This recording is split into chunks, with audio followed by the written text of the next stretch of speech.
Thank you for listening to this free audiobook created by Project Gutenberg and Microsoft AI. To learn more about the project or give feedback on the quality of a recording, please visit aka.ms/audiobook. This e-text is otherwise provided to you, as is no other.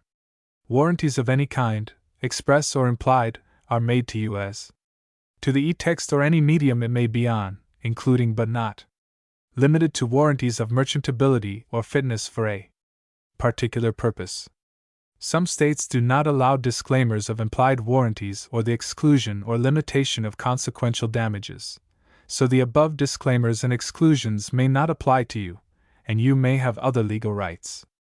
Indemnity: you will indemnify and hold the project, its directors, officers, members and agents harmless from all liability, cost and expense, including legal fees, that arise directly or indirectly from any of the following that you do or cause: 1. Distribution of this e-text, 2. Alteration, modification, or addition to the e-text, or 3. Any defect.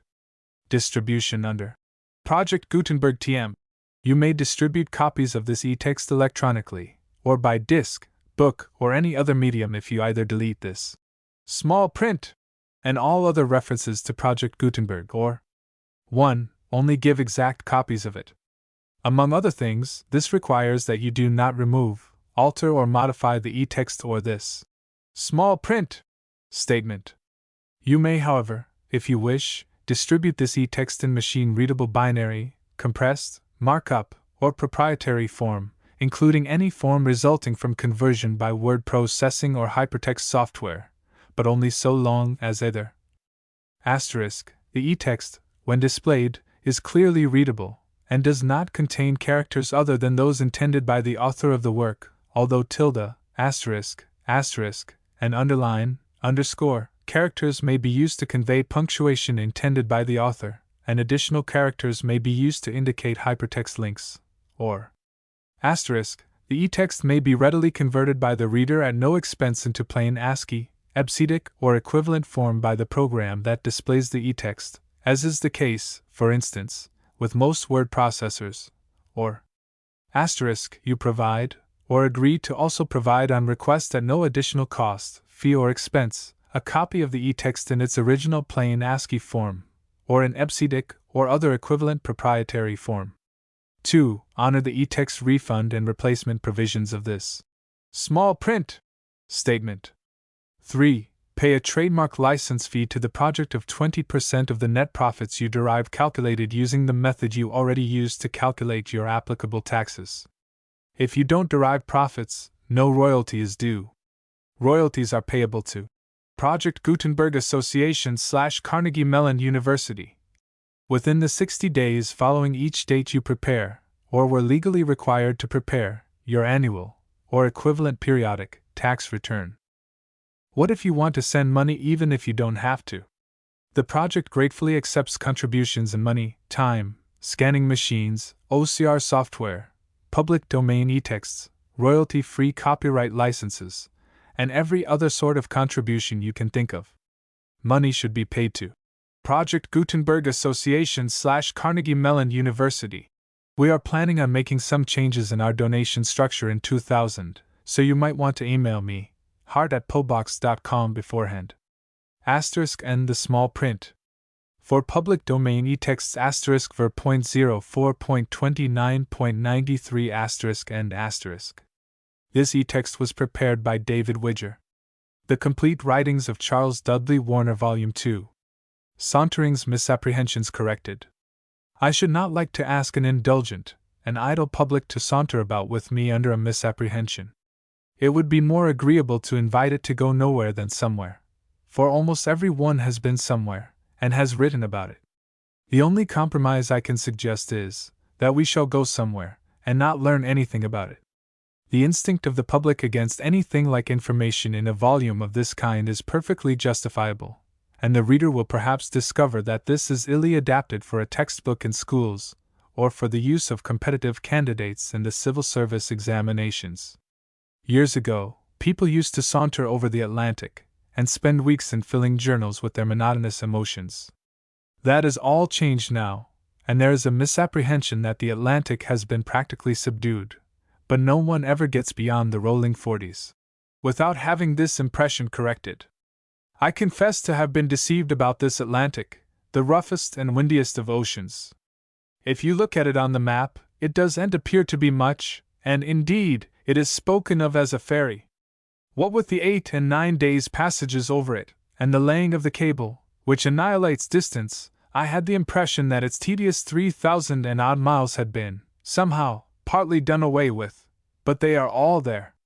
When one has sailed 1,000 miles due east and finds that he is then nowhere in particular, but is still out, pitching about on an uneasy sea, under an inconstant sky, and that 1,000 miles more will not make any perceptible change, he begins to have some conception of the unconquerable ocean.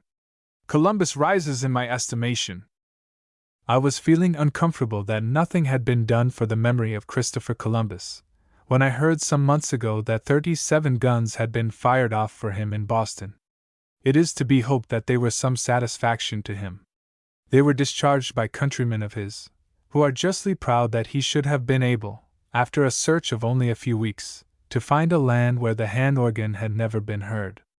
The Italians, as a people, have not profited much by this discovery, not so much, indeed, as the Spaniards, who got a reputation by it which even now gilds their decay.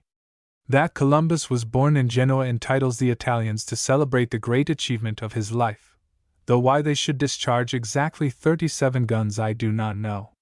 Columbus did not discover the United States, that we partly found ourselves, and partly bought, and gouged the Mexicans out of. He did not even appear to know that there was a continent here. He discovered the West Indies, which he thought were the East, and 10 guns would be enough for them. It is probable that he did open the way to the discovery of the New World. If he had waited, however, somebody else would have discovered it, perhaps some Englishman, and then we might have been spared all the old French and Spanish wars. Columbus let the Spaniards into the New World, and their civilization has uniformly been a curse to it.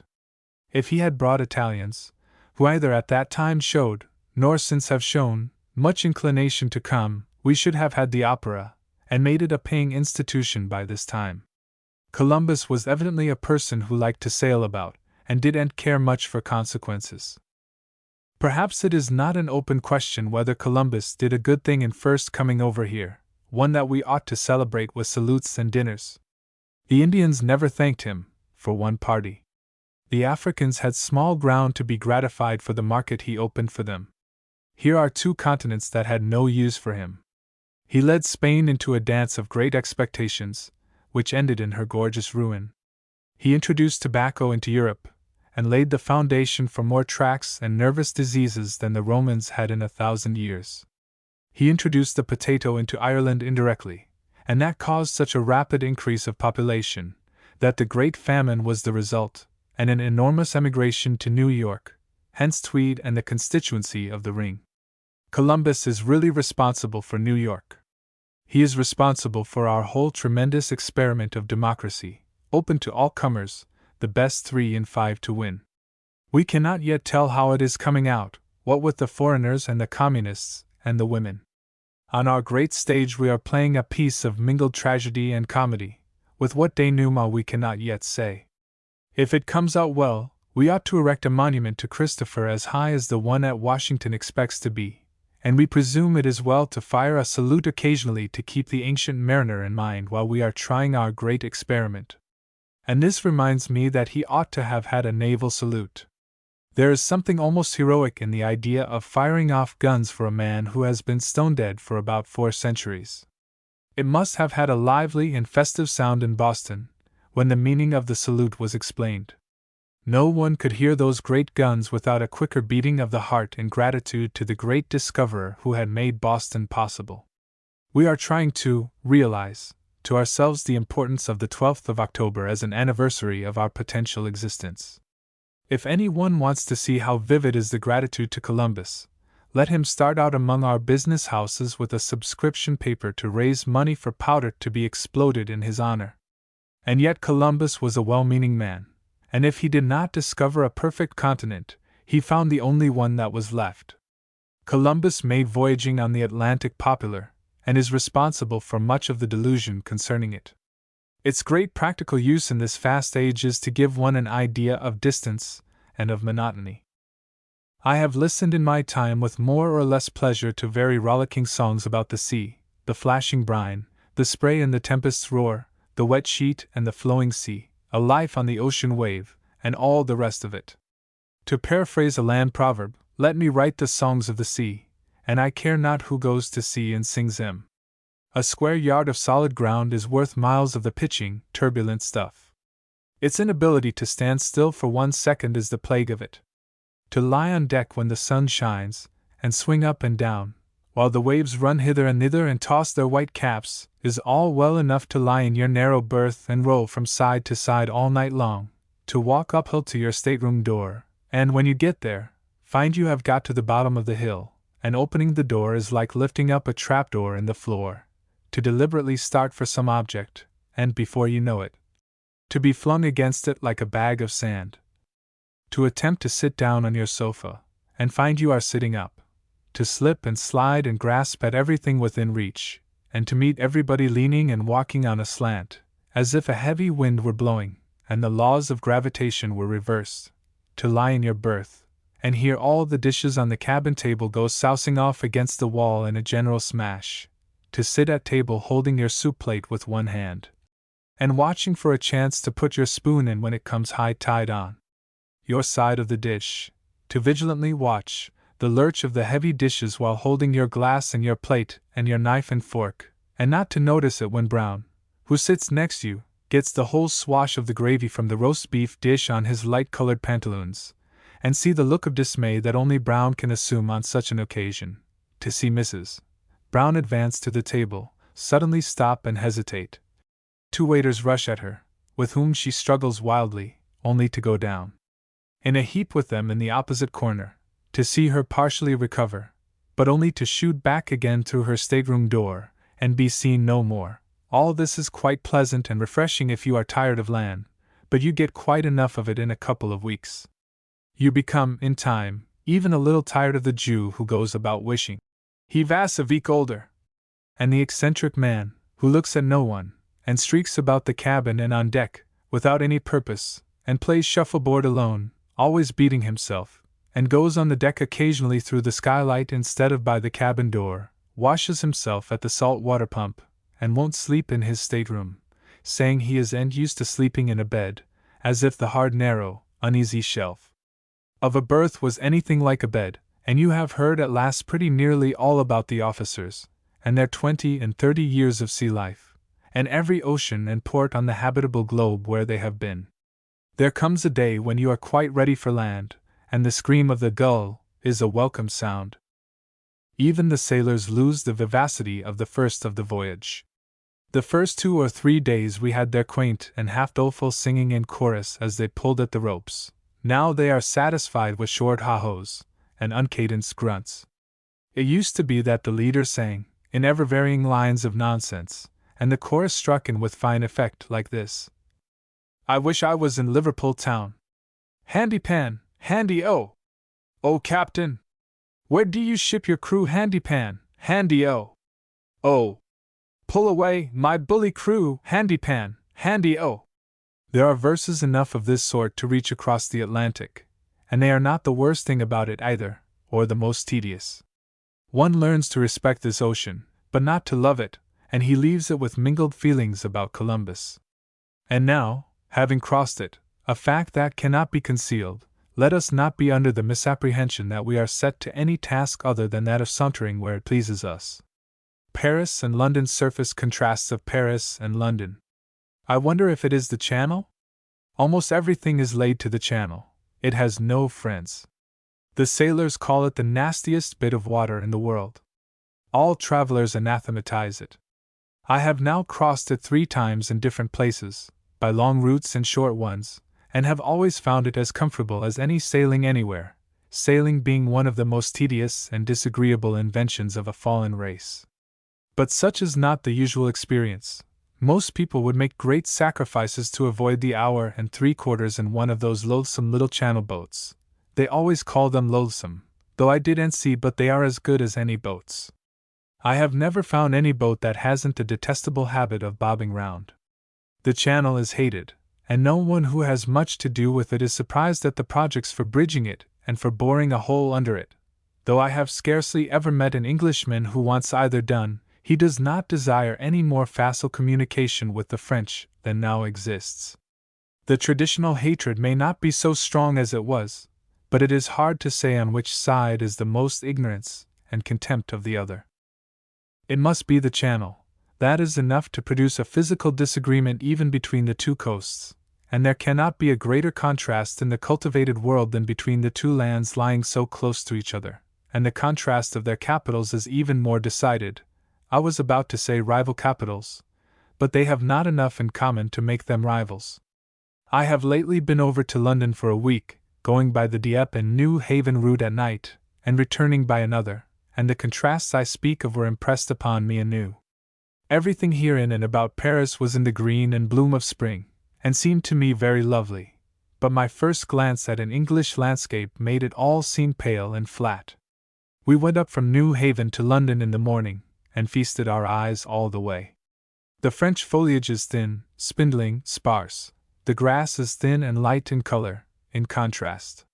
The English trees are massive, solid in substance and color. The grass is thick, and green as emerald. The turf is like the heaviest Wilton carpet. The whole effect is that of vegetable luxuriance and solidity, as it were a tropical luxuriance, condensed and hardened by northern influences.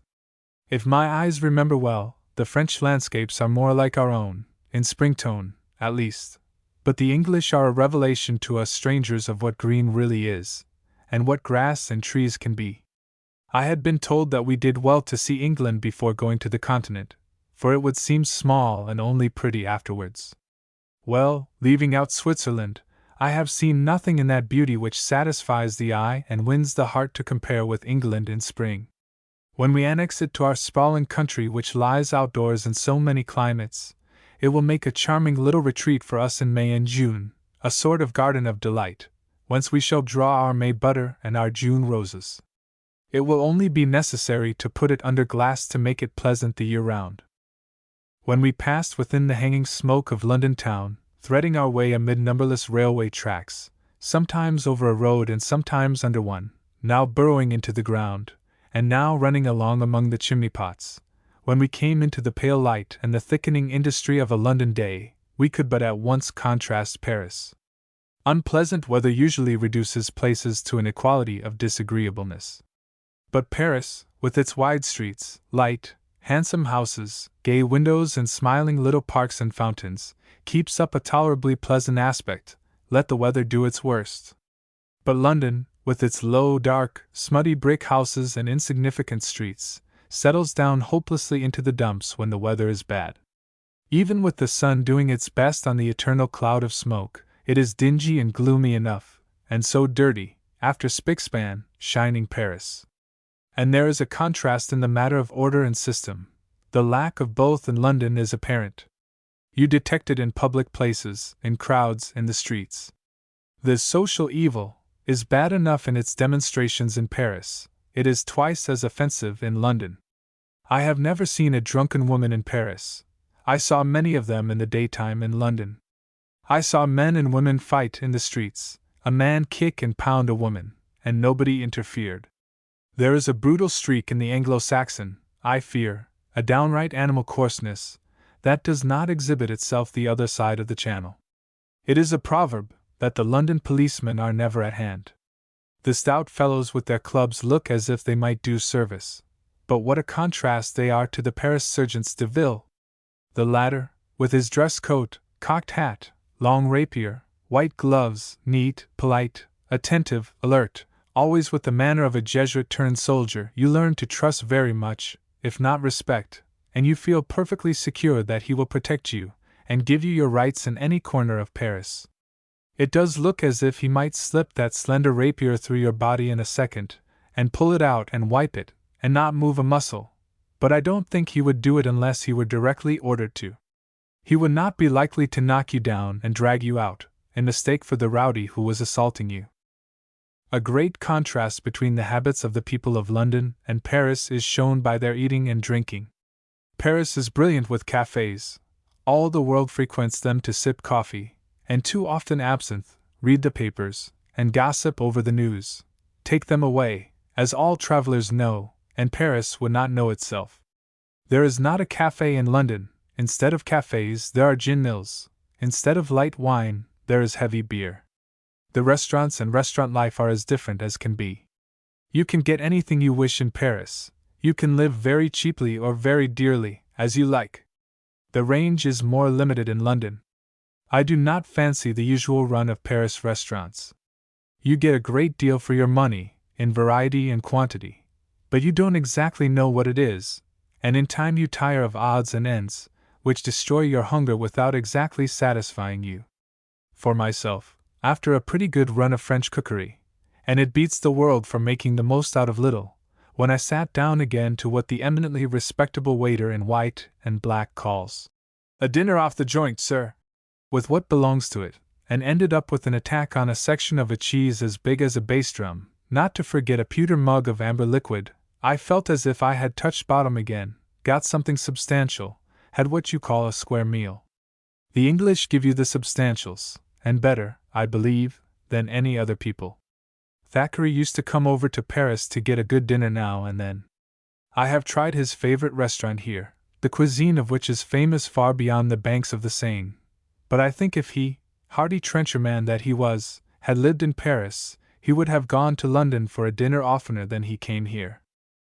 And as for a lunch, this eating is a fascinating theme. Commend me to a quiet inn of England. We happened to be out at Kew Gardens the other afternoon. You ought to go to Kew, even if the Duchess of Cambridge is not at home.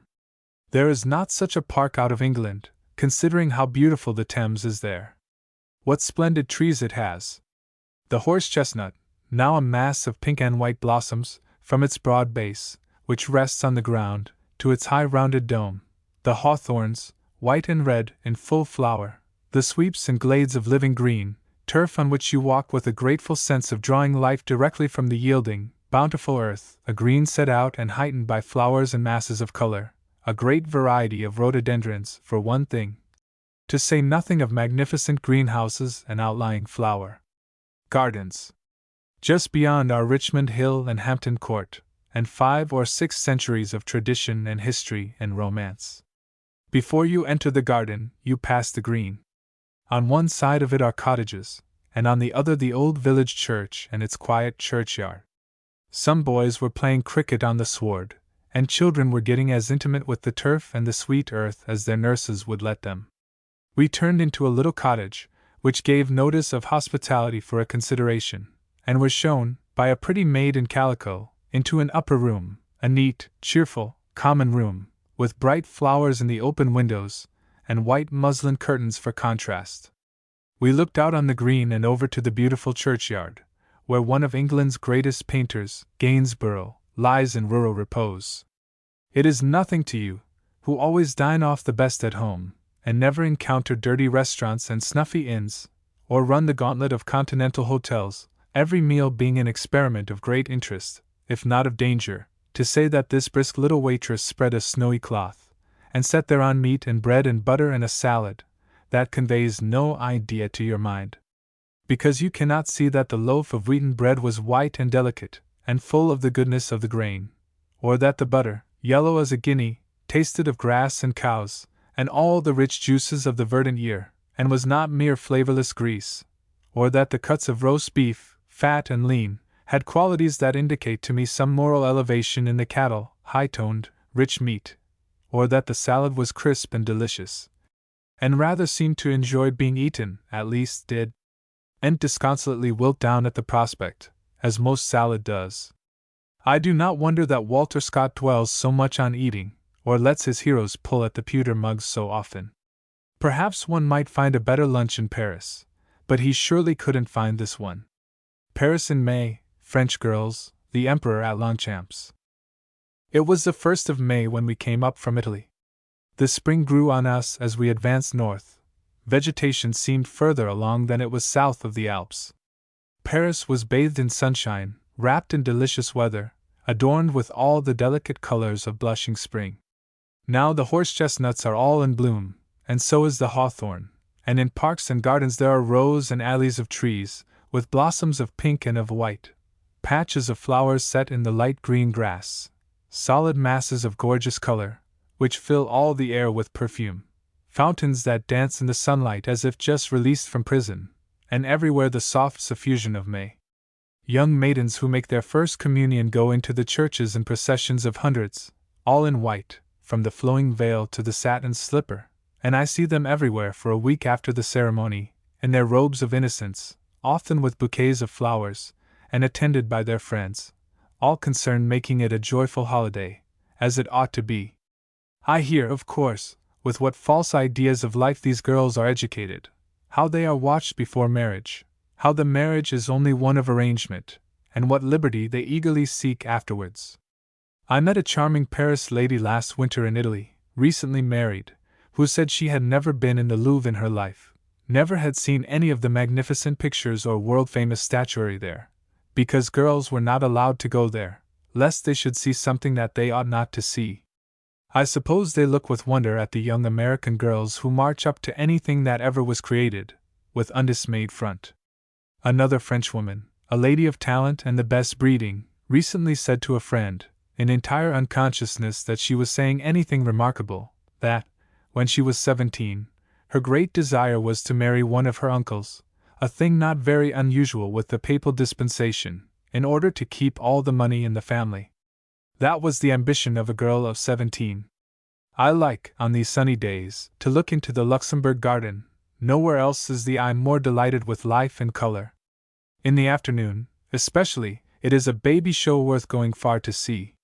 The avenues are full of children, whose animated play, light laughter, and happy chatter, and pretty, picturesque dress, make a sort of fairy grove of the garden, and all the nurses of that quarter bring their charges there, and sit in the shade, sewing, gossiping, and comparing the merits of the little dears. One baby differs from another in glory, I suppose, but I think on such days that they are all lovely, taken in the mass, and all in sweet harmony with the delicious atmosphere, the tender green, and the other flowers of spring. A baby can't do better than to spend its spring days in the Luxembourg garden. There are several ways of seeing Paris besides roaming up and down before the blazing shop windows, and lounging by daylight or gaslight along the crowded and gay boulevards, and one of the best is to go to the Bois de Boulogne on a fête day, or when the races are in progress. This famous wood is very disappointing at first to one who has seen the English parks, or who remembers the noble trees and glades and avenues of that at Munich. To be sure, there is a lovely little lake and a pretty artificial cascade, and the roads and walks are good, but the trees are all saplings, and nearly all the wood is a thicket of small stuff. Yet there is green grass that one can roll on, and there is a grove of small pines that one can sit under. It is a pleasant place to drive toward evening, but its great attraction is the crowd there. All the principal avenues are lined with chairs, and there people sit to watch the streams of carriages. I went out to the Bois the other day, when there were races going on. Not that I went to the races, for I know nothing about them, per se, and care less. All running races are pretty much alike. You see a lean horse, neck and tail, flash by you, with a jockey in colors on his back, and that is the whole of it. Unless you have some money on it, in the pool or otherwise, it is impossible to raise any excitement. The day I went out, the Champs-Élysées, on both sides, its whole length, was crowded with people, rows and ranks of them sitting in chairs and on benches. The Avenue de l'Impératrice, from the Arc de l'Étoile to the entrance of the Bois, was full of promenaders, and the main avenues of the Bois, from the chief entrance to the race course, were lined with people, who stood or sat, simply to see the passing show. There could not have been less than 10 miles of spectators, in double or triple rows, who had taken places that afternoon to watch the turnouts of fashion and rank. These great avenues were at all times, from 3 till 7, filled with vehicles, and at certain points, and late in the day, there was, or would have been anywhere else except in Paris, a jam. I saw a great many splendid horses, but not so many fine liveries as one will see on a swell day in London. There was one that I liked. A handsome carriage, with one seat, was drawn by 4 large and elegant black horses, the 2 near horses ridden by postilions in blue and silver, blue roundabouts, white breeches and top boots, a round-topped silver cap, and the hair, or wig, powdered, and showing just a little behind. A footman mounted behind, seated, wore the same colors, and the whole establishment was exceedingly tunnish. The race-track, Longchamps, as it is called, broad and beautiful springy turf, is not different from some others, except that the enclosed oblong space is not flat, but undulating just enough for beauty, and so framed in by graceful woods, and looked down by chateaux and upland forests, that I thought I had never seen a sweeter bit of greensward. St. Cloud overlooks it, and villas also regard it from other heights. The day I saw it, the horse chestnuts were in bloom, and there was, on the edges, a cloud of pink and white blossoms, that gave a soft and charming appearance to the entire landscape.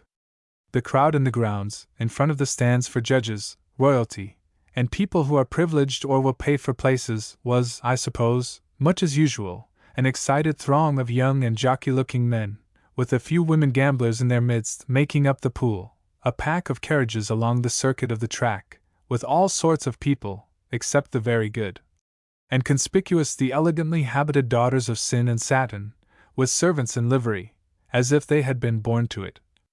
Gentlemen and ladies strolling about, or reclining on the sward, and a refreshment stand in lively operation. When the bell rang, we all cleared out from the track, and I happened to get a position by the railing. I was looking over to the pavilion, where I supposed the Emperor to be, when the man next to me cried, "Voila!" And looking up, 2 horses brushed right by my face, of which I saw about 2 tails and 1 neck, and they were gone. Pretty soon they came round again, and one was ahead, as is apt to be the case, and somebody cried, "Bully for their eyes!" or French to that effect, and it was all over. Then we rushed across to the Emperor's pavilion, except that I walked with all the dignity consistent with rapidity, and there, in the midst of his suite, sat the man of December, a stout, broad, and heavy-faced man as you know, but a man who impresses one with a sense of force and purpose, sat, as I say, and looked at us through his narrow, half-shut eyes, till he was satisfied that I had got his features through my glass, when he deliberately arose and went in. All Paris was out that day. It is always out, by the way, when the sun shines, and in whatever part of the city you happen to be, and it seemed to me there was a special throng clear down to the gate of the Tuileries, to see the Emperor and the rest of us come home. He went round by the Rue Rivoli, but I walked through the gardens. The soldiers from Africa sat by the gilded portals, as usual, aliens, and yet always with the port of conquerors here in Paris. Their nonchalant indifference and soldierly bearing always remind me of the sort of force the Emperor has at hand to secure his throne. I think the blouses must look askance at these satraps of the desert. The single jet fountain in the basin was springing its highest, a quivering pillar of water to match the stone shaft of Egypt which stands close by. The sun illuminated it, and threw a rainbow from it 100 feet long, upon the white and green dome of chestnut trees near. When I was farther down the avenue, I had the dancing column of water, the obelisk, and the Arch of Triumph all in line, and the rosy sunset beyond. An imperial review. The Prince and Princess of Wales came up to Paris in the beginning of May, from Italy, Egypt, and alongshore, stayed at a hotel on the Place Vendôme, where they can get beef that is not horse, and is rare, and beer brewed in the royal dominions, and have been entertained with cordiality by the Emperor. Among the spectacles which he has shown them is one calculated to give them an idea of his peaceful intentions, a grand review of cavalry and artillery at the Bois de Boulogne. It always seems to me a curious comment upon the state of our modern civilization. When one prince visits another here in Europe, the first thing that the visited does, by way of hospitality, is to get out his troops, and show his rival how easily he could lick him, if it came to that. It is a little puerile.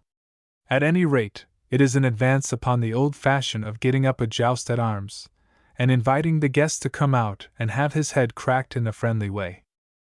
The review, which had been a good deal talked about, came off in the afternoon, and all the world went to it.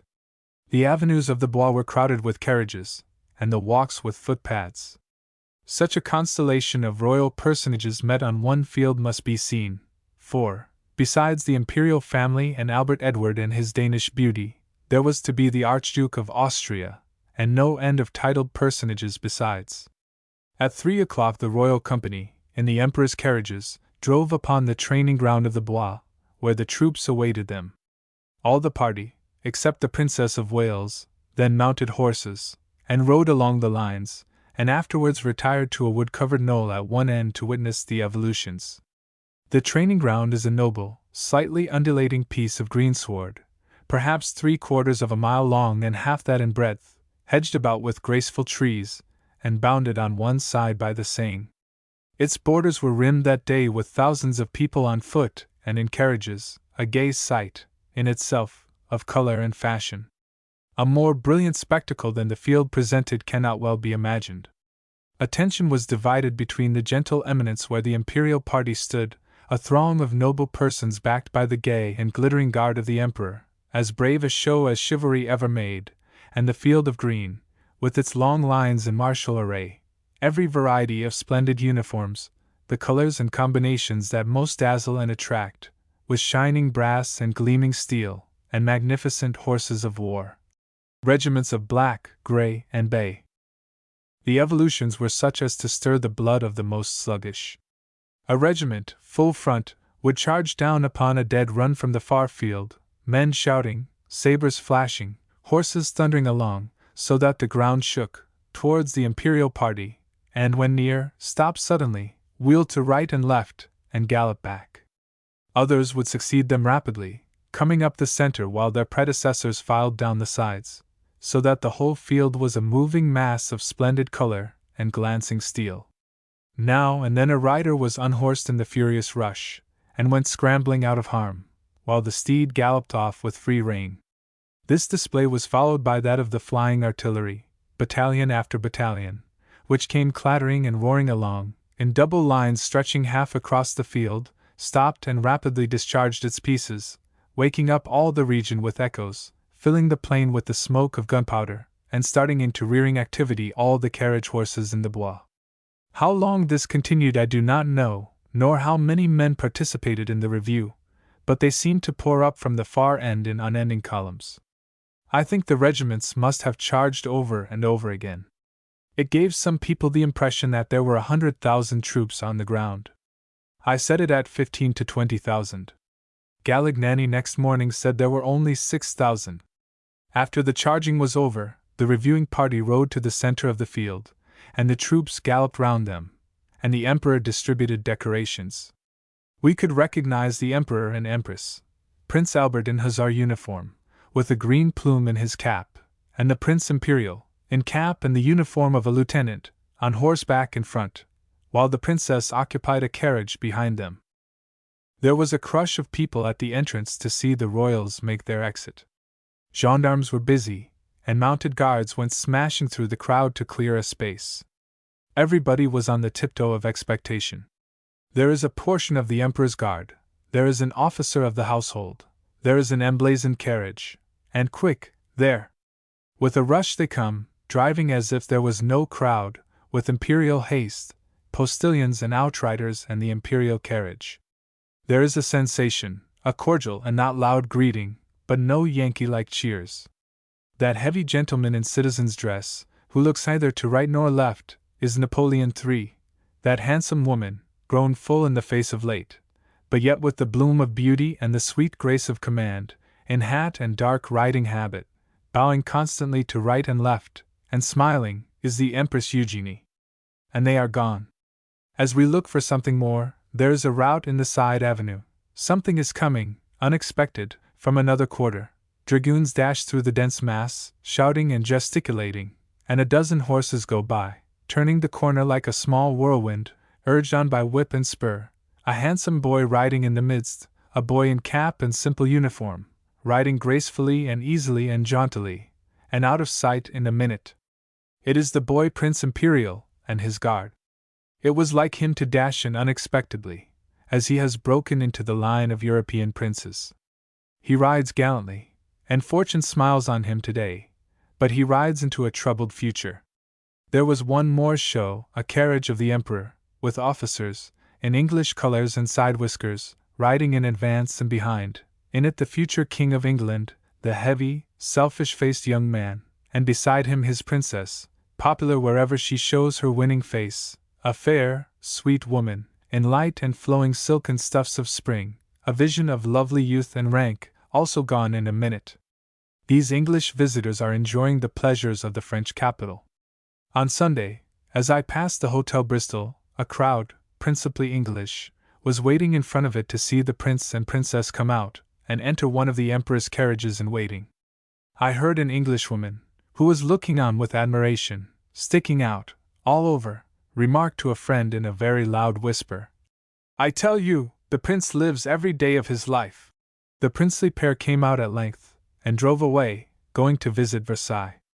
I don't know what the Queen would think of this way of spending Sunday, but if Albert Edward never does anything worse, he doesn't need half the praying for that he gets every Sunday in all the English churches and chapels. The Low Countries and Rhineland-Amiens and quaint old Bruges. They have not yet found out the secret in France of banishing dust from railway carriages. Paris, late in June, was hot, but not dusty. The country was both. There is an uninteresting glare and hardness in a French landscape on a sunny day. The soil is thin, the trees are slender, and one sees not much luxury or comfort. Still, one does not usually see much of either on a flying train. We spent a night at Amiens, and had several hours for the old cathedral, the sunset light on its noble front and towers and spire and flying buttresses, and the morning rays bathing its rich stone. As one stands near it in front, it seems to tower away into heaven, a mass of carving and sculpture, figures of saints and martyrs who have stood in the sun and storm for ages, as they stood in their lifetime, with a patient waiting. It was like a great company, a Christian host, in attitudes of praise and worship. There they were, ranks on ranks, silent in stone, when the last of the long twilight illumined them, and there in the same impressive patience they waited the golden day. It required little fancy to feel that they had lived, and now in long procession came down the ages. The central portal is lofty, wide, and crowded with figures. The side is only less rich than the front. Here the old Gothic builders let their fancy riot in grotesque gargoyles, figures of animals, and imps of sin, which stretch out their long necks for waterspouts above. From the ground to the top of the unfinished towers is one mass of rich stonework, the creation of genius that hundreds of years ago knew no other way to write its poems than with the chisel. The interior is very magnificent also, and has some splendid stained glass. At 8 o'clock, the priests were chanting vespers to a larger congregation than many churches have on Sunday. Their voices were rich and musical, and joined with the organ notes, floated sweetly and impressively through the dim and vast interior. We sat near the great portal, and, looking down the long, arched nave and choir to the cluster of candles burning on the high altar, before which the priests chanted, one could not but remember how many centuries the same act of worship had been almost uninterrupted within, while the apostles and martyrs stood without, keeping watch of the unchanging heavens. When I stepped in, early in the morning, the first Mass was in progress. The church was nearly empty. Looking within the choir, I saw two stout young priests lustily singing the prayers in deep, rich voices. One of them leaned back in his seat, and sang away, as if he had taken a contract to do it, using, from time to time, an enormous red handkerchief, with which and his nose he produced a trumpet obligato. As I stood there, a poor dwarf bobbled in and knelt on the bare stones, and was the only worshipper, until, at length, a half-dozen priests swept in from the sacristy, and two processions of young schoolgirls entered from either side. They have the skull of John the Baptist in this cathedral. I did not see it, although I suppose I could have done so for a franc to the beadle, but I saw a very good stone imitation of it, and his image and story filled the church. It is something to have seen the place that contains his skull. The country becomes more interesting as one gets into Belgium. Windmills are frequent. In and near Lille are some 600 of them, and they are a great help to a landscape that wants fine trees. At Courtrai, we looked into Notre Dame, a 13th-century cathedral, which has a Van Dyck, the raising of the cross, and the chapel of the Counts of Flanders, where workmen were uncovering some frescoes that were whitewashed over in the war times. The town hall has two fine old chimney-pieces carved in wood, with quaint figures, work that one must go to the Netherlands to see. Toward evening we came into the ancient town of Bruges. The country all day has been mostly flat, but thoroughly cultivated. Windmills appear to do all the labor of the people, raising the water, grinding the grain, sawing the lumber, and they everywhere lift their long arms up to the sky. Things look more and more what we call foreign. Harvest is going on, of hay and grain, and men and women work together in the fields. The gentle sex has its rights here. We saw several women acting as switch tenders. Perhaps the use of the switch comes natural to them. Justice, however, is still in the hands of the men. We saw a Dutch court in session in a little room in the town hall at Courtrai. The justice wore a little red cap, and sat informally behind a cheap table. I noticed that the witnesses were treated with unusual consideration, being allowed to sit down at the table opposite the little justice, who interrogated them in a loud voice. At the stations today we see more friars in coarse, woolen dresses, and sandals, and the peasants with wooden sabots. As the sun goes to the horizon, we have an effect sometimes produced by the best Dutch artists, a wonderful transparent light, in which the landscape looks like a picture, with its church spires of stone, its windmills, its slender trees, and red-roofed houses. It is a good light and a good hour in which to enter Bruges, that city of the past. Once the city was greater than Antwerp, and up the Rege came the commerce of the East, merchants from the Levant, traders in jewels and silks. Now the tall houses wait for tenants, and the streets have a deserted air. After nightfall, as we walked in the middle of the roughly paved streets, meeting few people, and hearing only the echoing clatter of the wooden sabots of the few who were abroad, the old spirit of the place came over us. We sat on a bench in the marketplace, a treeless square, hemmed in by quaint, gabled houses, late in the evening, to listen to the chimes from the belfry. The tower is less than 400 feet high, and not so high by some 70 feet as the one on Notre Dame nearby, but it is very picturesque, in spite of the fact that it springs out of a rummagey-looking edifice, one half of which is devoted to soldiers' barracks, and the other to markets. The chimes are called the finest in Europe.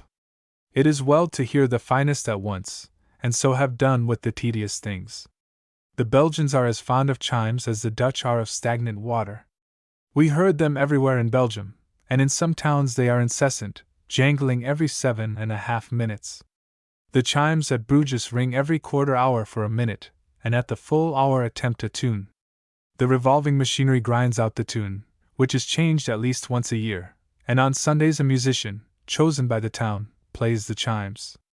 In so many bells, there are 48, the least of which weighs 12 pounds, and the largest over 11,000, there must be soft notes and sonorous tones, so sweet jangled sounds were showered down, but we liked better than the confused chiming the solemn notes of the great bell striking the hour. There is something very poetical about this chime of bells high in the air, flinging down upon the hum and traffic of the city its oft-repeated benediction of peace, but anybody but a lowlander would get very weary of it. These chimes, to be sure, are better than those in London, which became a nuisance, but there is in all of them a tinkling attempt at a tune, which always fails, that is very annoying.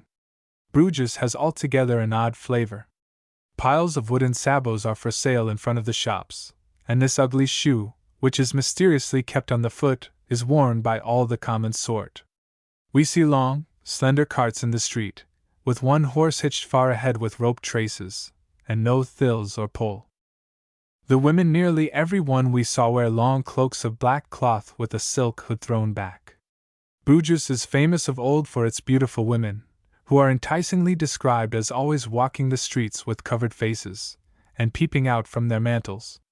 They are not so handsome now they show their faces, I can testify. Indeed, if there is in Bruges another besides the beautiful girl who showed us the old council chamber in the Palace of Justice, she must have had her hood pulled over her face. Next morning was market day. The square was lively with carts, donkeys, and country people, and all the streets leading to it were filled with the women in black cloaks, who flitted about as numerous as the rooks at Oxford, and very much like them, moving in a winged way, their cloaks outspread as they walked, and distended with the market basket underneath. Though the streets were full, the town did not seem any less deserted, and the early marketers had only come to light for a day, revisiting the places that once they thronged. In the shade of the tall houses in the narrow streets sat red-cheeked girls and women making lace, the bobbins jumping under their nimble fingers. At the church doors hideous beggars crouched and whined, specimens of the 15,000 paupers of Bruges. In the fish market we saw odd old women, with Rembrandt colors in faces and costume, and while we strayed about in the strange city, all the time from the lofty tower the chimes fell down. What history crowds upon us!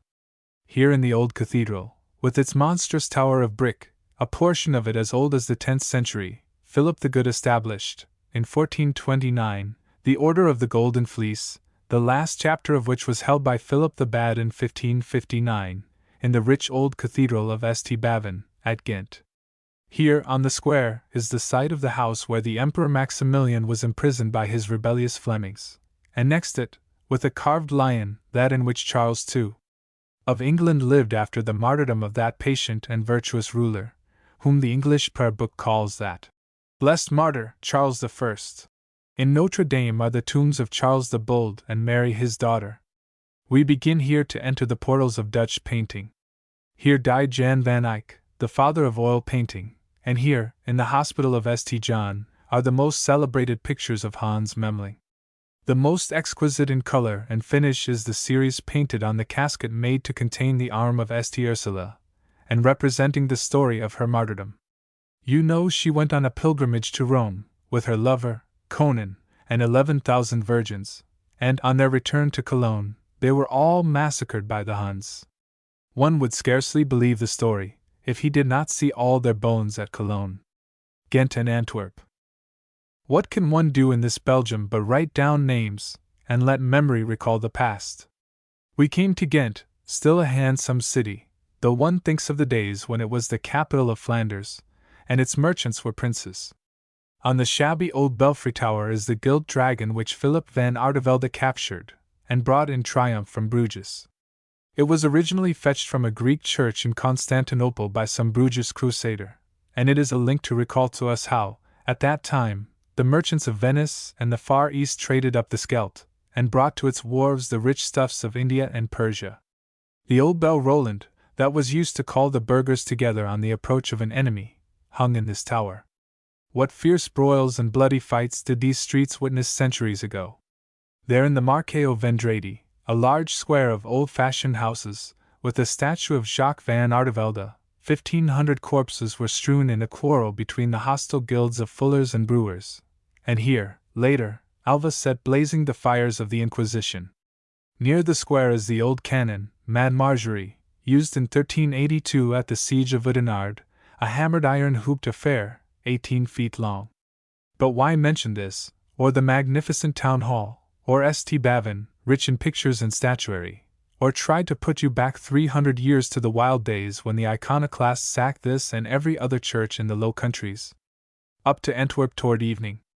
All the country flat as the flattest part of Jersey, rich in grass and grain, cut up by canals, picturesque with windmills and red-tiled roofs, framed with trees in rows. It has been all day hot and dusty.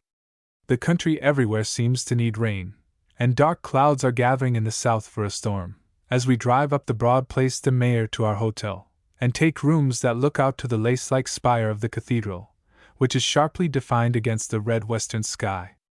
Antwerp takes hold of you, both by its present and its past, very strongly. It is still the home of wealth. It has stately buildings, splendid galleries of pictures, and a spire of stone which charms more than a picture, and fascinates the eye as music does the ear. It still keeps its strong fortifications drawn around it, to which the broad and deep Scheldt is like a string to a bow, mindful of the unstable state of Europe. While Berlin is only a vast camp of soldiers, every less city must daily beat its drums, and call its muster roll. From the tower here one looks upon the cockpit of Europe. And yet Antwerp ought to have rest, she has had tumult enough in her time. Prosperity seems returning to her, but her old, comparative splendor can never come back. In the 16th century there was no richer city in Europe. We walked one evening past the cathedral spire, which begins in the richest and most solid Gothic work, and grows up into the sky into an exquisite lightness and grace, down a broad street to the Scheldt. What traffic have not these high old houses looked on, when 2,500 vessels lay in the river at one time, and the commerce of Europe found here its best mart. Along the stream now is a not very clean promenade for the populace, and it is lined with beer houses, shabby theaters, and places of the most childish amusements. There is an odd liking for the simple among these people. In front of the booths, drums were beaten and instruments played in bewildering discord. Actors in paint and tights stood without to attract the crowd within. On one low balcony, a copper-colored man, with a huge feather cap and the traditional dress of the American savage, was beating two drums. A burnt cork black man stood beside him, while on the steps was a woman, in hat and shawl, making an earnest speech to the crowd. In another place, where a crazy band made furious music, was an enormous go-round of wooden ponies, like those in the Paris gardens, only here, instead of children, grown men and women rode the hobby horses, and seemed delighted with the sport. In the general babble, everybody was good-natured and jolly. Little things sufficed to amuse the lower classes, who do not have to bother their heads with elections and mass meetings. In front of the cathedral is the well, and the fine canopy of ironwork, by Quintin Matzies, the blacksmith of Antwerp, some of whose pictures we saw in the museum, where one sees also some of the finest pictures of the Dutch school, the Crucifixion of Rubens, the Christ on the Cross of Van Dyck, paintings also by Teniers, Otto Venius, Albert Quip, and others, and Rembrandt's portrait of his wife, a picture whose sweet strength and wealth of color draws one to it with almost a passion of admiration. We had already seen The Descent from the Cross and The Raising of the Cross by Rubens in the cathedral. With all his power and rioting luxuriance of color, I cannot come to love him as I do Rembrandt. Doubtless he painted what he saw, and we still find the types of his female figures in the broad-hipped, ruddy-colored women of Antwerp. We walked down to his house, which remains much as it was 225 years ago. From the interior court, an entrance in the Italian style leads into a pleasant little garden full of old trees and flowers, with a summer house embellished with plaster casts, and having the very stone table upon which Rubens painted. It is a quiet place, and fit for an artist, but Rubens had other houses in the city, and lived the life of a man who took a strong hold of the world. Amsterdam. The rail from Antwerp north was through a land flat and sterile. After a little, it becomes a little richer, but a forlorner land to live in I never saw. One wonders at the perseverance of the Flemings and Dutchmen to keep all this vast tract above water when there is so much good solid earth elsewhere unoccupied. At Moerdijk we changed from the cars to a little steamer on the Maas, which flows between high banks. The water is higher than the adjoining land, and from the deck we look down upon houses and farms. At Dort, the Rhine comes in with little promise of the noble stream it is in the highlands. Everywhere canals and ditches dividing the small fields instead of fences, trees planted in straight lines, and occasionally trained on a trellis in front of the houses, with the trunk painted white or green, so that every likeness of nature shall be taken away. From Rotterdam, by cars, it is still the same. The Dutchman spends half his life, apparently, in fighting the water. He has to watch the huge dikes which keep the ocean from overwhelming him, and the river banks, which may break, and let the floods of the Rhine swallow him up. The danger from within is not less than from without. Yet so fond is he of his one enemy, that, when he can afford it, he builds him a fantastic summer house over a stagnant pool or a slimy canal, in one corner of his garden, and there sits to enjoy the aquatic beauties of nature, that is, nature as he has made it. The river banks are woven with osiers to keep them from washing, and at intervals on the banks are piles of the long withes to be used in emergencies when the swollen streams threaten to break through. And so we come to Amsterdam, the oddest city of all, a city wholly built on piles, with as many canals as streets, and an architecture so quaint as to even impress one who has come from Belgium. The whole town has a wharf-wide look, and it is difficult to say why the tall brick houses, their gables running by steps to a peak, and each one leaning forward or backward or sideways, and none perpendicular, and no two on a line, are so interesting. But certainly it is a most entertaining place to the stranger, whether he explores the crowded Jews' quarter, with its swarms of dirty people, its narrow streets, and high houses hung with clothes, as if every day were washing day, or strolls through the equally narrow streets of rich shops, or lounges upon the bridges, and looks at the queer boats with clumsy rounded bows, great helms painted in gay colors, with flowers in the cabin windows, boats where families live, or walks down the plantage, with the zoological gardens on the one hand and rows of beer gardens on the other, or round the great docks, or saunters at sunset by the banks of the Wye, and looks upon flat North Holland and the Zuyder Zee. The palace on the Dam Square is a square, stately edifice, and the only building that the stranger will care to see. Its interior is richer and more fit to live in than any palace we have seen. There is nothing usually so dreary as your fine palace. There are some good frescoes, rooms richly decorated in marble, and a magnificent hall, or ballroom, 100 feet in height, without pillars. Back of it is, of course, a canal, which does not smell fragrantly in the summer, and I do not wonder that William III and his queen preferred to stop away. From the top is a splendid view of Amsterdam and all the flat region. I speak of it with entire impartiality, for I did not go up to see it. But better than palaces are the picture galleries, 3 of which are open to the sightseer. Here the ancient and modern Dutch painters are seen at their best, and I know of no richer feast of this sort. Here Rembrandt is to be seen in his glory, here Van der Helst, Jan Steen, Gerard Dow, 10 years the younger, Hondecoeter, Weenix, Ostade, Quip, and other names as familiar. These men also painted what they saw, the people, the landscapes, with which they were familiar. It was a strange pleasure to meet again and again in the streets of the town the faces, or types of them, that we had just seen on canvas so old. In the Low Countries, the porters have the grand title of commissionaries. They carry trunks and bundles, black boots, and act as valets de place. As guides, they are quite as intolerable in Amsterdam as their brethren in other cities. Many of them are Jews, and they have a keen eye for a stranger. The moment he sallies from his hotel, there is a guide. Let him hesitate for an instant in his walk, either to look at something or to consult his map, or let him ask the way, and he will have a half-dozen of the persistent guild upon him, and they cannot easily be shaken off. The afternoon we arrived, we had barely got into our rooms at Braxoud-Dolan, when a grey-headed commissionaire knocked at our door, and offered his services to show us the city. We deferred the pleasure of his valuable society. Shortly, when we came down to the street, a smartly dressed Israelite took off his hat to us, and offered to show us the city. We declined with impressive politeness, and walked on. The Jew accompanied us, and attempted conversation, in which we did not join. He would show us everything for a guilder an hour, for half a guilder.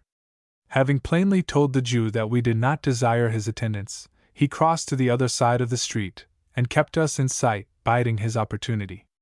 At the end of the street, we hesitated a moment whether to cross the bridge or turn up by the broad canal. The Jew was at our side in a moment, having divined that we were on the way to the dam and the palace.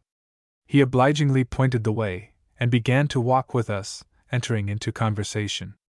We told him pointedly that we did not desire his services, and requested him to leave us. He still walked in our direction, with the air of one much injured, but forgiving, and was more than once beside us with a piece of information. When we finally turned upon him with great fierceness, and told him to be gone, he regarded us with a mournful and pitying expression, and as the last act of one who returned good for evil, before he turned away, pointed out to us the next turn we were to make.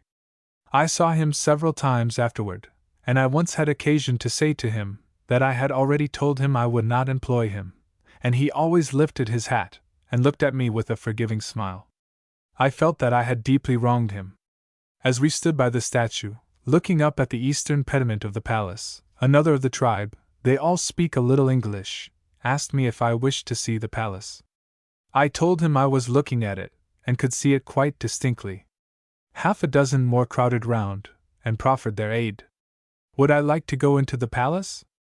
They knew, and I knew, that they could do nothing more than go to the open door, through which they would not be admitted, and that I could walk across the open square to that, and enter alone.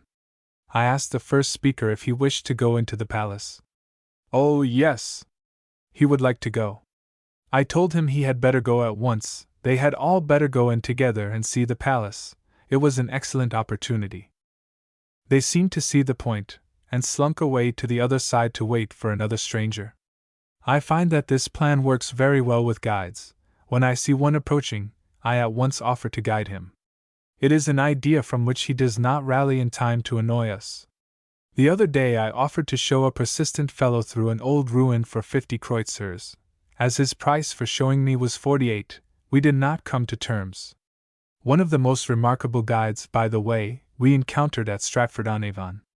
As we walked down from the Red Horse into the church, a full-grown boy came bearing down upon us in the most wonderful fashion. Early rickets, I think, had been succeeded by the St. Vitus dance. He came down upon us sideways, his legs all in a tangle, and his right arm, bent and twisted, going round and round, as if in vain efforts to get into his pocket, his fingers spread out in impotent desire to clutch something.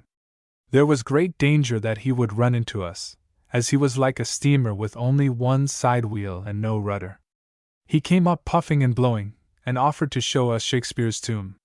Shade of the past, to be accompanied to thy resting place by such an object.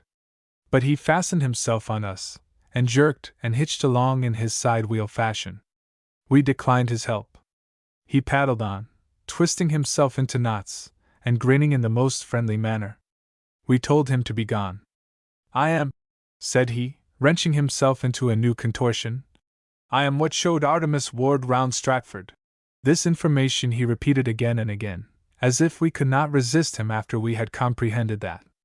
We shook him off, but when we returned at sundown across the fields, from a visit to Anne Hathaway's cottage, we met the side-wheeler cheerfully towing along a large party, upon whom he had fastened. The people of Amsterdam are only less queer than their houses. The men dress in a solid, old-fashioned way. Every one wears the straight, high-crowned silk hat that went out with us years ago, and the cut of clothing of even the most buckish young fellows is behind the times. I stepped into the Exchange, an immense interior, that will hold 5,000 people, where the stock gamblers meet twice a day. It was very different from the terrible excitement and noise of the Paris Bourse. There were 3,000 or 4,000 brokers there, yet there was very little noise and no confusion. No stocks were called, and there was no central ring for bidding, as at the Bourse and the New York Gold Room, but they quietly bought and sold. Some of the leading firms had desks or tables at the side, and there awaited orders. Everything was phlegmatically and decorously done. In the streets one still sees peasant women in native costume. There was a group today that I saw by the river, evidently just crossed over from North Holland. They wore short dresses, with the upper skirt looped up, and had broad hips and big waists. On the head was a cap with a fall of lace behind, across the back of the head a broad band of silver, or tin, 3 inches broad, which terminated in front and just above the ears in bright pieces of metal about 2 inches square, like a horse's blinders, only flaring more from the head, across the forehead and just above the eyes a gilt band embossed, on the temples 2 plaits of hair in circular coils.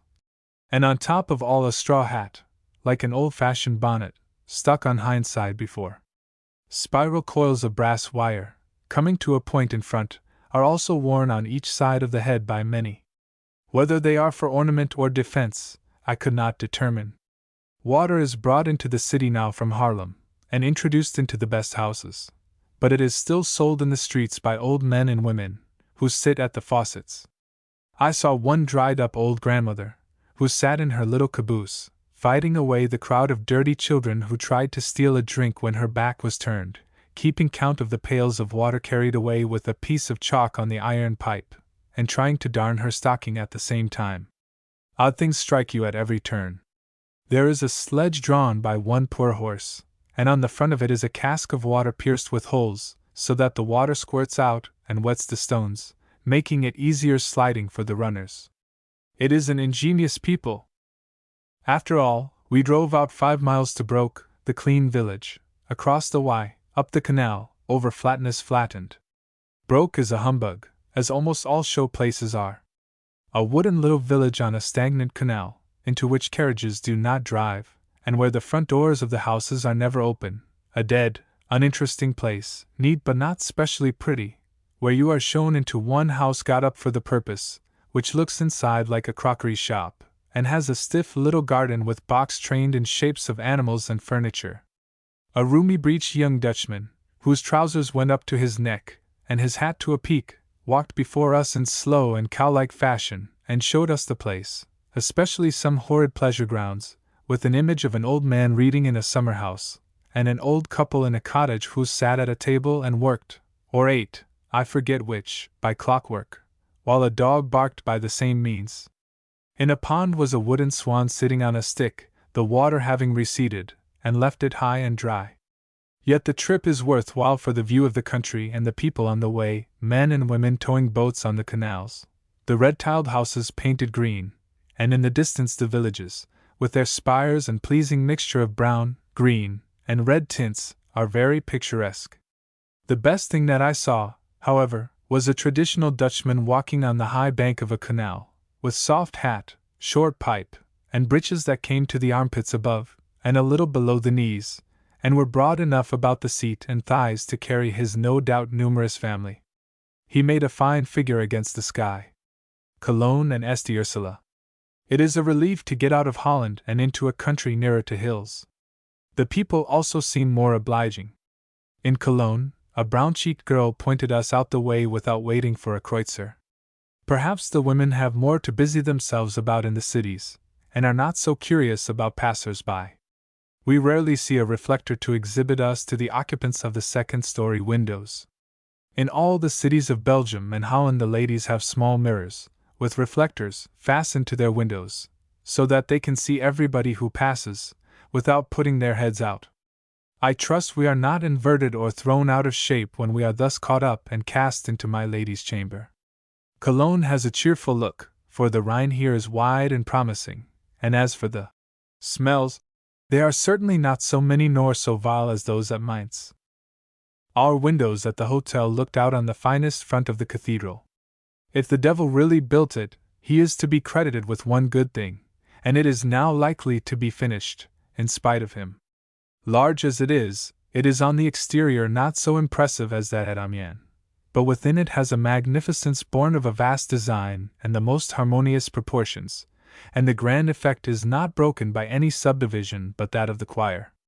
Behind the altar and in front of the chapel, where lie the remains of the wise men of the East who came to worship the child, or, as they are called, the three kings of Cologne, we walked over a stone in the pavement under which is the heart of Mary de Medicis. The remainder of her body is in St. Denis near Paris. The beadle in red clothes, who stalks about the cathedral like a converted flamingo, offered to open for us the chapel, but we declined a sight of the very bones of the wise men. It was difficult enough to believe they were there, without seeing them. One ought not to subject his faith to too great a strain at first in Europe. The bones of the three kings, by the way, made the fortune of the cathedral. They were the greatest religious card of the Middle Ages, and their fortunate possession brought a flood of wealth to this old Domkirch. The old feudal lords would swear by the Almighty Father, or the Son, or Holy Ghost, or by everything sacred on earth, and break their oaths as they would break a wisp of straw, but if you could get one of them to swear by the three kings of Cologne, he was fast, for that oath he dare not disregard.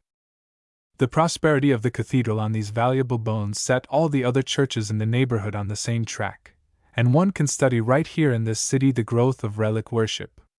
But the most successful achievement was the collection of the bones of St. Ursula and the 11,000 virgins, and their preservation in the church on the very spot where they suffered martyrdom. There is probably not so large a collection of the bones of virgins elsewhere in the world, and I am sorry to read that Professor Owen has thought proper to see and say that many of them are the bones of lower orders of animals. They are built into the walls of the church, arranged about the choir, interred in stone coffins, laid under the pavements, and their skulls grin at you everywhere. In the chapel the bones are tastefully built into the wall and overhead, like rustic woodwork, and the skulls stand in rows, some with silver masks, like the jars on the shelves of an apothecary's shop. It is a cheerful place. On the little altar is the very skull of the saint herself, and that of Conan, her over, who made the holy pilgrimage to Rome with her and her virgins, and also was slain by the Huns at Cologne.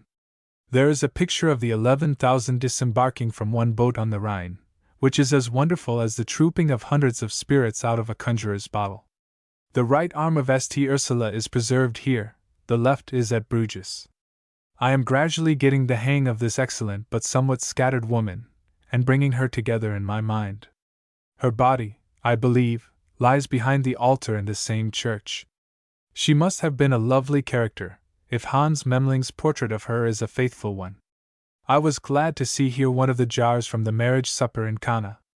We can identify it by a piece which is broken out, and the piece is in Notre Dame in Paris. It has been in this church 500 years. The sacristan, a very intelligent person, with a shaven crown and his hair cut straight across his forehead, who showed us the church, gave us much useful information about bones, teeth, and the remains of the garments that the virgins wore, and I could not tell from his face how much he expected us to believe. I asked the little fussy old guide of an English party who had joined us how much he believed of the story. He was a Protestant, and replied, still anxious to keep up the credit of his city, 2 sands is too many, some hundreds maybe, 2 sands is too many. A glimpse of the Rhine. You have seen the Rhine in pictures, you have read its legends. You know, in imagination at least, how it winds among craggy hills of splendid form, turning so abruptly as to leave you often shut in with no visible outlet from the wall of rock and forest. How the castles, some in ruins so as to be as unsightly as any old pile of rubbish, others with feudal towers and battlements, still perfect, hang on the crags, or stand sharp against the sky, or nestle by the stream or on some lonely island. You know that the Rhine has been to Germans what the Nile was to the Egyptians, a delight, and the theme of song and story. Here the Roman eagles were planted, here were the camps of Drusus, here Caesar bridged and crossed the Rhine, here, at every turn, a feudal baron, from his high castle, levied toll on the passers, and here the French found a momentary halt to their invasion of Germany at different times. You can imagine how, in a misty morning, as you leave Bonn, the 7 mountains rise up in their veiled might, and how the Drachenfels stands in new and changing beauty as you pass it and sail away. You have been told that the Hudson is like the Rhine. Believe me, there is no resemblance, nor would there be if the Hudson were lined with castles, and Julius Caesar had crossed it every half-mile. The Rhine satisfies you, and you do not recall any other river. It only disappoints you as to its vine-clad hills. You miss trees and a covering vegetation, and are not enamored of the patches of green vines on wall-supported terraces, looking from the river like hills of beans or potatoes. And if you try the Rhine wine on the steamers, you will wholly lose your faith in the vintage. We decided that the wine on our boat was manufactured in the boiler. There is a mercenary atmosphere about hotels and steamers on the Rhine, a watering place, shows sort of feeling, that detracts very much from one's enjoyment.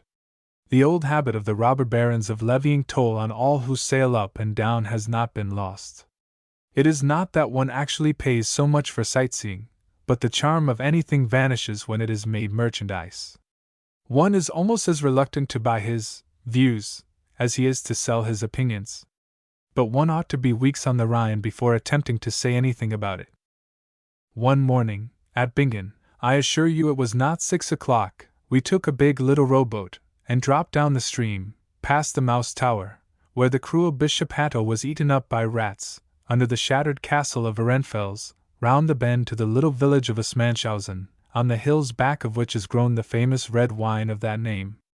On the bank walked in line a dozen peasants, men and women, in picturesque dress, towing, by a line passed from shoulder to shoulder, a boat filled with marketing for Rudesheim. We were bound up the Niederwald, the mountain opposite Bingen, whose noble crown of forest attracted us. At the landing, donkeys awaited us, and we began the ascent, a stout, good-natured German girl acting as guide and driver.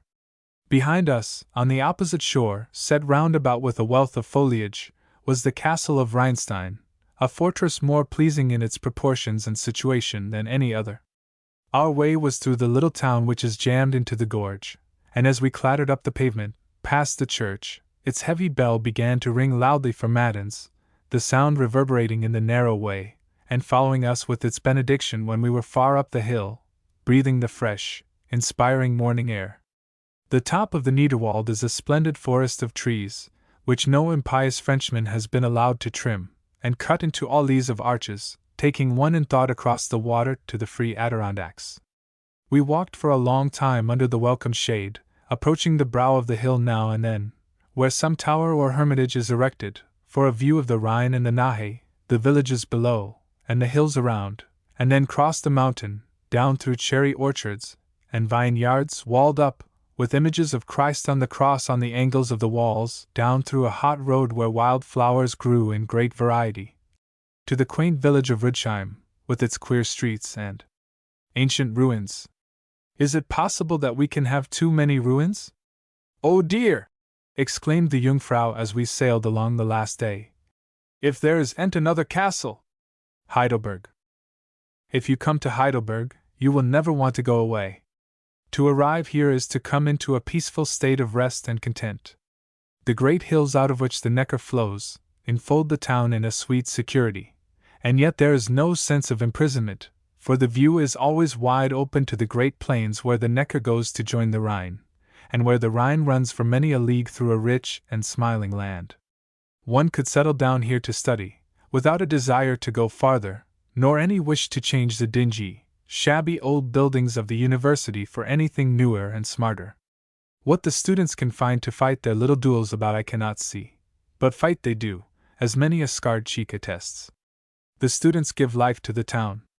They go about in little caps of red, green, and blue, many of them embroidered in gold, and stuck so far on the forehead that they require an elastic, like that worn by ladies, under the back hair, to keep them on, and they are also distinguished by colored ribbons across the breast. The majority of them are well-behaved young gentlemen, who carry switch canes, and try to keep near the fashions, like students at home. Some like to swagger about in their little skull caps, and now and then one is attended by a bulldog. I write in a room which opens out upon a balcony. Below it is a garden, below that foliage, and farther down the town with its old speckled roofs, spires, and queer little squares. Beyond is the Neckar, with the bridge, and white statues on it, and an old city gate at this end, with pointed towers. Beyond that is a white road with a wall on one side, along which I see peasant women walking with large baskets balanced on their heads. The road runs down the river to Neuenheim. Above it on the steep hillside are vineyards, and a winding path goes up to the Philosopher's Walk, which runs along for a mile or more, giving delightful views of the castle and the glorious woods and hills back of it. Above it is the mountain of Heiligenberg, from the other side of which one looks off toward Darmstadt and the famous road, the Bergstrasse. If I look down the stream, I see the narrow town, and the Neckar flowing out of it into the vast level plain, rich with grain and trees and grass, with many spires and villages. Mannheim to the northward, shining when the sun is low, the Rhine gleaming here and there near the horizon, and the Vosges mountains, purple in the last distance, on my right, and so near that I could throw a stone into them. The ruined tower and battlements of the northwest corner of the castle, half hidden in foliage, with statues framed in ivy, and the garden terrace, built for Elizabeth Stuart when she came here the bride of the Elector Frederick, where giant trees grow. Under the walls a steep path goes down into the town, along which little houses cling to the hillside. High above the castle rises the noble Königsthal, whence the whole of this part of Germany is visible, and, in a clear day, Strasbourg Minster, 90 miles away. I have only to go a few steps up a narrow, steep street, lined with the queerest houses, where is an ever-running pipe of good water, to which all the neighborhood resorts, and I am within the grounds of the castle. I scarcely know where to take you, for I never know where to go myself, and seldom do go where I intend when I set forth. We have been here several days, and I have not yet seen the great tun, nor the inside of the showrooms, nor scarcely anything that is set down as a sight. I do not know whether to wander on through the extensive grounds, with splendid trees, bits of old ruin, overgrown, cozy nooks, and seats where, through the foliage, distant prospects open into quiet retreats that lead to winding walks up the terraced hill, round to the open terrace overlooking the Neckar, and giving the best general view of the great mass of ruins. If we do, we shall be likely to sit in some delicious place, listening to the band playing in the Restoration. and to the nightingales till the moon comes up? Or shall we turn into the garden through the lovely arch of the Princess Elizabeth, with its stone columns cut to resemble tree trunks twined with ivy? Or go rather through the great archway, and under the teeth of the portcullis, into the irregular quadrangle, whose buildings mark the changing style and fortune of successive centuries, from 1300 down to the 17th century? There is probably no richer quadrangle in Europe. There is certainly no other ruin so vast, so impressive, so ornamented with carving, except the Alhambra. And from here we pass out upon the broad terrace of masonry, with a splendid flanking octagon tower, its base hidden in trees, a rich facade for a background, and below the town the river, and beyond, the plain and floods of golden sunlight. What shall we do? Sit and dream in the rent tower under the lindens that grow in its top? The day passes while one is deciding how to spend it, and the sun over Heiligenberg goes down on his purpose. Alpine notes, entering Switzerland, burn its beauties and bears.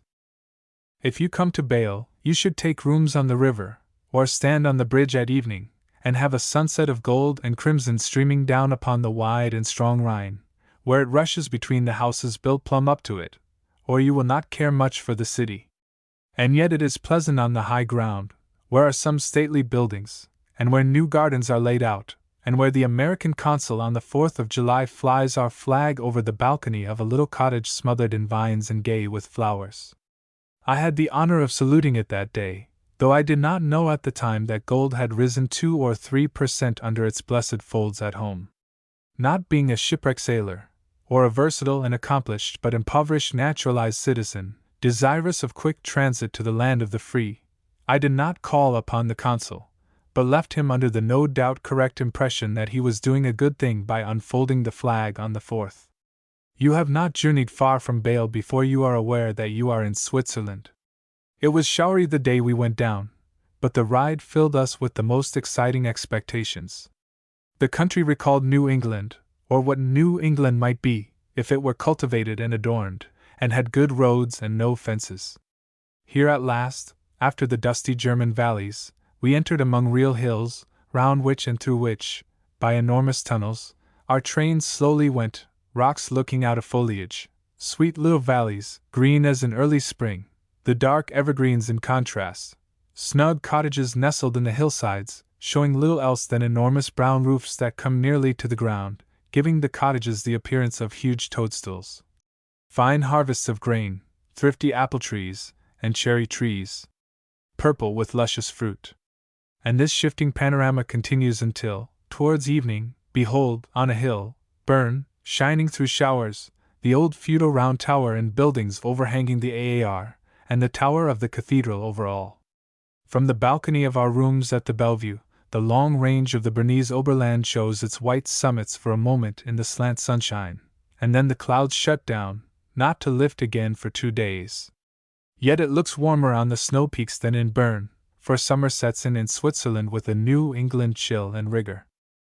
The traveler finds no city with more flavor of the picturesque and quaint than Bern, and I think it must have preserved the Swiss characteristics better than any other of the large towns in Helvetia.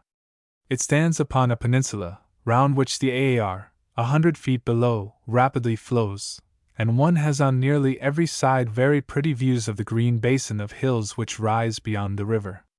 It is a most comfortable town on a rainy day, for all the principal streets have their houses built on arcades, and one walks under the low arches, with the shops on one side and the huge stone pillars on the other. These pillars so stand out toward the street as to give the housefronts a curved look. Above are balconies, in which, upon red cushions, sit the daughters of Bern, reading and sewing, and watching their neighbors, and in nearly every window are quantities of flowers of the most brilliant colors. The gray stone of the houses, which are piled up from the streets, harmonizes well with the colors in the windows and balconies, and the scene is quite oriental as one looks down, especially if it be upon a market morning, when the streets are as thronged as the Strand. Several terraces, with great trees, overlook the river, and command prospects of the Alps. These are public places, for the city government has a queer notion that trees are not hideous, and that a part of the use of living is the enjoyment of the beautiful. I saw an elegant bank building, with carved figures on the front, and at each side of the entrance door a large stand of flowers, oleanders, geraniums, and fuchsias, while the windows and balconies above bloomed with a like warmth of floral color. Would you put an American bank president in the retreat who should so decorate his banking house? We all admire the tasteful display of flowers in foreign towns. We go home, and carry nothing with us but a recollection. But Bern has also fountains everywhere, some of them grotesque, like the ogre that devours his own children, but all a refreshment and delight. And it has also its clock tower, with one of those ingenious pieces of mechanism, in which the sober people of this region take pleasure. At the hour, a procession of little bears goes round, a jolly figure strikes the time, a cock flaps his wings and crows, and a solemn Turk opens his mouth to announce the flight of the hours. It is more grotesque, but less elaborate, than the equally childish toy in the cathedral at Strasbourg. We went Sunday morning to the cathedral, and the excellent woman who guards the portal, where in ancient stone the Last Judgment is enacted, and the cheerful and conceited wise virgins stand over against the foolish virgins, one of whom has been in the penitential attitude of having a stone finger in her eye now for over 300 years, refused at first to admit us to the German Lutheran service, which was just beginning. It seems that doors are locked, and no one is allowed to issue forth until after service. There seems to be an impression that strangers go only to hear the organ, which is a sort of rival of that at Freiburg, and do not care much for the well-prepared and protracted discourse in Swiss German. We agreed to the terms of admission, but it did not speak well for former travelers that the woman should think it necessary to say, "You must sit still and not talk. It is a barn-like interior." The women all sit on hard, high-backed benches in the center of the church, and the men on hard, higher-backed benches about the sides, enclosing and facing the women, who are more directly under the droppings of the little pulpit, hung on one of the pillars, a very solemn and devout congregation, who sang very well, and paid strict attention to the sermon. I noticed that the names of the owners, and sometimes their coats of arms, were carved or painted on the backs of the seats, as if the pews were not put up at yearly auction. One would not call it a dressy congregation, though the homely women looked neat in black waists and white puffed sleeves and broad-brimmed hats. The only concession I have anywhere seen to women in Switzerland, as the more delicate sex, was in this church. They sat during most of the service, but the men stood all the time, except during the delivery of the sermon. The service began at 9 o'clock, as it ought to with us in summer. The costume of the peasant women in and about Bern comes nearer to being picturesque than in most other parts of Switzerland, where it is simply ugly. You know the sort of thing in pictures: the broad hat, short skirt, black, pointed stomacher, with white puffed sleeves, and from each breast a large silver chain hanging, which passes under the arm and fastens on the shoulder behind, a very favorite ornament. This costume would not be unbecoming to a pretty face and figure. Whether there are any such native to Switzerland, I trust I may not be put upon the witness stand to declare. Some of the peasant young men went without coats, and with the shirt sleeves fluted, and others wore burnut-colored suits, the coats of which I can recommend to those who like the swallow-tailed variety. I suppose one would take a man into the opera in London, where he cannot go in anything but that sort. The buttons on the backs of these came high up between the shoulders, and the tails did not reach below the waistband. There is a kind of rooster of similar appearance.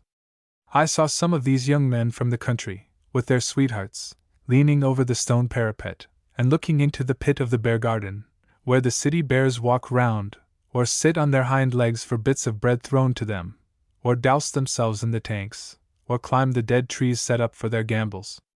Years ago they ate up a British officer who fell in, and they walk round now ceaselessly, as if looking for another. But one cannot expect good taste in a bear. If you would see how charming a farming country can be, drive out on the highway towards Thun. 4 miles it is well shaded with giant trees of enormous trunks, and a clean sidewalk runs by the fine road. On either side, at little distances from the road, are picturesque cottages and rambling old farmhouses peeping from the trees and vines and flowers. Everywhere flowers, before the house, in the windows, at the railway stations. But one cannot stay forever even in delightful Bern, with its fountains and terraces, and girls on red cushions in the windows, and noble trees and flowers, and its stately federal capital, and its bears carved everywhere in stone and wood, and its sunrises, when all the Bernese Alps lie like molten silver in the early light, and the clouds drift over them, now hiding, now disclosing, the enchanting heights. Hearing the Freiburg organ, first sight of Lake Leman. Freiburg, with its aerial suspension bridges, is also on a peninsula, formed by the Sarini, with its old walls, old watchtowers, its piled-up old houses, and streets that go upstairs, and its delicious cherries, which you can eat while you sit in the square by the famous linden tree, and wait for the time when the organ will be played in the cathedral. For all the world stops at Freiburg to hear and enjoy the great organ, all except the self-satisfied English clergyman, who says he doesn't care much for it, and would rather go about town and see the old walls, and the young and boorish French couple, whose refined amusement in the railway carriage consisted in the young man's catching his wife's foot in the window strap, and hauling it up to the level of the window, and who cross themselves and go out after the first tune, and the two bread and butter English young ladies, one of whom asks the other in the midst of the performance, if she has thought yet to count the pipes, a thoughtful verification of Murray, which is very commendable in a young woman traveling for the improvement of her little mind. One has heard so much of this organ, that he expects impossibilities, and is at first almost disappointed, although it is not long in discovering its vast compass, and its wonderful imitations, now of a full orchestra, and again of a single instrument. One has not to wait long before he is mastered by its spell. The Vox Humana stop did not strike me as so perfect as that of the organ in the Rev. Mr. Hale's church in Boston, though the imitation of choir voices responding to the organ was very effective. But it is not in tricks of imitation that this organ is so wonderful. It is its power of revealing, by all its compass, the inmost part of any musical composition. The last piece we heard was something like this: the sound of a bell, tolling at regular intervals, like the throbbing of a life begun, about it an accompaniment of hopes, inducements, fears, the flute, the violin, the violoncello, promising, urging, entreating, inspiring, the life beset with trials, lured with pleasures, hesitating, doubting, questioning, its purpose at length grows more certain and fixed. The bell tolling becomes a prolonged undertone, the flow of a definite life. The music goes on, twining round it, now one sweet instrument and now many, in strife or accord, all the influences of earth and heaven and the base underworld meeting and warring over the aspiring soul. The struggle becomes more earnest, the undertone is louder and clearer, the accompaniment indicates striving, contesting passion, an agony of endeavor and resistance, until at length the steep and rocky way is passed. The world and self are conquered, and in a burst of triumph from a full orchestra, the soul attains the serene summit. But the rest is only for a moment. Even in the highest places are temptations. The sunshine fails, clouds roll up, growling of low, pedal thunder is heard, while sharp lightning flashes soon break in clashing peals about the peaks. This is the last alpine storm and trial. After it the sun bursts out again, the wide, sunny valleys are disclosed, and a sweet evening hymn floats through all the peaceful air. We go out from the cool church into the busy streets of the white, grey town awed and comforted. And such a ride afterwards! It was as if the organ music still continued. All the world knows the exquisite views southward from Freiburg, but such an atmosphere as we had does not overhang them many times in a season. First the Mulross, and a range of mountains bathed in misty blue light, rugged peaks, scarred sides, white and tawny at once, rising into the clouds which hung large and soft in the blue, soon Mont Blanc, dim and aerial, in the south, the lovely valley of the river Sens, peasants walking with burdens on the white highway, the quiet and soft-tinted mountains beyond, towns perched on hills, with old castles and towers, the land rich with grass, grain, fruit, flowers, at Palasia a magnificent view of the silver, purple, and blue mountains, with their chalky seams and gashed sides near at hand, and at length, coming through a long tunnel, as if we had been shot out into the air above a country more surprising than any in dreams, the most wonderful sight burst upon us, the low-lying, deep blue Lake Leman, and the gigantic mountains rising from its shores, and a sort of mist, translucent, suffused with sunlight. like the liquid of the golden wine the Steinberger poured into the vast basin.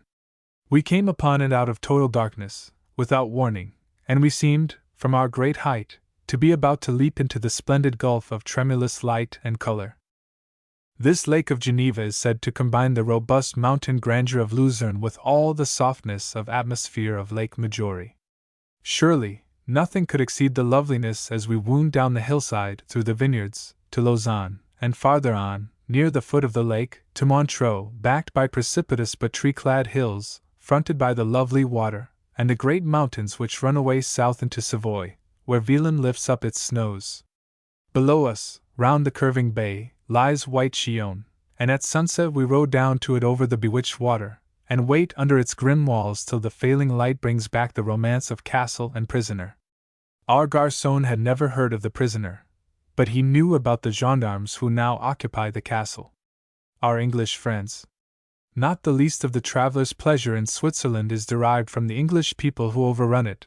They seem to regard it as a kind of private park or preserve belonging to England, and they establish themselves at hotels, or on steamboats and diligences, with a certain air of ownership that is very pleasant. I am not very fresh in my geology, but it is my impression that Switzerland was created especially for the English, about the year of the Magna Carta, or a little later. The Germans who come here, and who don't care very much what they eat, or how they sleep, provided they do not have any fresh air in dining room or bedroom, and provided, also, that the bread is a little sour, growl a good deal about the English, and declare that they have spoiled Switzerland. The natives, too, who live off the English, seem to thoroughly hate them, so that one is often compelled, in self-defense, to proclaim his nationality, which is like running from Scylla upon Charybdis, for, while the American is more popular, it is believed that there is no bottom to his pocket. There was a sprig of the Church of England on the steamboat on Lake Leman, who spread himself upon a centre bench, and discoursed very instructively to his friends, a stout, fat-faced young man in a white cravat, whose voice was at once loud and melodious, and whom our manly Oxford student set down as a man who had just rubbed through the university, and got into a scanty living.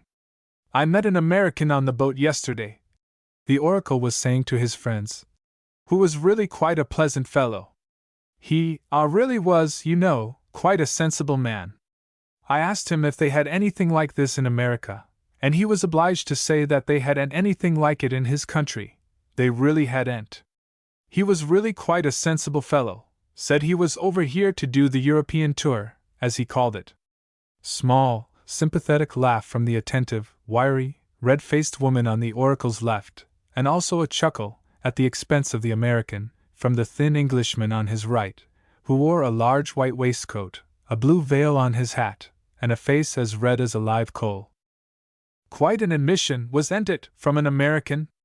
But I think they have changed since the war, you know." At the next landing, the smooth and beaming churchman was left by his friends, and he soon retired to the cabin, where I saw him self-sacrificingly denying himself the views on deck, and consoling himself with a substantial lunch and a bottle of English ale. There is one thing to be said about the English abroad: the variety is almost infinite. The best acquaintances one makes will be English, people with no nonsense and strong individuality, and one gets no end of entertainment from the other sort. Very different from the clergyman on the boat was the old lady at table d'hôte in one of the hotels on the lake. One would not like to call her a delightfully wicked old woman, like the Baroness Bernstein, but she had her own witty and satirical way of regarding the world. She had lived 25 years at Geneva, where people, years ago, coming over the dusty and hot roads of France, used to faint away when they first caught sight of the Alps. Believe they don't do it now. She never did, was past the susceptible age when she first came, was tired of the people. Honest? Why, yes, honest, but very fond of money. Fine Swiss wood carving? Yes. You'll get very sick of it. It's very nice, but I'm tired of it. Years ago, I sent some of it home to the folks in England. They thought everything of it, and it was not very nice, either, a cheap sort. Moral ideas? I don't care for moral ideas. People make such a fuss about them lately. This in reply to her next neighbor, an eccentric, thin man, with bushy hair, shaggy eyebrows, and a high, falsetto voice, who rallied the witty old lady all dinner time about her lack of moral ideas, and accurately described the thin wine on the table as water bewitched. Why didn't the Baroness go back to England, if she was so tired of Switzerland? Well, she was too infirm now, and besides, she didn't like to trust herself on the railroads. And there were so many new inventions nowadays of which she read. What was this nitroglycerin that exploded so dreadfully? No, she thought she should stay where she was. There is little risk of mistaking the Englishman, with or without his family, who has set out to do Switzerland. He wears a brandy flask, a field glass, and a haversack. Whether he has a silk or soft hat, he is certain to wear a veil tied round it. This precaution is adopted when he makes up his mind to come to Switzerland, I think, because he has read that a veil is necessary to protect the eyes from the snow glare. There is probably not one traveler in 100 who gets among the ice and snowfields where he needs a veil or green glasses, but it is well to have it on the hat. It looks adventurous. The veil and the spiked alpenstock are the signs of peril. Everybody, almost everybody, has an alpenstock. It is usually a round pine stick, with an iron spike in one end. That, also, is a sign of peril. We saw a noble young Briton on the steamer the other day, who was got up in the best Alpine manner. He wore a short sack, in fact, an entire suit of light grey flannel, which closely fitted his lithe form. His shoes were of undressed leather, with large spikes in the soles, and on his white hat he wore a large quantity of gauze, which fell in folds down his neck. I am sorry to say that he had a red face, a shaven chin, and long side whiskers.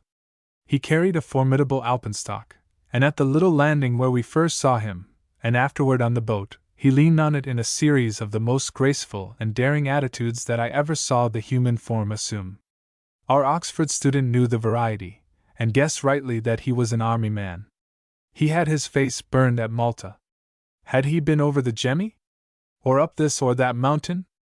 Asked another English officer. No, I have not. And it turned out that he hadn't been anywhere, and didn't seem likely to do anything but show himself at the frequented valley places. And yet I never saw one whose gallant bearing I so much admired. We saw him afterward at Interlaken, enduring all the hardships of that fashionable place. There was also there another of the same country, got up for the most dangerous alpine climbing, conspicuous in red woolen stockings that came above his knees. I could not learn that he ever went up anything higher than the top of a diligence. The diligence to Chamonix. The greatest diligence we have seen, one of the few of the old-fashioned sort, is the one from Geneva to Chamonix. It leaves early in the morning, and there is always a crowd about it to see the mount and start. The great ark stands before the diligence office, and for half an hour before the hour of starting, the porters are busy stowing away the baggage and getting the passengers on board.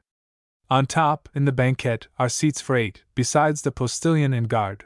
In the coupé 6, under the postilion's seat and looking upon the horses, seats for 3. In the interior, for 3, and on top, behind, for 6 or 8. The baggage is stowed in the capacious bowels of the vehicle. At 7, the 6 horses are brought out and hitched on, 3 abreast. We climb up a ladder to the banquette. There is an irascible Frenchman, who gets into the wrong seat, and before he gets right there is a terrible war of words between him and the guard and the porters and the hostlers, everybody joining in with great vivacity. In front of us are 3 quiet Americans, and a slim Frenchman with a tall hat and one eyeglass. The postilion gets up to his place. Crack, crack, crack, goes the whip, and amid sensation, from the crowd, we are off at a rattling pace, the whip cracking all the time like Chinese fireworks. The great passion of the drivers is noise, and they keep the whip going all day. No sooner does a fresh one mount the box than he gives a half-dozen preliminary snaps, to which the horses pay no heed, as they know it is only for the driver's amusement. We go at a good gait, changing horses every 6 miles, till we reach the baths of St. Gervais, where we dine, from near which we get our first glimpse of Mont Blanc through clouds, a section of a dazzlingly white glacier, a very exciting thing to the imagination. Thence we go on in small carriages, over a still excellent but more hilly road, and begin to enter the real mountain wonders, until, at length, real glaciers pouring down out of the clouds nearly to the road meet us, and we enter the narrow valley of Chamonix, through which we drive to the village in a rain. Everybody goes to Chamonix, and up the Flégera, and to Montanvert, and over the Mer de Glace, and nearly everybody down the Mauvaise Pas to the chapeau, and so back to the village. It is all easy to do, and yet we saw some French people at the chapeau who seemed to think they had accomplished the most hazardous thing in the world in coming down the rocks of the Mauvaise Pas.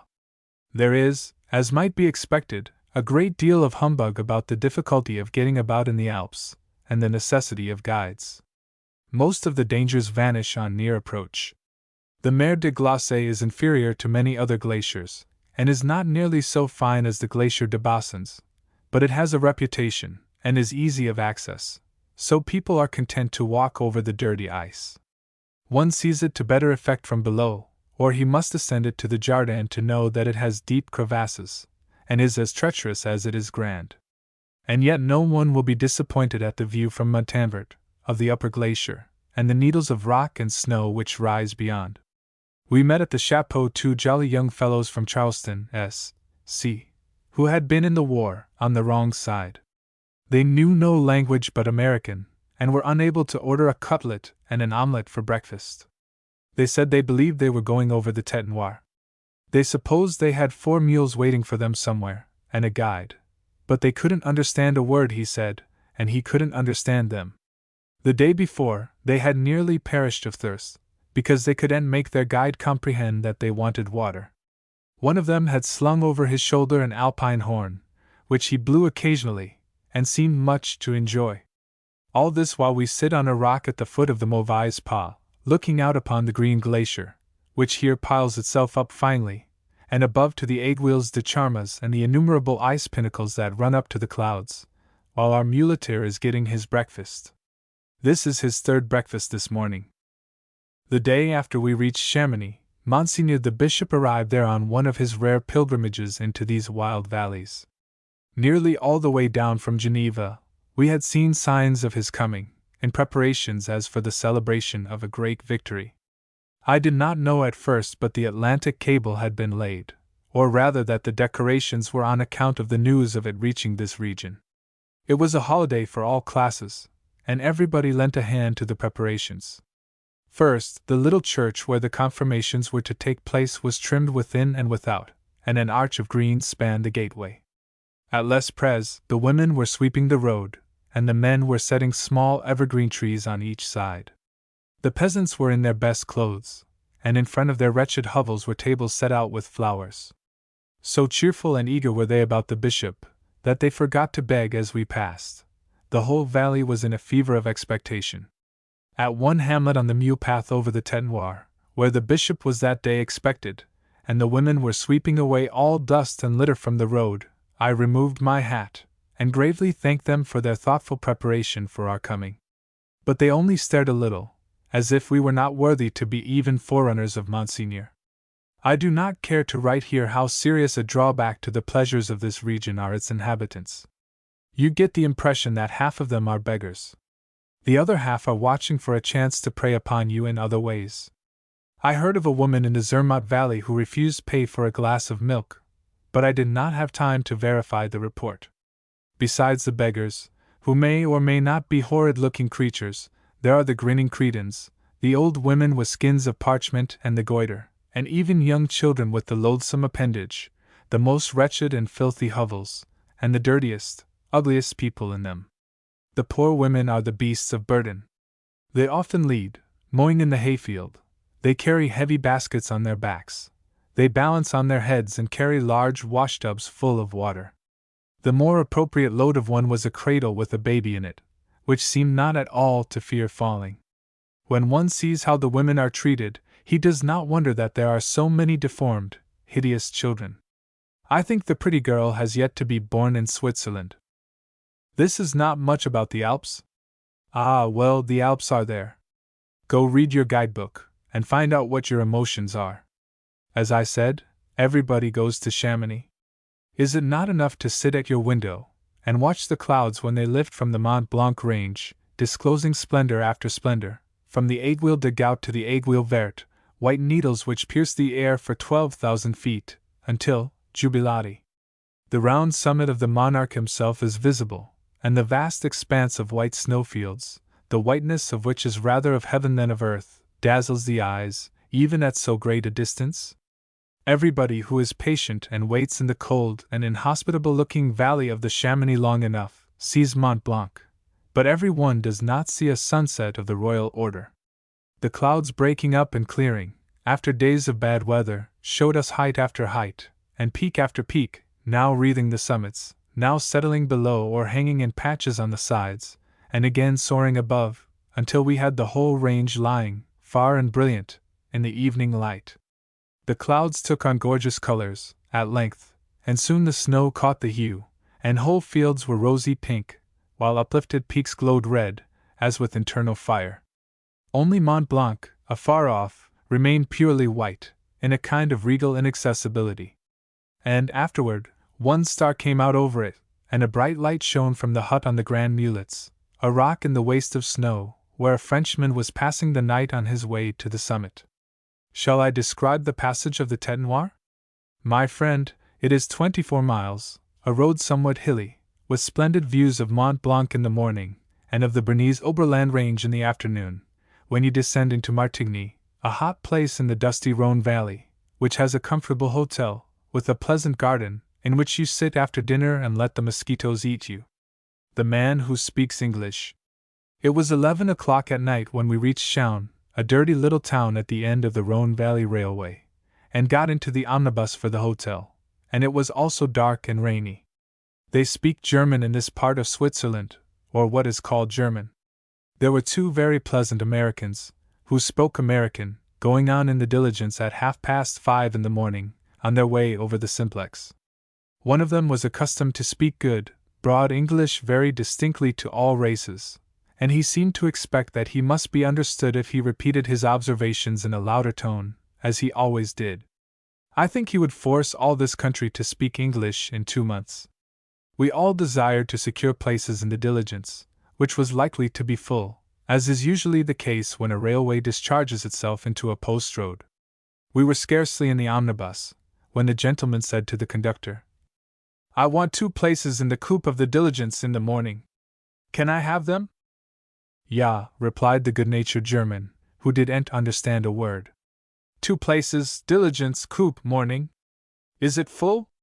"Ja," replied the accommodating fellow. "Hotel man speak English." I suggested the banquette as desirable, if it could be obtained, and the German was equally willing to give it to us.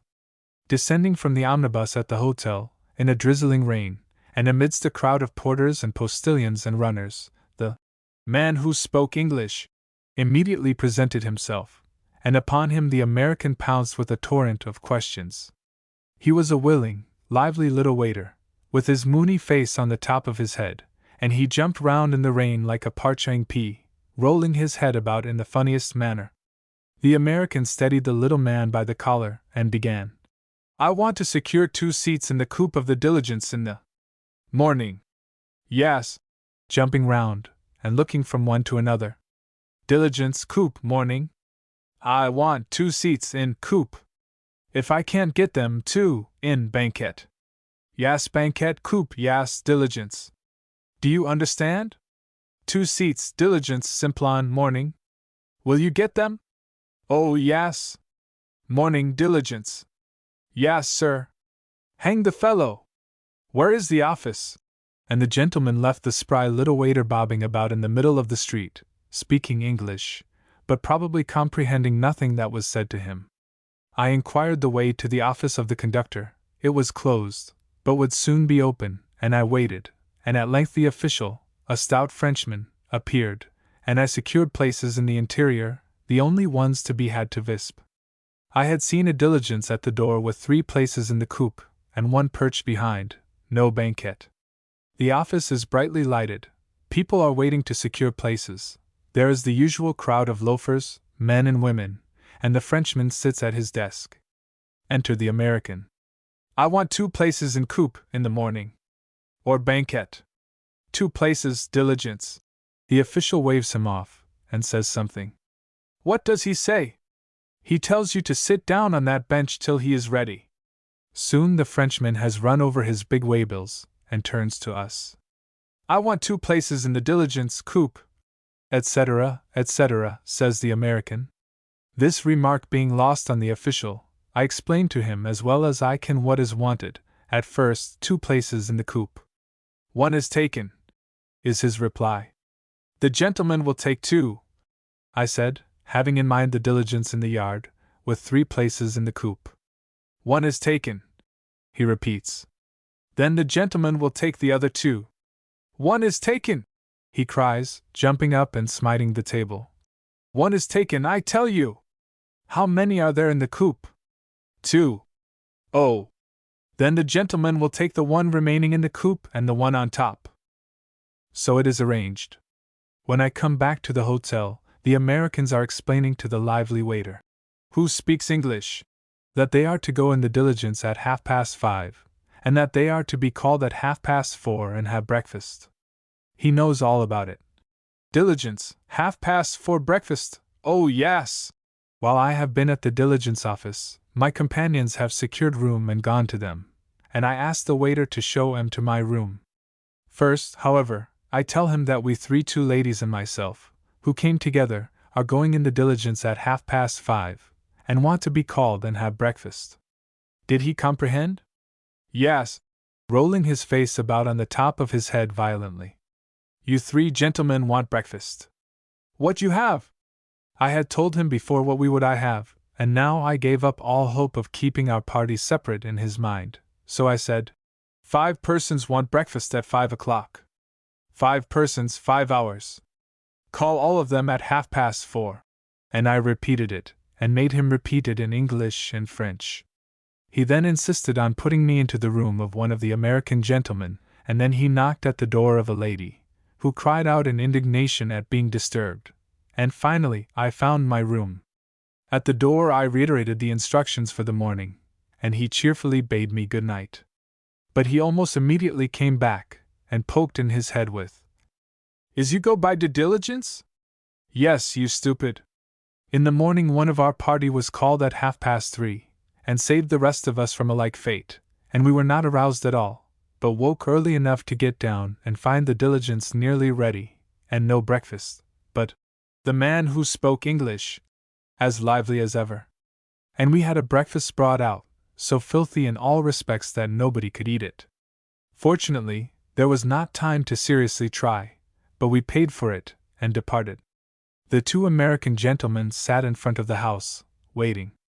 The lively waiter had called them at 3:30, for the railway train, instead of the diligence, and they had their wretched breakfast early. They will remember the funny adventure with the man who speaks English, and, no doubt, unite with us in warmly commending the Hotel Lion d'Or at Chaon as the nastiest inn in Switzerland. A walk to the Gorne Grat. When one leaves the dusty Rhone Valley, and turns southward from Visp, he plunges into the wildest and most savage part of Switzerland, and penetrates the heart of the Alps. The valley is scarcely more than a narrow gorge, with high precipices on either side, through which the turbid and rapid Visp tears along at a furious rate, boiling and leaping in foam over its rocky bed, and nearly as large as the Rhone at the junction. From Visp to St. Nicholas, 12 miles, there is only a mule path, but a very good one, winding along on the slope, sometimes high up, and again descending to cross the stream, at first by vineyards and high stone walls, and then on the edges of precipices, but always romantic and wild. It is noon when we set out from Visp, in true pilgrim fashion, and the sun is at first hot, but as we slowly rise up the easy ascent, we get a breeze, and forget the heat in the very charms of the walk. Everything for the use of the upper valley in Zermatt, now a place of considerable resort, must be carried by porters, or on horseback, and we pass or meet men and women, sometimes a dozen of them together, laboring along under the long, heavy baskets, broad at the top and coming nearly to a point below, which are universally used here for carrying everything. The tubs for transporting water are of the same sort. There is no level ground, but every foot is cultivated.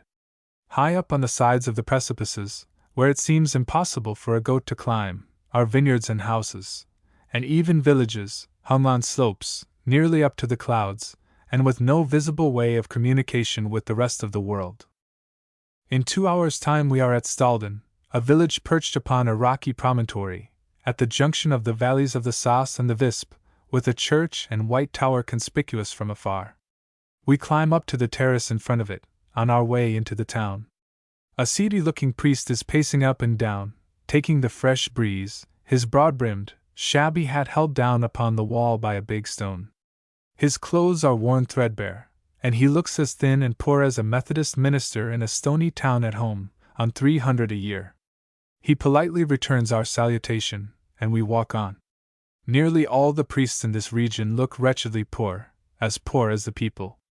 Through crooked, narrow streets, with houses overhanging and thrusting out corners and gables, houses with stables below, and quaint carvings and odd little windows above, the panes of glass hexagons, so that the windows looked like sections of honeycomb, we found our way to the inn, a many-storied chalet, with stairs on the outside, stone floors in the upper passages, and no end of queer rooms.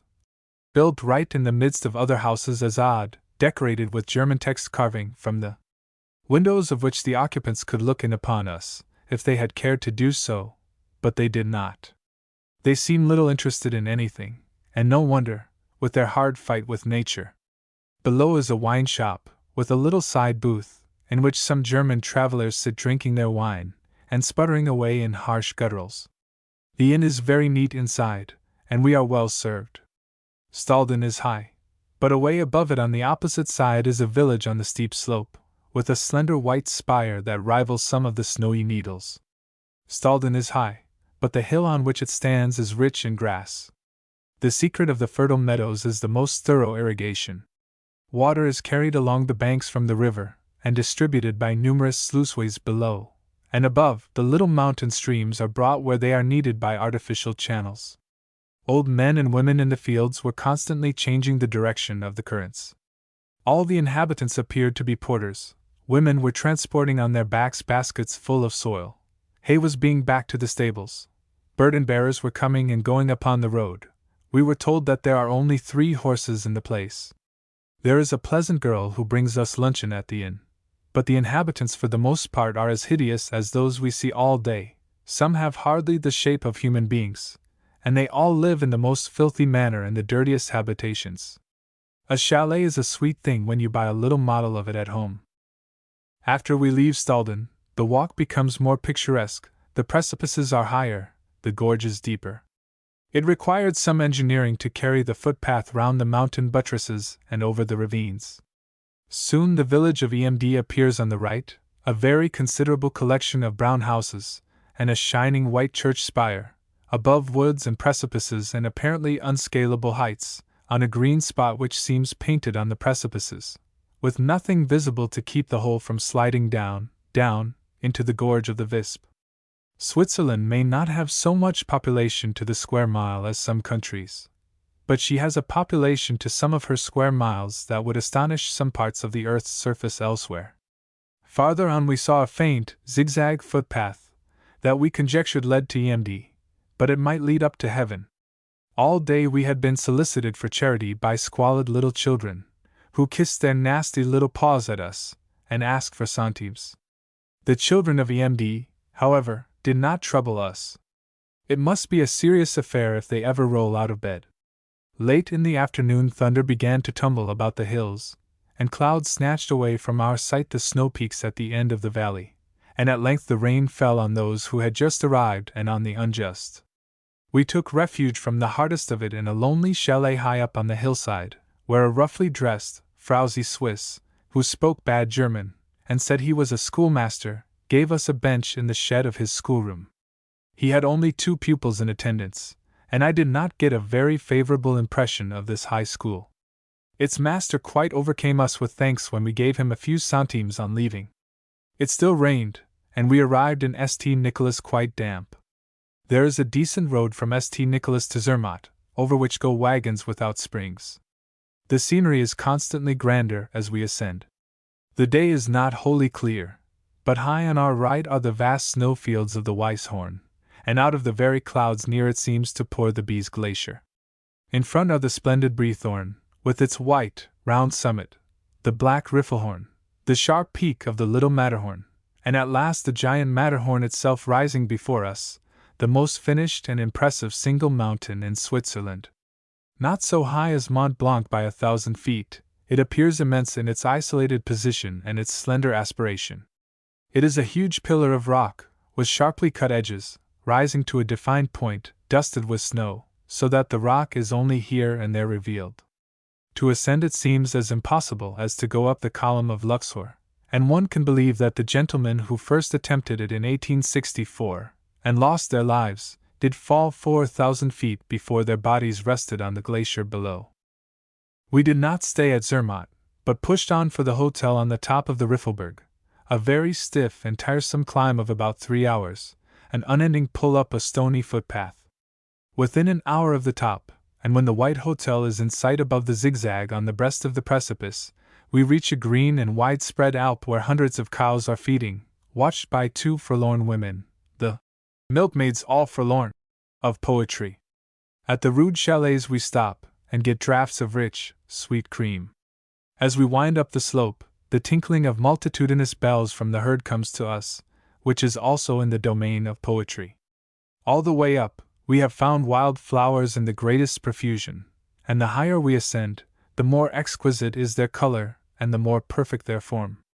There are pansies, gentians of a deeper blue than flower ever was before, forget-me-nots, a pink variety among them, violets, the alpine rose and the alpine violet, delicate pink flowers of moss, harebells, and quantities for which we know no names, more exquisite in shape and color than the choicest products of the greenhouse. Large slopes are covered with them, a brilliant show to the eye, and most pleasantly beguiling the way of its tediousness. As high as I ascended, I still found some of these delicate flowers, the pink moss growing in profusion amongst the rocks of the Gornergrat, and close to the snowdrifts. The inn on the Riffelberg is nearly 8,000 feet high, almost 2,000 feet above the hut on Mount Washington, yet it is not so cold and desolate as the latter. Grass grows and flowers bloom on its smooth upland, and behind it, and in front of it are the snow peaks. That evening we essayed the Gornergrat, a rocky ledge nearly 10,000 feet above the level of the sea, but after a climb of an hour and a half, and a good view of Monte Rosa and the glaciers and peaks of that range, we were prevented from reaching the summit, and driven back by a sharp storm of hail and rain. The next morning I started for the Gornergrat again, at 4 o'clock. The Matterhorn lifted its huge bulk sharply against the sky, except where fleecy clouds lightly draped it and fantastically blew about it. As I ascended, and turned to look at it, its beautifully cut peak had caught the first ray of the sun, and burned with a rosy glow. Some great clouds drifted high in the air, the summits of the Breithorn, the Liscum, and their companions, lay cold and white, but the snow down their sides had a tinge of pink. When I stood upon the summit of the Gornergrat, the 2 prominent silver peaks of Monte Rosa were just touched with the sun, and its great snowfields were visible to the glacier at its base. The Gornergrat is a rounded ridge of rock, entirely encircled by glaciers and snow peaks. The panorama from it is unexcelled in Switzerland. Returning down the rocky steep, I descried, solitary in that great waste of rock and snow, the form of a lady whom I supposed I had left sleeping at the inn, overcome with the fatigue of yesterday's tramp. Lured on by the apparently short distance to the backbone of the ridge, she had climbed the rocks a mile or more above the hotel, and come to meet me. She also had seen the great peaks lift themselves out of the grey dawn, and Monte Rosa catch the first rays. We stood a while together to see how Jock and Day ran hither and thither along the mountain tops, until the light was all abroad, and then silently turned downward, as one goes from a mount of devotion. The Baths of Luke. In order to make the pass of the Gemmi, it is necessary to go through the Baths of Luke. The ascent from the Rhone bridge at Suston is full of interest, affording fine views of the valley, which is better to look at than to travel through, and bringing you almost immediately to the old town of Luke, a queer, old, towered place, perched on a precipice, with the oddest inn, and a notice posted up to the effect that any one who drives through its steep streets faster than a walk will be fined 5 francs. I paid nothing extra for a fast walk. The road, which is one of the best in the country, is a wonderful piece of engineering, spanning streams, cut in rock, rounding precipices, following the wild valley of the Dala by many a winding and zigzag. The Baths of Luc, or Loch les Bains, or Lookerbad, is a little village at the very head of the valley, over 4,000 feet above the sea, and overhung by the perpendicular walls of the Gemmi, which rise on all sides, except the south, on an average of 2,000 feet above it. There is a nest of brown houses, clustered together like beehives, into which the few inhabitants creep to hibernate in the long winters, and several shops, grand hotels, and bathing houses open for the season. Innumerable springs issue out of this green, sloping meadow among the mountains, some of them icy cold, but over 20 of them hot, and seasoned with a great many disagreeable sulfates, carbonates, and oxides, and varying in temperature from 95 to 123 degrees Fahrenheit. Italians, French, and Swiss resort here in great numbers to take the baths, which are supposed to be very efficacious for rheumatism and cutaneous affections. Doubtless many of them do up their bathing for the year while here, and they may need no more after scalding and soaking in this water for a couple of months. Before we reached the hotel, we turned aside into one of the bathhouses. We stood inhaling a sickly steam in a large, close hall, which was wholly occupied by a huge vat, across which low partitions, with bridges, ran, dividing it into 4 compartments. When we entered, we were assailed with yells in many languages, and howls in the common tongue, as if all the fiends of the pit had broken loose. We took off our hats in obedience to the demand, but the clamor did not wholly subside, and was mingled with singing and horrible laughter. Floating about in each vat, we at first saw 20 or 30 human heads. The women could be distinguished from the men by the manner of dressing the hair. Each wore a loose woolen gown. Each had a little table floating before him or her, which he or she pushed about at pleasure. One wore a hideous mask, another kept diving in the opaque pool and coming up to blow, like the hippopotamus in the zoological gardens. Some were taking a lunch from their tables, others playing chess, some sitting on the benches round the edges, with only heads out of water, as doleful as owls, while others roamed about, engaged in the game of spattering with their comrades, and sang and shouted at the top of their voices. The people in this bath were said to be second class, but they looked as well and behaved better than those of the first class, whom we saw in the establishment at our hotel afterward. It may be a valuable scientific fact that the water in these vats, in which people of all sexes, all diseases, and all nations spend so many hours of the 24, is changed once a day. The temperature at which the bath is given is 98. The water is let in at night, and allowed to cool. At 5 in the morning, the bathers enter it, and remain until 10 o'clock, 5 hours, having breakfast served to them on the floating tables.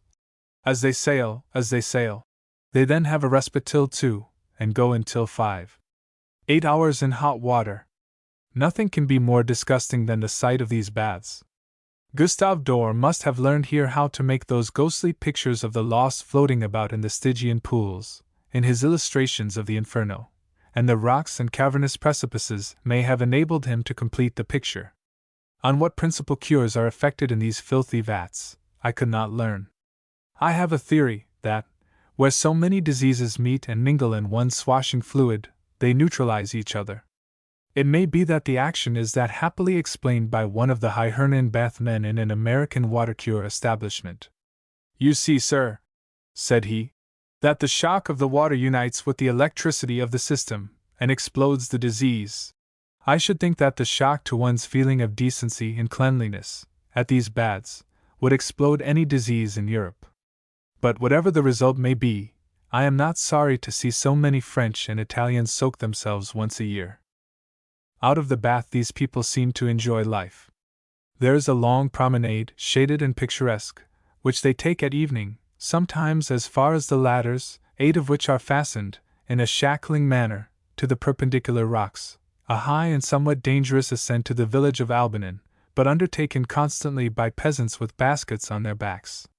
It is in winter the only mode Lookerbad has of communicating with the world, and in summer it is the only way of reaching Albanin, except by a long journey down the Dala and up another valley and height. The bathers were certainly very lively and social at table d'hôte, where we had the pleasure of meeting some 100 of them, dressed It was presumed that the baths were the subject of the entertaining conversation, for I read in a charming little work which sets forth the delights of Luke, that la piscine forms the staple of most of the talk. La piscine, or, as this book poetically calls it, that daughter of the waters of Loch, that eruption of which we have already spoken, and which proves the action of the baths upon the skin, becomes the object, and often the end, of all conversation. And it gives specimens of this pleasant converse, as Comment vie votre piscine? Avez-vous la piscine? Je suis en pleine piscine. Ma piscine est fort bien passée. Indeed, says this entertaining tract, sans piscine, one would not be able to hold, at table or in the salon, with a neighbor of either sex, the least conversation. Further, it is by grace à la piscine that one arrives at those intimacies which are the characteristics of the baths. Blessed, then, be la piscine, which renders possible such a high society, and such select and entertaining conversation. Long may the bathers of Luke live to soak and converse. In the morning, when we departed for the ascent of the Gemmi, we passed one of the bathing houses. I fancied that a hot steam issued out of the crevices. From within came a discord of singing and caterwauling, and, as the door swung open, I saw that the heads floating about on the turbid tide were eating breakfast from the swimming tables. Over the Gemmi. I spent some time, the evening before, studying the face of the cliff we were to ascend, to discover the path, but I could only trace its zigzag beginning. When we came to the base of the rock, we found a way cut, a narrow path, most of the distance hewn out of the rock, winding upward along the face of the precipice. The view, as one rises, is of the breakneck description. The way is really safe enough, even on muleback, ascending, but one would be foolhardy to ride down. We met a lady on the summit who was about to be carried down on a chair, and she seemed quite to like the mode of conveyance. She had harnessed her husband in temporarily for one of the bearers, which made it still more jolly for her. When we started, a cloud of mist hung over the edge of the rocks. As we rose, it descended to meet us, and sunk below, hiding the valley and its houses, which had looked like Swiss toys from our height. When we reached the summit, the mist came boiling up after us, rising like a thick wall to the sky, and hiding all that great mountain range, the Valais Alps, from which we had come, and which we hoped to see from this point. Fortunately, there were no clouds on the other side, and we looked down into a magnificent rocky basin, encircled by broken and overtopping crags and snowfields, at the bottom of which was a green lake. It is one of the wildest of scenes. An hour from the summit, we came to a green alp, where a herd of cows were feeding, and in the midst of it were 3 or 4 dirty chalets, where pigs, chickens, cattle, and animals constructed very much like human beings, lived. Yet I have nothing to say against these chalets, for we had excellent cream there. We had, on the way down, fine views of the snowy Altels, the Rinderhorn, the Finster Erhorn, a deep valley which enormous precipices guard, but which avalanches nevertheless invade, and farther on, of the Blumless Alp, with its summit of crystalline whiteness. The descent to Kandersteg is very rapid, and in a rain slippery. This village is a resort for artists for its splendid views of the range we had crossed. It stands at the gate of the mountains. From there to the Lake of Thun is a delightful drive, a rich country, with handsome cottages and a charming landscape, even if the pyramidal Nissen did not lift up its 7,000 feet on the edge of the lake. So, through a smiling land, and in the sunshine after the rain, we come to Spies, and find ourselves at a little hotel on the slope, overlooking town and lake and mountains. Spies is not large. Indeed, its few houses are nearly all picturesquely grouped upon a narrow rib of land which is thrust into the lake on purpose to make the loveliest picture in the world. There is the old castle, with its many slim spires and its square-peaked roof tower, the slender steepled church, a fringe of old houses below on the lake, one overhanging towards the point, and the promontory, finished by a willow drooping to the water. Beyond, in hazy light, over the lucid green of the lake, are mountains whose masses of rock seem soft and sculptured. To the right, at the foot of the lake, tower the great snowy mountains, the cone of the Schreckhorn, the square top of the Eiger, the Jungfrau, just showing over the hills, and the Blumless Alp rising into heaven clear and silvery. What can one do in such a spot, but swim in the lake, lie on the shore, and watched the passing steamers and the changing light on the mountains. Down at the wharf, when the small boats put off for the steamer, one can well entertain himself. The small boat is an enormous thing, after all, and propelled by two long, heavy sweeps, one of which is pulled, and the other pushed. The laboring oar is, of course, pulled by a woman, while her husband stands up in the stern of the boat, and gently dips the other in a gallant fashion. There is a boy there, whom I cannot make out, a short, square boy, with tasseled skull cap, and a face that never changes its expression, and never has any expression to change. He may be older than these hills. He looks old enough to be his own father, and there is a girl, his counterpart, who might be, judging her age by her face, the mother of both of them. These solemn old young people are quite busy doing nothing about the wharf, and appear to be afflicted with an undue sense of the responsibility of life. There is a beer garden here, where several sober couples sit seriously drinking their beer. There are some horrid old women, with the parchment skin and the disagreeable necks. Alone, in a window of the castle, sits a lady at her work, who might be the countess. Only, I am sorry, there is no countess, nothing but a frau, in that old feudal dwelling. And there is a foreigner, thinking how queer it all is. And while he sits there, the melodious bell in the church tower rings its evening song. Bavaria. American impatience. We left Switzerland, as we entered it, in a rain, a kind of double baptism that may have been necessary, and was certainly not too heavy a price to pay for the privileges of the wonderful country.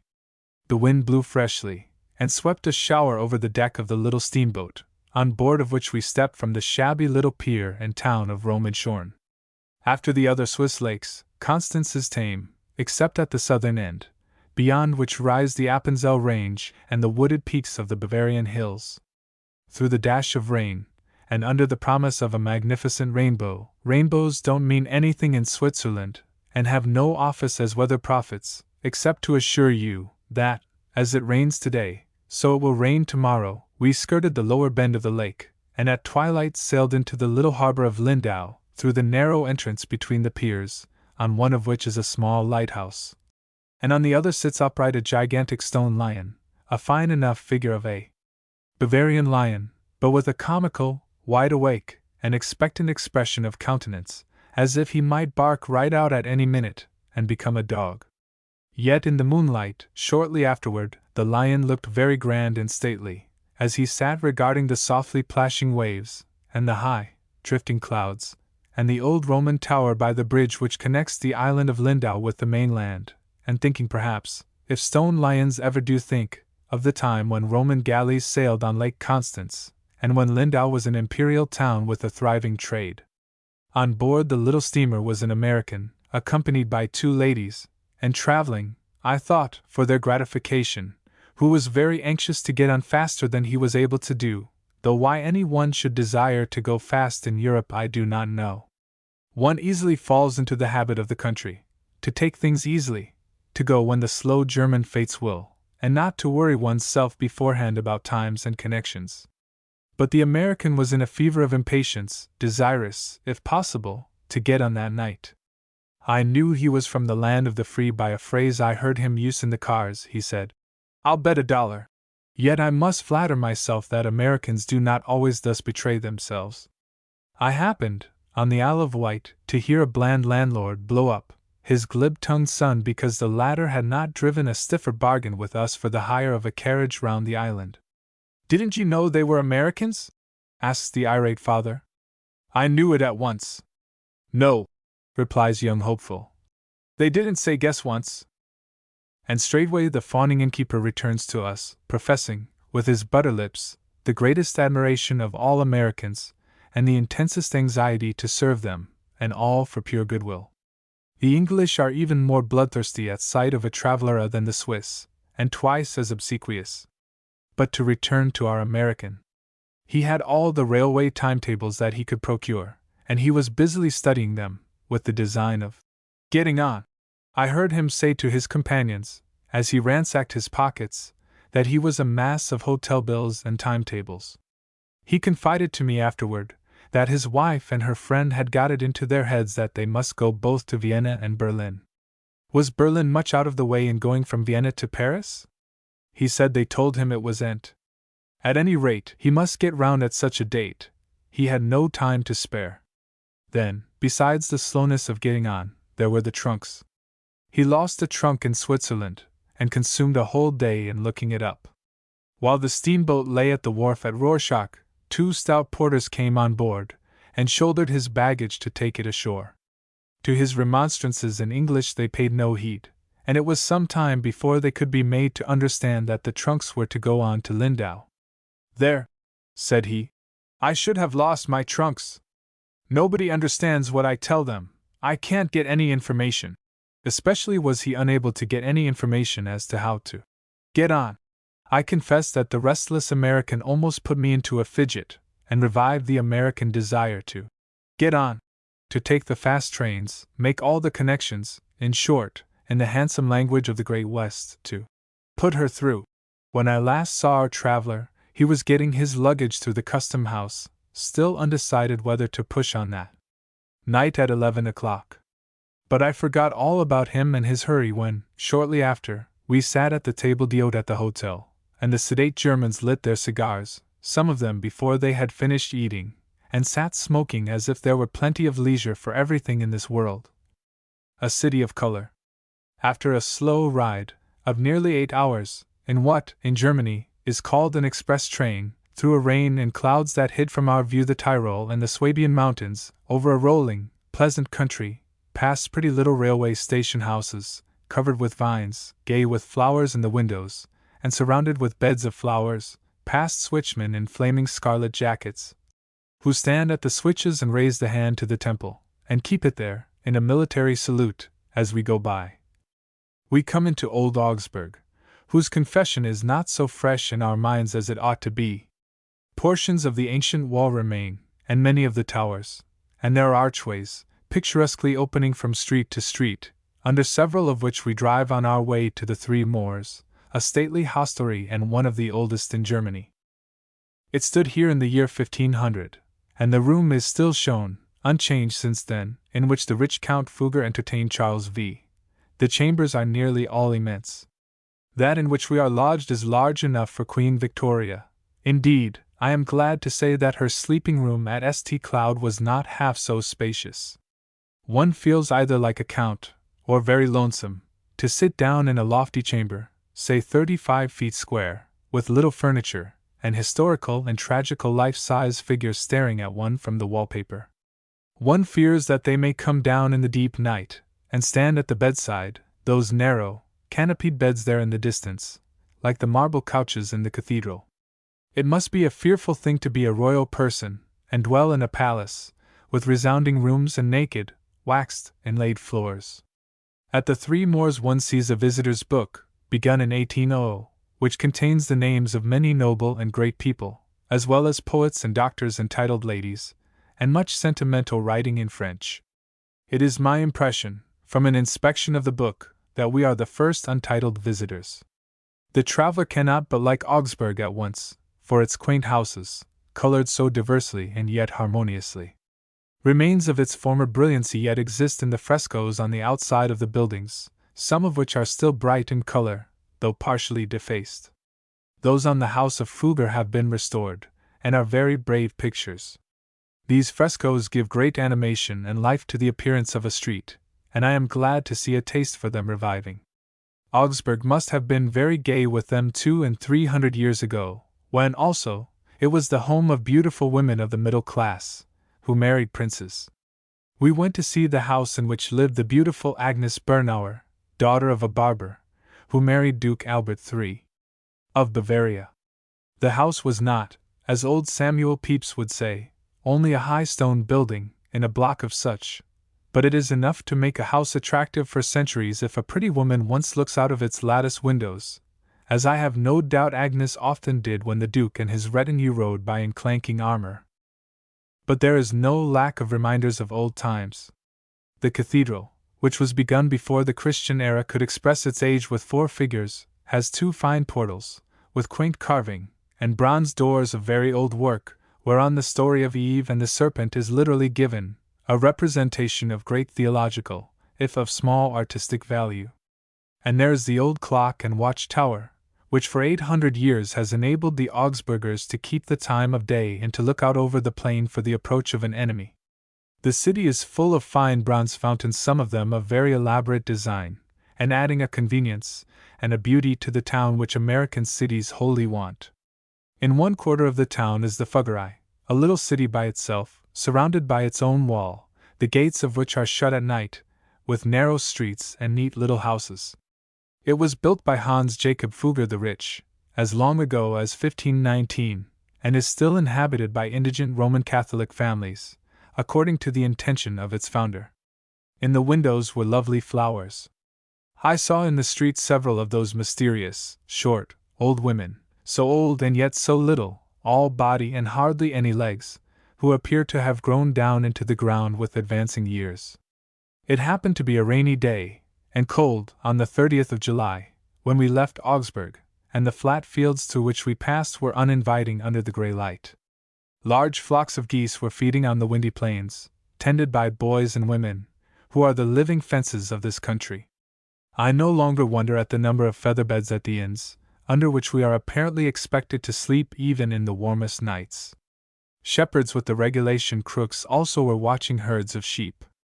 Here and there a cluster of red-roofed houses were huddled together into a village, and in all directions rose tapering spires. Especially we marked the steeple of Blenheim, where Jack Churchill won the name for his magnificent country seat, early in the 18th century. All this plain where the silly geese feed has been marched over and fought over by armies time and again.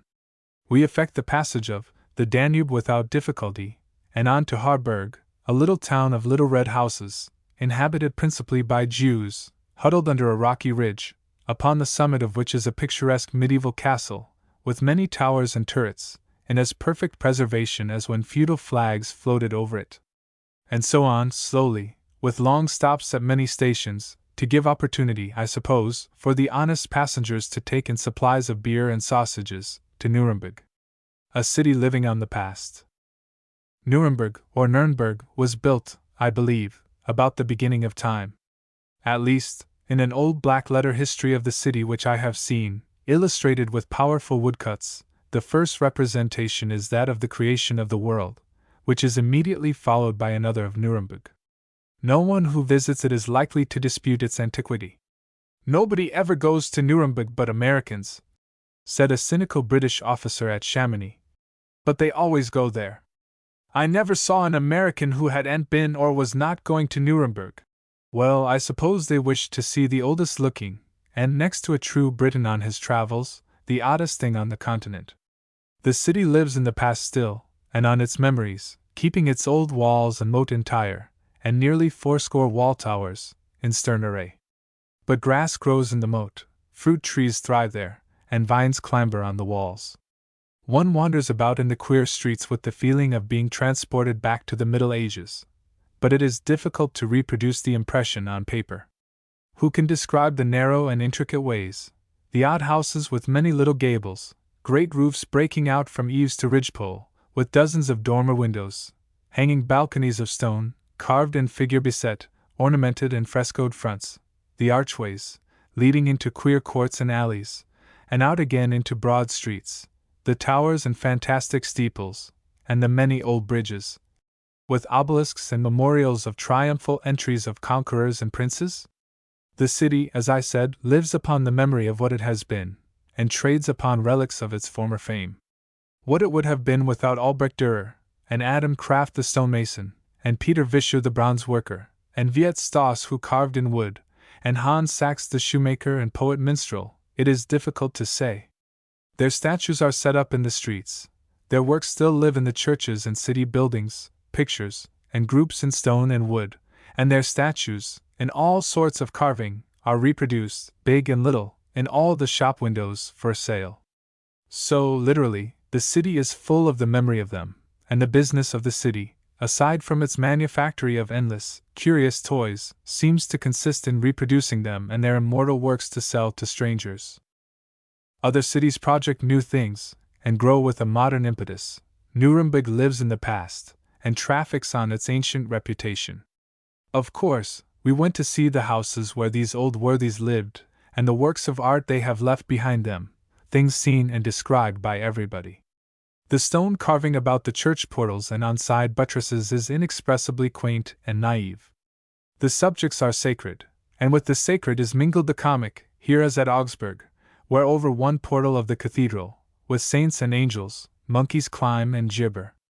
A favorite subject is that of our Lord praying in the garden, while the apostles, who could not watch 1 hour, are sleeping in various attitudes of stony comicality.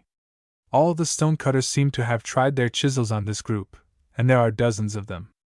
The wise and foolish virgins also stand at the church doors in time-stained stone, the one with a perked-up air of conscious virtue, and the other with a penitent dejection that seems to merit better treatment. Over the great portal of St. Lawrence, a magnificent structure, with lofty twin spires and glorious rose window, is carved. The Last Judgment. Underneath, the dead are climbing out of their stone coffins. Above sits the judge, with the attending angels. On the right hand go away the stiff, prim saints, in flowing robes, and with palms and harps, up steps into heaven, through a narrow door which St. Peter opens for them, while on the left depart the wicked, with wry faces and distorted forms, down into the stone flames, towards which the devil is dragging them by their stony hair. The interior of the Church of St. Lawrence is richer than any other I remember, with its magnificent pillars of dark red stone, rising and foliating out to form the roof, its splendid windows of stained glass, glowing with sacred story, a high gallery of stone entirely round the choir, and beautiful statuary on every column.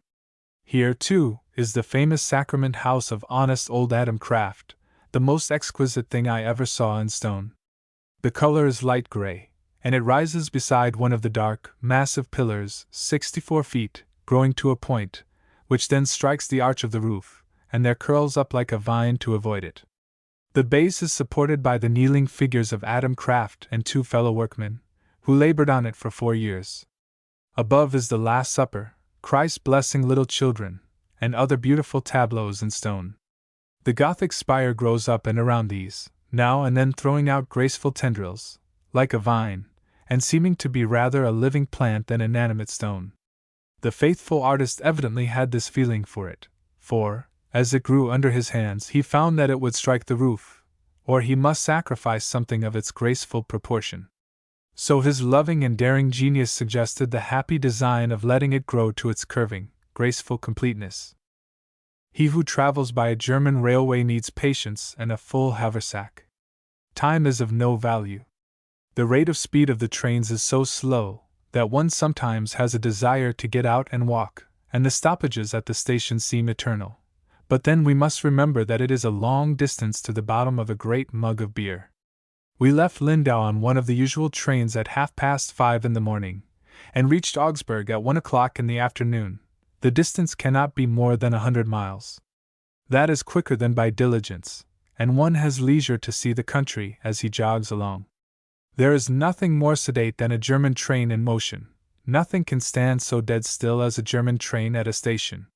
But there are express trains. We were on one from Augsburg to Nuremberg, and I think must have run 20 miles an hour. The fare on the express trains is 1/5 higher than on the others. The cars are all comfortable, and the officials, who wear a good deal of uniform, are much more civil and obliging than officials in a country where they do not wear uniforms. So, not swiftly, but safely and in good humor, we rode to the capital of Bavaria. Outside aspects of Munich. I saw yesterday, on the 31st of August, in the English garden, dead leaves whirling down to the ground, a too evident sign that the summer weather is going. Indeed, it has been sour, chilly weather for a week now, raining a little every day, and with a very autumn feeling in the air.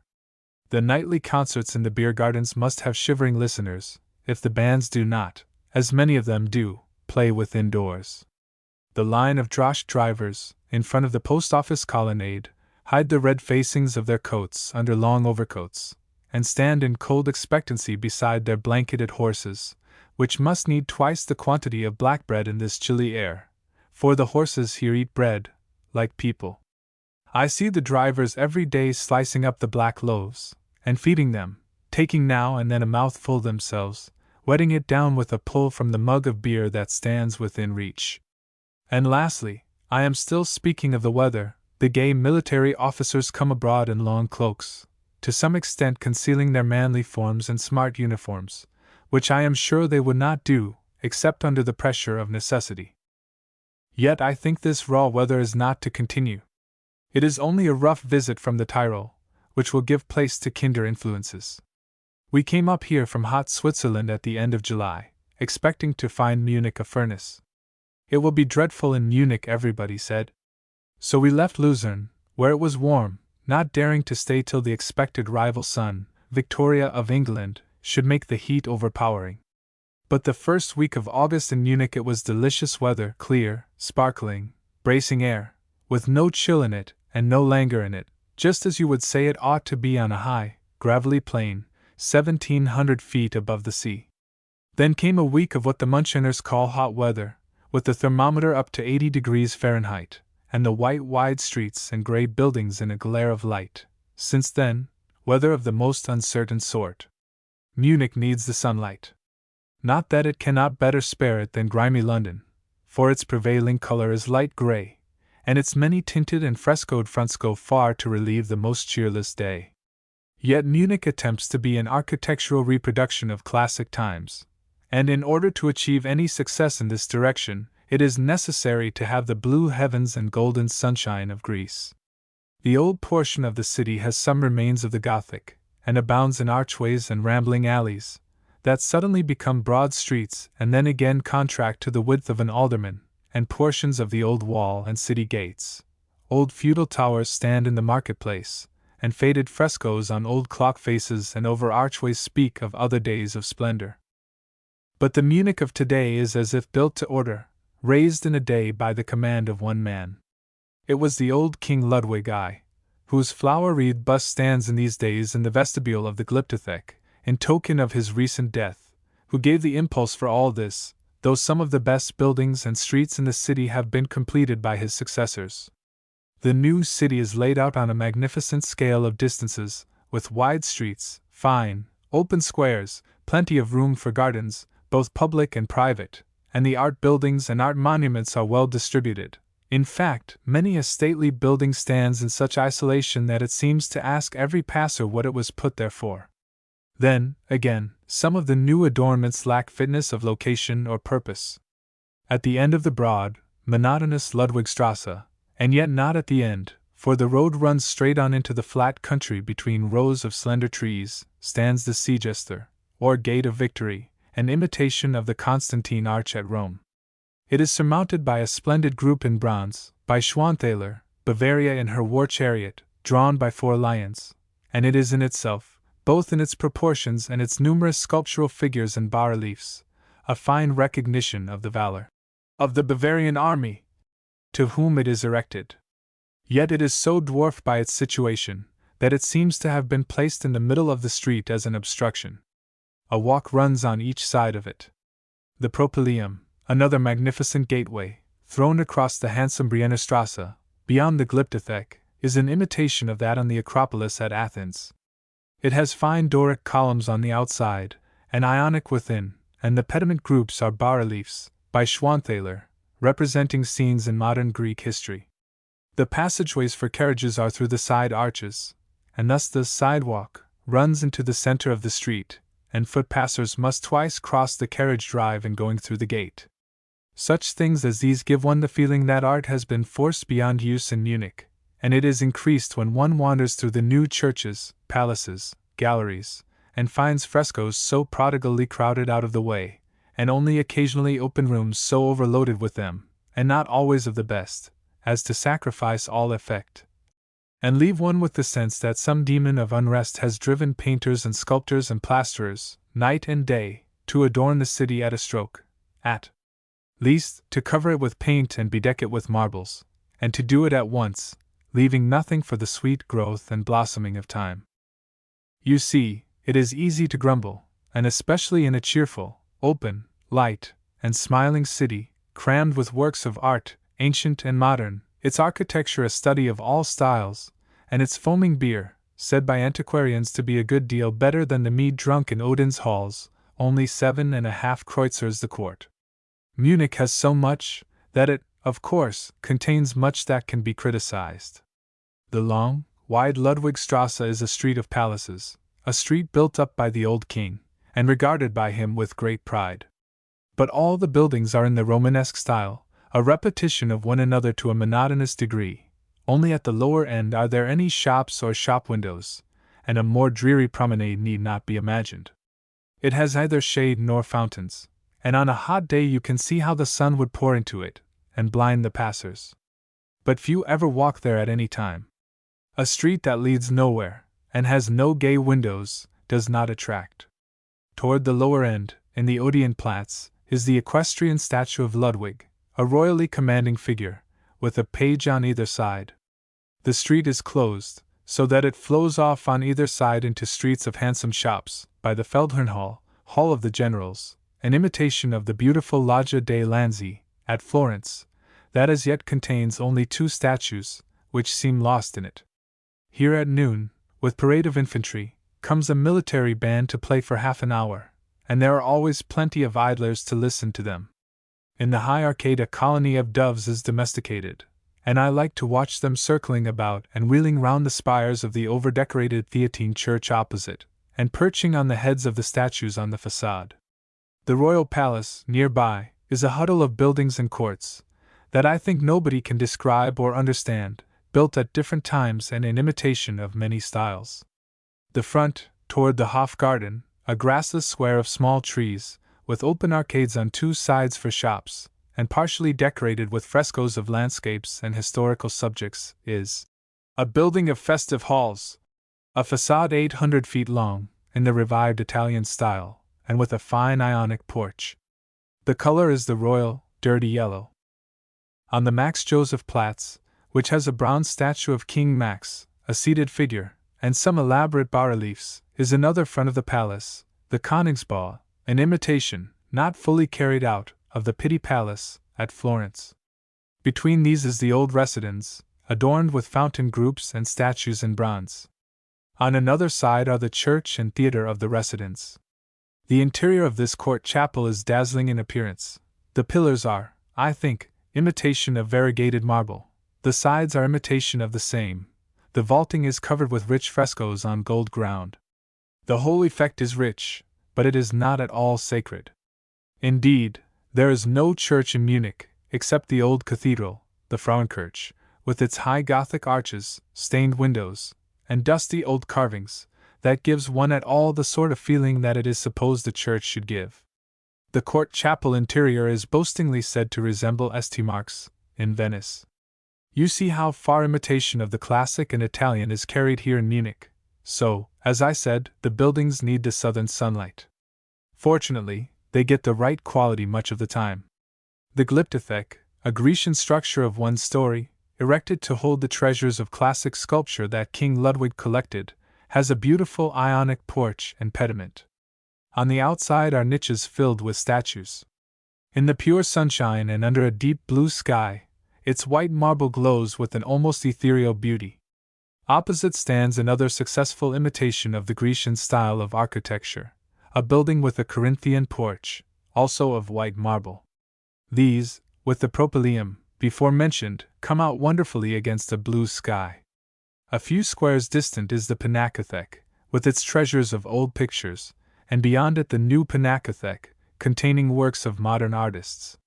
Its exterior is decorated with frescoes, from designs by Kaulbach. These certainly appear best in a sparkling light, though I am bound to say that no light can make very much of them. Yet Munich is not all imitation. Its finest street, the Maximilian, built by the late king of that name, is of a novel and wholly modern style of architecture, not an imitation, though it may remind some of the new portions of Paris. It runs for 3/4 of a mile, beginning with the post office and its colonnades, with frescoes on one side, and the Hof Theatre, with its pediment frescoes, the largest opera house in Germany, I believe, with stately buildings adorned with statues, and elegant shops, down to the swift-flowing Isar, which is spanned by a handsome bridge, or rather by 2 bridges, for the Isar is partly turned from its bed above, and made to turn wheels, and drive machinery. At the lower end the street expands into a handsome Platz, with young shade trees, plats of grass, and gay beds of flowers. I look out on it as I write, and I see across the Isar the college building begun by Maximilian for the education of government officers, and I see that it is still unfinished, indeed, a staring mass of brick, with unsightly scaffolding and gaping windows. Money was left to complete it, but the young king, who does not care for architecture, keeps only a mason or two on the brickwork, and an artist on the exterior frescoes. At this rate, the Cologne Cathedral will be finished and decay before this is built. On either side of it, on the elevated bank of the river, stretch beautiful grounds, with green lawns, fine trees, and well-kept walks. Not to mention the English garden, in speaking of the outside aspects of the city, would be a great oversight. It was laid out originally by the munificent American, Count Rumford, and is called English, I suppose, because it is not in the artificial continental style. Paris has nothing to compare with it for natural beauty, Paris, which cannot let a tree grow, but must clip it down to suit French taste. It is a noble park 4 miles in length, and perhaps a quarter of that in width, a park of splendid old trees, grand, sweeping avenues, open glades of free-growing grass, with delicious, shady walks, charming drives and rivers of water. For the Isar is trained to flow through it in 2 rapid streams, under bridges and over rapids, and by willow-hung banks. There is not wanting even a lake, and there is, I am sorry to say, a temple on a mound, quite in the classic style, from which one can see the sun set behind the many spires of Munich. At the Chinese Tower 2 military bands play every Saturday evening in the summer, and thither the carriages drive, and the promenaders assemble there, between 5 and 6 o'clock, and while the bands play, the Germans drink beer, and smoke cigars, and the fashionably attired young men walk round and round the circle, and the smart young soldiers exhibit their handsome uniforms, and stride about with clanking swords. We felicitated ourselves that we should have no lack of music when we came to Munich. I think we have not, though the opera has only just begun, and it is the vacation of the Conservatoire. There are first the military bands, there is continually a parade somewhere, and the streets are full of military music, and finely executed too. Then of beer gardens there is literally no end, and there are nightly concerts in them. There are 2 brothers Hun, each with his band, who, like the ancient Huns, have taken the city, and its gardens are given over to their unending waltzes, polkas, and opera medleys. Then there is the church music on Sundays and holidays, which is largely of a military character, at least, has the aid of drums and trumpets, and the whole band of brass. For the first few days of our stay here we had rooms near the Maximilianplatz and the Karlstor. I think there was some sort of a yearly fair in progress, for the great Platz was filled with temporary booths. A circus had set itself up there, and there were innumerable sideshows and lottery stands, and I believe that each little shanty and puppet show had its band or fraction of a band, for there was never heard such a tooting and blowing and scraping, such a pounding and dinning and slang-wanging, since the day of stopping work on the Tower of Babel. The circus band confined itself mostly to one tune, and as it went all day long, and late into the night, we got to know it quite well, at least, the bass notes of it, for the lighter tones came to us indistinctly. You know that blurt, blurt, thump, thump, dissolute sort of caravan tune. That was it. The English CF was not far off, and there the Huns and others also made night melodious. The whole air was one throb and thrump. The only refuge from it was to go into one of the gardens, and give yourself over to one band. And so it was possible to have delightful music, and see the honest Germans drink beer, and gossip in friendly fellowship and with occasional hilarity. But music we had, early and late. We expected quiet in our present quarters. The first morning, at 6 o'clock, we were startled by the resonant notes of a military band, that set the echoes flying between the houses, and a regiment of cavalry went clanking down the street. But that is a not unwelcome morning serenade and reveille. Not so agreeable is the young man next door, who gives hilarious concerts to his friends, and sings and bangs his piano all day Sunday, nor the screaming young woman opposite. Yet it is something to be in an atmosphere of music. The military life of Munich. This morning I was awakened early by the strains of a military band. It was a clear, sparkling morning, the air full of life, and yet the sun showing its warm, southern side. As the mounted musicians went by, the square was quite filled with the clang of drum and trumpet, which became fainter and fainter, and at length was lost on the ear beyond the Isar, but preserved the perfection of time and the precision of execution for which the military bands of the city are remarkable.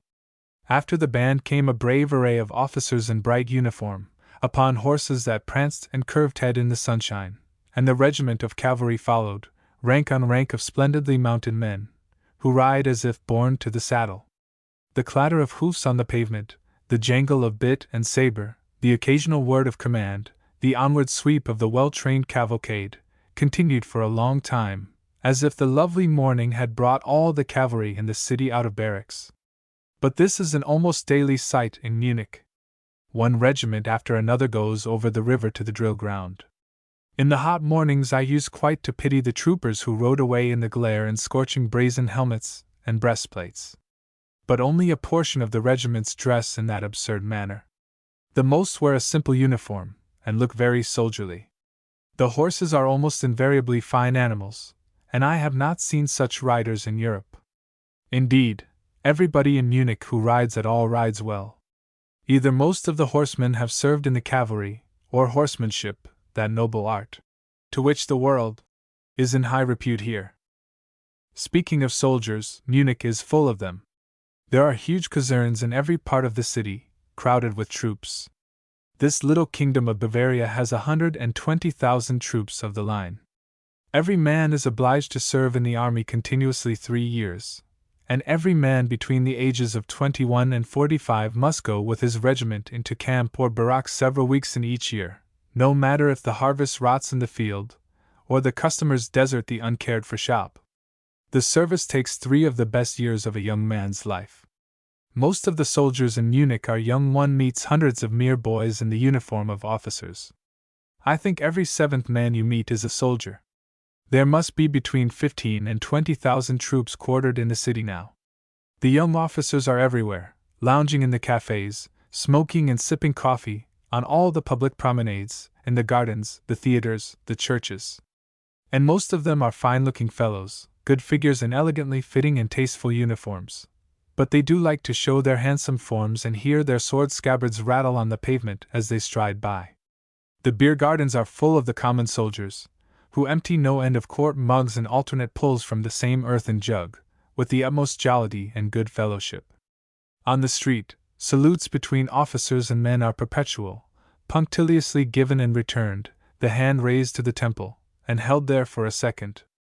A young gallant, lounging down the Theatiner or the Maximilianstrasse, in his shining and snug uniform, white kids, and polished boots, with jangling spurs and the long sword clanking on the walk, raising his hand ever and anon in condescending salute to a lower in rank, or with affable grace to an equal, is a sight worth beholding, and for which one cannot be too grateful. We have not all been created with the natural shape for soldiers, but we have eyes given us that we may behold them. Bavaria fought, you know, on the wrong side at Sadova, but the result of the war left her in confederation with Prussia. The company is getting to be very distasteful, for Austria is at present more liberal than Prussia. Under Prussia one must either be a soldier or a slave, the Democrats of Munich say. Bavaria has the most liberal constitution in Germany, except that of Württemberg, and the people are jealous of any curtailment of liberty. It seems odd that anybody should look to the House of Habsburg for liberality. The attitude of Prussia compels all the little states to keep up armies, which eat up their substance, and burden the people with taxes. This is the more to be regretted now, when Bavaria is undergoing a peaceful revolution, and throwing off the trammels of galling customs in other respects. The emancipation of Munich. The 1st of September saw go into complete effect the laws enacted in 1867, which have inaugurated the greatest changes in business and social life, and mark an era in the progress of the people worthy of fetes and commemorative bronzes. We heard the other night at the Opera House William Tell, Unmutilated. For many years this liberty-breathing opera was not permitted to be given in Bavaria, except with all the life of it cut out. It was first presented entire by order of young King Ludwig, who, they say, was induced to command its unmutilated reproduction at the solicitation of Richard Wagner, who used to be, and very likely is now, a Red, and was banished from Saxony in 1848 for fighting on the people's side of a barricade in Dresden. It is the fashion to say of the young king that he pays no heed to the business of the kingdom. You hear that the handsome boy cares only for music and horseback exercise. He plays much on the violin, and rides away into the forest attended by only one groom, and is gone for days together. He has composed an opera, which has not yet been put on the stage. People, when they speak of him, tap their foreheads with one finger. But I don't believe it. The same liberality that induced him, years ago, to restore William Tell to the stage has characterized the government under him ever since. Formerly no one could engage in any trade or business in Bavaria without previous examination before, and permission from, a magistrate. If a boy wished to be a baker, for instance, he had first to serve 4 years of apprenticeship. If then he wished to set up business for himself, he must get permission, after passing an examination. This permission could rarely be obtained, for the magistrate usually decided that there were already as many bakers as the town needed. His only other resource was to buy out an existing business, and this usually costs a good deal.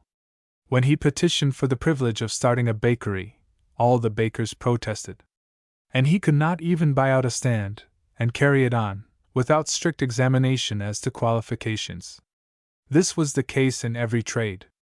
And to make matters worse, a master workman could not employ a journeyman out of his shop, so that, if a journeyman could not get a regular situation, he had no work. Then there were endless restrictions upon the manufacture and sale of articles. One person could make only one article, or one portion of an article. One might manufacture shoes for women, but not for men. He might make an article in the shop and sell it, but could not sell it if any one else made it outside, or vice versa.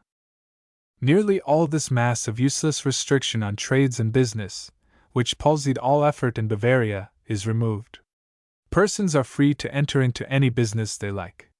The system of apprenticeship continues, but so modified as not to be oppressive, and all trades are left to regulate themselves by natural competition. Already Munich has felt the benefit of the removal of these restrictions, which for nearly a year has been anticipated, in a growth of population and increased business. But the social change is still more important. The restrictions upon marriage were a serious injury to the state.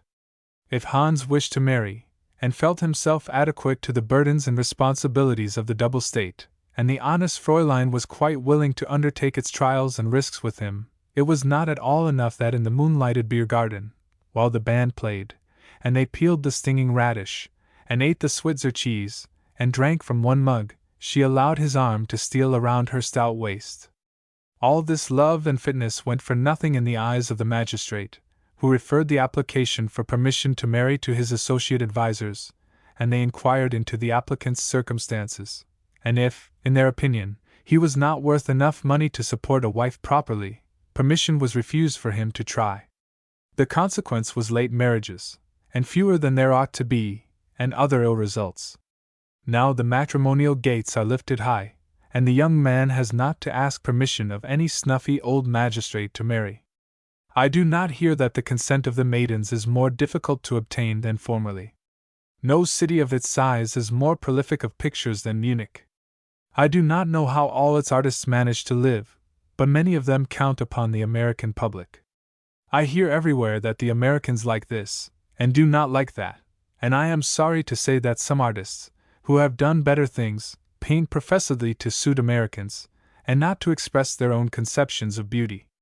There is one who is now quite devoted to dashing off rather lamp-black moonlights, because, he says, the Americans fancy that sort of thing.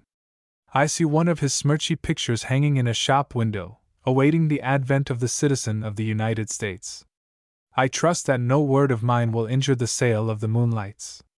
There are some excellent figure painters here, and one can still buy good modern pictures for reasonable prices. Fashion in the streets. Was there ever elsewhere such a blue, transparent sky as this here in Munich? At noon, looking up to it from the street, above the grey houses, the color and depth are marvelous. It makes a background for the Grecian art buildings and gateways, that would cheat a risen Athenian who should see it into the belief that he was restored to his beautiful city. The color holds, too, towards sundown, and seems to be poured, like something solid, into the streets of the city. You should see then the Maximilianstrasse, when the light floods the Platz where Maximilian in bronze sits in his chair, illuminates the frescoes on the pediments of the Hof Theatre, brightens the Pompeian red under the colonnade of the post office, and streams down the gay thoroughfare to the trees and statues in front of the National Museum, and into the gold-dusted atmosphere beyond the Isar. The street is filled with promenaders, strangers who saunter along with the red book in one hand, a man and his wife, the woman dragged reluctantly past the windows of fancy articles, which are so cheap, the man breaking his neck to look up at the buildings, especially at the comical heads and figures in stone that stretch out from the little oriel windows in the highest story of the Four Seasons Hotel, and look down upon the moving throng, Munich bucks in coats of velvet, swinging light canes, and smoking cigars through long and elaborately carved meerschaum holders, Munich ladies in dresses of that inconvenient length that neither sweeps the pavement nor clears it, peasants from the Tyrol, the men in black, tight breeches, that button from the knee to the ankle, short jackets and vests set thickly with round silver buttons, and conical hats with feathers, and the women in short quilted and quilled petticoats, of barrel-like roundness from the broad hips down, short waists, ornamented with chains and barbarous brooches of white metal, with the oddest headgear of gold and silver heirlooms, students with little red or green embroidered brimless caps, with the ribbon across the breast, a folded shawl thrown over one shoulder, and the inevitable switch cane, porters in red caps, with a coil of twine about the waist, young fellows from Bohemia, with green coats, or coats trimmed with green, and green felt hats with a stiff feather stuck in the side, and soldiers by the hundreds, of all ranks and organizations, common fellows in blue, staring in at the shop windows, officers in resplendent uniforms, clanking their swords as they swagger past. Now and then, an elegant equipage dashes by, perhaps the 4 horses of the handsome young king, with mounted postilions and outriders, or a liveried carriage of somebody born with a Vaughan before his name. As the twilight comes on, the shutters of the shop windows are put up. It is time to go to the opera, for the curtain rises at 6:30, or to the beer gardens, where delicious music marks, but does not interrupt, the flow of excellent beer. Or you may, if you choose, and I advise you to do it, walk at the same hour in the English garden, which is but a step from the arcades of the Hof Garden, but a step to the entrance, whence you may wander for miles and miles in the most enchanting scenery. Art has not been allowed here to spoil nature. The trees, which are of magnificent size, are left to grow naturally. The Isar, which is turned into it, flows in more than one stream with its mountain impetuosity. The lake is gracefully indented and overhung with trees, and presents ever-changing aspects of loveliness as you walk along its banks. There are open, sunny meadows, in which single giant trees or splendid groups of them stand, and walks without end winding under leafy Gothic arches. You know already that Munich owes this fine park to the foresight and liberality of an American Tory, Benjamin Thompson, Count Rumford, born in Rumford VT, who also relieved Munich of beggars. I have spoken of the number of soldiers in Munich. For 6 weeks the Landwehr, or militia, has been in camp in various parts of Bavaria. There was a grand review of them the other day on the field of Mars, by the king, and many of them have now gone home. They strike an unmilitary man as a very efficient body of troops. So far as I could see, they were armed with breech-loading rifles. There is a treaty by which Bavaria agreed to assimilate her military organization to that of Prussia. It is thus that Bismarck is continually getting ready. But if the Landwehr is gone, there are yet remaining troops enough of the line. Their chief use, so far as it concerns me, is to make pageants in the streets, and to send their bands to play at noon in the public squares. Every day, when the sun shines down upon the mounted statue of Ludwig I, in front of the Odeon, a band plays in an open loggia, and there is always a crowd of idlers in the square to hear it. Everybody has leisure for that sort of thing here in Europe, and one can easily learn how to be idle and let the world wag. They have found out here what is disbelieved in America, that the world will continue to turn over once in about 24 hours. They are not accurate as to the time, without their aid. to return to our soldiers. The cavalry most impresses me. The men are so finely mounted, and they ride royally. In these sparkling mornings, when the regiments clatter past, with swelling music and shining armor, riding away to I know not what adventure and glory, I confess that I long to follow them. I have long had this desire, and the other morning, determining to satisfy it, I seized my hat and went after the prancing procession. I am sorry I did. For, after trudging after it through street after street, the fine horsemen all rode through an arched gateway, and disappeared in barracks, to my great disgust, and the troopers dismounted, and led their steeds into stables. And yet one never loses a walk here in Munich. I found myself that morning by the Isar Thor, a restored medieval city gate.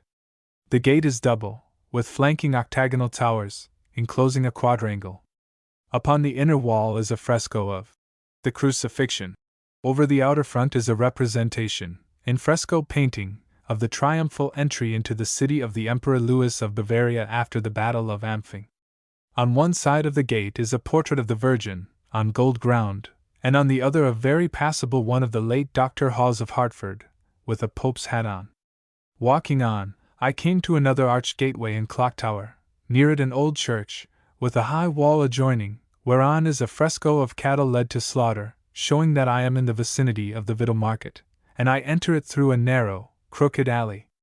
There is nothing there but an assemblage of shabby booths and fruit stands, and an ancient stone tower in ruins and overgrown with ivy. Leaving this, I came out to the Marienplatz, where stands the column, with the statue of the Virgin and Child, set up by Maximilian I. in 1638 to celebrate the victory in the battle which established the Catholic supremacy in Bavaria. It is a favorite praying place for the lower classes. Yesterday was a fete day, and the base of the column and half its height are lost in a mass of flowers and evergreens. In front is erected an altar with a broad, carpeted platform, and a strip of the Platz before it is enclosed with a railing, within which are praying benches. The sun shines down hot, but there are several poor women kneeling there, with their baskets beside them. I happen along there at sundown, and there are a score of women kneeling on the hard stones, outside the railings saying their prayers in loud voices. The mass of flowers is still sweet and gay and fresh. A fountain with fantastic figures is flashing nearby. The crowd, going home to supper and beer, gives no heed to the praying. The stolid drosh drivers stand listlessly by.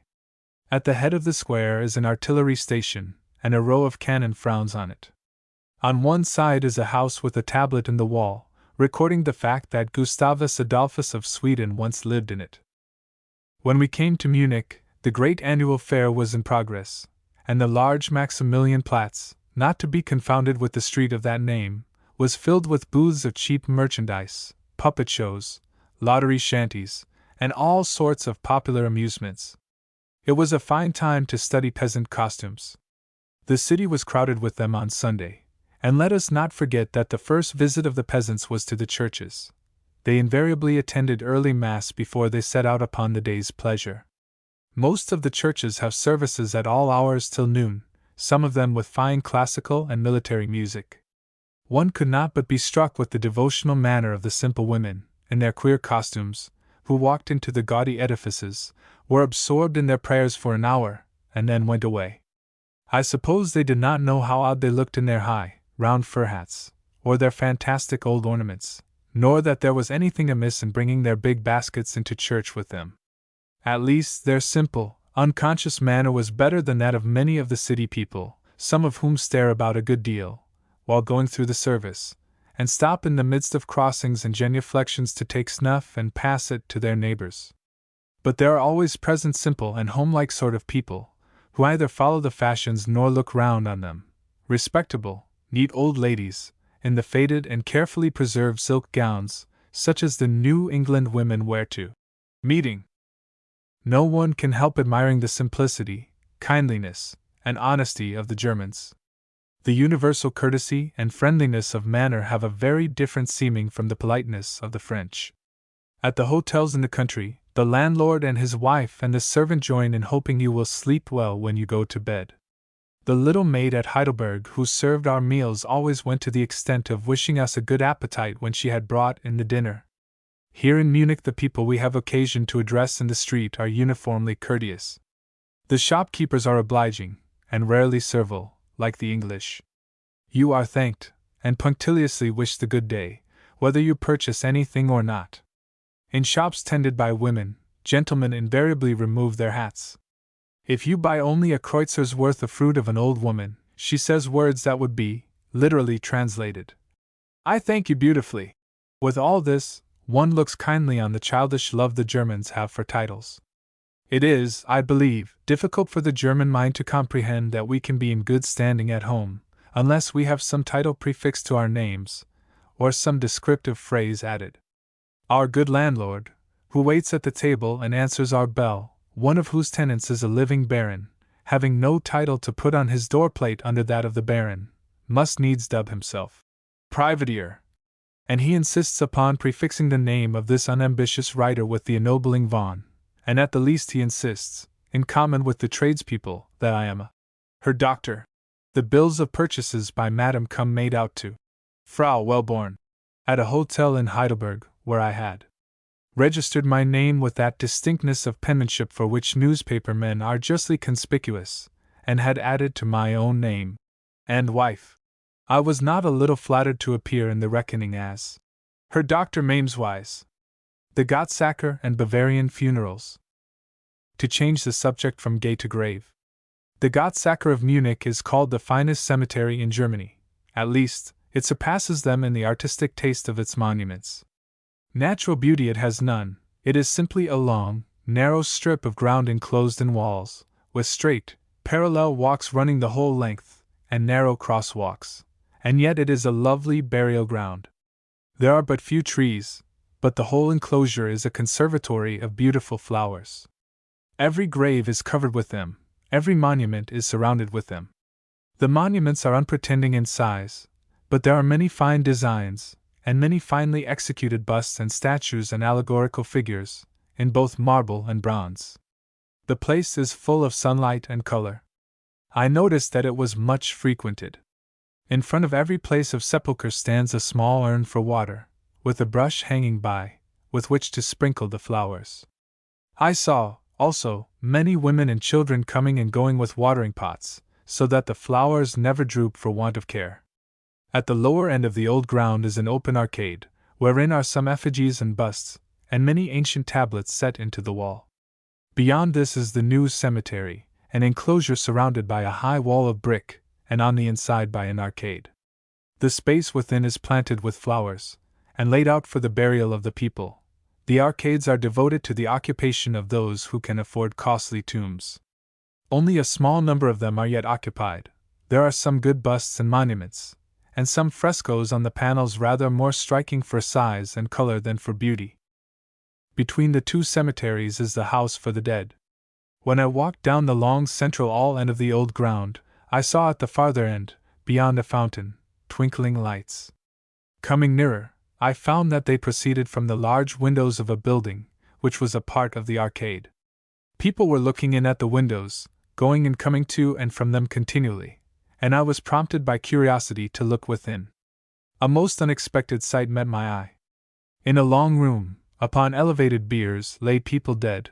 They were so disposed that the faces could be seen, and there they rested in a solemn repose.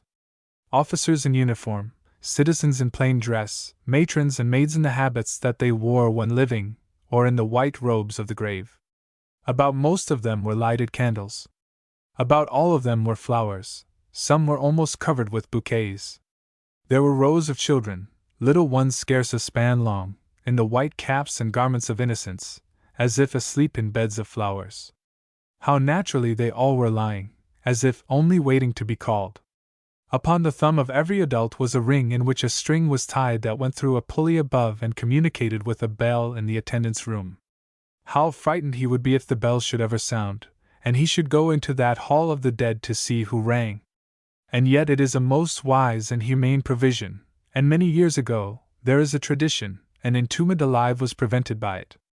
There are 3 rooms in all, and all those who die in Munich must be brought and laid in one of them, to be seen of all who care to look therein. I suppose that wealth and rank have some privileges. but it is the law that the person having been pronounced dead by the physician shall be the same day brought to the dead house, and lie there 3 whole days before interment. There is something peculiar in the obsequies of Munich, especially in the Catholic portion of the population. Shortly after the death, there is a short service in the courtyard of the house, which, with the entrance, is hung in costly mourning, if the deceased was rich. The body is then carried in the car to the dead house, attended by the priests, the male members of the family, and a procession of torch-bearers, if that can be afforded. 3 days after, the burial takes place from the dead house, only males attending. The women never go to the funeral, but some days after, of which public notice is given by advertisement, a public service is held in church, at which all the family are present, and to which the friends are publicly invited. Funeral obsequies are as costly here as in America, but everything is here regulated and fixed by custom. There are as many as 5 or 6 classes of funerals recognized. Those of the first class, as to rank and expense, cost about 1,000 guldens. The second class is divided into 6 subclasses. The third is divided into 2.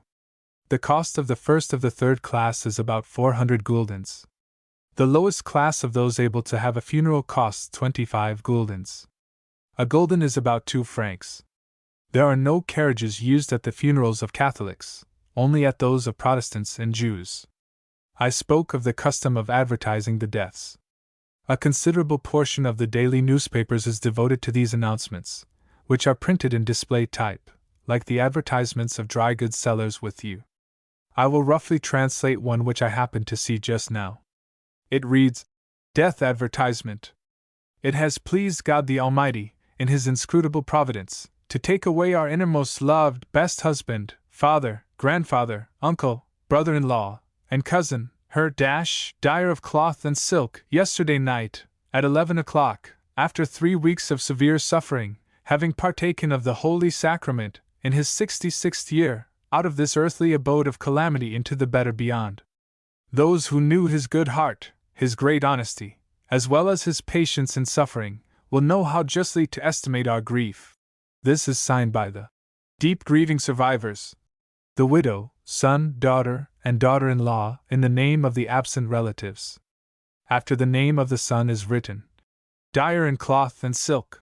The notice closes with an announcement of the funeral at the cemetery, and a service at the church the day after. The advertisement I have given is not uncommon either for quaintness or simplicity. It is common to engrave upon the monument the business as well as the title of the departed. The Oktoberfest, the peasants and the king. On the 11th of October the sun came out, after a retirement of nearly 2 weeks. The cause of the appearance was the close of the Oktoberfest. This great popular carnival has the same effect upon the weather in Bavaria that the yearly meeting of friends is known to produce in Philadelphia, and the great national horse fair in New England. It always rains during the Oktoberfest. Having found this out, I do not know why they do not change the time of it, but I presume they are wise enough to feel that it would be useless. A similar attempt on the part of the Pennsylvania Quakers merely disturbed the operations of nature, but did not save the drab bonnets from the annual wedding. There is a subtle connection between such gatherings and the gathering of what are called the elements, a sympathetic connection, which we shall, no doubt, one day understand, when we have collected facts enough on the subject to make a comprehensive generalization, after Mr. Buckle's method. This fair, which is just concluded, is a true Volksfest, a season especially for the Bavarian people, an agricultural fair and cattle show, but a time of general jollity and amusement as well.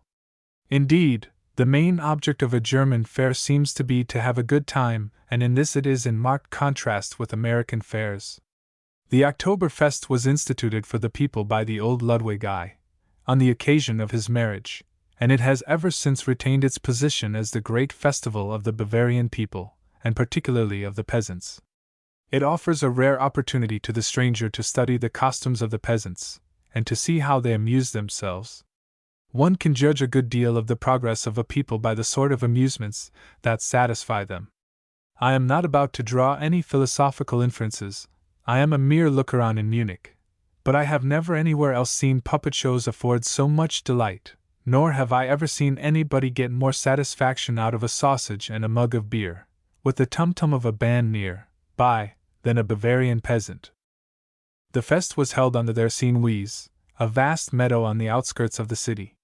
The ground rises on one side of this by an abrupt step, some 30 or 40 feet high, like the bench of a western river.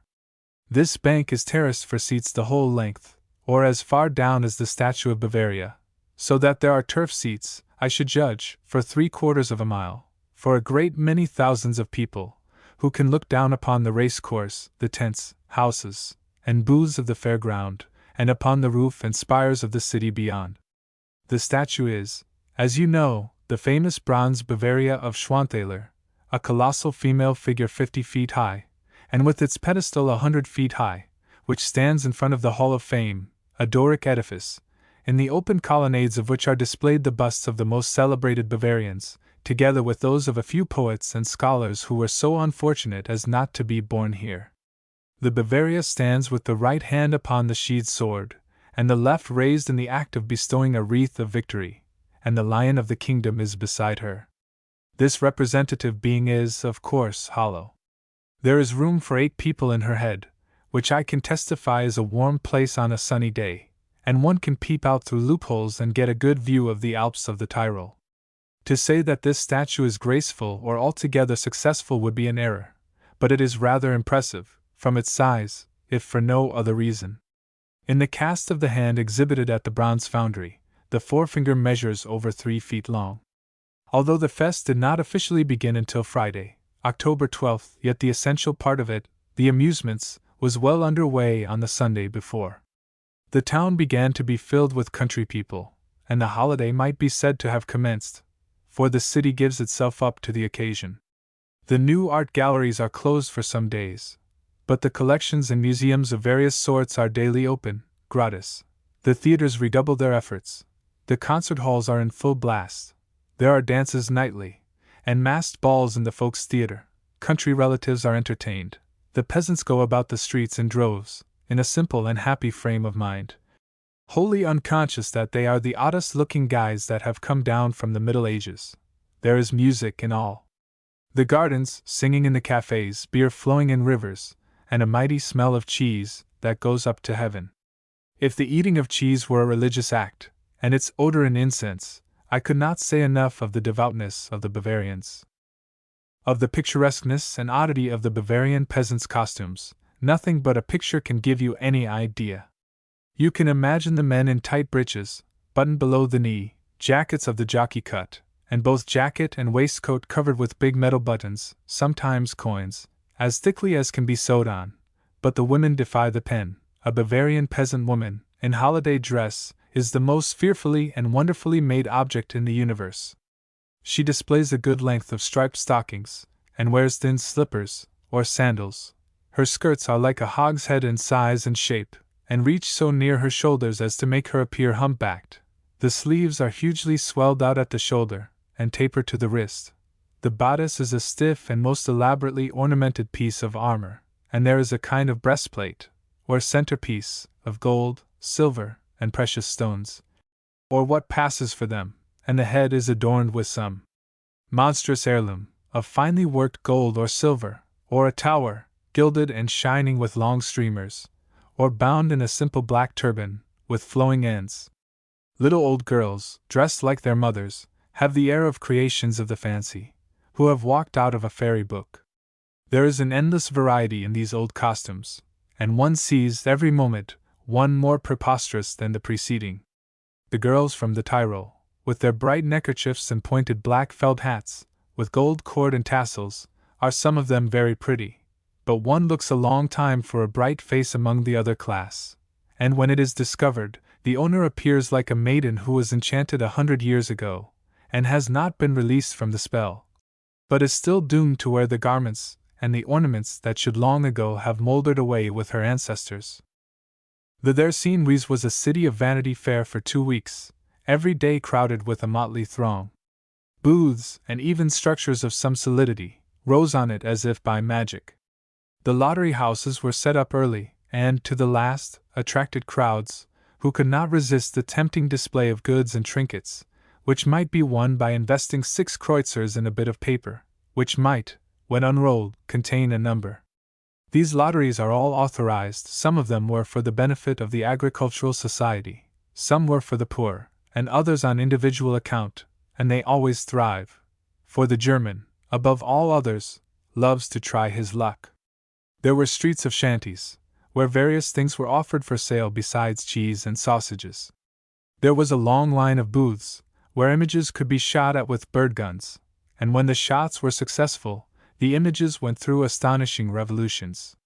There was a circus, in front of which some of the spangled performers always stood beating drums and posturing, in order to entice in spectators.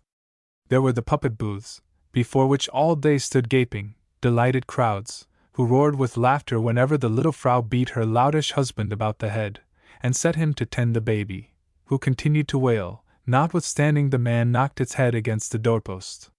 There were the great beer restaurants, with temporary benches and tables planted about with evergreens, always thronged with a noisy, jolly crowd.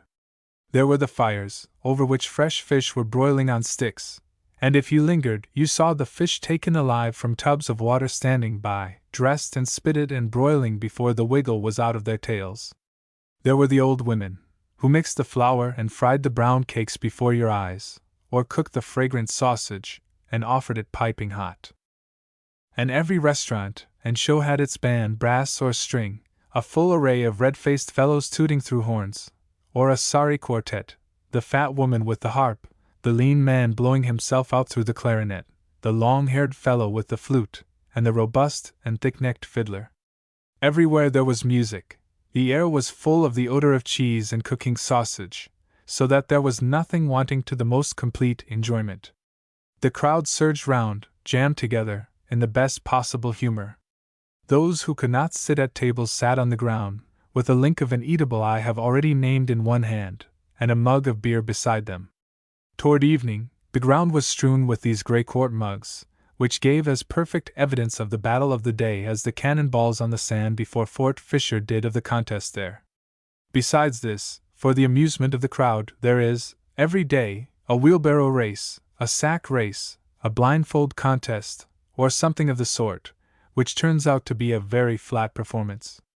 But all the time the eating and the drinking go on, and the clatter and clink of it fill the air, so that the great object of the fair is not lost sight of.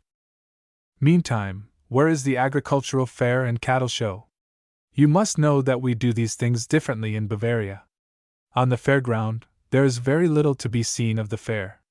There is an enclosure where steam engines are smoking and puffing, and threshing machines are making a clamor, where some big church bells hang, and where there are a few stalls for horses and cattle. But the competing horses and cattle are led before the judges elsewhere, the horses, for instance, by the royal stables in the city. I saw no such general exhibition of domestic animals as you have at your fairs. The horses that took the prizes were of native stock, a very serviceable breed, excellent for carriage horses, and admirable in the cavalry service. The bulls and cows seemed also native and to the manner born, and were worthy of little remark. The mechanical, vegetable, and fruit exhibition was in the great glass palace, in the city, and was very creditable in the fruit department, in the show of grapes and pears especially. The products of the dairy were less, though I saw one that I do not recollect ever to have seen in America, a landscape in butter. Enclosed in a case, it looked very much like a wood carving. There was a Swiss cottage, a milkmaid, with cows in the foreground. There were trees, and in the rear rose rocky precipices, with chamois in the act of skipping thereon. I should think something might be done in our country in this line of the fine arts. Certainly, some of the butter that is always being sold so cheap at St. Albans, when it is high everywhere else, must be strong enough to warrant the attempt. As to the other departments of the fine arts in the glass palace, I cannot give you a better idea of them than by saying that they were as well filled as the like ones in the American county fairs. There were machines for threshing, for straw cutting, for apple paring, and generally such a display of implements as would give one a favorable idea of Bavarian agriculture. There was an interesting exhibition of live fish, great and small, of nearly every sort, I should think, in Bavarian waters. The show in the fire department was so antiquated that I was convinced that the people of Munich never intend to have any fires. The great day of the fete was Sunday, October 5th, for on that day the king went out to the fairground and distributed the prizes to the owners of the best horses, and, as they appeared to me, of the most ugly-colored bulls. The city was literally crowded with peasants and country people. The churches were full all the morning with devout masses, which poured into the waiting beer-houses afterward with equal zeal. By 12 o'clock, the city began to empty itself upon the Thersine meadow, and long before the time for the king to arrive, 2 o'clock, there were acres of people waiting for the performance to begin. The terrace bank, of which I have spoken, was taken possession of early, and held by a solid mass of people, while the fairground proper was packed with a swaying concourse, densest near the royal pavilion, which was erected immediately on the racecourse, and opposite the bank. At 1 o'clock the grand stand opposite to the royal one is taken possession of by a regiment band and by invited guests.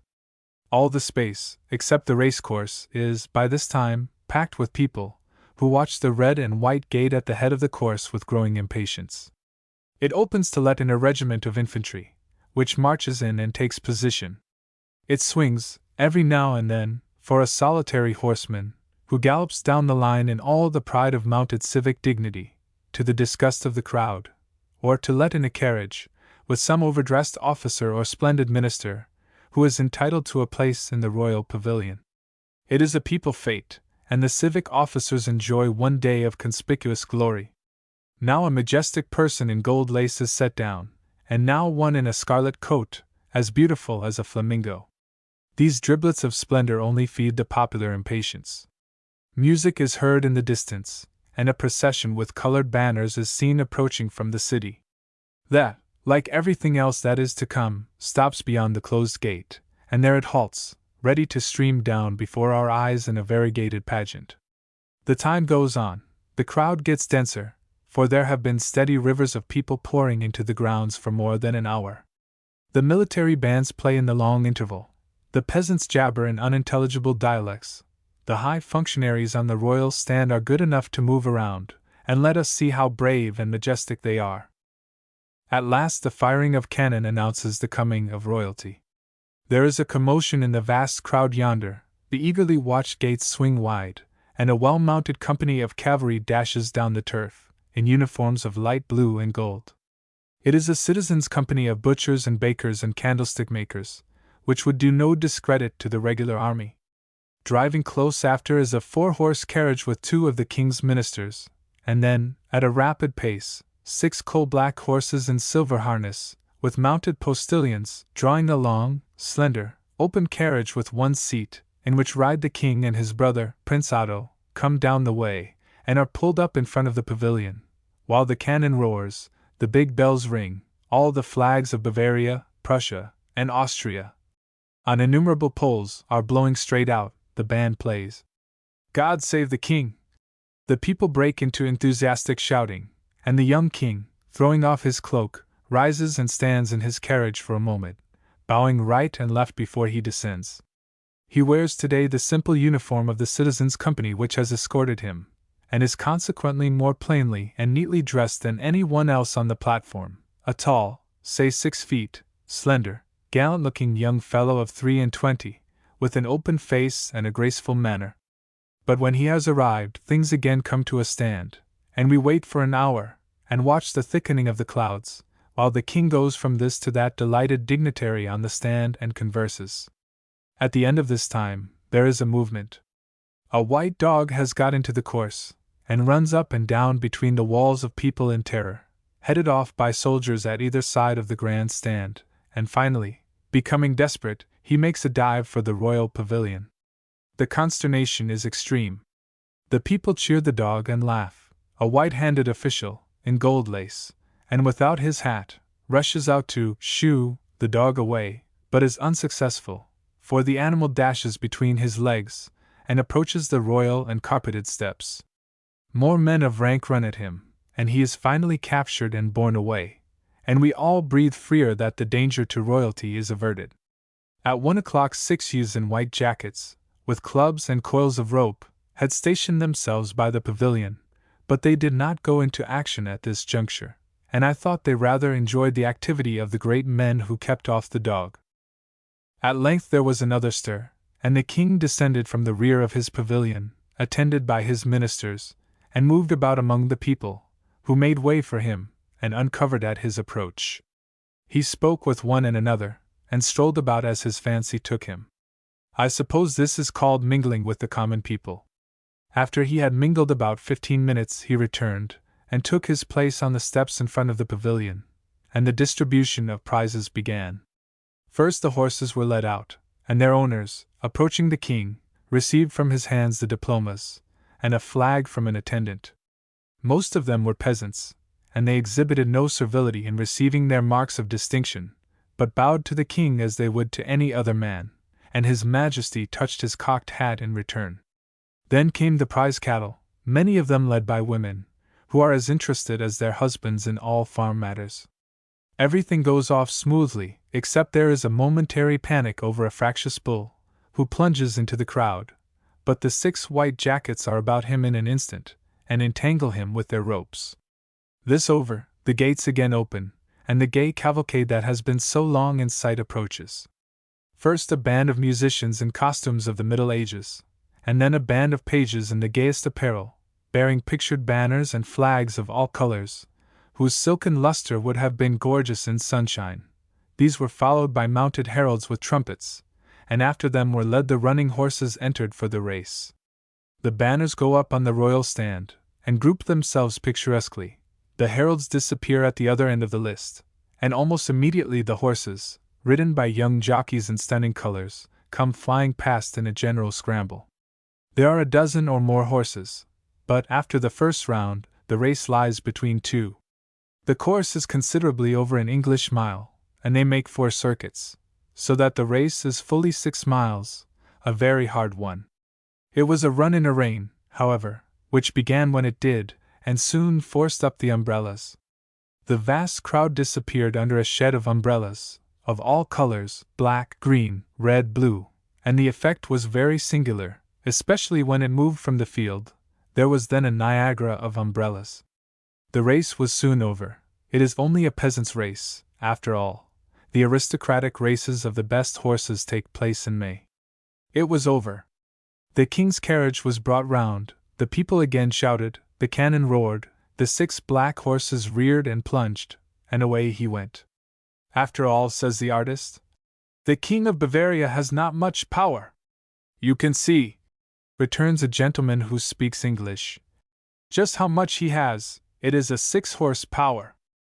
On other days there was horse trotting, music production, and for several days prize shooting. The latter was admirably conducted. The targets were placed at the foot of the bank, and opposite, I should think not more than 200 yards off, were shooting houses, each with a room for the register of the shots, and on each side of him closets where the shooters stand. Signal wires run from these houses to the targets, where there are attendants who telegraph the effect of every shot. Each competitor has a little book, and he shoots at any booth he pleases, or at all, and has his shots registered. There was a continual fusillade for a couple of days, but what it all came to, I cannot tell. I can only say that, if they shoot as steadily as they drink beer, there is no other corps of shooters that can stand before them. Indian summer. We are all quiet along the Isar since the Oktoberfest, since the young king has come back from his summer castle on the Starnberg Sea to live in his dingy palace, since the opera has got into good working order, and the regular indoor concerts at the cafes have begun. There is no lack of amusements, with balls, theaters, and the cheap concerts, vocal and instrumental. I stepped into the West End Halle the other night, having first surrendered 12 kreuzers to the money changer at the entrance, double the usual fee, by the way. It was large and well lighted, with a gallery all round it and an orchestral platform at one end. The floor and gallery were filled with people of the most respectable class, who sat about little round tables and drank beer. Every man was smoking a cigar, and the atmosphere was of that degree of haziness that we associate with Indian summer at home, so that through it the people in the gallery appeared like glorified objects in a heathen pantheon, and the orchestra like men playing in a dream. Yet nobody seemed to mind it, and there was, indeed, a general air of social enjoyment and good feeling. Whether this good feeling was in process of being produced by the 12 or 20 glasses of beer which it is not unusual for a German to drink of an evening, I do not know. "I do not drink much beer now," said a German acquaintance. "Not more than 4 or 5 glasses in an evening." This is indeed moderation, when we remember that 16 glasses of beer is only 2 gallons. The orchestra playing that night was Gungel's, and it performed, among other things, the whole of the celebrated Third, or Scotch, Symphony of Mendelssohn in a manner that would be greatly to the credit of orchestras that play without the aid of either smoke or beer. Concerts of this sort, generally with more popular music and a considerable dash of Wagner, in whom the Munichers believe, take place every night in several cafes, while comic singing, some of it exceedingly well done, can be heard in others. Such amusements, and nothing can be more harmless, are very cheap. Speaking of Indian summer, the only approach to it I have seen was in the hazy atmosphere at the West End Halley. October outdoors has been an almost totally disagreeable month, with the exception of some days, or rather parts of days, when we have seen the sun and experienced a mild atmosphere. At such times, I have liked to sit down on one of the empty benches in the Hof garden, where the leaves already half cover the ground, and the dropping horse chestnuts keep up a pattering on them. Soon the fat woman who has a fruit stand at the gate is sure to come waddling along, her beaming face making a sort of illumination in the autumn scenery, and sit down near me. As soon as she comes, the little brown birds and the doves all fly that way, and look up expectant at her. They all know her, and expect the usual supply of breadcrumbs. Indeed, I have seen her on a still Sunday morning, when I have been sitting there waiting for the English ceremony of praying for Queen Victoria and Albert Edward to begin in the Odeon, sit for an hour, and cut up bread for her little brown flock. She sits now knitting a red stocking, the picture of content. One after another her old gossips pass that way, and stop a moment to exchange the chat of the day, or the policeman has his joke with her, and when there is nobody else to converse with, she talks to the birds. A benevolent old soul, I am sure, who in a New England village would be universally called Auntie, and would lay all the rising generation under obligation to her for doughnuts and sweet cake. As she rises to go away, she scrapes together a half-dozen shining chestnuts with her feet, and as she cannot possibly stoop to pick them up, she motions to a boy playing near, and smiles so happily as the urchin gathers them and runs away without even a "thank ye," a taste of ultramontanism. If that of which every German dreams, and so few are ready to take any practical steps to attain, German unity, ever comes, it must ride roughshod over the Romish clergy, for one thing. Of course there are other obstacles. So long as beer is cheap, and songs of the fatherland are set to lilting strains, will these excellent people, "Ho, ho, my brothers!" and "Hi, hi, my brothers!" and wait for fate, in the shape of some compelling Bismarck, to drive them into anything more than the brotherhood of brown mugs of beer and Wagner's mysterious music of the future. I am not sure, by the way, that the music of Richard Wagner is not highly typical of the present, 1868, state of German unity, an undefined longing which nobody exactly understands. There are those who think they can discern in his music the same revolutionary tendency which placed the composer on the right side of a Dresden barricade in 1848, and who go so far as to believe that the liberalism of the young king of Bavaria is not a little due to his passion for the disorganizing operas of this transcendental writer. Indeed, I am not sure that any other people than Germans would not find in the repetition of the 5 hours of the Meistersinger von Nürnberg, which was given the other night at the Hof Theatre, sufficient reason for revolution. Well, what I set out to say was, that most Germans would like unity if they could be the unit. Each state would like to be the center of the consolidated system, and thus it happens that every practical step toward political unity meets a host of opponents at once. When Austria, or rather the House of Habsburg, had a preponderance in the Diet, and it seemed, under it, possible to revive the past reality, or to realize the dream of a great German empire, it was clearly seen that Austria was a tyranny that would crush out all liberties. And now that Prussia, with its vital Protestantism and free schools, proposes to undertake the reconstruction of Germany, and make a nation where there are now only the fragmentary possibilities of a great power, why, Prussia is a military despot, whose subjects must be either soldiers or slaves, and the young emperor at Vienna is indeed another Joseph, filled with the most tender solicitude for the welfare of the chosen German people. But to return to the clergy.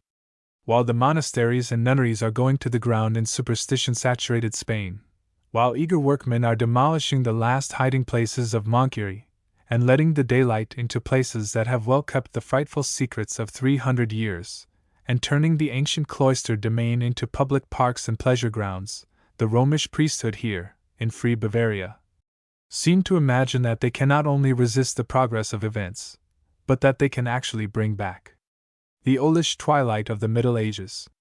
The reactionary party in Bavaria has, in some of the provinces, a strong majority, and its supporters and newspapers are belligerent and aggressive.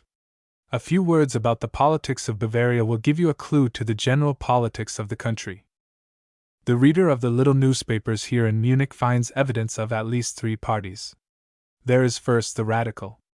Its members sincerely desire a united Germany, and of course, are friendly to Prussia, hate Napoleon, have little confidence in the Habsburgs, like to read of uneasiness in Paris, and hail any movement that overthrows tradition and the prescriptive right of classes. If its members are Catholic, they are very mildly so; if they are Protestant, they are not enough so to harm them, and in short, if their religious opinions are not as deep as a well, they are certainly broader than a church door. They are the party of free inquiry, liberal thought, and progress. Akin to them are what may be called the conservative liberals, the majority of whom may be Catholics in profession, but are most likely rationalists in fact, and with this party the king naturally affiliates, taking his music devoutly every Sunday morning in the Allerheiligenkirche, attached to the residence, and getting his religion out of Wagner, for, progressive as the youthful king is, he cannot be supposed to long for a unity which would will his throne off into the limbo of phantoms. The conservative liberals, therefore, while laboring for thorough internal reforms, look with little delight on the increasing strength of Prussia, and sympathize with the present liberal tendencies of Austria. Opposed to both these parties is the Ultramontane, the head of which is the Romish hierarchy, and the body of which is the inert mass of ignorant peasantry, over whom the influence of the clergy seems little shaken by any of the modern moral earthquakes. Indeed, I doubt if any new ideas will ever penetrate a class of peasants who still adhere to styles of costume that must have been ancient when the Turks threatened Vienna, which would be highly picturesque if they were not painfully ugly, and arrayed in which their possessors walk about in the broad light of these latter days, with entire unconsciousness that they do not belong to this age, and that their appearance is as much of an anachronism as if the figures should step out of Holbein's pictures, which heaven forbid, or the stone images come down from the portals of the cathedral and walk about. The Ultramontane party, which, so far as it is an intelligent force in modern affairs, is the Romish clergy, and nothing more, hears with aversion any hint of German unity, listens with dread to the needle guns at Sadova, hates Prussia in proportion as it fears her, and just now does not draw either with the Austrian government, whose liberal tendencies are exceedingly distasteful. It relies upon that great unenlightened mass of Catholic people in southern Germany, and in Austria proper, one of whose sins is certainly not skepticism. The practical fight now in Bavaria is on the question of education, the priests being resolved to keep the schools of the people in their own control, and the liberal party seeking to widen educational facilities and admit laymen to a share in the management of institutions of learning. Now the school visitors must all be ecclesiastics, and although their power is not to be dreaded in the cities, where teachers, like other citizens, are apt to be liberal, it gives them immense power in the rural districts. The election of the lower house of the Bavarian Parliament, whose members have a 6 years' tenure of office, which takes place next spring, excites uncommon interest, for the leading issue will be that of education. The little local newspapers, and every city has a small swarm of them, which are remarkable for the absence of news and an abundance of advertisements, have broken out into a style of personal controversy, which, to put it mildly, makes me, an American, feel quite at home. Both parties are very much in earnest, and both speak with a freedom that is, in itself, a very hopeful sign. The pretensions of the Ultramontane clergy are, indeed, remarkable enough to attract the attention of others besides the liberals of Bavaria. They assume an influence and an importance in the ecclesiastical profession, or rather an authority, equal to that ever asserted by the Church in its strongest days. Perhaps you will get an idea of the height of this pretension if I translate a passage which the Liberal Journal here takes from a sermon preached in the parish church of Ebersberg, in Oberdorfen, by a priest, her cooperator Anton Hiring, no longer ago than August 16, 1868.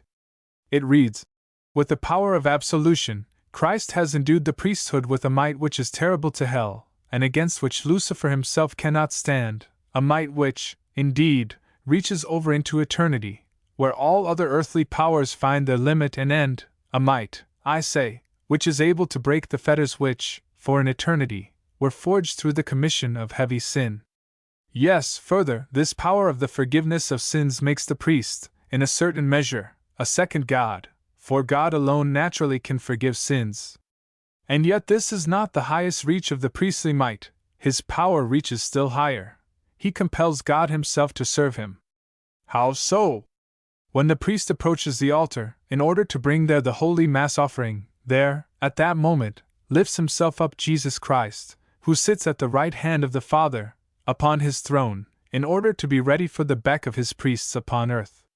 And scarcely does the priest begin the words of consecration, than there Christ already hovers, surrounded by the heavenly host, come down from heaven to earth, and to the altar of sacrifice, and changes, upon the words of the priest, the bread and wine into his holy flesh and blood, and permits himself then to be taken up and to lie in the hands of the priest, even though the priest is the most sinful and the most unworthy. Further, his power surpasses that of the highest archangels, and of the Queen of Heaven. Right did the holy Franciscus say, "If I should meet a priest and an angel at the same time, I should salute the priest first, and then the angel, because the priest is possessed of far higher might and holiness than the angel." The Radical Journal calls this ultramontane blasphemy, and the day after quoting it, adds a charge that must be still more annoying to the her cooperator Hiring than that of blasphemy. It accuses him of plagiarism, and to substantiate the charge, quotes almost the very same language from a sermon preached in 1785. In this it is boldly claimed that, "In heaven, on earth, or under the earth, there is nothing mightier than a priest except God, and to be exact, God himself must obey the priest in the Mass." And then, in words which I do not care to translate, the priest is made greater than the Virgin Mary, because Christ was only born of the Virgin once, while the priest, with 5 words, as often and wherever he will, can bring forth the Savior of the world, so today keeps firm hold of the traditions of 100 years ago, and ultramontanism wisely defends the last citadel where the middle-aged superstition makes a stand, the popular veneration for the clergy. And the clergy take good care to keep up the pomps and shows even here in skeptical Munich. It was my inestimable privilege the other morning, it was All Saints' Day, to see the Archbishop in the old Frauenkirche, the ancient cathedral, where hang tattered banners that were captured from the Turks 3 centuries ago, to see him seated in the choir, overlooked by saints and apostles carved in wood by some forgotten artist of the 15th century. I supposed he was at least an archbishop, from the retinue of priests who attended and served him, and also from his great size. When he sat down, it required a dignitary of considerable rank to put on his hat, and when he arose to speak a few precious words, the effect was visible a good many yards from where he stood. At the close of the service he went in great state down the center aisle, preceded by the gorgeous beadle, a character that is always awe-inspiring to me in these churches, being a cross between a magnificent drum major and a verger and 2 persons in livery, and followed by a train of splendidly attired priests, 6 of whom bore up his long train of purple silk. The whole cortege was resplendent in embroidery and ermine, and as the great man swept out of my sight, and was carried on a priestly wave into his shining carriage, and the noble footman jumped up behind, and he rolled away to his dinner, I stood leaning against a pillar, and reflected if it could be possible that that religion could be anything but genuine which had so much genuine ermine. And the organ notes, rolling down the arches, seemed to me to have a very ultramontane sound. Changing quarters. Perhaps it may not interest you to know how we moved, that is, changed our apartments. I did not see it mentioned in the cable dispatches, and it may not be generally known, even in Germany. But then, the cable is so occupied with relating how His Serenity this, and His Highness that, and Her Loftiness the other one, went outdoors and came in again, owing to a slight superfluity of the liquid element in the atmosphere, that it has no time to notice the real movements of the people. And yet, so dry are some of these little German newspapers of news, that it is refreshing to read, now and then, that the King, on Sunday, walked out with the Duke of Hesse after dinner. One would like to know if they also had sauerkraut and sausage, and that his prospective mother-in-law, the Empress of Russia, who was here the other day, on her way home from Como, where she was nearly drowned out by the inundation, sat for an hour on Sunday night, after the opera, in the winter garden of the palace, enjoying the most easy family intercourse. But about moving.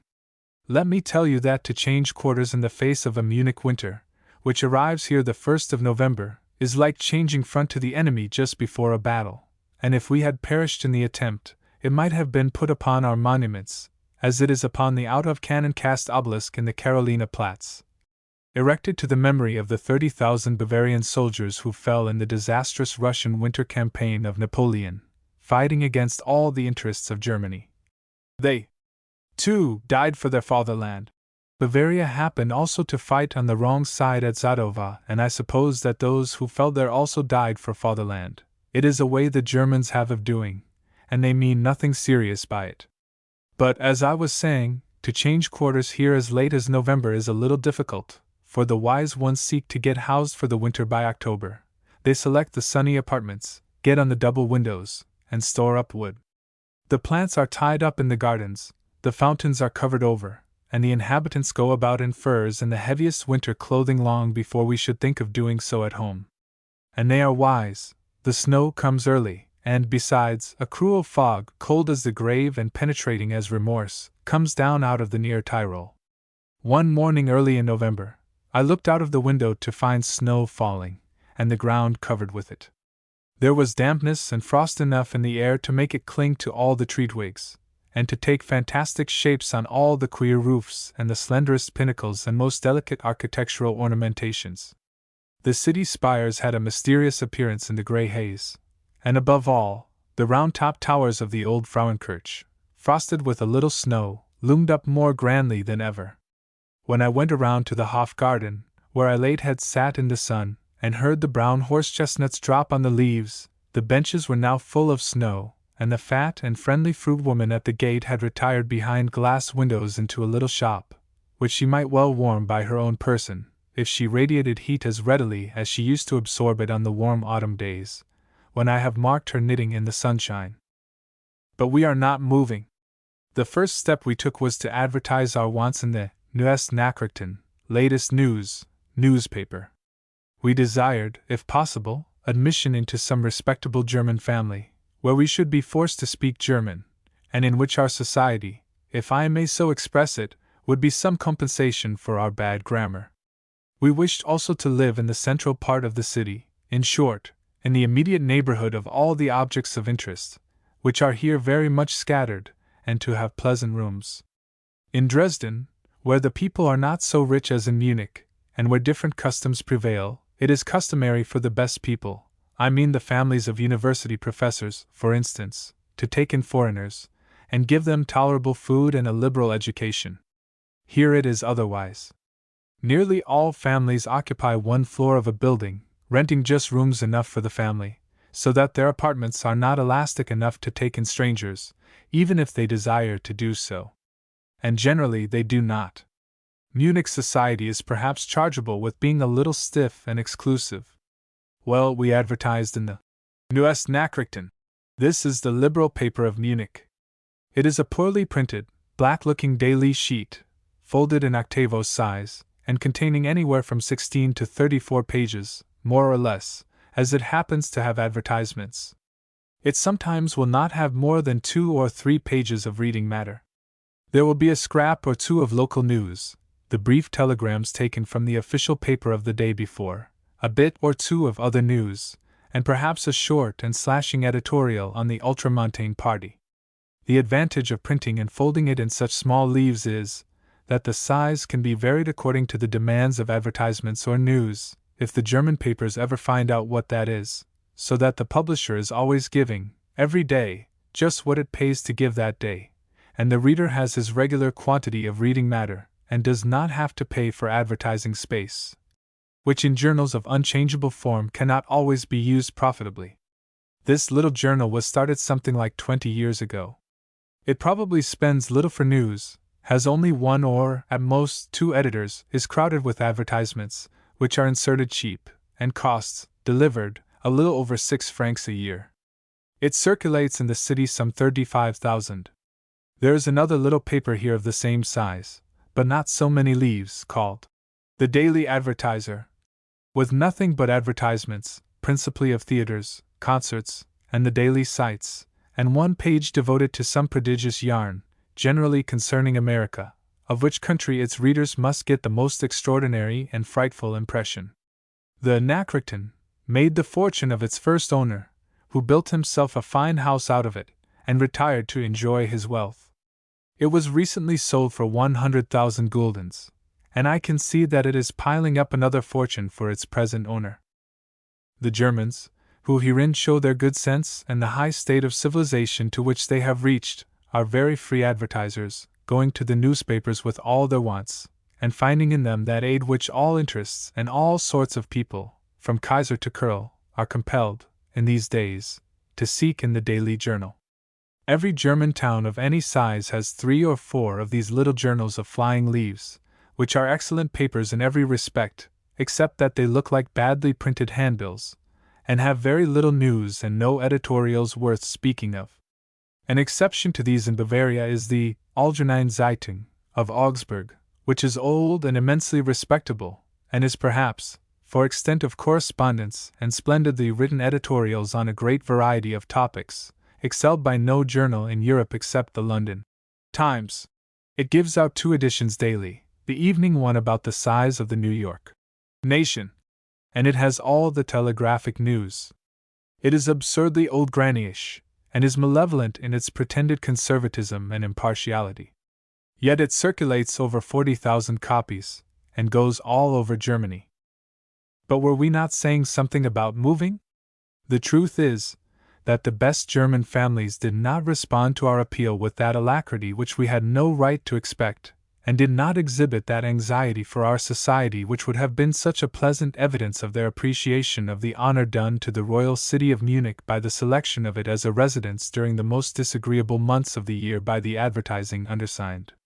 Even the young king, whose approaching marriage to the Russian princess, one would think, might soften his heart, did nothing to win our regard, or to show that he appreciated our residence near his court, and so far as I know, never read with any sort of attention our advertisement, which was composed with as much care as Goethe's Faust, and probably with the use of more dictionaries. And this, when he has an extraordinary large residence, to say nothing about other outlying palaces and comfortable places to live in which I know there are scores of elegantly furnished apartments, which stand idle almost the year round, and might as well be let to appreciative strangers, who would accustom the rather washy and fierce frescoes on the walls to be stared at. I might have selected rooms, say on the court which looks on the exquisite bronze fountain, Perseus with the head of Medusa, a copy of the one in Florence by Benvenuto Cellini, where we could have a southern exposure. Or we might, so it would seem, have had rooms by the winter garden, where tropical plants rejoice in perennial summer, and blossom and bear fruit, while a northern winter rages without.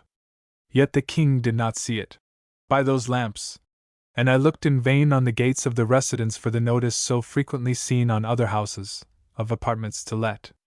And yet we had responses. The day after the announcement appeared, our bell rang perpetually, and we had as many letters as if we had advertised for wives innumerable.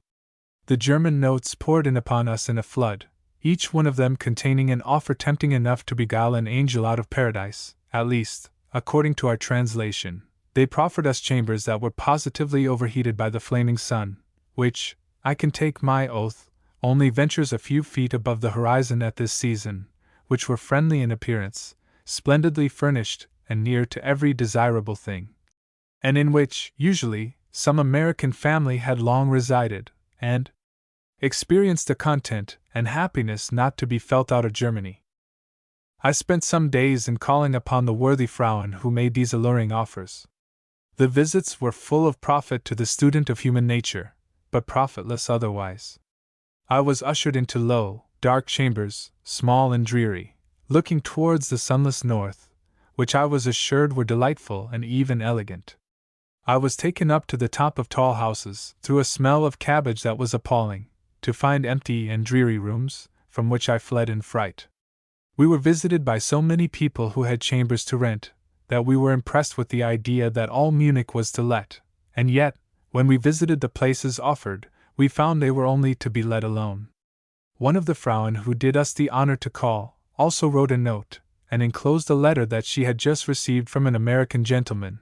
I make no secret of it that he came from Hartford, in which were many kindly expressions for her welfare, and thanks for the aid he had received in his study of German, and yet I think her chambers are the most uninviting in the entire city. There were people who were willing to teach us German, without rooms or board, or to lodge us without giving us German or food, or to feed us, and let us starve intellectually, and lodge where we could. But all things have an end, and so did our hunt for lodgings. I chanced one day in my walk to find, with no help from the advertisement, very nearly what we desired, cheerful rooms in a pleasant neighborhood, where the sun comes when it comes out at all, and opposite the glass palace, through which the sun streams in the afternoon with a certain splendor, and almost next door to the residence and laboratory of the famous chemist, Professor Liebig. So that we can have our feelings analyzed whenever it is desirable. When we had set up our household gods, and a fire was kindled in the tall white porcelain family monument, which is called here a stove, and which, by the way, is much more agreeable than your hideous black and air-scorching cast-iron stoves, and seen that the feather beds under which we were expected to lie were thick enough to roast the half of the body, and short enough to let the other half freeze, we determined to try for a season the regular German cookery, our table heretofore having been served with food cooked in the English style with only a slight German flavor. A week of the experiment was quite enough. I do not mean to say that the viands served us were not good, only that we could not make up our minds to eat them. The Germans eat a great deal of meat, and we were obliged to take meat when we preferred vegetables. Now, when a deep dish is set before you wherein are chunks of pork reposing on stewed potatoes, and another wherein a fathomless depth of sauerkraut supports coils of boiled sausage, which, considering that you are a mortal and responsible being, and have a stomach, will you choose? Here in Munich, nearly all the bread is filled with anise or caraway seed. It is possible to get, however, the best wheat bread we have eaten in Europe, and we usually have it, but one must maintain a constant vigilance against the inroads of the fragrant seeds. Imagine, then, our despair, when one day the potato, the one vegetable we had always eaten with perfect confidence, appeared stewed with caraway seeds. This was too much for American human nature, constituted as it is. Yet the dish that finally sent us back to our ordinary and excellent way of living is one for which I have no name. It may have been compounded at different times, have been the result of many tastes or distastes, but there was, after all, a unity in it that marked it as the composition of one master artist. There was an unspeakable harmony in all its flavors and apparently unimitable substances. It looked like a terrapin soup, but it was not. Every dive of the spoon into its dark liquid brought up a different object, a junk of unmistakable pork, meat of the color of roast hare, what seemed to be the neck of a goose, something in strings that resembled the rags of a silk dress, shreds of cabbage, and what I am quite willing to take my oath was a bit of astrakhan fur. If Professor Liebig wishes to add to his reputation, he could do so by analyzing this dish, and publishing the result to the world. And while we are speaking of eating, it may be inferred that the Germans are good eaters, and although they do not begin early, seldom taking much more than a cup of coffee before noon, they make it up by very substantial dinners and suppers. To say nothing of the extraordinary dishes of meats which the restaurants serve at night, the black bread and odorous cheese and beer which the men take on board in the course of an evening would soon wear out a cast-iron stomach in America, and yet I ought to remember the deadly pie and the corroding whiskey of my native land. The restaurant life of the people is, of course, different from their home life, and perhaps an evening entertainment here is no more formidable than one in America, but it is different. Let me give you the outlines of a supper to which we were invited the other night. It certainly cannot hurt you to read about it. We sat down at 8. There were first courses of 3 sorts of cold meat, accompanied with 2 sorts of salad, the one, a composite, with a potato basis, of all imaginable things that are eaten. Beer and bread were unlimited. There was then roast hare, with some supporting dish, followed by jellies of various sorts, and ornamented plates of something that seemed unable to decide whether it would be jelly or cream, and then came assorted cake and the white wine of the Rhine and the red of Hungary. We were then surprised with a dish of fried eels, with a sauce. Then came cheese, and, to crown all, enormous, triumphal-looking loaves of cake, works of art in appearance, and delicious to the taste. We sat at the table till 12 o'clock. But you must not imagine that everybody sat still all the time, or that, appearances to the contrary notwithstanding, the principal object of the entertainment was eating. The songs that were sung in Hungarian as well as German, the poems that were recited, the burlesques of actors and acting, the imitations that were inimitable, the take-off of table-tipping and of prominent musicians, the wit and constant flow of fun, as constant as the good humor and free hospitality, the unconstrained ease of the whole evening. These things made the real supper which one remembers when the grosser meal has vanished, as all substantial things do vanish. Christmas-time music. For a month Munich has been preparing for Christmas. The shop windows have had a holiday look all December. I see one every day in which are displayed all the varieties of fruits, vegetables, and confectionery possible to be desired for a feast, done in wax, a most dismal exhibition, and calculated to make the adjoining window, which has a little fountain and some green plants waving amidst enormous pendant sausages and pigs' heads and various disagreeable hashes of pressed meat, positively enticing. And yet there are some vegetables here that I should prefer to have in wax, for instance, sauerkraut. The toy windows are worthy of study, and next to them the baker's. A favorite toy of the season is a little crib, with the Holy Child, in sugar or wax, lying in it in the most uncomfortable attitude. Babies here are strapped upon pillows, or between pillows, and so tied up and wound up that they cannot move a muscle, except, perhaps, the tongue, and so, exactly like little mummies, they are carried about the street by the nurses, poor little things, packed away so, even in the heat of summer, their little faces looking out of the down in a most pitiful fashion. The popular toy is a representation, in sugar or wax, of this period of life. Generally the toy represents twins, so swathed and bound, and not infrequently, the bold conception of the artist carries the point of the humor so far as to introduce triplets, thus sporting with the most dreadful possibilities of life. The German bakers are very ingenious, and if they could be convinced of this great error, that because things are good separately, they must be good in combination, the produce of their ovens would be much more eatable. As it is, they make delicious cake, and of endless variety, but they also offer us conglomerate formations that may have a scientific value, but are utterly useless to a stomach not trained in Germany. Of this sort, for the most part, is the famous Lebkuchen, a sort of gingerbread manufactured in Nuremberg, and sent all over Germany. Age does not seem to impair, nor custom stale its infinite variety. It is very different from our simple cake of that name, although it is usually baked in flat cards. It may contain nuts or fruit, and is spoiled by a flavor of conflicting spices. I should think it might be sold by the cord, it is piled up in such quantities, and as it grows old, and is much handled, it acquires that brown, not to say dirty, familiar look, which may, for aught I know, be one of its chief recommendations. The cake, however, which prevails at this season of the year comes from the Tyrol, and as the holidays approach, it is literally piled up on the fruit stands. It is called Klatzenbrot, and is not a bread at all, but an amalgamation of fruits and spices. It is made up into small round or oblong forms, and the top is ornamented in various patterns, with split almond meats. The color is a faded black, as if it had been left for some time in a country store, and the weight is just about that of pig iron. I had formed a strong desire, mingled with dread, to taste it, which I was not likely to gratify. One gets so tired of such experiments after a time, when a friend sent us a ball of it. There was no occasion to call in Professor Liebig to analyze the substance. It is a plain case.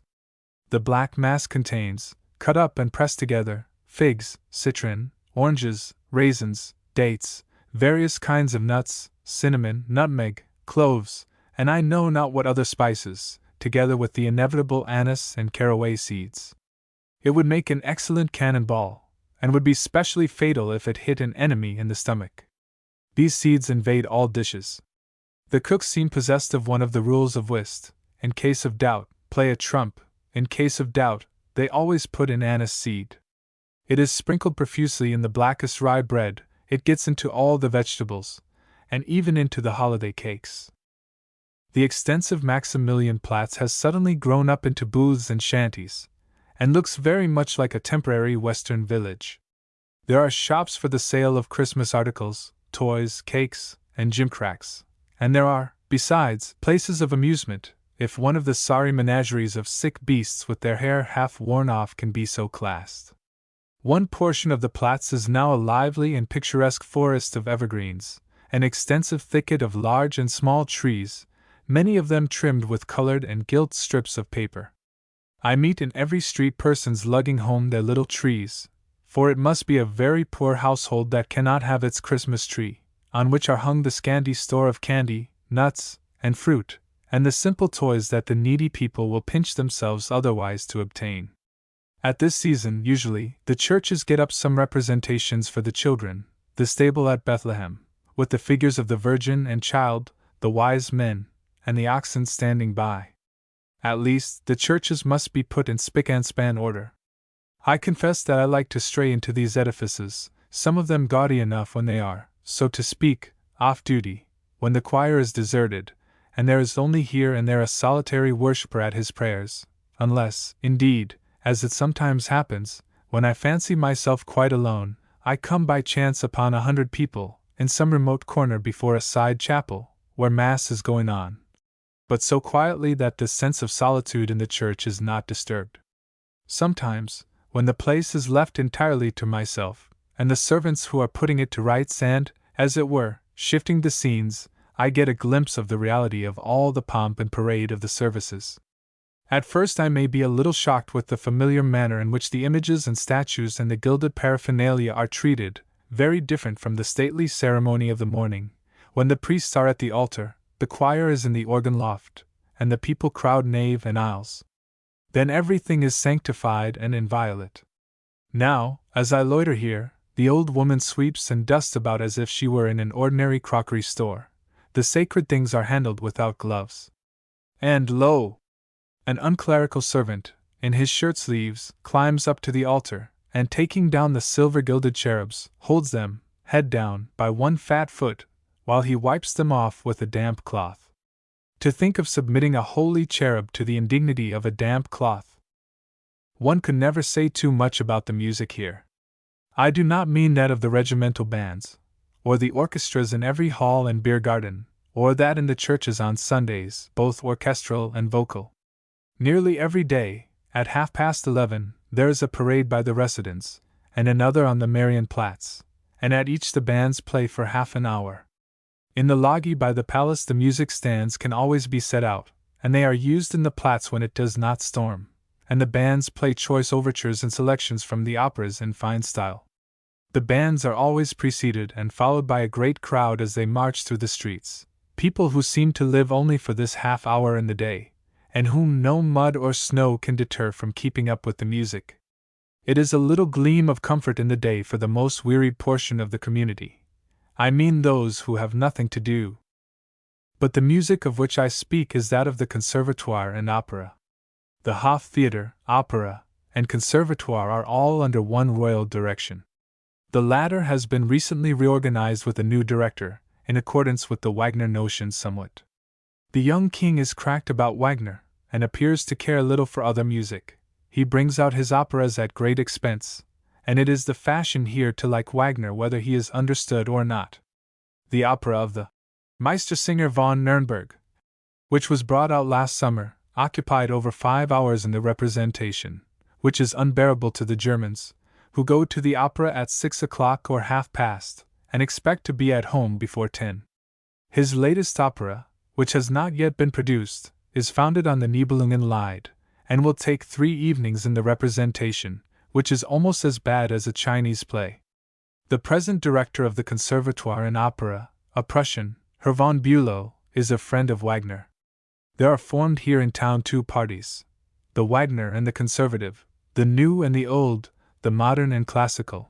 Only the Wagnerites do not admit that their admiration of Beethoven and the older composers is less than that of the others, and so for this reason Bülow has given us more music of Beethoven than of any other composer.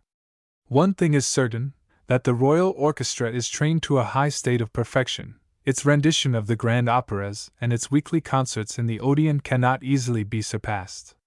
The singers are not equal to the orchestra, for Berlin and Vienna offer greater inducements, but there are people here who regard this orchestra as superlative. They say that the best orchestras in the world are in Germany, that the best in Germany is in Munich, and therefore, you can see the inevitable deduction. We have another parallel syllogism.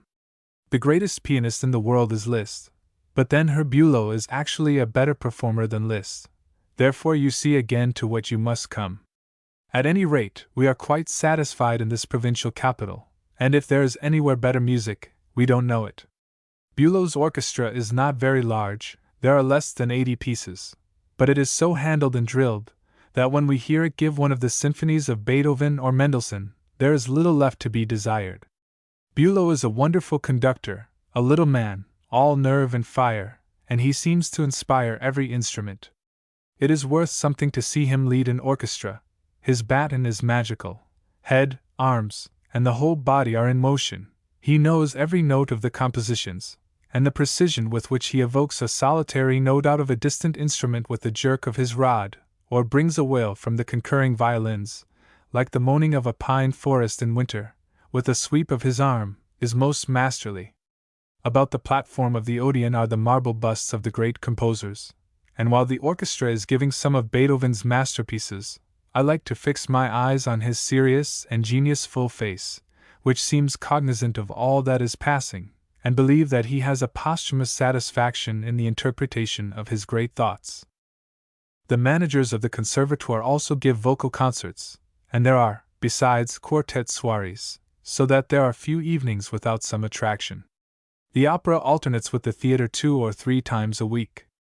The singers are, perhaps, not known in Paris and London, but some of them are not unworthy to be.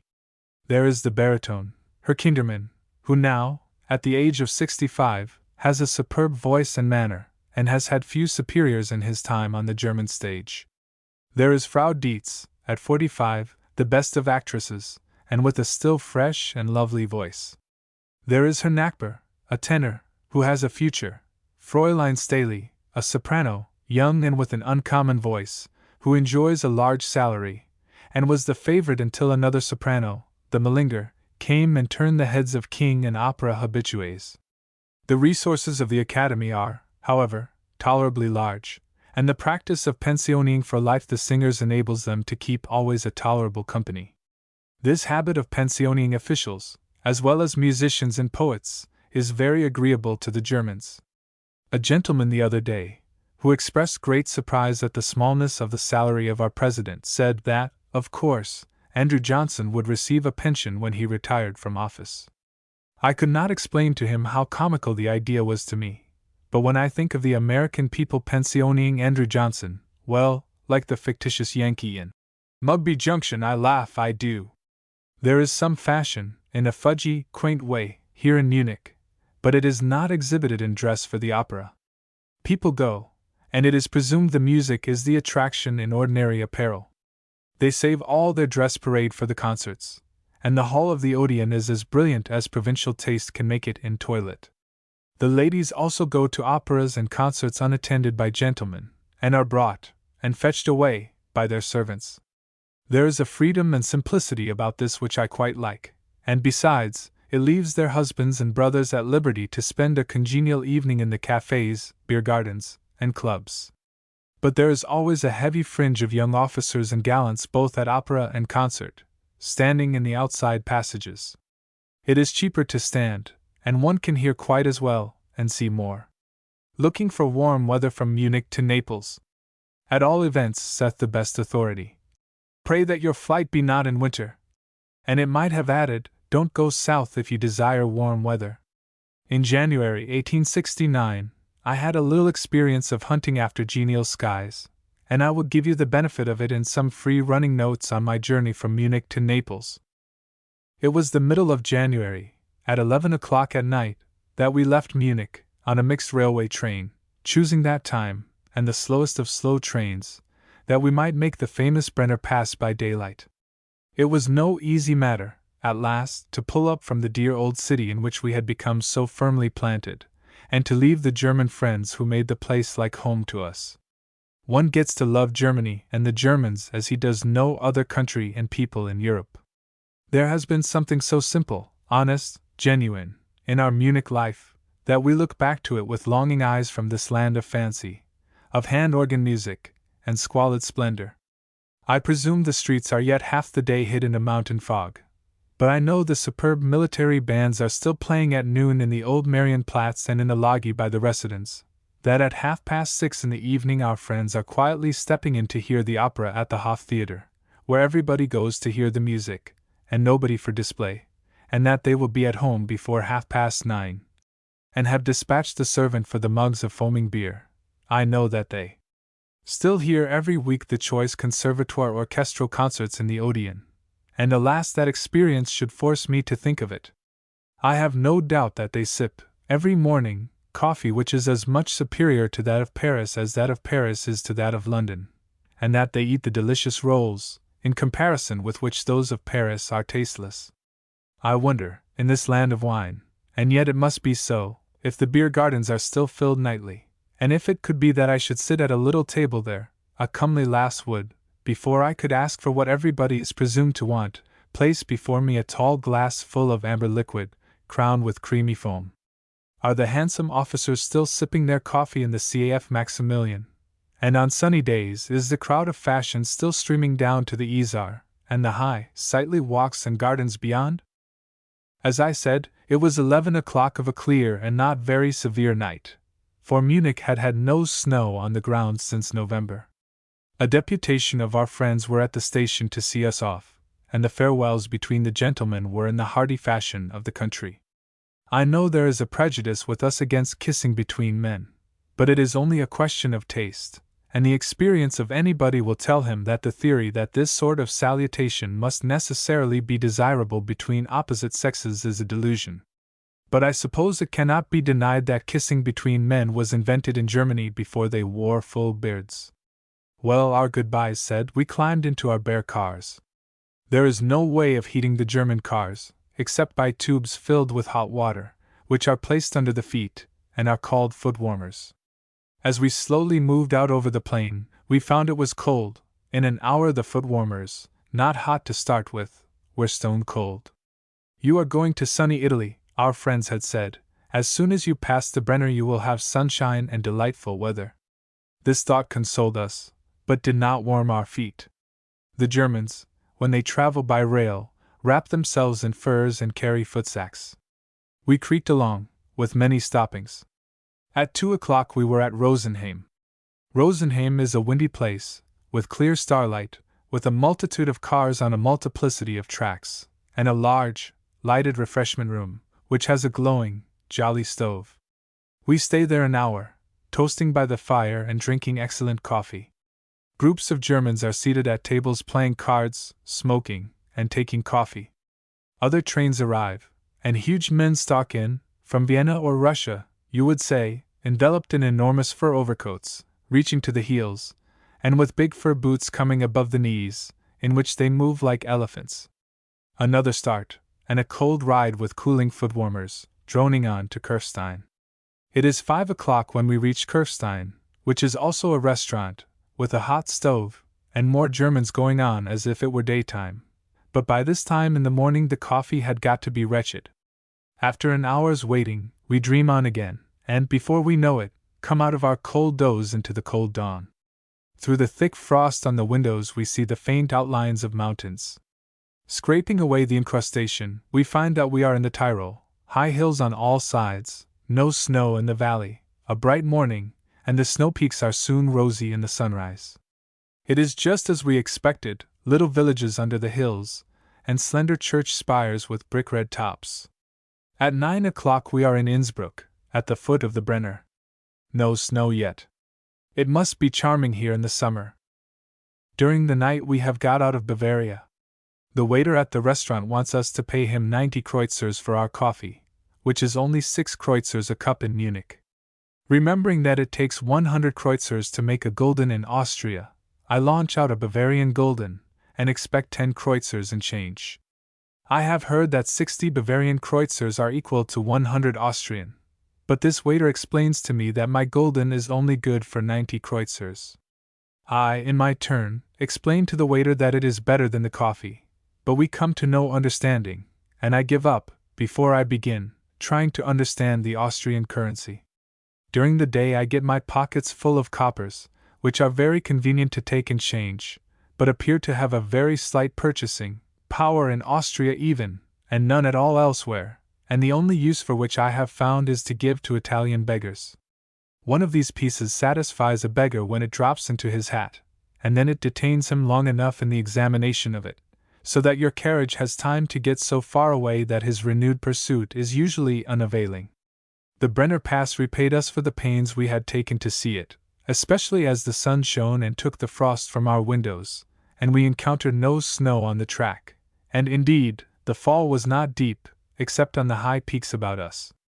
Even if the engineering of the road were not so interesting, it was something to be again amidst mountains that can boast a height of 10,000 feet. After we passed the summit, and began the zigzag descent, we were on a sharp lookout for sunny Italy. I expected to lay aside my heavy overcoat, and sun myself at the first station among the vineyards.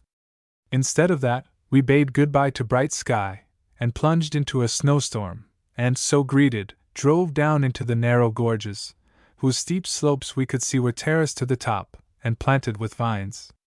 We could distinguish enough to know that, with the old Roman ruins, the churches and convent towers perched on the crags, and all, the scenery in summer must be finer than that of the Rhine, especially as the vineyards here are picturesque, the vines being trained so as to hide and clothe the ground with verdure. It was 4 o'clock when we reached Trent, and colder than on top of the Brenner. As the council, owing to the dead state of its members for now 3 centuries, was not in session, we made no long tarry. We went into the magnificent large refreshment room to get warm, but it was as cold as a New England barn.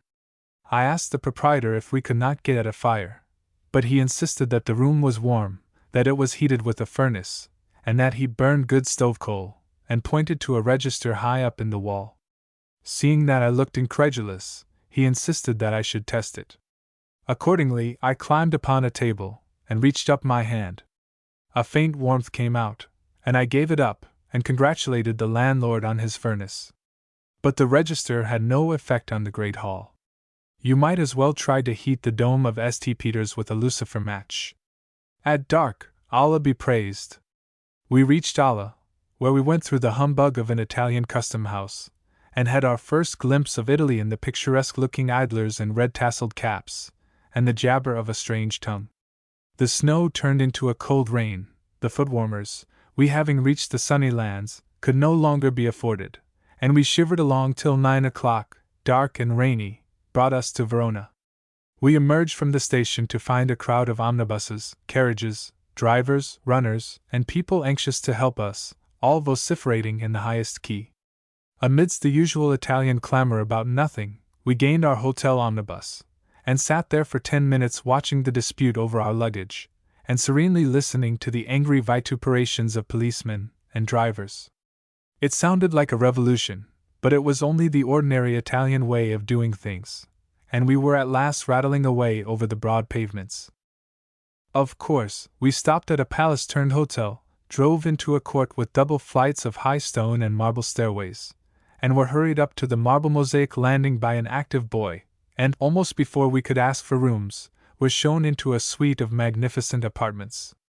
I had a glimpse of a garden in the rear, flowers and plants, and a balcony up which I suppose Romeo climbed to hold that immortal love prattle with the lovesick Juliet. Boy began to light the candles. Asked in English the price of such fine rooms. Reply in Italian.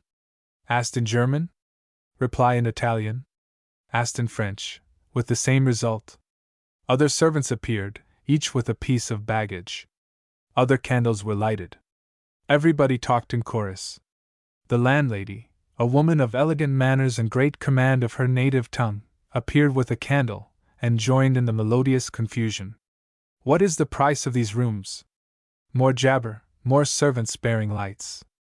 We seemed suddenly to have come into an illumination and a private lunatic asylum. The landlady and her troupe grew more and more voluble and excited. Ah, then, if these rooms do not suit the signor and signoras, there are others, and we were whisked off to apartments yet grander, great suites with high, canopied beds, mirrors, and furniture that was luxurious 100 years ago. The price? Again a torrent of Italian, servants pouring in, lights flashing, our baggage arriving, until, in the tumult, hopeless of any response to our inquiry for a servant who could speak anything but Italian, and when we had decided, in despair, to hire the entire establishment, a waiter appeared who was accomplished in all languages, the row subsided, and we were left alone in our glory, and soon in welcome sleep forgot our desperate search for a warm climate. The next day it was rainy and not warm, but the sun came out occasionally, and we drove about to see some of the sights. The first Italian town which the stranger sees he is sure to remember. The outdoor life of the people is so different from that at the north. It is the fiction in Italy that it is always summer, and the people sit in the open marketplace, shiver in the open doorways, crowd into corners where the sun comes, and try to keep up the beautiful pretense. The picturesque groups of idlers and traffickers were more interesting to us than the palaces with sculptured fronts and old Roman busts, or tombs of the scavengers, and old gates. Perhaps I ought to except the wonderful and perfect Roman amphitheater, over every foot of which a handsome boy in rags followed us, looking over every wall that we looked over, peering into every hole that we peered into, thus showing his fellowship with us, and at every pause planting himself before us, and throwing a somerset, and then extending his greasy cap for coppers, as if he knew that the modern mind ought not to dwell too exclusively on hoary antiquity without some relief. Anxious, as I have said, to find the sunny south, we left Verona that afternoon for Florence, by way of Padua and Bologna. The ride to Padua was through a plain, at this season dreary enough, were it not, here and there, for the abrupt little hills and the snowy Alps, which were always in sight, and towards sundown and between showers transcendently lovely in a purple and rosy light. But nothing now could be more desolate than the rows of unending mulberry trees, pruned down to the stumps, through which we rode all the afternoon. I suppose they look better when the branches grow out with the tender leaves for the silkworms, and when they are clothed with grapevines. Padua was only to us a name. There we turned south, lost mountains and the near hills, and had nothing but the mulberry flats and ditches of water, and chilly rain and mist. It grew unpleasant as we went south. At dark we were riding slowly, very slowly, for miles through a country overflowed with water, out of which trees and houses loomed up in a ghastly show. At all the stations soldiers were getting on board, shouting and singing discordantly choruses from the operas, for there was a rising at Padua, and one feared at Bologna the populace getting up insurrections against the enforcement of the grist tax, a tax which has made the government very unpopular, as it falls principally upon the poor. Creeping along at such a slow rate, we reached Bologna too late for the Florence train. It was 8 o'clock, and still raining. The next train went at 2 o'clock in the morning, and was the best one for us to take. We had supper in an inn nearby, and a fair attempt at a fire in our parlor. I sat before it, and kept it as lively as possible, as the hours wore away, and tried to make believe that I was ruminating on the ancient greatness of Bologna and its famous university, some of whose chairs had been occupied by women, and upon the fact that it was on a little island in the Reno, just below here, that Octavius and Lepidus and Mark Antony formed the second triumvirate, which put an end to what little liberty Rome had left. But in reality I was thinking of the draft on my back, and the comforts of a sunny clime. But the time came at length for starting, and in luxurious cars we finished the night very comfortably, and rode into Florence at 8 in the morning to find, as we had hoped, on the other side of the Apennines, a sunny sky and balmy air. As this is strictly a chapter of travel and weather, I may not stop to say how impressive and beautiful Florence seemed to us, how bewildering in art treasures, which one sees at a glance in the streets, or scarcely to hint how lovely were the Boboli gardens behind the Pitti Palace, the roses, geraniums, etc., in bloom, the birds singing, and all in a soft, dreamy air. The next day was not so genial, and we sped on, following our original intention of seeking the summer and winter. In order to avoid trouble with baggage and passports in Rome, we determined to book through for Naples, making the trip in about 20 hours. We started at 9 o'clock in the evening, and I do not recall a more thoroughly uncomfortable journey. It grew colder as the night wore on, and we went farther south. Late in the morning we were landed at the station outside of Rome. There was a general appearance of ruin and desolation. The wind blew fiercely from the hills, and the snowflakes from the flying clouds added to the general chilliness. There was no chance to get even a cup of coffee, and we waited an hour in the cold car. If I had not been so half frozen, the consciousness that I was actually on the outskirts of the Eternal City, that I saw the Campagna and the aqueducts, that yonder were the Alban Hills, and that every foot of soil on which I looked was saturated with history, would have excited me. The sun came out here and there as we went south, and we caught some exquisite lights on the near and snowy hills, and there was something almost homelike in the miles and miles of olive orchards, that recalled the apple trees, but for their shining silvered leaves. And yet nothing could be more desolate than the brown marshy ground, the brown hillocks, with now and then a shabby stone hut or a bit of ruin, and the flocks of sheep shivering near their corrals, and their shepherd, clad in sheepskin, as his ancestor was in the time of Romulus, leaning on his staff, with his back to the wind.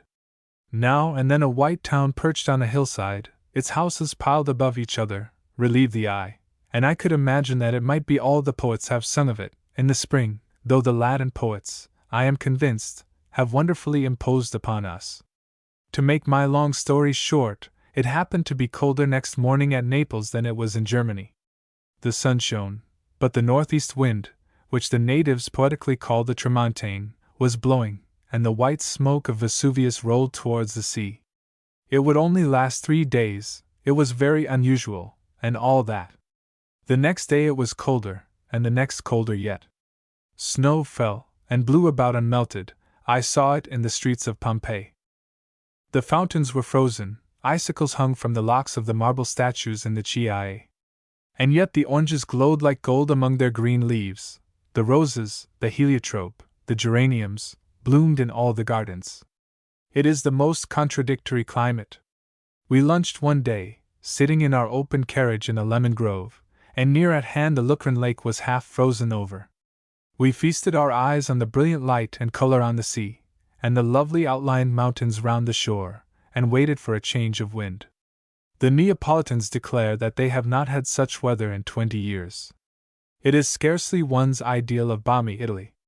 Before the weather changed, I began to feel in this great Naples, with its roaring population of over 500,000, very much like the sailor I saw at the American consul's, who applied for help to be sent home, claiming to be an American. He was an oratorical bummer, and told his story with all the dignity and elevated language of an old Roman. He had been cast away in London. How cast away? Oh! It was all along of a boarding house. And then he found himself shipped on an English vessel, and he had lost his discharge papers. And, "Listen, Your Honor," said he, calmly extending his right hand. "Here I am cast away on this desolate island with nothing before me but wind and weather. Ravenna a dead city. Ravenna is so remote from the route of general travel in Italy, that I am certain you can have no late news from there, nor can I bring you anything much later than the 6th century. Yet, if you were to see Ravenna, you would say that that is late enough. I am surprised that a city which contains the most interesting early Christian churches and mosaics, is the richest and undisturbed specimens of early Christian art, and contains the only monuments of Roman emperors still in their original positions, should be so seldom visited. Ravenna has been dead for some centuries, and because nobody has cared to bury it, its ancient monuments are yet above ground. Grass grows in its wide streets, and its houses stand in a sleepy, vacant contemplation of each other. The wind must like to mourn about its silent squares. The waves of the Adriatic once brought the commerce of the East to its wharves, but the deposits of the Po and the tides have, in process of time, made it an inland town, and the sea is 4 miles away. In the time of Augustus, Ravenna was a favorite Roman port and harbor for fleets of war and merchandise. There Theodoric, the great king of the Goths, set up his palace, and there is his enormous mausoleum. As early as A.D. 44 it became an episcopal see, with St. Apollinaris, a disciple of St. Peter, for its bishop. There some of the later Roman emperors fixed their residences, and there they repose. In and about it revolved the adventurous life of Galla Placidia, a woman of considerable talent and no principle, the daughter of Theodosius, the great Theodosius, who subdued the Arian heresy, the first emperor baptized in the true faith of the Trinity, the last who had a spark of genius, the sister of one emperor, and the mother of another, twice a slave, once a queen, and once an empress, and she, too, rests there in the great mausoleum builded for her. There, also, lies Dante in his tomb, by the upbraiding shore, rejected once of ungrateful Florence, and forever after passionately longed for. There, in one of the earliest Christian churches in existence, are the fine mosaics of the Emperor Justinian and Theodora, the handsome courtesan whom he raised to the dignity and luxury of an empress on his throne in Constantinople.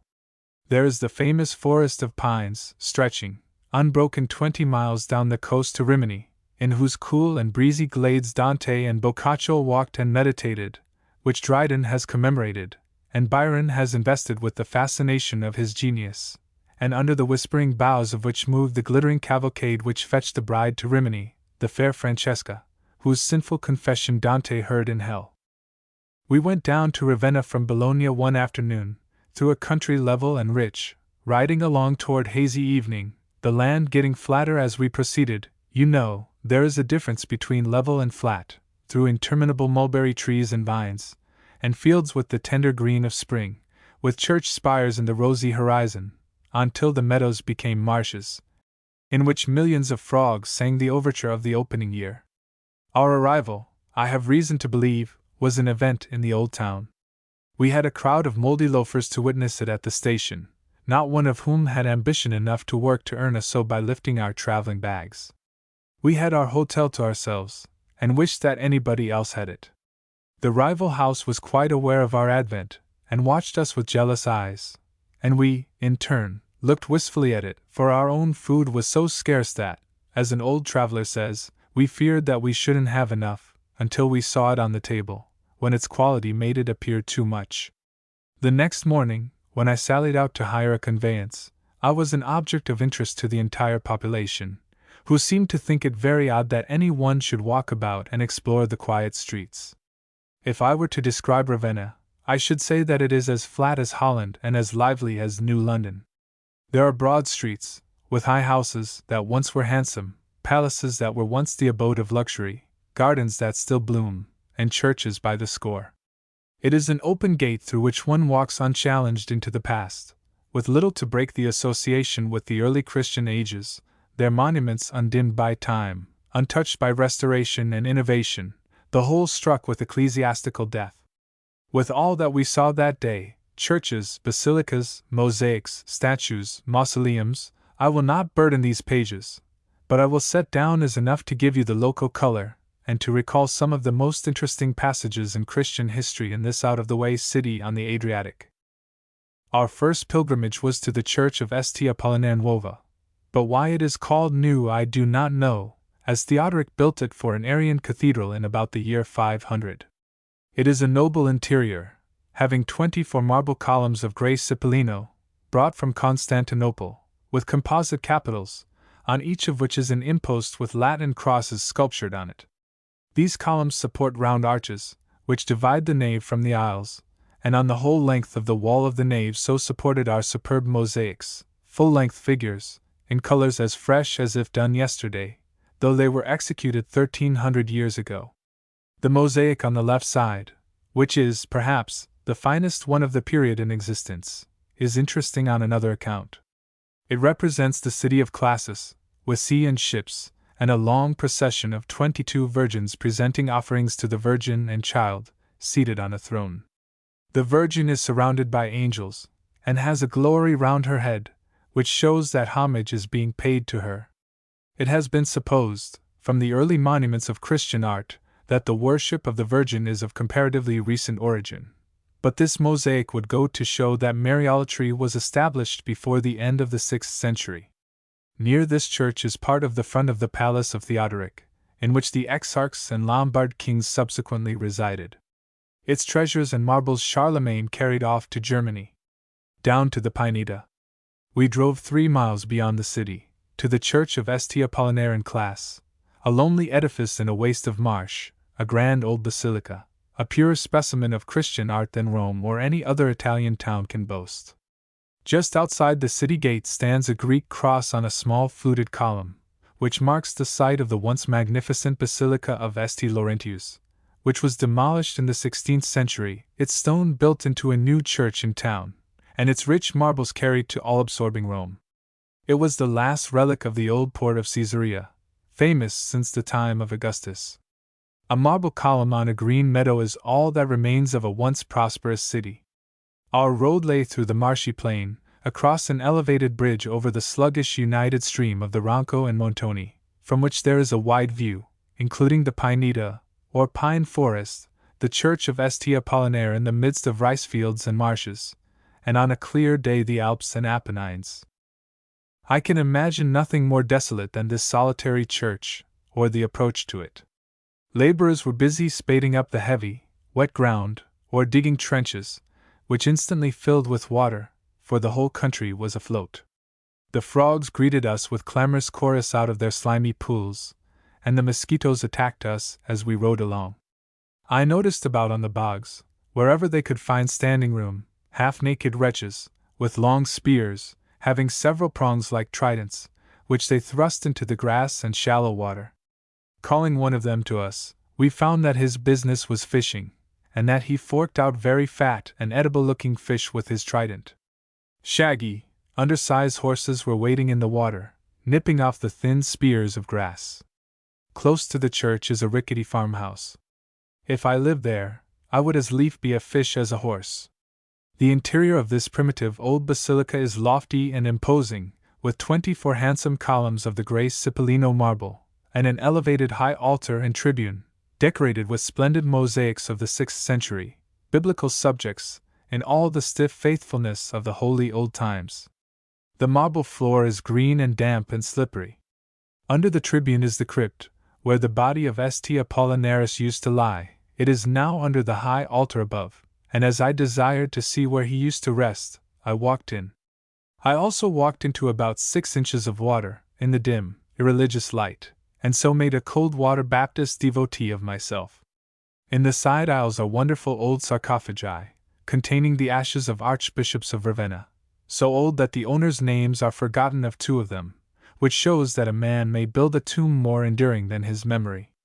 The sculptured bas-reliefs are very interesting, being early Christian emblems and curious devices, symbols of sheep, palms, peacocks, crosses, and the 4 rivers of paradise flowing down in stony streams from stony sources, and monograms, and pious rebuses. At the entrance of the crypt is an open stone book, called the Breviary of Gregory the Great. Detached from the church is the bell tower, a circular campanile of a sort peculiar to Ravenna, which adds to the picturesqueness of the pile, and suggests the notion that it is a mast unshipped from its vessel, the church, which consequently stands there waterlogged, with no power to catch any wind, of doctrine or other, and move. I forgot to say that the basilica was launched in the year 534. A little weary with the good but damp old Christians, we ordered our driver to continue across the marsh to the Pineta, whose dark fringe bounded all our horizon toward the Adriatic. It is the largest unbroken forest in Italy, and by all odds the most poetic in itself and its associations. It is 25 miles long, and from 1 to 3 in breadth, a free growth of stately pines, whose boughs are full of music and sweet odors, a succession of lovely glades and avenues, with miles and miles of drives over the springy turf. At the point where we entered is a farmhouse. Laborers had been gathering the cones, which were heaped up in immense windrows, hundreds of feet in length. Boys and men were busy pounding out the seeds from the cones. The latter are used for fuel, and the former are pressed for their oil. They are also eaten. We have often had them served at hotel tables, and found them rather tasteless, but not unpleasant. The turf, as we drove into the recesses of the forest, was thickly covered with wild flowers, of many colors and delicate forms, but we liked best the violets, for they reminded us of home, though the driver seemed to think them less valuable than the seeds of the pine cones. A lovely day in history and romance united to fascinate us with the place. We were driving over the spot where, 18 centuries ago, the Roman fleet used to ride at anchor. Here, it is certain, the gloomy spirit of Dante found congenial place for meditation, and the gay Boccaccio material for fiction. Here for hours, day after day, Byron used to gallop his horse, giving vent to that restless impatience which could not all escape from his fiery pen, hearing those voices of a past and dead Italy which he, more truthfully and pathetically than any other poet, has put into living verse. The driver pointed out what is called Byron's path, where he was wont to ride. Everybody here, indeed, knows of Byron, and I think his memory is more secure than any saint of them all in their stone boxes, partly because his poetry has celebrated the region, perhaps rather from the perpetuated tradition of his generosity. No foreigner was ever so popular as he while he lived at Ravenna. At least the people say so now, since they find it so profitable to keep his memory alive and to point out his haunts. The Italians, to be sure, know how to make capital out of poets and heroes, and are quick to learn the curiosity of foreigners, and to gratify it for a compensation. But the evident esteem in which Byron's memory is held in the Armenian monastery of St. Lazzaro, at Venice, must be otherwise accounted for. The monks keep his library room and table as they were when he wrote there, and like to show his portrait, and tell of his quick mastery of the difficult Armenian tongue. We have a notable example of a person who became a monk when he was sick, but Byron accomplished too much work during the few months he was on the island of St. Lazzaro, both in original composition and in translating English into Armenian, for one physically ruined and broken. Dante and Byron. The pilgrim to Ravenna, who has any idea of what is due to the genius of Dante, will be disappointed when he approaches his tomb. Its situation is in a not very conspicuous corner, at the foot of a narrow street, bearing the poet's name, and beside the church of San Francisco, which is interesting as containing the tombs of the Polenta family, whose hospitality to the wandering exile has rescued their names from oblivion. Opposite the tomb is the shabby old brick house of the Polentas, where Dante passed many years of his life.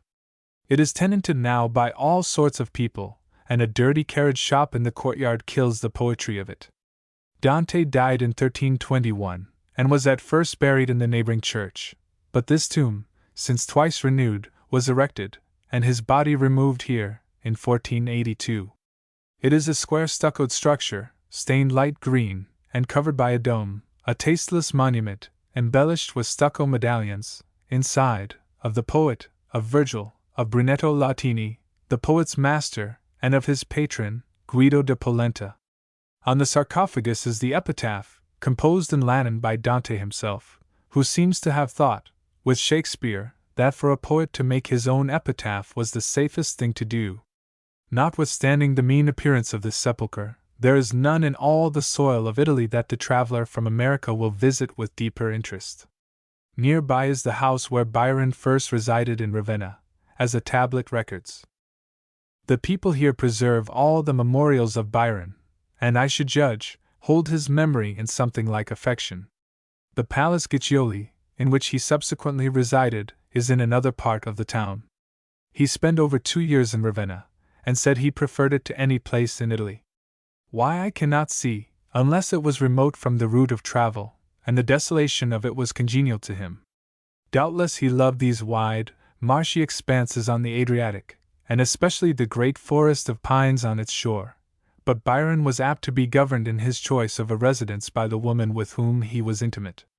The palace was certainly pleasanter than his gloomy house in the Strada di Portacisi, and the society of the Countess Guiccioli was rather a stimulus than otherwise to his literary activity. At her suggestion he wrote the Prophecy of Dante, and the translation of Francesca da Rimini was executed at Ravenna, where, 5 centuries before, and in the very house in which the unfortunate lady was born, Dante's poem had been composed. Some of his finest poems were also produced here, poems for which Venice is as grateful as Ravenna. Here he wrote: Marino Faliero, the two Foscari, Morgandi Maggiore, Sardanapalus, the Blues, the fifth canto of Don Juan, Cain, Heaven and Earth, and The Vision of Judgment. I looked in at the court of the palace, a pleasant, quiet place, where he used to work, and tried to guess which were the windows of his apartments. The sun was shining brightly, and a bird was singing in the court, but there was no other sign of life, nor anything to remind one of the profligate genius who was so long a guest here. Resting place of Caesars, picture of a beautiful heretic.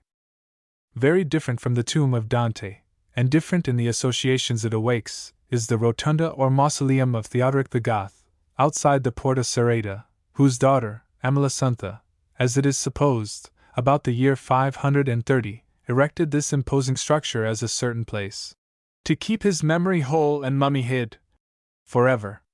But the Goth had not lain in it long before Arianism went out of fashion quite, and the zealous Roman Catholics despoiled his costly sleeping place, and scattered his ashes abroad. I do not know that any dead person has lived in it since. The tomb is still a very solid affair, a rotunda built of solid blocks of limestone, and resting on a 10-sided base, each side having a recess surmounted by an arch. The upper story is also decagonal, and is reached by a flight of modern stone steps. The roof is composed of a single block of Istrian limestone, scooped out like a shallow bowl inside, and being the biggest roof stone I ever saw, I will give you the dimensions. It is 36 feet in diameter, hollowed out to the depth of 10 feet, 4 feet thick at the center, and 2 feet 9 inches at the edges, and is estimated to weigh 200 tons. Amalasuntha must have had help in getting it up there. The lower story is partly under water. The green grass of the enclosure in which it stands is damp enough for frogs. An old woman opened the iron gate to let us in. Whether she was any relation of the ancient proprietor, I did not inquire, but she had so much trouble in turning the key in the rusty lock and letting us in, that I presume we were the only visitors she has had for some centuries. Old women abound in Ravenna. At least, she was not young who showed us the mausoleum of Galla Placidia. Placidia was also prudent and foreseeing, and built this once magnificent sepulchre for her own occupation. It is in the form of a Latin cross, 46 feet in length by about 40 in width. The floor is paved with rich marbles. The cupola is covered with mosaics of the time of the Empress, and in the arch over the door is a fine representation of the Good Shepherd. Behind the altar is the massive sarcophagus of marble. Its cover of silver plates was long ago torn off, in which are literally the ashes of the Empress. She was immured in it as a mummy, in a sitting position, clothed in imperial robes, and there the ghastly corpse sat in a cypress wood chair, to be looked at by anybody who chose to peep through the aperture, for more than 1100 years, till one day, in 1577, some children introduced a lighted candle, perhaps out of compassion for her who sat so long in darkness, when her clothes caught fire, and she was burned up, a warning to all children not to play with the dead and dry Empress. In this resting place are also the tombs of Honorius II, her brother, of Constantius III, her second husband, and of Honoria, her daughter. There are no other undisturbed tombs of the Caesars in existence. Hers is almost the last, and the very small last, of a great succession. What thoughts of a great empire in ruins do not force themselves on one in the confined walls of this little chamber? What a woman was she whose ashes lie there! She saw and aided the ruin of the empire, but it may be said of her, that her vices were greater than her misfortunes. And what a story is her life! Born to the purple, educated in the palace at Constantinople, accomplished but not handsome, at the age of 20 she was in Rome when Alaric besieged it. Carried off captive by the Goths, she became the not unwilling object of the passion of King Adolphus, who at length married her at Narbonne. At the nuptials the king, in a Roman habit, occupied a seat lower than hers, while she sat on a throne habited as a Roman empress, and received homage. 50 handsome youths bore to her in each hand a dish of gold, one filled with coin, and the other with precious stones, a small part only, these 100 vessels of treasure, of the spoils the Goths brought from her country. When Adolphus, who never abated his fondness for his Roman bride, was assassinated at Barcelona, she was treated like a slave by his assassins, and driven 12 miles on foot before the horse of his murderer. Ransomed at length for 600,000 measures of wheat by her brother Honorius, who handed her over struggling to Constantius, one of his generals. But once married, her reluctance ceased, and she set herself to advance the interests of herself and husband, ruling him as she had done the first one. Her purpose was accomplished when he was declared joint emperor with Honorius. He died shortly after, and scandalous stories of her intimacy with her brother caused her removal to Constantinople. But she came back again, and reigned long as the regent of her son, Valentinian III, a feeble youth, who never grew to have either passions or talents, and was very likely, as was said, enervated by his mother in dissolute indulgence, so that she might be supreme. But she died at Rome in 450, much praised for her orthodoxy and her devotion to the Trinity. And there was her daughter, Honoria, who ran off with a chamberlain, and afterward offered to throw herself into the arms of Attila, who wouldn't take her as a gift at first, but afterward demanded her, and fought to win her and her supposed inheritance. But they were a bad lot altogether, and it is no credit to a Christian of the 19th century to stay in this tomb so long. Near this mausoleum is the magnificent Basilica of St. Vitali, built in the reign of Justinian, and consecrated in 547. I was interested to see it because it was erected in confessed imitation of St. Sophia at Constantinople, is in the octagonal form, and has all the accessories of Eastern splendor, according to the architectural authorities. Its effect is really rich and splendid, and it rather dazzled us with its maze of pillars, its upper and lower columns, its galleries, complicated capitals, arches on arches, and Byzantine intricacies. To the student of the very early ecclesiastical art, it must be an object of more interest than even of wonder. But what I cared most to see were the mosaics in the choir, executed in the time of Justinian, and as fresh and beautiful as on the day they were made. The mosaics and the exquisite arabesques on the roof of the choir, taken together, are certainly unequaled by any other early church decoration I have seen, and they are as interesting as they are beautiful. Any description of them is impossible, but mention may be made of two characteristic groups, remarkable for execution, and having yet a deeper interest. In one compartment of the tribune is the figure of the Emperor Justinian, holding a vase with consecrated offerings, and surrounded by courtiers and soldiers.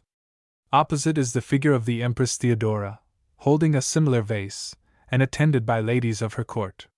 There is a refinement and an elegance about the Empress, a grace and sweet dignity, that is fascinating. This is royalty, stately and cold perhaps, even the mouth may be a little cruel, I begin to perceive, as I think of her, but she wears the purple by divine right. I have not seen on any walls any figure walking out of history so captivating as this lady, who would seem to have been worthy of apotheosis in a Christian edifice. Can there be any doubt that this lovely woman was orthodox? She, also, has a story, which you doubtless have been recalling as you read. Is it worth while to repeat even its outlines? This charming regal woman was the daughter of the keeper of the bears in the circus at Constantinople, and she early went upon the stage as a pantomimist and buffoon. She was beautiful, with regular features, a little pale, but with a tinge of natural color, vivacious eyes, and an easy motion that displayed to advantage the graces of her small but elegant figure. I can see all that in the mosaic. But she sold her charms to whoever cared to buy them in Constantinople. She led a life of dissipation that cannot be even hinted at in these days. She went off to Egypt as the concubine of a general, was deserted, and destitute even to misery in Cairo, wandered about a vagabond in many eastern cities, and won the reputation everywhere of the most beautiful courtesan of her time, reappeared in Constantinople. And having, it is said, a vision of her future, suddenly took to a pretension of virtue in plain sewing, contrived to gain the notice of Justinian, to inflame his passions as she did those of all the world besides, to captivate him into first an alliance, and at length a marriage. The emperor raised her to an equal seat with himself on his throne, and she was worshipped as empress in that city where she had been admired as harlot. And on the throne she was a wise woman, courageous and chaste, and had her palaces on the Bosphorus, and took good care of her beauty, and indulged in the pleasures of a good table, had ministers who kissed her feet, a crowd of women and eunuchs in her secret chambers, whose passions she indulged, was avaricious and sometimes cruel, and founded a convent for the irreclaimably bad of her own sex, some of whom liked it, and some of whom threw themselves into the sea in despair, and when she died, was an irreparable loss to her emperor. So that it seems to me it is a pity that the historian should say that she was devout, but a little heretic. A high day in Rome, Palm Sunday in St. Peter's. The splendid and tiresome ceremonies of Holy Week set in, also the rain, which held up for 2 days. Rome without the sun, and with rain and the bone-penetrating damp cold of the season, is a wretched place. Squalor and ruins and cheap splendor need the sun, the galleries need it, the black old masters in the dark corners of the gaudy churches need it. I think scarcely anything of a cardinal's big, blazing footman, unless the sun shines on him, and radiates from his broad back and his splendid calves. The models, who get up in theatrical costumes, and get put into pictures, and pass the world over for Roman peasants, and beautiful many of them are, can't sit on the Spanish stairs in indolent pose.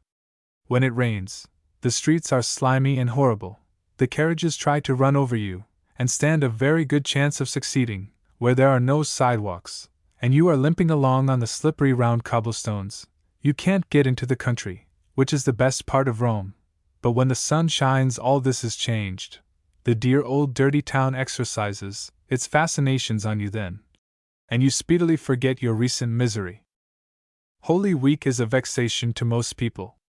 All the world crowds here to see its exhibitions and theatrical shows, and works hard to catch a glimpse of them, and is tired out, if not disgusted, at the end. The things to see and hear are Palm Sunday in St. Peter's, singing of the Miserere by the Pope's choir on Wednesday, Thursday, and Friday in the Sistine Chapel, washing of the pilgrims' feet in a chapel of St. Peter's, and serving the apostles at table by the Pope on Thursday, with a papal benediction from the balcony afterwards. Easter Sunday, with the illumination of St. Peter's in the evening, and fireworks. This year in front of St. Peter's in Montorio, Monday evening. Raised seats are built up about the high altar under the dome in St. Peter's, which will accommodate 1,000, and perhaps more, ladies, and for these tickets are issued without numbers, and for twice as many as they will seat. Gentlemen who are in evening dress are admitted to stand in the reserved places inside the lines of soldiers. For the Miserere and the Sistine Chapel tickets are also issued. As there is only room for about 400 ladies, and 1,000 and more tickets are given out, you may imagine the scramble. Ladies go for hours before the singing begins, and make a grand rush when the doors are open. I do not know any sight so unseemly and cruel as a crowd of women intent on getting into such a ceremony. They are perfectly rude and unmerciful to each other. They push and trample one another underfoot, veils and dresses are torn, ladies faint away in the scrimmage, and only the strongest and most unscrupulous get in.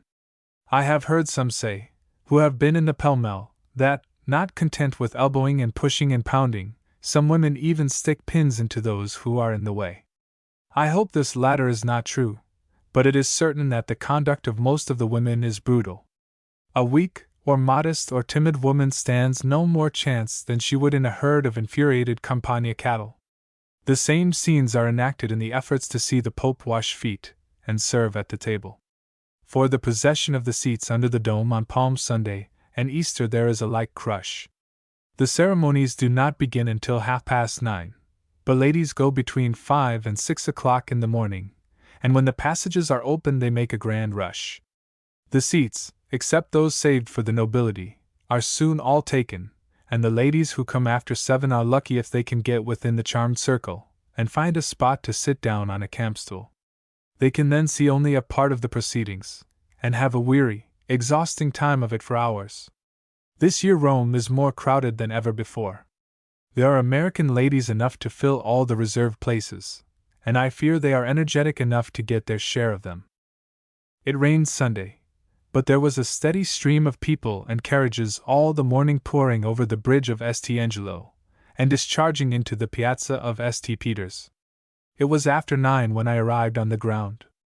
There was a crowd of carriages under the colonnades, and a heavy fringe in front of them, but the hundreds of people moving over the piazza, and up the steps to the entrances, made only the impression of dozens in the vast space. I do not know if there are people enough in Rome to fill St. Peter's. Certainly there was no appearance of a crowd as we entered, although they had been pouring in all the morning, and still thronged the doors. I heard a traveler say that he followed 10,000 soldiers into the church, and then lost them from sight. They disappeared in the side chapels. He did not make his affidavit as to the number of soldiers. The interior area of the building is not much greater than the square of St. Mark in Venice. To go into the great edifice is almost like going outdoors. Lines of soldiers kept a wide passage clear from the front door away down to the high altar, and there was a good mass of spectators on the outside.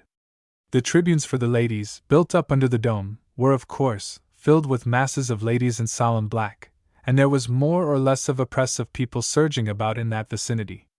Thousands of people were also roaming about in the great spaces of the edifice, but there was nowhere else anything like a crowd.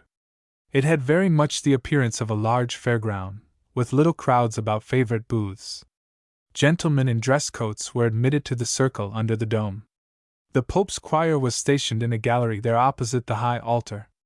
Back of the altar was a wide space for the dignitaries. Seats were there, also, for ambassadors and those born to the purple, and the Pope's seat was on a raised dais at the end. Outsiders could see nothing of what went on within there, and the ladies under the dome could only partially see, in the seats they had fought so gallantly to obtain. St. Peter's is a good place for grand processions and ceremonies, but it is a poor one for viewing them. A procession which moves down the nave is hidden by the soldiers who stand on either side, or is visible only by sections as it passes. There is no good place to get the grand effect of the masses of color, and the total of the gorgeous pageantry. I should like to see the display upon a grand stage, and enjoy it in a coup d'oeil. It is a fine study of color and effect, and the groupings are admirable, but the whole affair is nearly lost to the mass of spectators. It must be a sublime feeling to one in the procession to walk about in such monstrous fine clothes, but what would his emotions be if more people could see him? The grand altar stuck up under the dome not only breaks the effect of what would be the fine sweep of the nave back to the apse, but it cuts off all view of the celebration of the Mass behind it, and in effect, reduces what should be the great point of display in the church to a mere chapel. And when you add to that the temporary tribunes erected under the dome for seating the ladies, the entire nave is shut off from a view of the gorgeous ceremony of High Mass. The effect would be incomparable if one could stand in the door, or anywhere in the nave, and, as in other churches, look down to the end upon a great platform, with the high altar and all the sublime spectacle in full view, with the blaze of candles and the clouds of incense rising in the distance. At 9:30 the great doors opened, and the procession began, in slow and stately moving fashion, to enter. One saw a throng of ecclesiastics in robes and ermine, the white plumes of the guard noble, the pages and chamberlains in scarlet, other pages, or what not, in black short clothes, short swords, gold chains, cloak hanging from the shoulder, and stiff white ruffs, 36 cardinals in violet robes, with high mitre-shaped white silk hats, that looked not unlike the pasteboard trainer caps that boys wear when they play soldier, crucifixes, and a blazoned banner here and there, and, at last, the Pope, in his red chair, borne on the shoulders of red lackeys, heaving along in a seasicky motion, clad in scarlet and gold, with a silver mitre on his head, feebly making the papal benediction with 2 upraised fingers, and moving his lips in blessing. As the Pope came in, a supplementary choir of men and soprano hybrids, stationed near the door, set up a high, welcoming song, or chant, which echoed rather finely through the building. All the music of the day is vocal. The procession having reached its destination, and disappeared behind the altar of the dome, the Pope dismounted, and took his seat on his throne.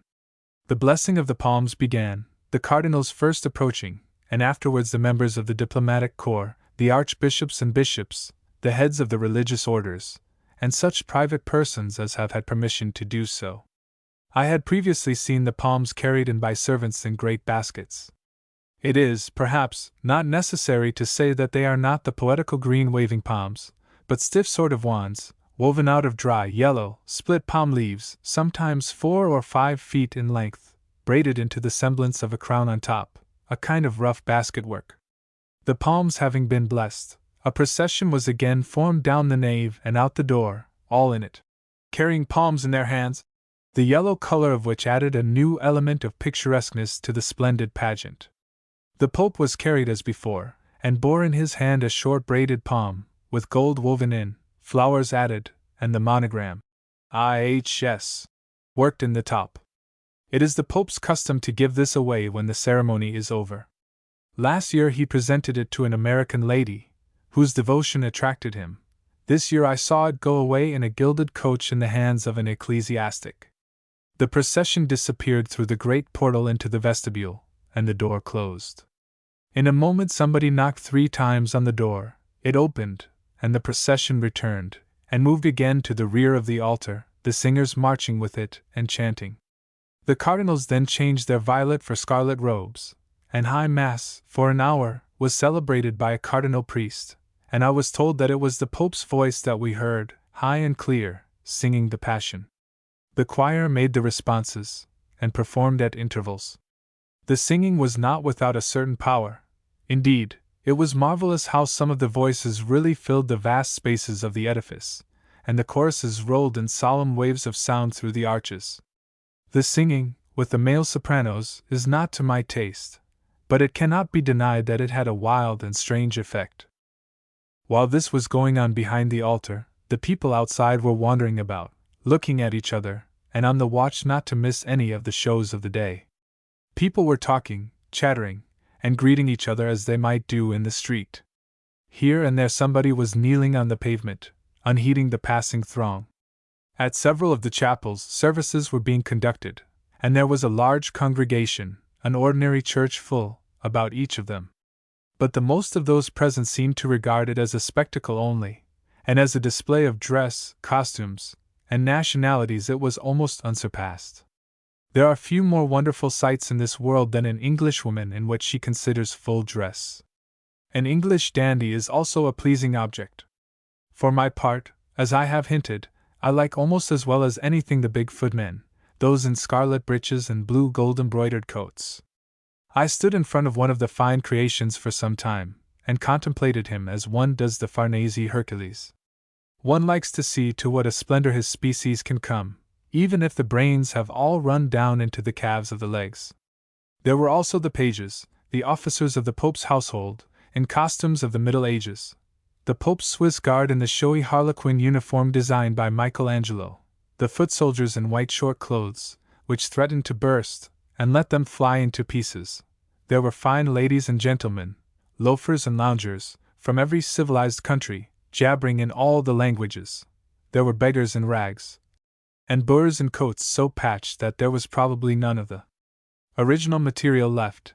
There were groups of peasants from the Campania, the men in short jackets and sheepskin breeches with the wool side out, the women with gay-colored folded cloths on their heads, and coarse woolen gowns, a squad of wild-looking Spanish gypsies, burning-eyed, olive-skinned, hair long, black, crinkled, and greasy, as wild in raiment as in face, priests and friars, zouaves in jaunty light gray and scarlet, rags and velvets, silks and serge cloths, a cosmopolitan gathering, poured into the world's great place of meeting, a fine religious Vanity Fair on Sunday.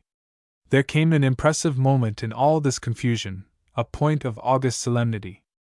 Up to that instant, what with chanting and singing the many services, and the noise of talking and walking, there was a wild babel. But at the stroke of the bell and the elevation of the host, down went the muskets of the guard with one clang on the marble. The soldiers kneeled.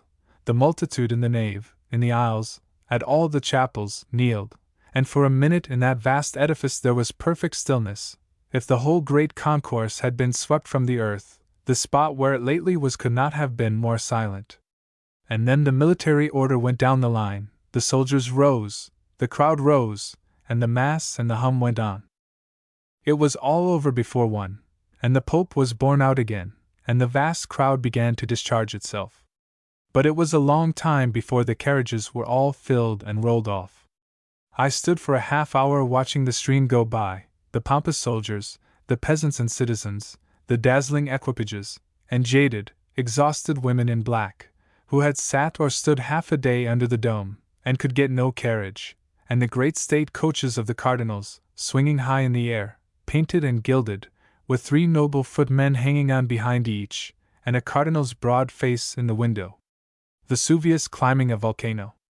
Everybody who comes to Naples, that is, everybody except the lady who fell from her horse the other day at Resina and injured her shoulder, as she was mounting for the ascent, everybody, I say, goes up Vesuvius, and nearly every one writes impressions and descriptions of the performance. If you believe the tales of travelers, it is an undertaking of great hazard, an experience of frightful emotions. How unsafe it is, especially for ladies, I heard 20 times in Naples before I had been there a day. Why, there was a lady thrown from her horse and nearly killed, only a week ago, and she still lay ill at the next hotel, a witness of the truth of the story. I imagined her plunged down a precipice of lava, or pitched over the lip of the crater, and only rescued by the devotion of a gallant guide, who threatened to let go of her if she didn't pay him 20 francs instantly. This story, which will live and grow for years in this region, a waxing and never-waning peril of the volcano, I found, subsequently, had the foundation I have mentioned above. The lady did go to Resina in order to make the ascent of Vesuvius, mounted a horse there, fell off, being utterly unhorsewomanly, and hurt herself. But her injury had no more to do with Vesuvius than it had with the entrance of Victor Emmanuel into Naples, which took place a couple of weeks after. Well, as I was saying, it is the fashion to write descriptions of Vesuvius, and you might as well have mine, which I shall give to you in rough outline. There came a day when the Tramontane ceased to blow down on us the cold air of the snowy Apennines, and the white cap of Vesuvius, which is, by the way, worn generally like the caps of the Neapolitans, drifted inland instead of toward the sea. Warmer weather had come to make the bright sunshine no longer a mockery. For some days I had been getting the gauge of the mountain. With its white plume it is a constant quantity in the landscape, one sees it from every point of view, and we had been scarcely anywhere that volcanic remains, or signs of such action, a thin crust shaking under our feet, as at Solfatara, where blasts of sulphurous steam drove in our faces, did not remind us that the whole ground is uncertain, and undermined by the subterranean fires that have Vesuvius for a chimney. All the coast of the bay, within recent historic periods, in different spots at different times, has risen and sunk and risen again, in simple obedience to the pulsations of the great fiery monster below. It puffs up or sinks, like the crust of a baking apple pie. This region is evidently not done, and I think it not unlikely it may have to be turned over again before it is. We had seen where Herculaneum lies under the lava and under the town of Resina. We had walked those clean and narrow streets of Pompeii, and seen the workmen picking away at the embedded gravel, sand, and ashes which still cover nearly 2/3 of the nice little, tight little Roman city. We had looked at the black gashes on the mountain sides, where the lava streams had gushed and rolled and twisted over vineyards and villas and villages. And we decided to take a nearer look at the immediate cause of all this abnormal state of things. In the morning when I awoke the sun was just rising behind Vesuvius, and there was a mighty display of gold and crimson in that quarter, as if the curtain was about to be lifted on a grand performance, say a ballet at San Carlo, which is the only thing the Neapolitans think worth looking at. Straight up in the air, out of the mountain, rose a white pillar, spreading out at the top like a palm tree, or, to compare it to something I have seen, to the Italian pines, that come so picturesquely into all these Naples pictures.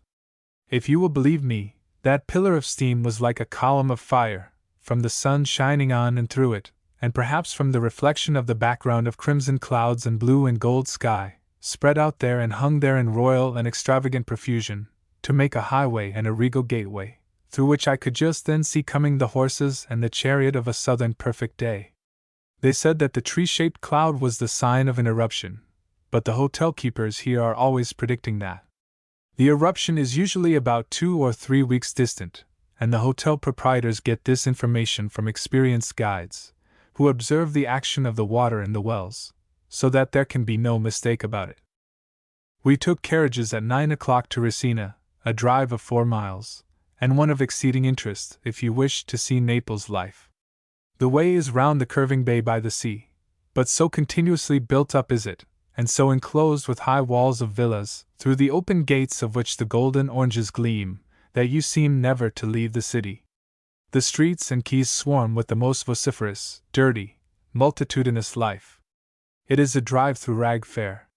The tall, whitey yellow houses fronting the water, 6, 7, 8 stories high, are full as beehives. People are at all the open windows. Garments hang from the balconies and from poles thrust out. Up every narrow, gloomy, ascending street are crowds of struggling human shapes, and you see how like herrings in a box are packed the over 500,000 people of Naples. In front of the houses are the markets in the open air, fish, vegetables, carts of oranges. In the sun sit women spinning from distaffs or weaving fishing nets, and rows of children who were never washed and never clothed but once, and whose garments have nearly wasted away. Beggars, fishermen in red caps, sailors, priests, donkeys, fruit vendors, street musicians, carriages, carts, two-wheeled breakdown vehicles. The whole tangled in one wild roar and rush and babble, a shifting, varied panorama of color, rags, a pandemonium such as the world cannot show elsewhere. That is what one sees on the road to Resina. The drivers all drive in the streets here as if they held a commission from the devil, cracking their whips, shouting to their horses, and dashing into the thickest tangle with entire recklessness. They have one cry, used alike for getting more speed out of their horses or for checking them, or in warning to the endangered crowds on foot. It is an exclamatory grunt, which may be partially expressed by the letters A-yug. Everybody shouts it, mule driver, coachee, or cattle driver, and even I, a passenger, fancied I could do it to disagreeable perfection after a time. Out of this throng in the streets I like to select the meek, patient, diminutive little donkeys, with enormous panniers that almost hide them. One would have a woman seated on top, with a child in one pannier and cabbages in the other, another, with an immense stock of market greens on his back, or big baskets of oranges, or with a row of wine casks and a man seated behind, adhering, by some unknown law of adhesion, to the sloping tail. Then there was the cart drawn by one diminutive donkey, or by an ox and a donkey, or by a donkey and horse abreast, never by any possibility a matched team. And funniest of all was the high two-wheeled caleche, with one seat, and top thrown back, with long thills and poor horse. Upon this vehicle were piled, heaven knows how, behind, before, on the thills, and underneath the high seat, sometimes 10, and not seldom as many as 18 people, men, women, and children, all in flaunting rags, with a colored scarf here and there, or a gay petticoat, or a scarlet cap, perhaps a priest, with broad black hat, in the center, driving along like a comet, the poor horse in a gallop, the bells on his ornamented saddle merrily jingling, and the whole load in a roar of merriment. But we shall never get to Vesuvius at this rate. I will not even stop to examine the macaroni manufactories on the road. The long strips of it were hung out on poles to dry in the streets, and to get a rich color from the dirt and dust, to say nothing of its contact with the filthy people who were making it. I am very fond of macaroni. At Resina we take horses for the ascent. We had sent ahead for a guide and horses for our party of 10, but we found besides, I should think, pretty nearly the entire population of the locality awaiting us, not to count the importunate beggars, the hags, male and female, and the ordinary loafers of the place. We were besieged to take this and that horse or mule, to buy walking sticks for the climb, to purchase lava cut into charms, and veritable ancient coins, and dug-up cameos, all manufactured for the demand. One wanted to hold the horse, or to lead it, to carry a shawl, or to show the way. In the midst of infinite clamor and noise, we at last got mounted, and turning into a narrow lane between high walls, began the ascent, our cavalcade attended by a procession of rags and wretchedness up through the village. Some of them fell off as we rose among the vineyards, and they found us proof against begging, but several accompanied us all day, hoping that, in some unguarded moment, they could do us some slight service, and so establish a claim on us.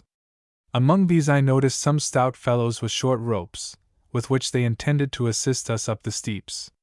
If I looked away an instant, some urchin would seize my horse's bridle, and when I carelessly let my stick fall on his hand, in token for him to let go, he would fall back with an injured look, and grasp the tail, from which I could only loosen him by swinging my staff and preparing to break his head.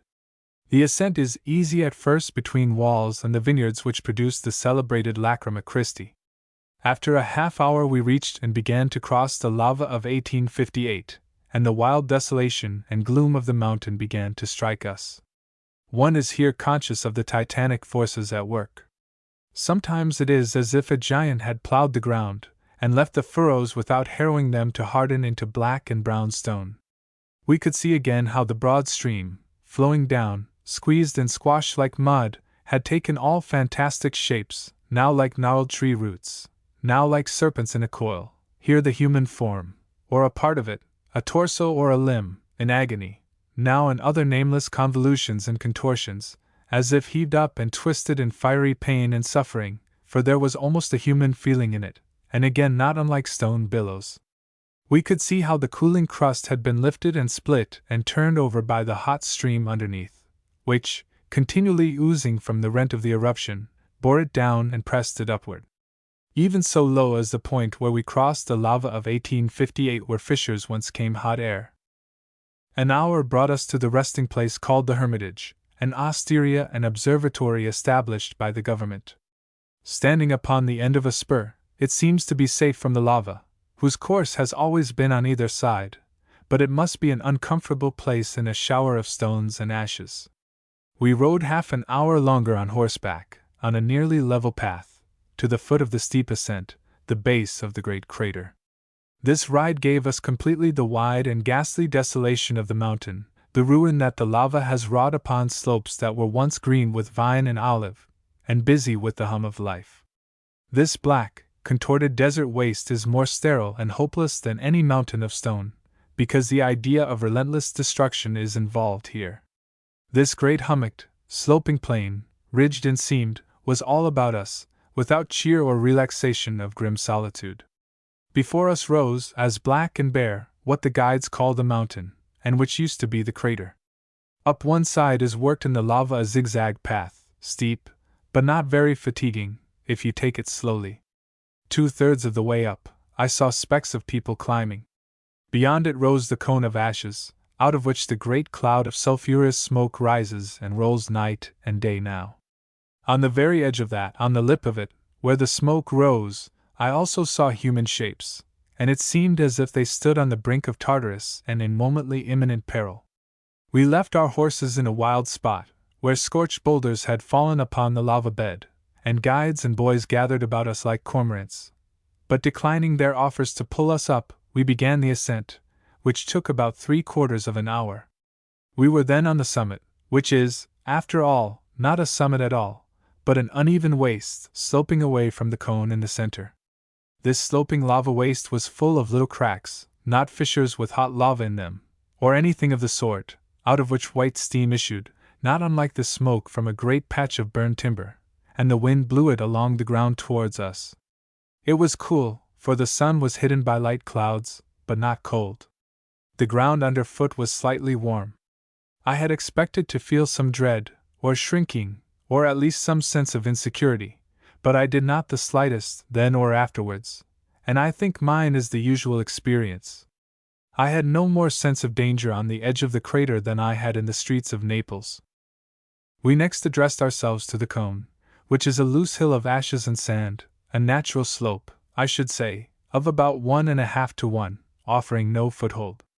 The climb is very fatiguing, because you sink into the ankles, and slide back at every step, but it is short. We were up in 6 to 8 minutes, though the ladies, who had been helped a little by the guides, were nearly exhausted, and sank down on the very edge of the crater, with their backs to the smoke. What did we see? What would you see if you looked into a steam boiler? We stood on the ashy edge of the crater, the sharp edge sloping one way down the mountain, and the other into the bowels, whence the thick, stifling smoke rose. We rolled stones down, and heard them rumbling for half a minute. The diameter of the crater on the brink of which we stood was said to be 1/8 of a mile, but the hole was completely filled with vapor. The edge where we stood was quite warm. We ate some rolls we had brought in our pockets, and some of the party tried a bottle of the wine that one of the cormorants had brought up, but found it anything but the Lacrima Christi it was named. We looked with longing eyes down into the vapor-boiling cauldron. We looked at the wide and lovely view of land and sea. We tried to realize our awful situation, munched our dry bread, and laughed at the monstrous demands of the vagabonds about us for money, and then turned and went down quicker than we came up. We had chosen to ascend to the old crater rather than to the new one of the recent eruption on the side of the mountain, where there is nothing to be seen. When we reached the bottom of the cone, our guide led us to the north side, and into a region that did begin to look like business. The wind drove all the smoke round there, and we were half stifled with sulphur fumes to begin with. Then the whole ground was discolored red and yellow, and with many more gay and sulphur-suggesting colors. And it actually had deep fissures in it, over which we stepped and among which we went, out of which came blasts of hot, horrid vapor, with a roaring as if we were in the midst of furnaces. And if we came near the cracks the heat was powerful in our faces, and if we thrust our sticks down them they were instantly burned, and the guides cooked eggs, and the crust was thin, and very hot to our boots, and half the time we couldn't see anything, and we would rush away where the vapor was not so thick, and with handkerchiefs to our mouths, rush in again to get the full effect. After we came out again into better air, it was as if we had been through the burning, fiery furnace, and had the smell of it on our garments. And indeed, the sulphur had changed to red certain of our clothes, and noticeably my pantaloons and the black velvet cap of one of the ladies, and it was some days before they recovered their color. But, as I say, there was no sense of danger in the adventure. We descended by a different route, on the south side of the mountain, to our horses, and made a lark of it. We went down an ash slope, very steep, where we sank in a foot or a little less at every step, and there was nothing to do for it, but to run and jump. We took steps as long as if we had worn 7-league boots. When the whole party got in motion, the entire slope seemed to slide a little with us, and there appeared some danger of an avalanche. But we didn't stop for it. It was exactly like plunging down a steep hillside that is covered thickly with light, soft snow. There was a gray-haired gentleman with us, with a good deal of the boy in him, who thought it great fun. I have said little about the view, but I might have written about nothing else, both in the ascent and descent. Naples, and all the villages which rim the bay with white, the gracefully curving arms that go out to sea, and do not quite clasp rocky Capri, which lies at the entrance, made the outline of a picture of surpassing loveliness.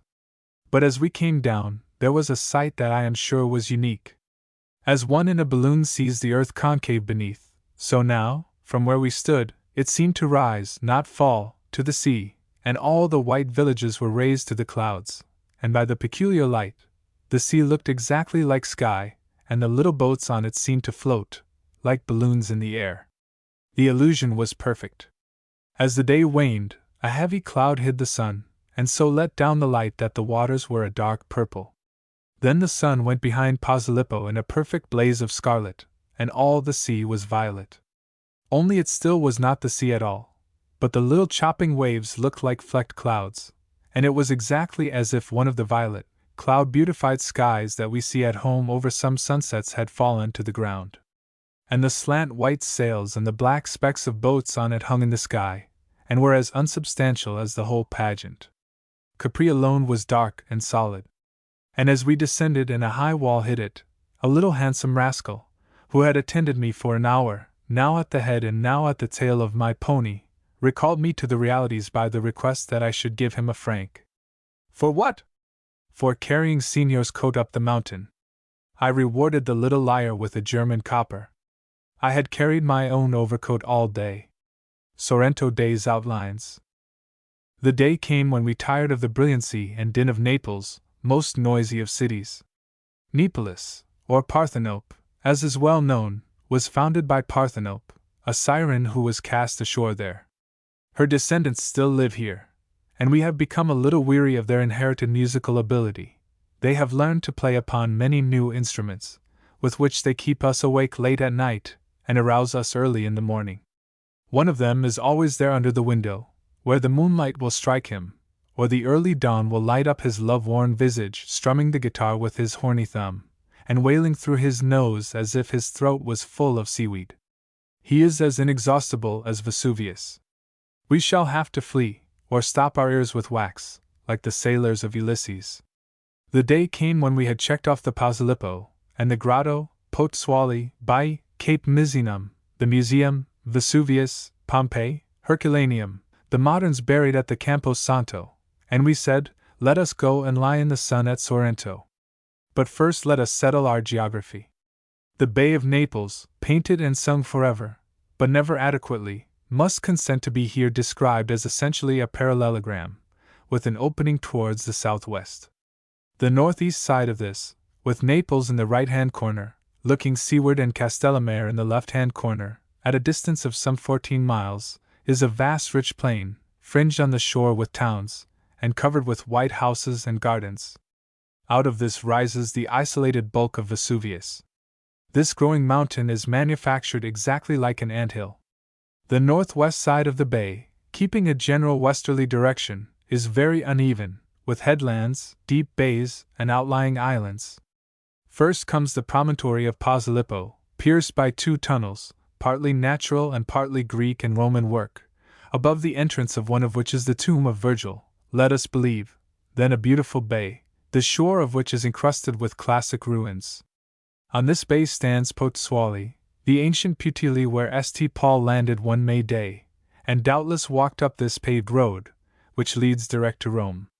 At the entrance, near the head of Posilippo, is the volcanic island of Shining Nisida, to which Brutus retired after the assassination of Caesar, and where he bade Portia goodbye before he departed for Greece, and Philippi, the favorite villa of Cicero, where he wrote many of his letters to Atticus, looked on it.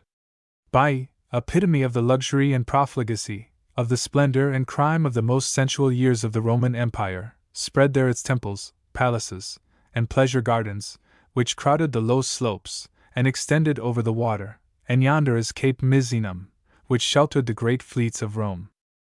This region, which is still shaky from fires bubbling under the thin crust, through which here and there the sulphurous vapor breaks out, is one of the most sacred in the ancient world. Here are the Lucrine Lake, the Elysian Fields, the cave of the Cumaean Sibyl, and the Lake of Vernus. This entrance to the infernal regions was frozen over the day I saw it, so that the profane prophecy of skating on the bottomless pit might have been realized. The islands of Procida and Ischia continue and complete this side of the bay, which is about 20 miles long as the boat sails. At Castellamare the shore makes a sharp bend, and runs southwest along the side of the Sorrentine promontory.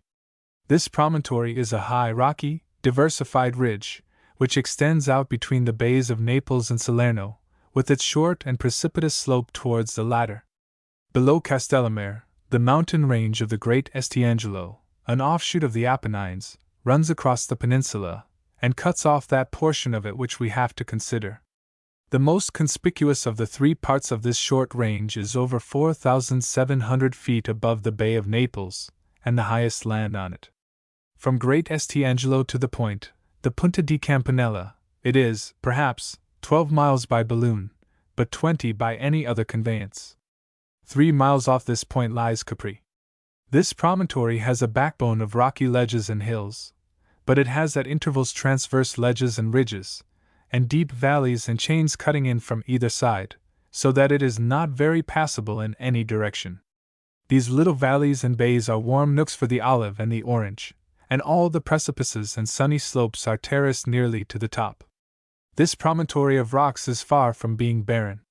From Castellamare, driving along a winding, rock-cut road by the bay, one of the most charming in southern Italy, a distance of 7 miles, we reach the Punta di Scutolo. This point, and the opposite headland, the Capo di Sorrento, enclose the Piano di Sorrento, an irregular plain, 3 miles long, encircled by limestone hills, which protect it from the east and south winds. In this amphitheater it lies, a mass of green foliage and white villages, fronting Naples and Vesuvius. If nature first scooped out this nook level with the sea, and then filled it up to a depth of 200 to 300 feet with volcanic tufa, forming a precipice of that height along the shore, I can understand how the present state of things came about. This plain is not all level, however. Decided spurs push down into it from the hills, and great chasms, deep, ragged, impassable, split in the tufa, extend up into it from the sea. At intervals, at the openings of these ravines, are little marinas, where the fishermen have their huts and where their boats land. Little villages, separate from the world, abound on these marinas. The warm volcanic soil of the sheltered plain makes it a paradise of fruits and flowers. Sorrento, ancient and romantic city, lies at the southwest end of this plain, built along the sheer sea precipice, and running back to the hills, a city of such narrow streets, high walls, and luxuriant groves that it can be seen only from the heights adjacent. The ancient boundary of the city proper was the famous ravine on the east side, a similar ravine on the south, which met it at right angles, and was supplemented by a high Roman wall, and the same wall continued on the west to the sea. The growing town has pushed away the wall on the west side, but that on the south yet stands as good as when the Romans made it. There is a little attempt at a mall, with double rows of trees under that wall, where lovers walk, and ragged, handsome merchants play the exciting game of fives, or sit in the dirt, gambling with cards for the Sorrento currency. I do not know what sin it may be to gamble for a bit of printed paper which has the value of one so.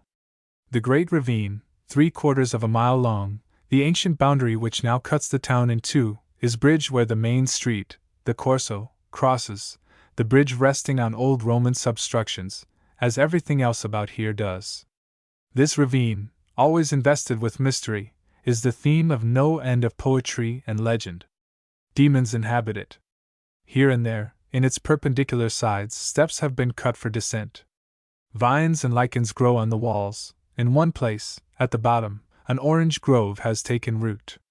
There is even a mill down there, where there is breadth enough for a building, and altogether, the ravine is not so delivered over to the power of darkness as it used to be. It is still damp and slimy, it is true, but from above, it is always beautiful, with its luxuriant growth of vines, and at twilight mysterious. I like as well, however, to look into its entrance from the little marina, where the old fishwives are weaving nets.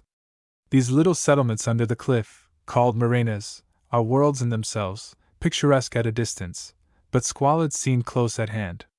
They are not very different from the little fishing stations on the Isle of Wight, but they are more sheltered, and their inhabitants sing at their work, wear bright colors, and bask in the sun a good deal, feeling no sense of responsibility for the world they did not create.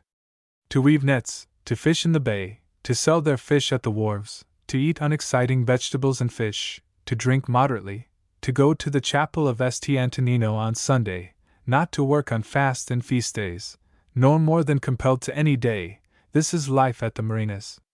Their world is what they can see, and Naples is distant and almost foreign. Generation after generation is content with the same simple life. They have no more idea of the bad way the world is in than bees in their cells. The Villa Nardi. The Villa Nardi hangs over the sea.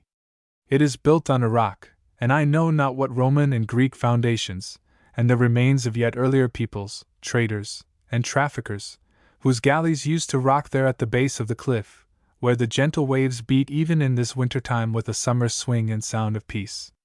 It was at the close of a day in January that I first knew the Villa Nardi, a warm, lovely day, at the hour when the sun was just going behind the Capo di Sorrento, in order to disrobe a little, I fancy, before plunging into the Mediterranean off the end of Capri, as is his wont about this time of year.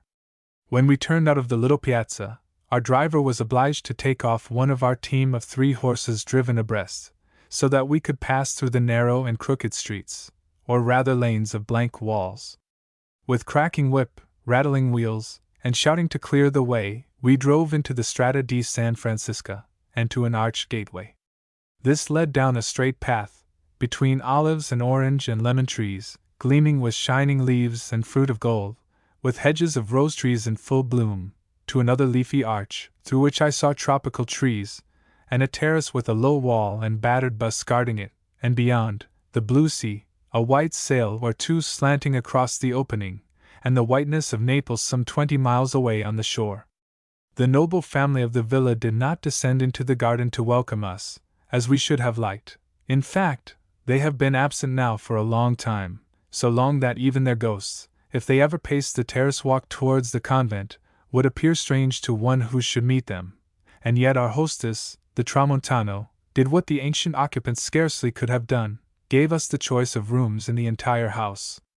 The stranger who finds himself in this secluded paradise, at this season, is always at a loss whether to take a room on the sea, with all its changeable loveliness, but no sun, or one overlooking the garden, where the sun all day pours itself into the orange boughs, and where the birds are just beginning to get up a spring twitteration.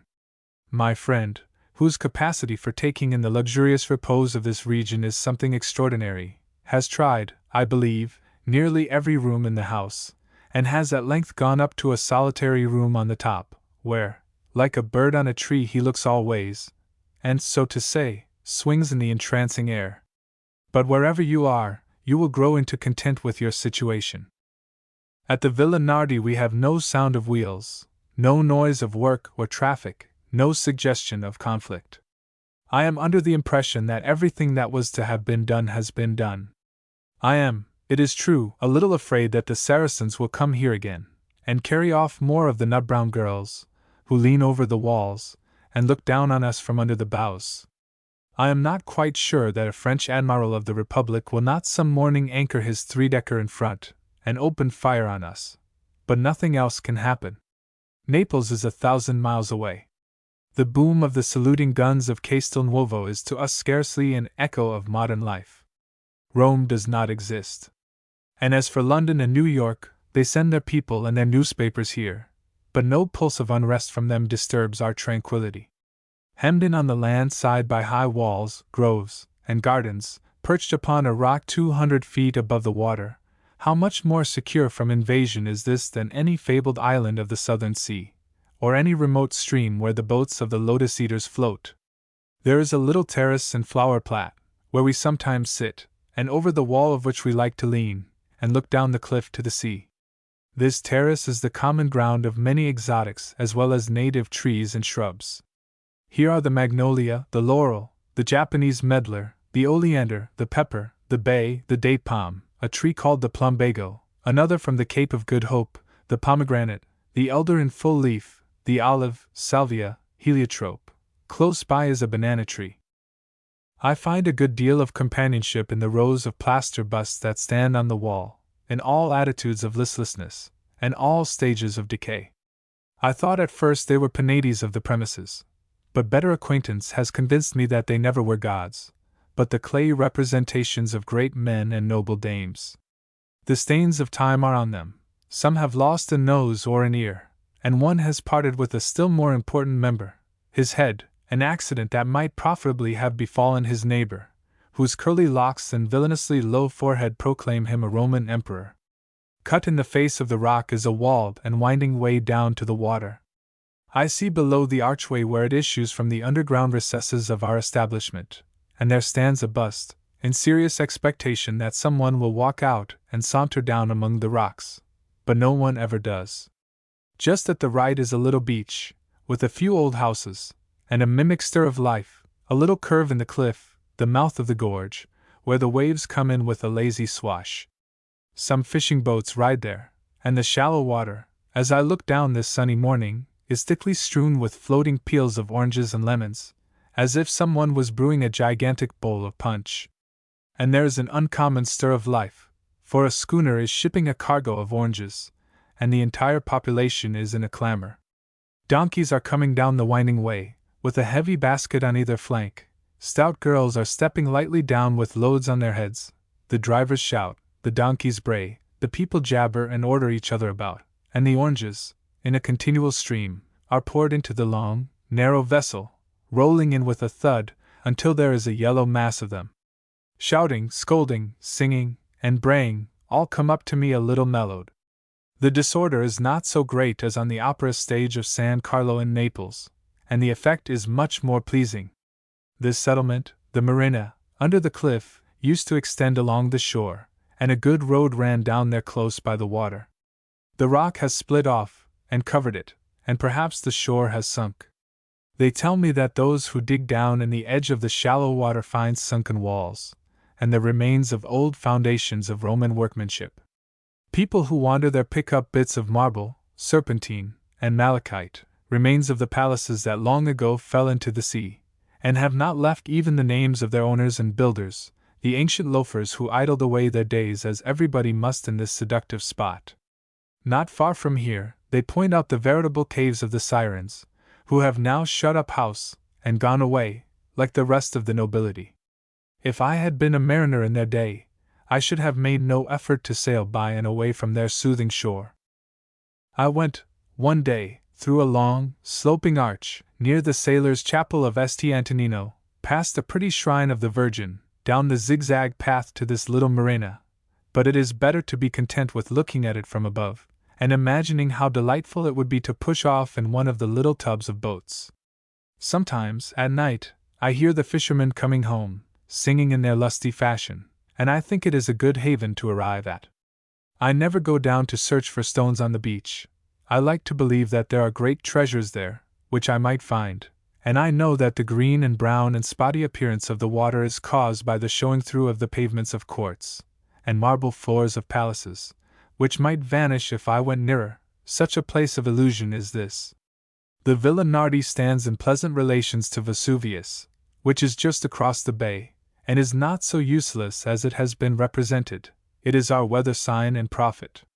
When the white plume on his top floats inland, that is one sort of weather; when it streams out to sea, that is another. But I can never tell which is which, nor in my experience does it much matter, for it seems impossible for Sorrento to do anything but woo us with gentle weather. But the use of Vesuvius, after all, is to furnish us a background for the violet light at sundown, when the villages at its foot gleam like a silver fringe. I have become convinced of one thing: it is always best when you build a house to have it front toward a volcano, if you can. There is just that lazy activity about a volcano, ordinarily, that satisfies your demand for something that is not exactly dead, and yet does not disturb you. Sometimes when I wake in the night, though I don't know why one ever wakes in the night, or the daytime either here, I hear the bell of the convent, which is in our domain, a convent which is suppressed, and where I hear, when I pass in the morning, the humming of a school. At first I tried to count the hour, but when the bell went on to strike 17, and even 21 o'clock, the absurdity of the thing came over me, and I wondered whether it was some frequent call to prayer for a feeble band of sisters remaining, some reminder of midnight penance and vigil, or whether it was not something more ghostly than that, and was not responded to by shades of nuns, who were wont to look out from their narrow latticed windows upon these same gardens, as long ago as when the beautiful Queen Joanna used to come down here to repent, if she ever did repent, of her wanton ways in Naples. On one side of the garden is a suppressed monastery.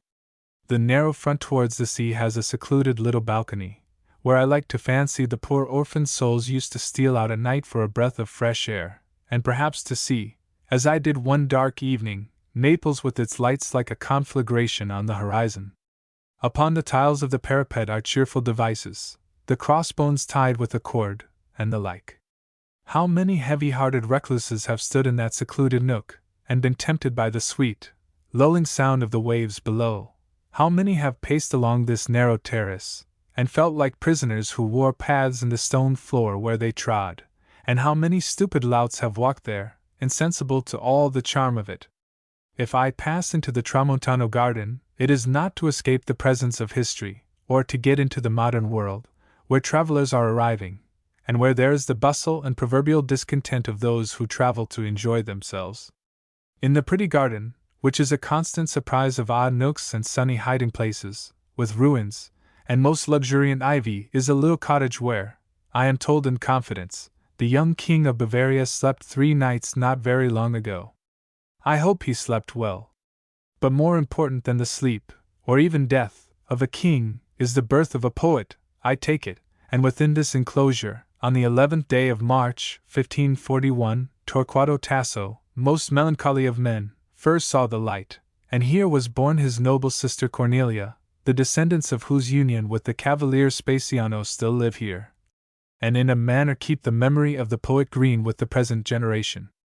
I am indebted to a gentleman who is of this lineage for many favors, and for precise information as to the position in the house that stood here of the very room in which Tasso was born.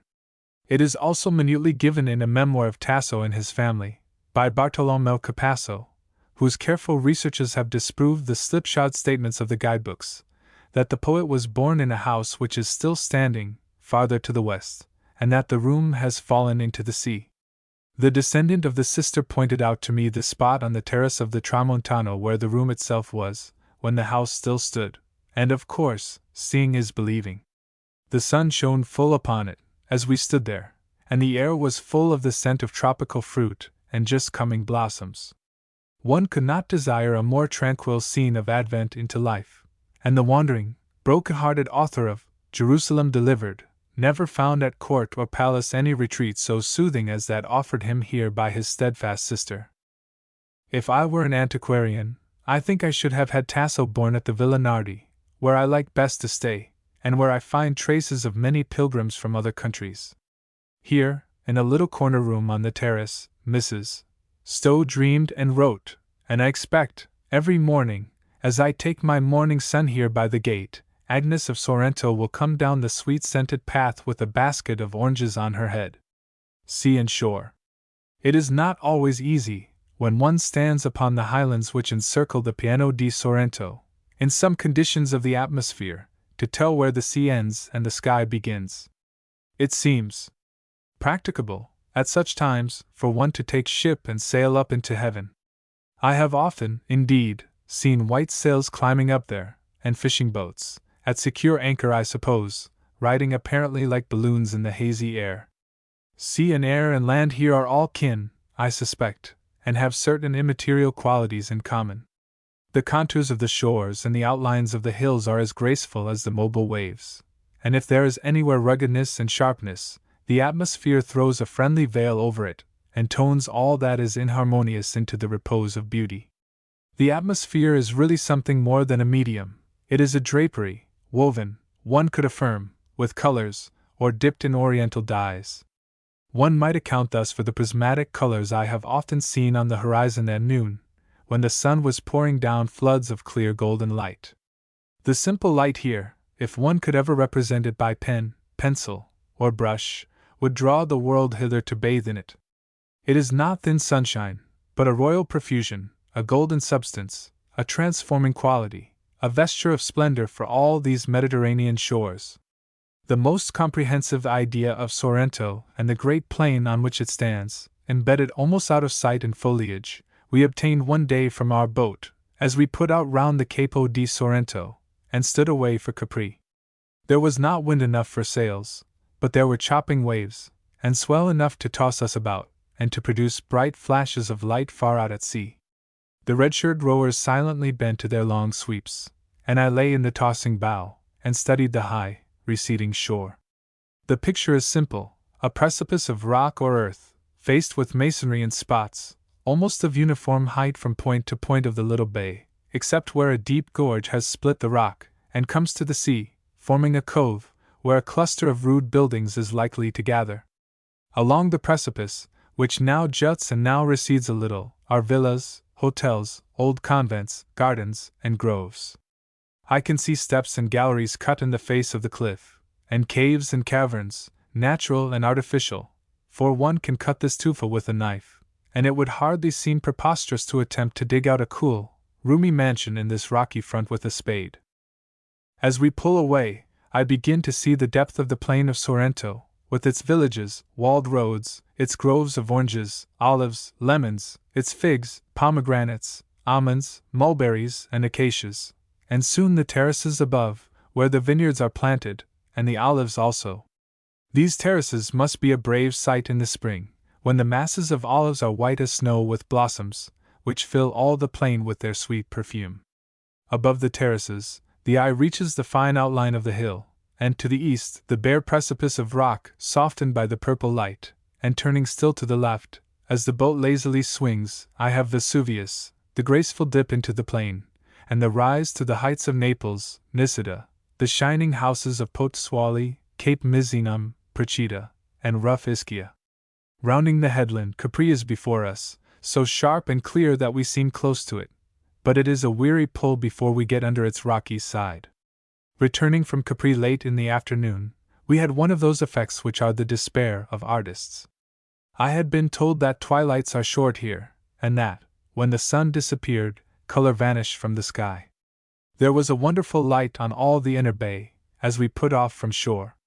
Ischia was one mass of violet color. As we got from under the island, there was the sun, a red ball of fire, just dipping into the sea. At once the whole horizon line of water became a bright crimson, which deepened as evening advanced, glowing with more intense fire, and holding a broad band of what seemed solid color for more than 3/4 of an hour. The colors, meantime, on the level water, never were on painter's palette, and never were counterfeited by the changeable silks of eastern looms, and this gorgeous spectacle continued till the stars came out, crowding the sky with silver points. Our boatmen, who had been reinforced at Capri, and were inspired either by the wine of the island or the beauty of the night, pulled with new vigor, and broke out again and again into the wild songs of this coast. A favorite was the Garibaldi song, which invariably ended in a cheer and a tiger, and threw the singers into such a spurt of excitement that the oars forgot to keep time, and there was more splash than speed. The singers all sang one part in minor. There was no harmony, the voices were not rich, and the melody was not remarkable. But there was, after all, a wild pathos in it. Music is very much here what it is in Naples. I have to keep saying to myself that Italy is a land of song, else I should think that people mistake noise for music. The boatmen are an honest set of fellows, as Italians go, and let us hope, not unworthy followers of their patron, St. Antonino, whose chapel is on the edge of the gorge near the Villa Nardi. A silver image of the saint, half life-size, stands upon the rich marble altar. This valuable statue has been, if tradition is correct, 5 times captured and carried away by marauders, who have at different times sacked Sorrento of its marbles, bronzes, and precious things, and each time, by some mysterious providence, has found its way back again, an instance of constancy in a solid silver image which is worthy of commendation. The little chapel is hung all about with votive offerings in wax of arms, legs, heads, hands, effigies, and with coarse lithographs, in frames, of storms at sea and perils of ships, hung up by sailors who, having escaped the dangers of the deep, offer these tributes to their dear saint. The skirts of the image are worn quite smooth with kissing. Underneath it, at the back of the altar, an oil light is always burning, and below repose the bones of the holy man.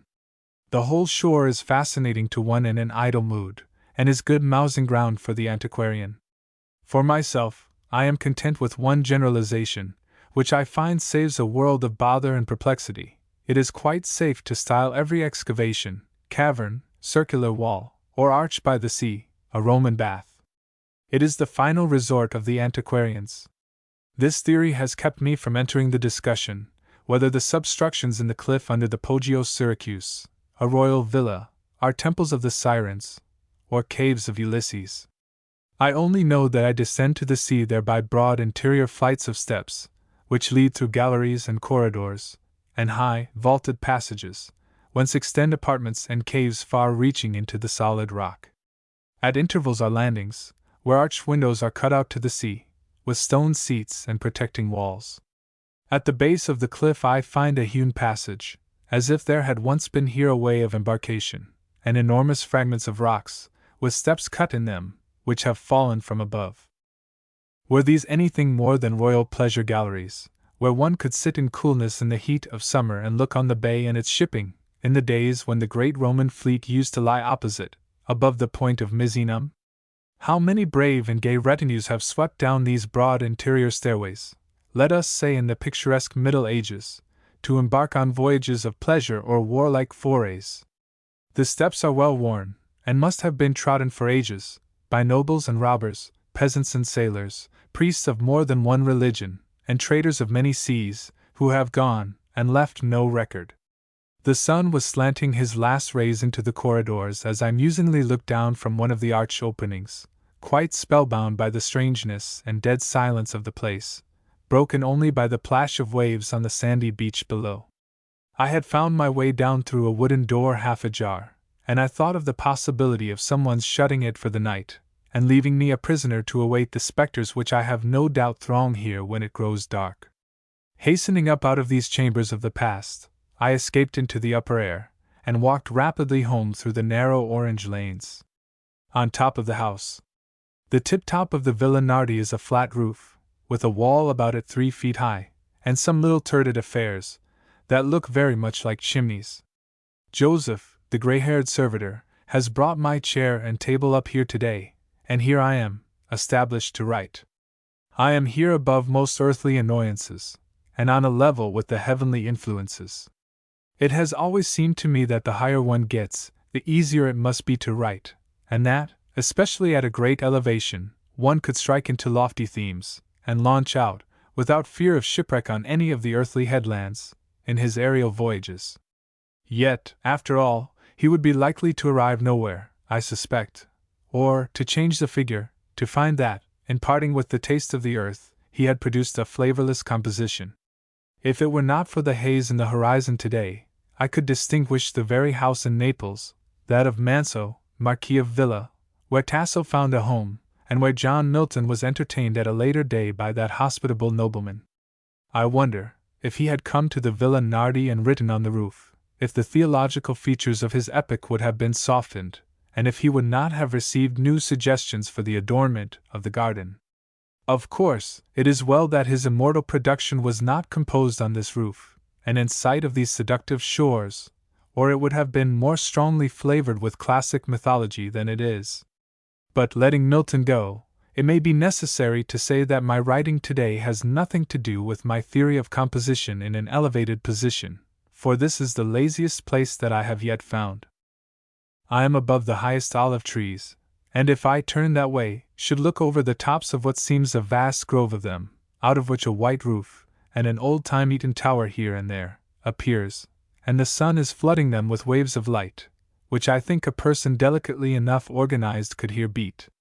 Beyond the brown roofs of the town, the terraced hills arise, in semicircular embrace of the plain, and the fine veil over them is partly the natural shimmer of the heat, and partly the silver duskiness of the olive leaves. I sit with my back to all this, taking the entire force of this winter sun, which is full of life and genial heat, and does not scorch one, as I remember such a full flood of it would at home. It is putting sweetness, too, into the oranges, which, I observe, are getting redder and softer day by day. We have here, by the way, such a habit of taking up an orange, weighing it in the hand, and guessing if it is ripe, that the test is extending to other things. I saw a gentleman this morning, at breakfast, weighing an egg in the same manner, and someone asked him if it was ripe. It seems to me that the Mediterranean was never bluer than it is today. It has a shade or two the advantage of the sky, though I like the sky best, after all, for it is less opaque, and offers an illimitable opportunity of exploration. Perhaps this is because I am nearer to it. There are some little ruffles of air on the sea, which I do not feel here, making broad spots of shadow, and here and there flecks and sparkles. But the schooners sail idly, and the fishing boats that have put out from the marina float in the most dreamy manner. I fear that the fishermen who have made a show of industry, and got away from their wives, who are busily weaving nets on shore, are yielding to the seductions of the occasion, and making a day of it. And, as I look at them, I find myself debating which I would rather be, a fisherman there in the boat, rocked by the swell, and warmed by the sun, or a friar, on the terrace of the garden on the summit of Deserto, lying perfectly tranquil, and also soaked in the sun. There is one other person, now that I think of it, who may be having a good time today, though I do not know that I envy him. His business is a new one to me, and is an occupation that one would not care to recommend to a friend until he had tried it. It is being carried about in a basket. As I went up the new Massa road the other day, I met a ragged, stout, and rather dirty woman, with a large shallow basket on her head. In it lay her husband, a large man, though I think a little abbreviated as to his legs. The woman asked alms. Talk of Diogenes in his tub! How must the world look to a man in a basket, riding about on his wife's head? When I returned, she had put him down beside the road in the sun, and almost in danger of the passing vehicles. I suppose that the affectionate creature thought that, if he got a new injury in this way, his value in the beggar market would be increased. I do not mean to do this exemplary wife any injustice, and I only suggest the idea in this land, where every beggar who is born with a deformity has something to thank the Virgin for. This custom of carrying your husband on your head in a basket has something to recommend it, and is an exhibition of faith on the one hand, and of devotion on the other, that is seldom met with. Its consideration is commended to my countrywomen at home. It is, at least, a new commentary on the apostolic remark that the man is the head of the woman. It is, in some respects, a happy division of labor in the walk of life. She furnishes the locomotive power, and he the directing brains, as he lies in the sun and looks abroad, which reminds me that the sun is getting hot on my back. The little bunch of bells in the convent tower is jangling out a suggestion of worship, or of the departure of the hours. It is time to eat an orange. Vesuvius appears to be about on a level with my eyes, and I never knew him to do himself more credit than today. The whole coast of the bay is in a sort of obscuration, thicker than an Indian summer haze, and the veil extends almost to the top of Vesuvius. But his summit is still distinct, and out of it rises a gigantic billowy column of white smoke, greater in quantity than on any previous day of our sojourn, and the sun turns it to silver. Above a long line of ordinary-looking clouds float great white masses, formed of the sulphurous vapor. This manufacture of clouds in a clear, sunny day has an odd appearance, but it is easy enough, if one has such a laboratory as Vesuvius. How it tumbles up the white smoke! It is piled up now, I should say, 1,000 feet above the crater, straight into the blue sky, a pillar of cloud by day. One might sit here all day watching it, listening the while to the melodious spring singing of the hundreds of birds which have come to take possession of the garden, receiving southern reinforcements from Sicily and Tunis every morning, and think he was happy. But the morning has gone, and I have written nothing. The price of oranges. If ever a northern wanderer could be suddenly transported to look down upon the Piano di Sorrento, he would not doubt that he saw the garden of the Hesperides. The orange trees cannot well be fuller, their branches bend with the weight of fruit. With the almond trees in full flower, and with the silver sheen of the olive leaves, the oranges are apples of gold and pictures of silver. As I walk in these sunken roads, and between these high walls, the orange boughs everywhere hang over, and through the open gates of villas I look down alleys of golden glimmer, roses and geraniums by the walk, and the fruit above, gardens of enchantment, with never a dragon that I can see to guard them. All the highways and the byways, the streets and lanes, wherever I go, from the sea to the tops of the hills, are strewn with orange peel, so that one, looking above and below, comes back from a walk with a golden dazzle in his eyes, a sense that yellow is the prevailing color. Perhaps the kerchiefs of the dark-skinned girls and women, which take that tone, help the impression. The inhabitants are all orange eaters. The high walls show that the gardens are protected with great care, yet the fruit seems to be as free as apples are in a remote New England town about cider time. I have been trying, ever since I have been here, to ascertain the price of oranges, not for purposes of exportation, nor yet for the personal importation that I daily practice, but in order to give an American basis of fact to these idle chapters. In all the paths I meet daily, girls and boys bearing on their heads large baskets of the fruit, and little children with bags and bundles of the same, as large as they can stagger under, and I understand they are carrying them to the packers, who ship them to New York or to the depots, where I see them lying in yellow heaps, and where men and women are cutting them up, and removing the peel, which goes to England for preserves. I am told that these oranges are sold for a couple of francs 100. That seems to me so dear that I am not tempted into any speculation, but stroll back to the Tramontano, in the gardens of which I find better terms. The only trouble is to find a sweet tree, for the Sorrento oranges are usually sour in February, and one needs to be a good judge of the fruit, and know the male orange from the female, though which it is that is the sweeter I can never remember, and should not dare to say, if I did, in the present state of feeling on the woman question, or he might as well eat a lemon. The mercenary aspect of my query does not enter in here. I climb into a tree, and reach out to the end of the branch for an orange that has got reddish in the sun, that comes off easily and is heavy, or I tickle a large one on the top bough with a cane pole, and if it drops readily, and has a fine grain, I call it a cheap one. I can usually tell whether they are good by splitting them open and eating a quarter. The Italians pare their oranges as we do apples, but I like best to open them first, and see the yellow meat in the white casket. After you have eaten a few from one tree, you can usually tell whether it is a good tree. But there is nothing certain about it. One bough that gets the sun will be better than another that does not, and one half of an orange will fill your mouth with more delicious juices than the other half.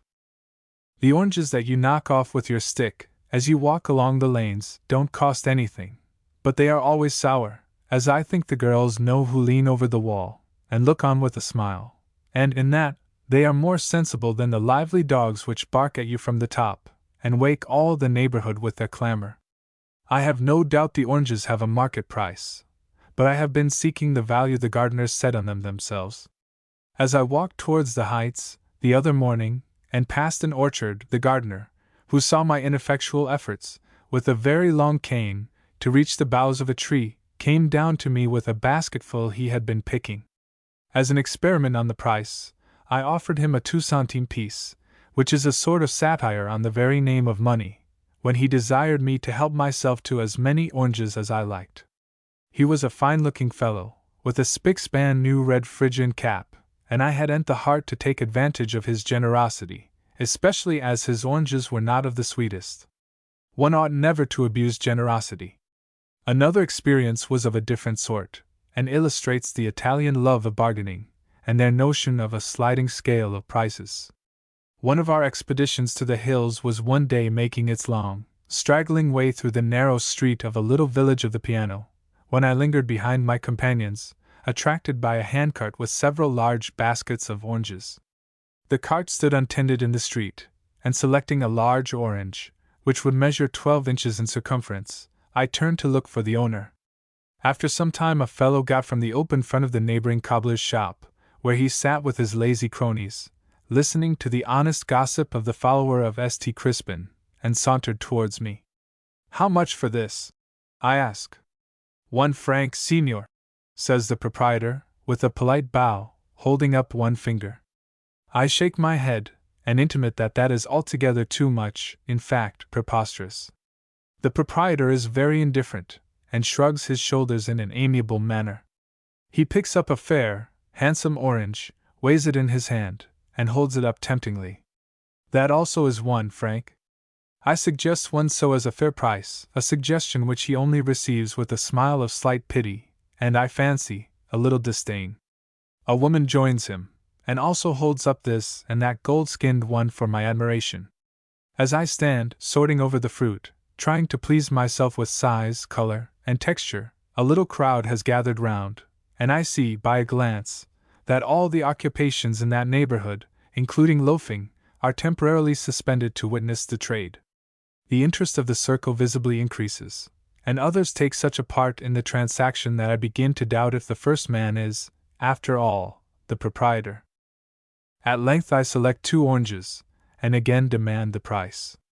There is a little consultation and jabber, when I am told that I can have both for 1 franc. I, in turn, shrug my shoulders, and put down the oranges, amid a chorus of exclamations over my graspingness. My offer of 2 sous is met with ridicule, but not with indifference. I can see that it has made a sensation. These simple, idle children of the sun begin to show a little excitement. I at length determine upon a bold stroke, and resolve to show myself the Napoleon of oranges, or to meet my Waterloo. I pick out 4 of the largest oranges in the basket, while all eyes are fixed on me intently, and for the first time, pull out a piece of money. It is a 2-sou piece. I offer it for the 4 oranges. "No, no, no, no, signor! Ah, signor! Ah, signor!" in a chorus from the whole crowd. I have struck bottom at last, and perhaps got somewhere near the value, and all calmness is gone. Such protestations, such indignation, such sorrow, I have never seen before from so small a cause. It cannot be thought of, it is mere ruin. I am, in turn, as firm, and nearly as excited in seeming. I hold up the fruit, and tender the money. "No, never, never! The signor cannot be in earnest." Looking round me for a moment, and assuming a theatrical manner, befitting the gestures of those about me, I fling the fruit down, and, with a sublime renunciation, stalk away. There is instantly a buzz and a hum that rises almost to a clamor. I have not proceeded far, when a skinny old woman runs after me, and begs me to return. I go back, and the crowd parts to receive me. The proprietor has a new proposition, the effect of which upon me is intently watched. He proposes to give me 5 big oranges for 4 sous.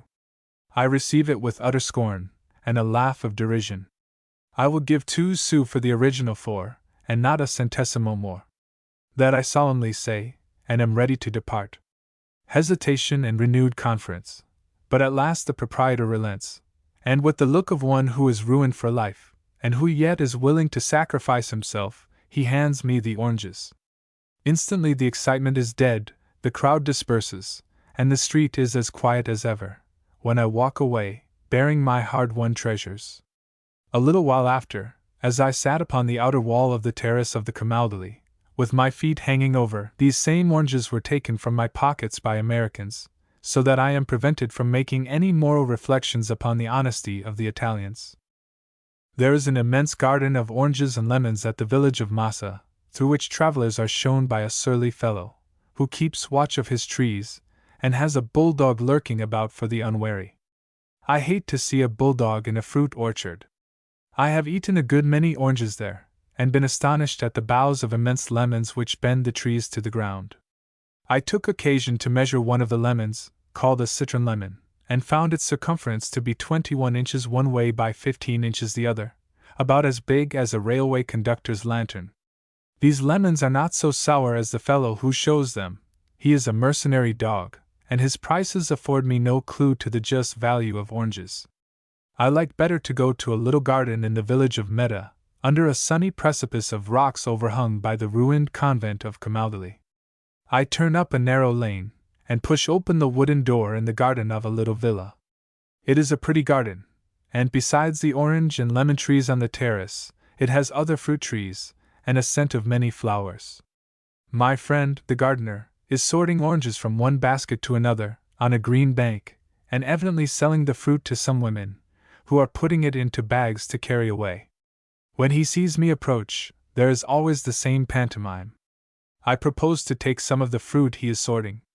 With a knowing air, and an appearance of great mystery, he raises his left hand, the palm toward me, as one says hush. Having dispatched his business, he takes an empty basket, and with another mysterious flourish, desiring me to remain quiet, he goes to a storehouse in one corner of the garden, and returns with a load of immense oranges, all soaked with the sun, ripe and fragrant, and more tempting than lumps of gold. I take one, and ask him if it is sweet. He shrugs his shoulders, raises his hands, and with a sidewise shake of the head, and a look which says, "How can you be so faithless?"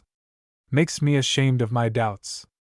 I cut the thick skin, which easily falls apart and discloses the luscious quarters, plump, juicy, and waiting to melt in the mouth. I look for a moment at the rich pulp in its soft encasement, and then try a delicious morsel. I nod.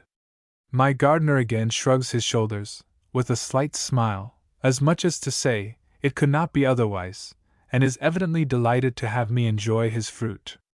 I fill capacious pockets with the choicest, and if I have friends with me, they do the same. I give our silent but most expressive entertainer half a franc, never more, and he always seems surprised at the size of the largesse. We exhaust his basket, and he proposes to get more. When I am alone, I stroll about under the heavily laden trees, and pick up the largest, where they lie thickly on the ground, liking to hold them in my hand and feel the agreeable weight, even when I can carry away no more. The gardener either follows nor watches me, and I think perhaps knows, and is not stingy about it, that more valuable to me than the oranges I eat or take away are those on the trees among the shining leaves. And perhaps he opines that I am from a country of snow and ice, where the year has 6 hostile months, and that I have not money enough to pay for the rich possession of the eye, the picture of beauty, which I take with me. Fascination. There are 3 places where I should like to live, naming them in the inverse order of preference: the Isle of Wight, Sorrento, and Heaven. The first 2 have something in common, the almost mystic union of sky and sea and shore, a soft atmospheric suffusion that works an enchantment, and puts one into a dreamy mood. And yet there are decided contrasts. The superabundant, soaking sunshine of Sorrento is a very different quality from that of the Isle of Wight. On the island there is a sense of home, which one misses on this promontory, the fascination of which, no less strong, is that of a southern beauty, whose charms conquer rather than win. I remember with what feeling I one day unexpectedly read on a white slab, in the little enclosure of Bond Church, where the sea whispered as gently as the rustle of the ivy leaves, the name of John Sterling. Could there be any fitter resting place for that most weary and gentle spirit? There I seemed to know he had the rest that he could not have anywhere on these brilliant historic shores. Yet so impressible was his sensitive nature that I doubt not, if he had given himself up to the enchantment of these coasts in his lifetime, it would have led him by a spell he could not break. I am sometimes in doubt what is the spell of Sorrento, and half believe that it is independent of anything visible. There is said to be a fatal enchantment about Capri. The influences of Sorrento are not so dangerous, but are almost as marked. I do not wonder that the Greeks peopled every cove and sea cave with divinities, and built temples on every headland and rocky islet here, that the Romans built upon the Grecian ruins, that the ecclesiastics in succeeding centuries gained possession of all the heights, and built convents and monasteries, and set out vineyards, and orchards of olives and oranges, and took root as the creeping plants do, spreading themselves abroad in the sunshine and charming air. The Italian of today does not willingly emigrate, is tempted by no seduction of better fortune in any foreign clime. And so in all ages the swarming populations have clung to these shores, filling all the coasts and every nook in these almost inaccessible hills with life. Perhaps the delicious climate, which avoids all extremes, sufficiently accounts for this, and yet I have sometimes thought there is a more subtle reason why travelers from far lands are spellbound here, often against will and judgment, week after week, month after month. However this may be, it is certain that strangers who come here, and remain long enough to get entangled in the meshes which some influence, I know not what, throws around them, are in danger of never departing. I know there are scores of travelers, who whisk down from Naples, guidebook in hand, goaded by the felt purpose of seeing every place in Europe, ascend some height, buy a load of the beautiful inlaid woodwork, perhaps row over to Capri and stay 5 minutes in the Azure Grotto, and then whisk away again, untouched by the glamour of the place. Enough that they write, delightful spot, in their diaries, and hurry off to new scenes, and more noisy life. But the visitor who yields himself to the place will soon find his power of will departing. Some satirical people say that, as one grows strong in body here, he becomes weak in mind. The theory I do not accept. One simply folds his sails, unships his rudder, and waits the will of Providence, or the arrival of some compelling fate. The longer one remains, the more difficult it is to go. We have a fashion, indeed, I may call it a habit, of deciding to go, and of never going. It is a subject of infinite jest among the habitués of the villa, who meet at table, and who are always bidding each other goodbye. We often go so far as to write to Naples at night, and bespeak rooms in the hotels, but we always countermand the order before we sit down to breakfast. The good-natured mistress of affairs, the head of the Bureau of Domestic Relations, is at her wit's end, with guests who always promise to go and never depart. There are here a gentleman and his wife, English people of decision enough, I presume, in Cornwall, who pack their luggage before Christmas to depart, but who have not gone towards the end of February, who daily talk of going, and little by little unpack their wardrobe, as their determination oozes out. It is easy enough to decide at night to go next day, but in the morning, when the soft sunshine comes in at the window, and when we descend and walk in the garden, all our good intentions vanish. It is not simply that we do not go away, but we have lost the motive for those long excursions which we made at first, and which more adventurous travelers indulge in. There are those here who have intended for weeks to spend a day on Capri. Perfect day for the expedition succeeds perfect day.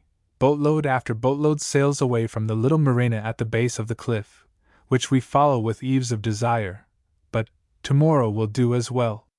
We are powerless to break the enchantment. I confess to the fancy that there is some subtle influence working this sea change in us, which the guidebooks, in their enumeration of the delights of the region, do not touch, and which maybe reaches back beyond the Christian era. I have always supposed that the story of Ulysses and the Sirens was only a fiction of the poets, intended to illustrate the allurements of a soul given over to pleasure, and deaf to the call of duty and the excitement of a grapple with the world. But a lady here, herself one of the entranced, tells me that whoever climbs the hills behind Sorrento, and looks upon the Isle of the Sirens, is struck with an inability to form a desire to depart from these coasts. I have gazed at those islands more than once, as they lie there in the Bay of Salerno, and it has always happened that they have been in a half misty and not uncolored sunlight, but not so draped that I could not see they were only 3 irregular rocks, not far from shore, one of them with some ruins on it. There are neither sirens there now, nor any other creatures, but I should be sorry to think I should never see them again. When I look down on them, I can also turn and behold on the other side, across the Bay of Naples, the Posilippo, where one of the enchanters who threw magic over them is said to lie in his high tomb at the opening of the grotto. Whether he does sleep in his urn in that exact spot is of no moment. Modern life has disillusioned this region to a great extent, but the romance that the old poets have woven about these bays and rocky promontories comes very easily back upon one who submits himself long to the eternal influences of sky and sea which made them sing. It is all one, to be a Roman poet in his villa, a lazy friar of the Middle Ages toasting in the sun, or a modern idler, who has drifted here out of the active currents of life, and cannot make up his mind to depart. Monkish perches.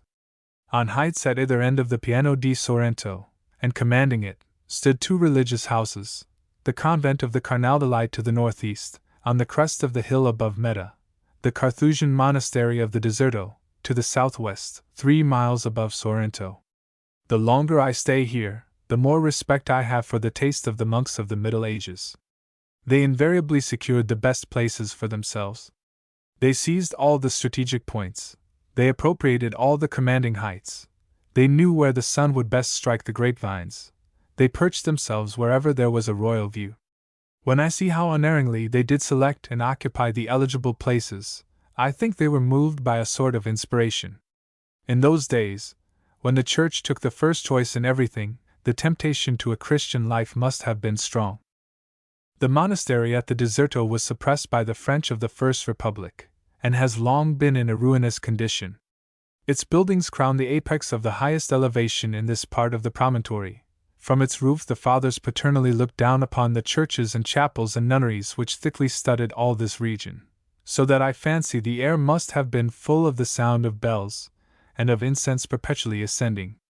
They looked also upon St. Agata under the hill, with a church bigger than itself, upon more distinct Massa, with its chapels and cathedral and overlooking feudal tower, upon Torca, the Greek Theorica, with its temple of Apollo, the scene yet of an annual religious festival, to which the peasants of Sorrento go as their ancestors did to the shrine of the heathen god, upon olive and orange orchards, and winding paths and wayside shrines innumerable. A sweet and peaceful scene in the foreground, it must have been, and a whole horizon of enchantment beyond the sunny peninsula over which it lorded, the Mediterranean, with poetic Capri, and Ischia, and all the classic shore from Cape Misenum, Baiae, and Naples, round to Vesuvius, all the sparkling Bay of Naples, and on the other side the Bay of Salerno, covered with the fleets of the commerce of Amalfi. Then a republican city of 50,000 people, and Grecian Paestum on the marshy shore. Even then a ruin, its deserted porches and columns monuments of an architecture never equaled elsewhere in Italy. Upon this charming perch, the old Carthusian monks took the summer breezes and the winter sun, pruned their olives, and trimmed their grapevines, and said prayers for the poor sinners toiling in the valleys below. The monastery is a desolate old shed now.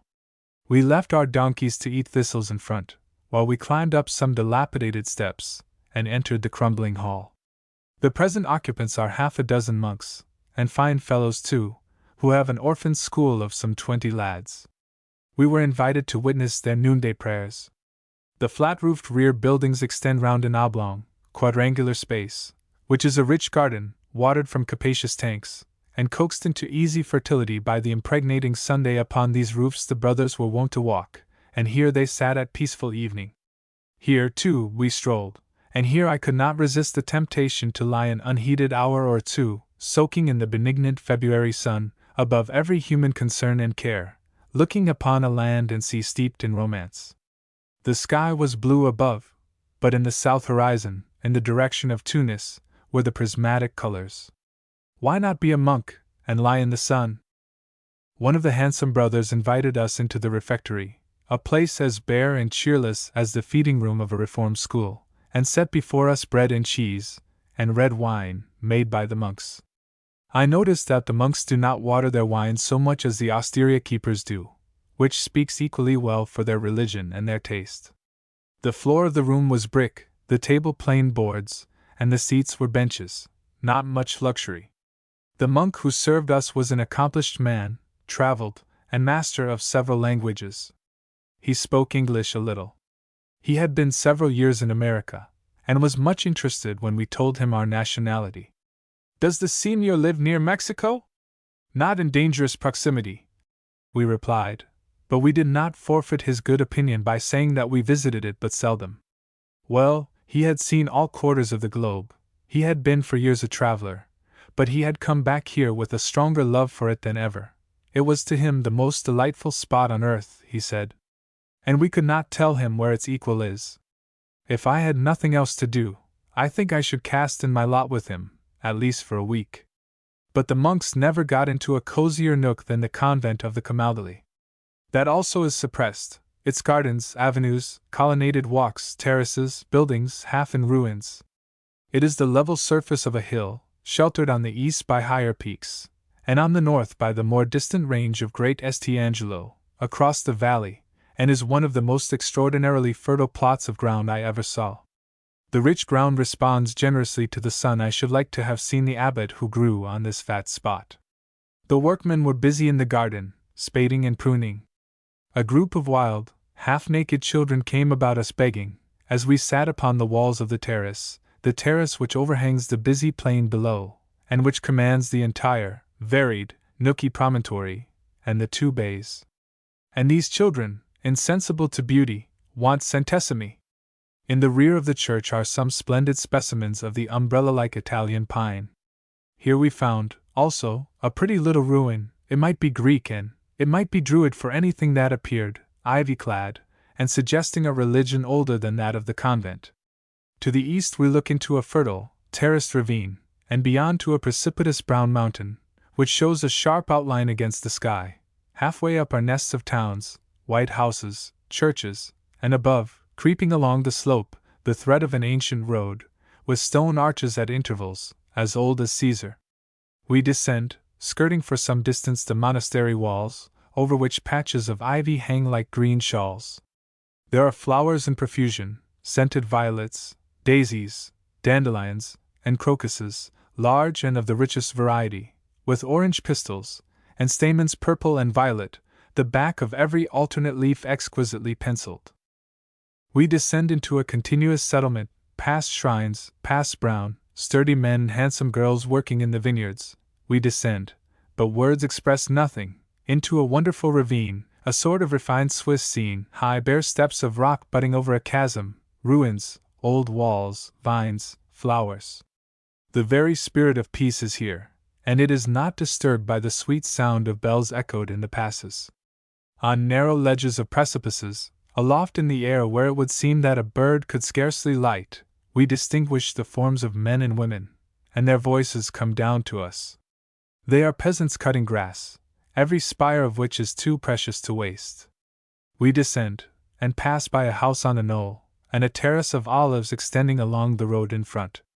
Half a dozen children come to the road to look at us as we approach, and then scamper back to the house in fear, tumbling over each other and shouting, the eldest girl making good her escape with the baby. My companion swings his hat, and cries, "Hello, baby!" And when we have passed the gate, and are under the wall, the whole ragged, brown-skinned troop scurry out upon the terrace, and run along, calling after us, in perfect English, as long as we keep in sight. "Hello, baby! Hello, baby!" The next traveler who goes that way will no doubt be hailed by the quick-witted natives with this salutation, and if he is of a philological turn, he will probably benefit his mind by running the phrase back to its ultimate Greek roots. A dry time. For 3 years, once upon a time, it did not rain in Sorrento. Not a drop out of the clouds for 3 years, an Italian lady here, born in Ireland, assures me. If there was an occasional shower on the piano during all that drought, I have the confidence in her to think that she would not spoil the story by noticing it. The conformation of the hills encircling the plain would be likely to lead any shower astray, and discharge it into the sea, with whatever good intentions it may have started down the promontory for Sorrento.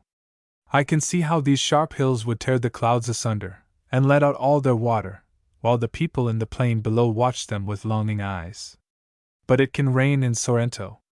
Occasionally the northeast wind comes down with whirling, howling fury, as if it would scoop villages and orchards out of the little nook, and the rain, riding on the whirlwind, pours in drenching floods. At such times I hear the beat of the waves at the foot of the rock, and feel like a prisoner on an island. Eden would not be Eden in a rainstorm. The drought occurred just after the expulsion of the Bourbons from Naples, and many think on account of it. There is this to be said in favor of the Bourbons, that a dry time never had occurred while they reigned, a statement in which all good Catholics in Sorrento will concur. As the drought went on, almost all the wells in the place dried up, except that of the Tramontano and the one in the suppressed convent of the Sacred Heart. I think that is its name. It is a rambling pile of old buildings in the center of the town, with a courtyard in the middle, and in it a deep well, boring down I know not how far into the rock, and always full of cold sweet water. The nuns have all gone now, and I look in vain up at the narrow slits in the masonry, which serve them for windows, for the glance of a worldly or a pious eye. The poor people of Sorrento, when the public wells and fountains had gone dry, used to come and draw at the Tramontano, but they were not allowed to go to the well of the convent, the gates were closed.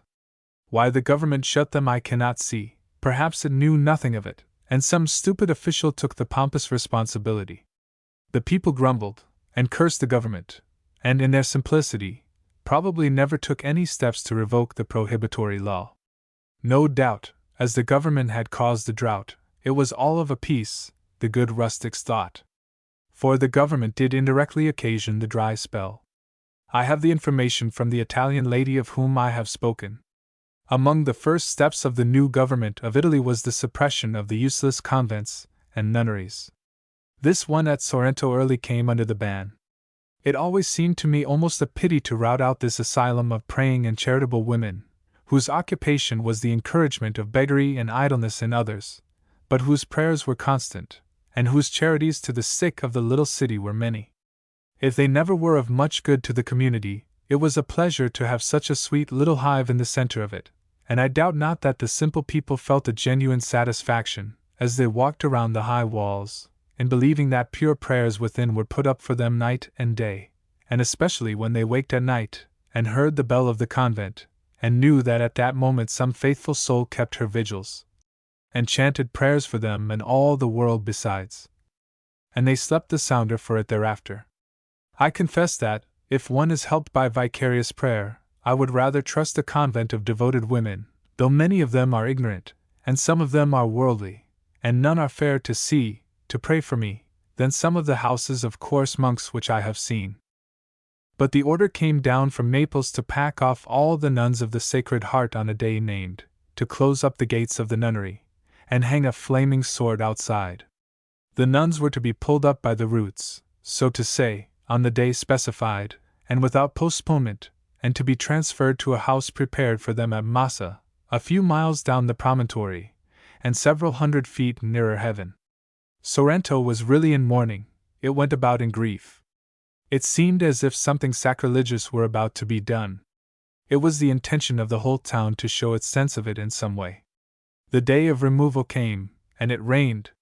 It poured, the water came down in sheets, in torrents, in deluges. It came down with the wildest tempest of many a year.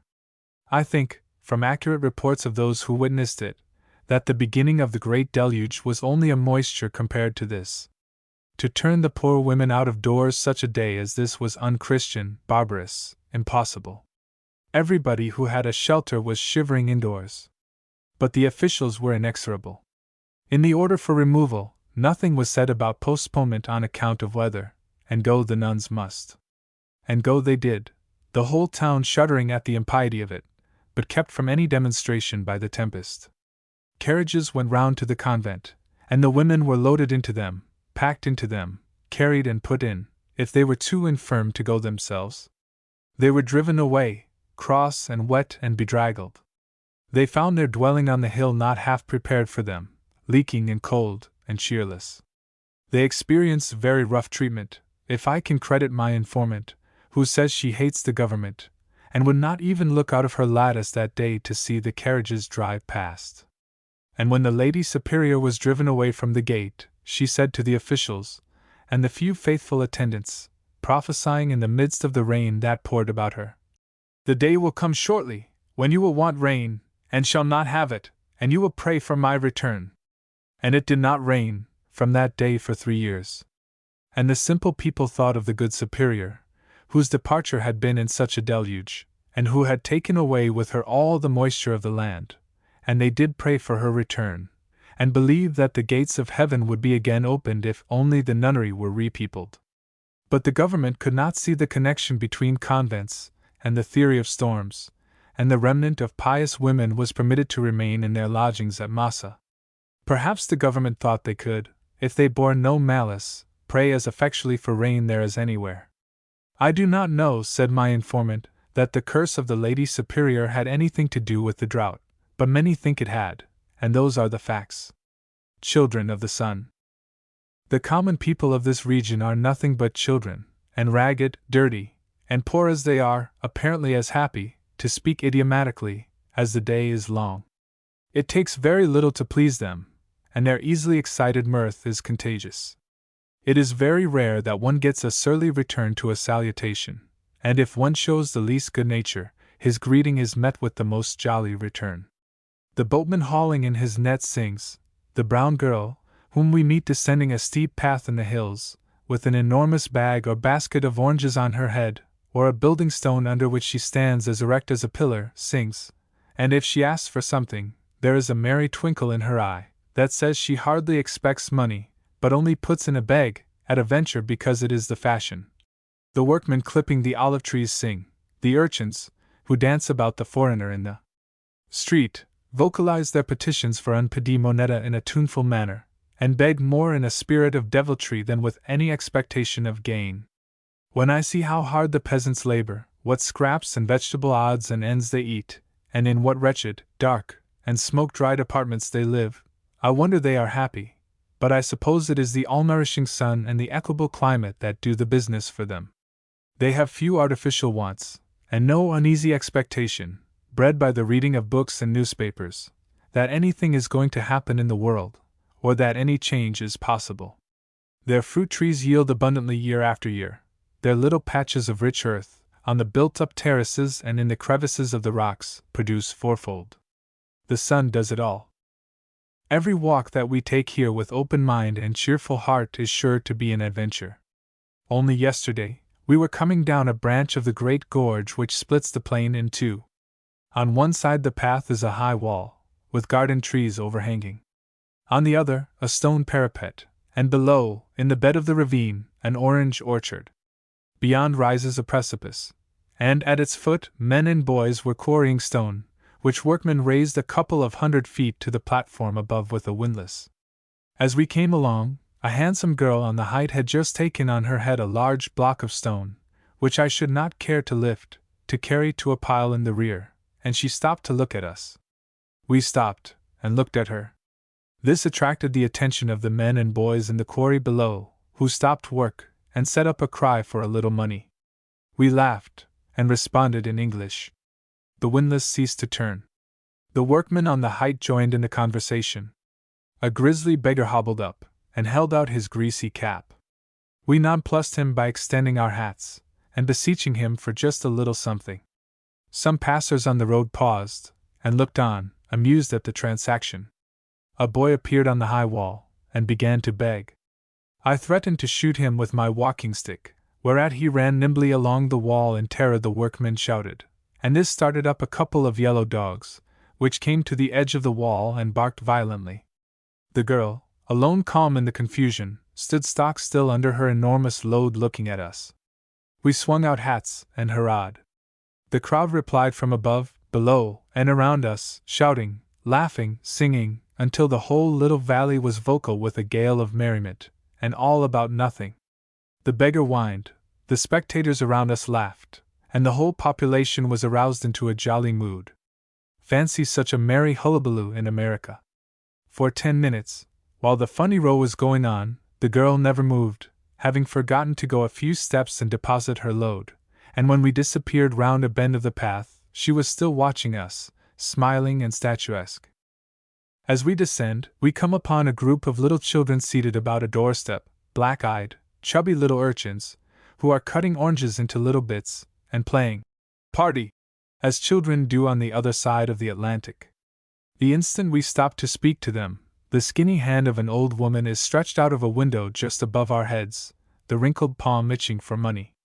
The mother comes forward out of the house, evidently pleased with our notice of the children, and shows us the baby in her arms. At once we are on good terms with the whole family. The woman sees that there is nothing impertinent in our cursory inquiry into her domestic concerns, but I fancy, knows that we are genial travelers, with human sympathies. So the people universally are not quick to suspect any imposition, and meet frankness with frankness, and good nature with good nature, in a simple-hearted, primeval manner. If they stare at us from doorway and balcony, or come and stand near us when we sit reading or writing by the shore, it is only a childlike curiosity, and they are quite unconscious of any breach of good manners. In fact, I think travelers have not much to say in the matter of staring. I only pray that we Americans abroad may remember that we are in the presence of older races, and conduct ourselves with becoming modesty, remembering always that we were not born in Britain. Very likely I am in error, but it has seemed to me that even the funerals here are not so gloomy as in other places. I have looked in at the churches when they are in progress, now and then, and been struck with the general good feeling of the occasion. The real mourners I could not always distinguish, but the seats would be filled with a motley gathering of the idle and the ragged, who seemed to enjoy the show and the ceremony. On one occasion, it was the obsequies of an officer in the army. Guarding the gilded casket, which stood upon a raised platform before the altar, were 4 soldiers in uniform. Mass was being said and sung, and a priest was playing the organ. The church was light and cheerful, and pervaded by a pleasant bustle. Ragged boys and beggars, and dirty children and dogs, went and came wherever they chose, about the unoccupied spaces of the church. The hired mourners, who are numerous in proportion to the rank of the deceased, were clad in white cotton, a sort of nightgown put on over the ordinary clothes, with a hood of the same drawn tightly over the face, in which slits were cut for the eyes and mouth. Some of them were seated on benches near the front, others were wandering about among the pillars, disappearing in the sacristy, and reappearing with an aimless aspect, altogether conducting themselves as if it were a holiday, and if there was anything they did enjoy, it was mourning at other people's expense. They laughed and talked with each other in excellent spirits, and one varlet near the coffin, who had slipped off his mask, winked at me repeatedly, as if to inform me that it was not his funeral. A masquerade might have been more gloomy and depressing. Saint Antonino. The most serviceable saint whom I know is St. Antonino. He is the patron saint of the good town of Sorrento.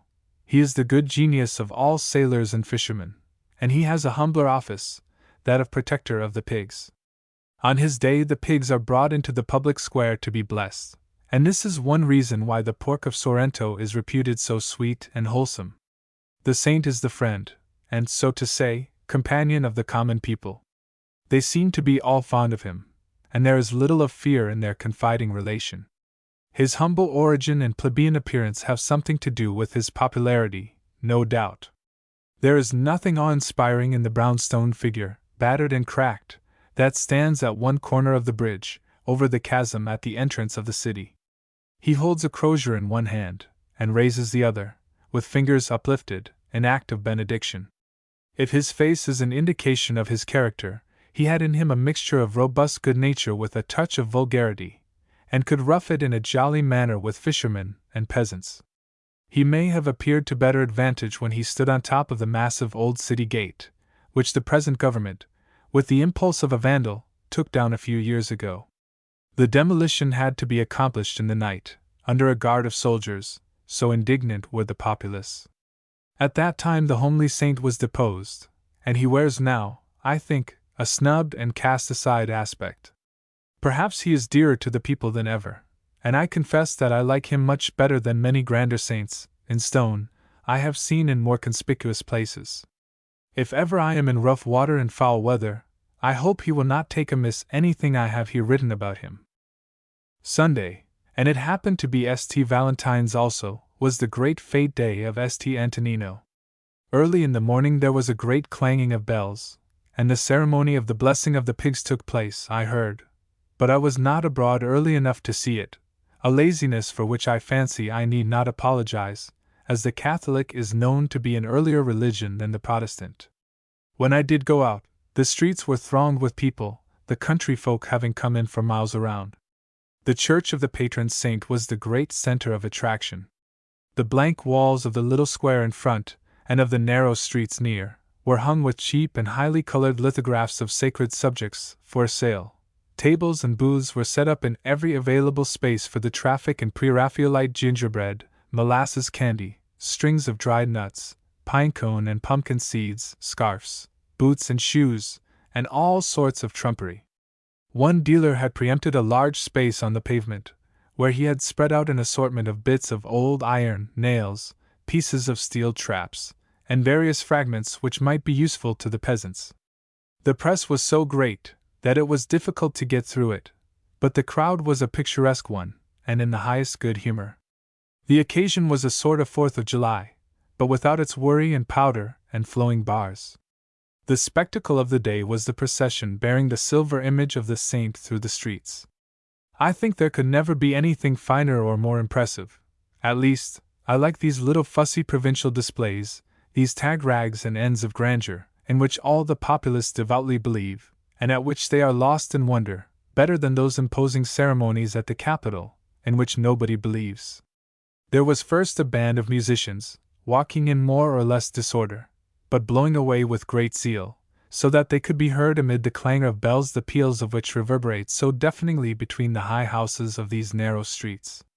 Then follow boys in white, and citizens in black and white robes, carrying huge silken banners, triangular like sea pennants, and splendid silver crucifixes which flash in the sun. Then come ecclesiastics, walking with stately step, and chanting in loud and pleasant unison. These are followed by nobles, among whom I recognize, with a certain satisfaction, 2 descendants of Tasso, whose glowing and bigoted soul may rejoice in the devotion of his posterity, who help to bear today the gilded platform upon which is the solid silver image of the saint. The good old bishop walks humbly in the rear, in full canonical rig, with crozier and mitre, his rich robes upborne by priestly attendants, his splendid footmen at a respectful distance, and his roomy carriage not far behind. The procession is well spread out and long. All its members carry lighted tapers, a good many of which are not lighted, having gone out in the wind. As I squeeze into a shallow doorway to let the court 6G pass, I am sorry to say that several of the young fellows in white gowns tip me the wink, and even smile in a knowing fashion, as if it were a mere lark, after all, and that the saint must know it. But not so thinks the paternal bishop, who waves a blessing, which I catch in the flash of the enormous emerald on his right hand. The procession ends, where it started, in the patron's church, and there his image is set up under a gorgeous canopy of crimson and gold, to hear high mass, and some of the choicest solos, choruses, and bravuras from the operas. In the public square I find a gaping and wondering crowd of rustics collected about one of the mountebanks whose trade is not peculiar to any country. This one might be a clock peddler from Connecticut. He is mounted in a one-seat vettura, and his horse is quietly eating his dinner out of a bag tied to his nose. There is nothing unusual in the fellow's dress. He wears a shiny silk hat, and has one of those grave faces which would be merry if their owner were not conscious of serious business on hand. On the driver's perch before him are arranged his attractions, a box of notions, a grinning skull, with full teeth and jaws that work on hinges, some vials of red liquid, and a closed jar containing a most disagreeable anatomical preparation. This latter he holds up and displays, turning it about occasionally in an admiring manner. He is discoursing, all the time, in the most voluble Italian. He has an ointment, wonderfully efficacious for rheumatism and every sort of bruise. He pulls up his sleeve, and anoints his arm with it, binding it up with a strip of paper, for the simplest operation must be explained to these grown children. He also pulls teeth, with an ease and expedition hitherto unknown, and is in no want of patience among this open-mouthed crowd. One sufferer after another climbs up into the wagon, and goes through the operation in the public gaze. A stolid, good-natured hind mounts the seat. The dentist examines his mouth, and finds the offending tooth. He then turns to the crowd and explains the case. He takes a little instrument that is neither forceps nor turnkey, stands upon the seat, seizes the man's nose, and jerks his head round between his knees, pulling his mouth open. There is nothing that opens the mouth quicker than a sharp upward jerk of the nose, with a rude jollity that sets the spectators in a roar. Down he goes into the cavern, and digs away for a quarter of a minute, the man the while as immovable as a stone image, when he holds up the bloody tooth. The patient still persists in sitting with his mouth stretched open to its widest limit, waiting for the operation to begin, and will only close the orifice when he is well shaken and shown the tooth. The dentist gives him some yellow liquid to hold in his mouth, which the man insists on swallowing, wets a handkerchief and washes his face, roughly rubbing his nose the wrong way, and lets him go. Every step of the process is eagerly watched by the delighted spectators. He is succeeded by a woman, who is put through the same heroic treatment, and exhibits like fortitude. And so they come, and the dentist after every operation waves the extracted trophy high in air, and jubilates as if he had won another victory, pointing to the stone statue yonder, and reminding them that this is the glorious day of St. Antonino. But this is not all that this man of science does. He has the genuine elixir d'amore, love philters and powders which never fail in their effects. I see the bashful girls and the sheepish swains come slyly up to the side of the wagon, and exchange their hard-earned francs for the hopeful preparation. Oh, my brown beauty, with those soft eyes and cheeks of smothered fire, you have no need of that red philter. What a simple, childlike folk! The shrewd fellow in the wagon is one of a race as old as Thebes and as new as Porcopolis. His brazen face is older than the invention of bronze, but I think he never had to do with a more credulous crowd than this. The very cunning in the face of the peasants is that of the fox. It is a sort of instinct, and not an intelligent suspicion. This is Sunday in Sorrento, under the blue sky. These peasants, who are fooled by the mountebank and attracted by the piles of adamant and gingerbread, do not forget to crowd the church of the saint at vespers, and kneel there in humble faith, while the choir sings the Agnus Dei, and the priests drone the service. Are they so different, then, from other people? They have an idea on Capri that England is such another island, only not so pleasant, that all Englishmen are rich and constantly travel to escape the dreariness at home, and that, if they are not absolutely mad, they are all a little queer. It was a fancy prevalent in Hamlet's day. We had the English service in the Villa Nardi in the evening. There are some Englishmen staying here, of the class one finds in all the sunny spots of Europe, ennuyé and growling, in search of some elixir that shall bring back youth and enjoyment. They seem divided in mind between the attractions of the equable climate of this region and the fear of the gout which lurks in the unfermented wine.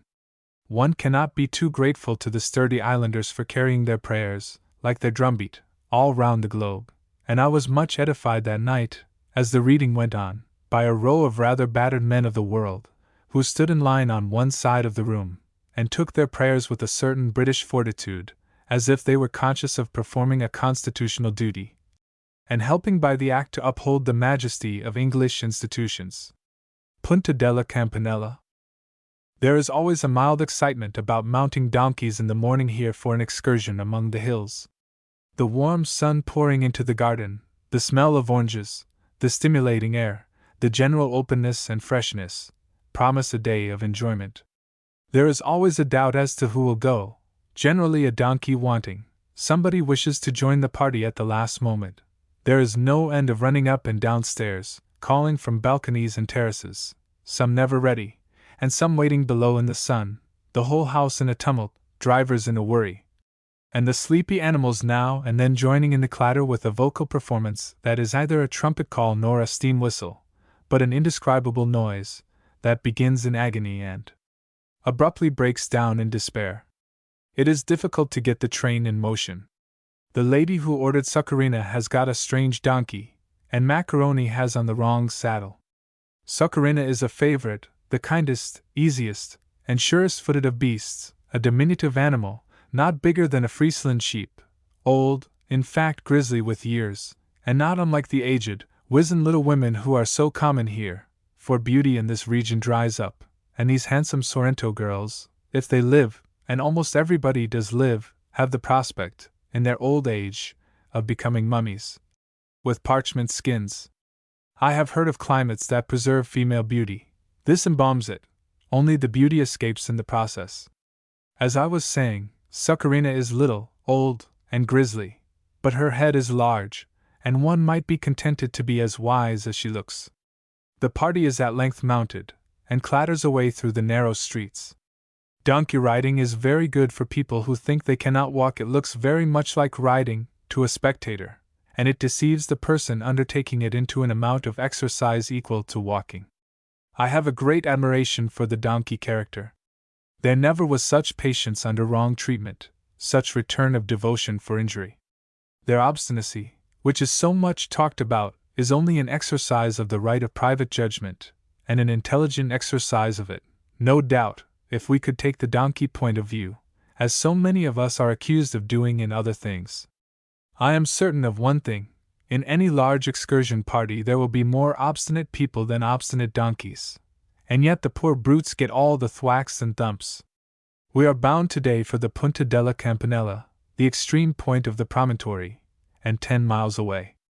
The path lies up the steps from the new Massa carriage road, now on the backbone of the ridge, and now in the recesses of the broken country. What an animated picture is the donkeycade, as it mounts the steeps, winding along the zigzags.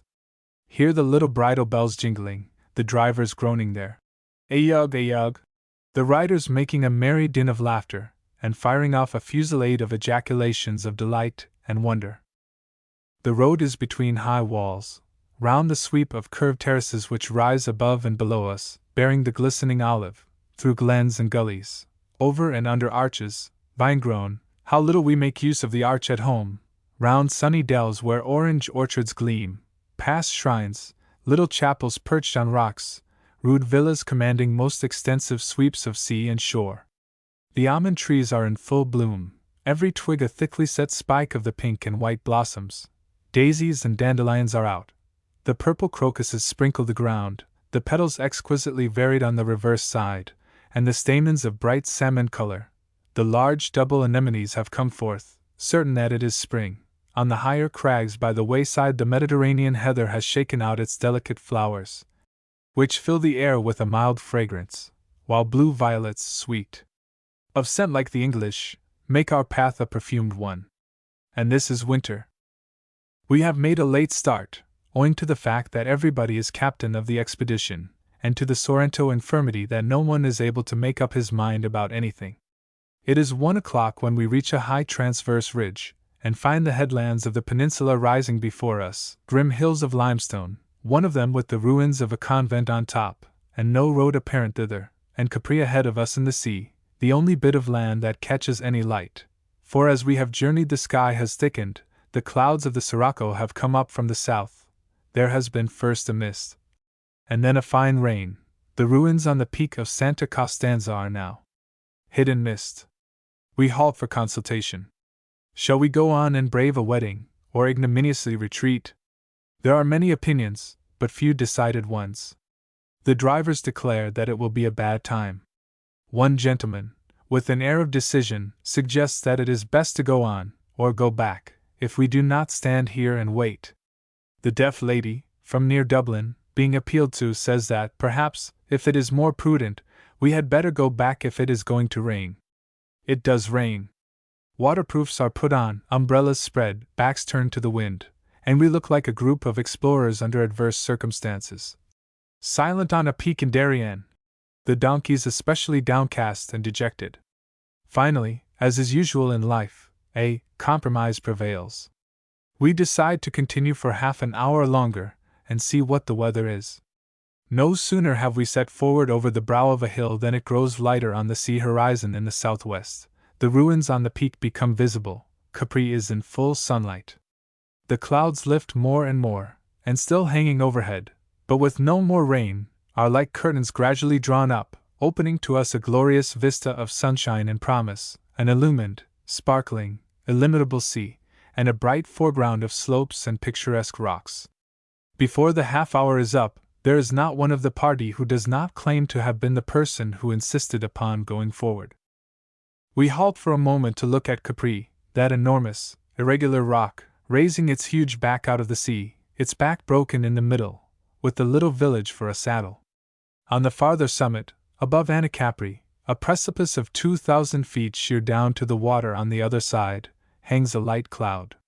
The east elevation, whence the playful Tiberius used to amuse his green old age by casting his prisoners 800 feet down into the sea, has the strong sunlight on it, and below, the row of tooth-like rocks, which are the extreme eastern point, shine in a warm glow. We descend through a village, twisting about in its crooked streets.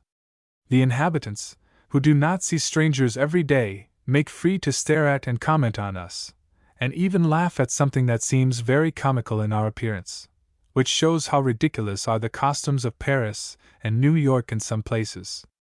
Stalwart girls, with only an apology for clothes, with bare legs, brown faces, and beautiful eyes, stop in their spinning, holding the distaff suspended, while they examine us at leisure.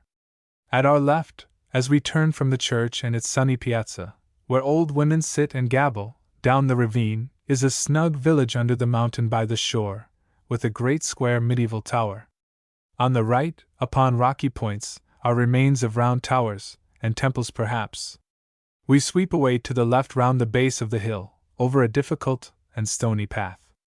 Soon the last dilapidated villa is passed, the last terrace and olive tree are left behind, and we emerge upon a wild, rocky slope, barren of vegetation, except little tufts of grass and a sort of lintel, a wide sweep of limestone strata set on edge, and crumbling in the beat of centuries, rising to a considerable height on the left. Our path descends toward the sea, still creeping round the end of the promontory. Scattered here and there over the rocks, like conies, are peasants, tending a few lean cattle, and digging grasses from the crevices. The women and children are wild in attire and manner, and set up a clamor of begging as we pass. A group of old hags begin beating a poor child as we approach, to excite our compassion for the abused little object, and draw out centimes. Walking ahead of the procession, which gets slowly down the rugged path, I lose sight of my companions, and have the solitude, the sun on the rocks, the glistening sea, all to myself. Soon I espy a man below me sauntering down among the rocks. He sees me and moves away, a solitary figure. I say solitary, and so it is in effect, although he is leading a little boy, and calling to his dog, which runs back to bark at me. Is this the brigand of whom I have read, and is he luring me to his haunt? Probably. I follow. He throws his cloak about his shoulders, exactly as brigands do in the opera, and loiters on. At last there is the point in sight, a grey wall with blind arches. The man disappears through a narrow archway, and I follow. Within is an enormous square tower. I think it was built in Spanish days, as an outlook for Barbary pirates. A bell hung in it, which was set clanging when the white sails of the robbers appeared to the southward, and the alarm was repeated up the coast. The towers were manned, and the brown-cheeked girls flew away to the hills, I doubt not, for the touch of the sirocco was not half so much to be dreaded as the rough importunity of a Saracen lover. The bell is gone now, and no Moslem rovers are in sight. The maidens we had just passed would be safe if there were. My brigand disappears round the tower, and I follow down steps, by a white wall, and lo! A house, a red stucco, Egyptian-looking building, on the very edge of the rocks. The man unlocks a door and goes in. I consider this an invitation and enter. On one side of the passage a sleeping room, on the other a kitchen, not sumptuous quarters, and we come then upon a pretty circular terrace, and there, in its glass case, is the lantern of the point. My brigand is a lighthouse keeper, and welcomes me in a quiet way, glad, evidently, to see the face of a civilized being. It is very solitary, he says. I should think so. It is the end of everything. The Mediterranean waves beat with a dull thud on the worn crags below. The rocks rise up to the sky behind. There is nothing there but the sun, an occasional sail, and quiet, petrified Capri, 3 miles distant across the strait. It is an excellent place for a misanthrope to spend a week and get cured. There must be a very dispiriting influence prevailing here. The keeper refused to take any money, the solitary Italian we have seen so affected. We returned late. The young moon, lying in the lap of the old one, was superintending the brilliant sunset over Capri, as we passed the last point commanding it, and the light, fading away, left us stumbling over the rough path among the hills, darkened by the high walls. We were not sorry to emerge upon the crest above the Massa road. For there lay the sea, and the plain of Sorrento, with its darkening groves and hundreds of twinkling lights. As we went down the last descent, the bells of the town were all ringing, for it was the eve of the fete of St. Antonino. Capri. Cap, signor? Good day for Grat. Thus spoke a mariner, touching his Phrygian cap.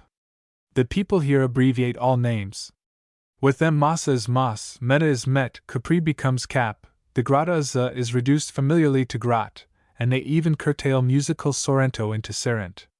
Shall we go to Capri? Should we dare return to the great Republic, and own that we had not been into the Blue Grotto? We like to climb the steeps here, especially towards Massa, and look at Capri.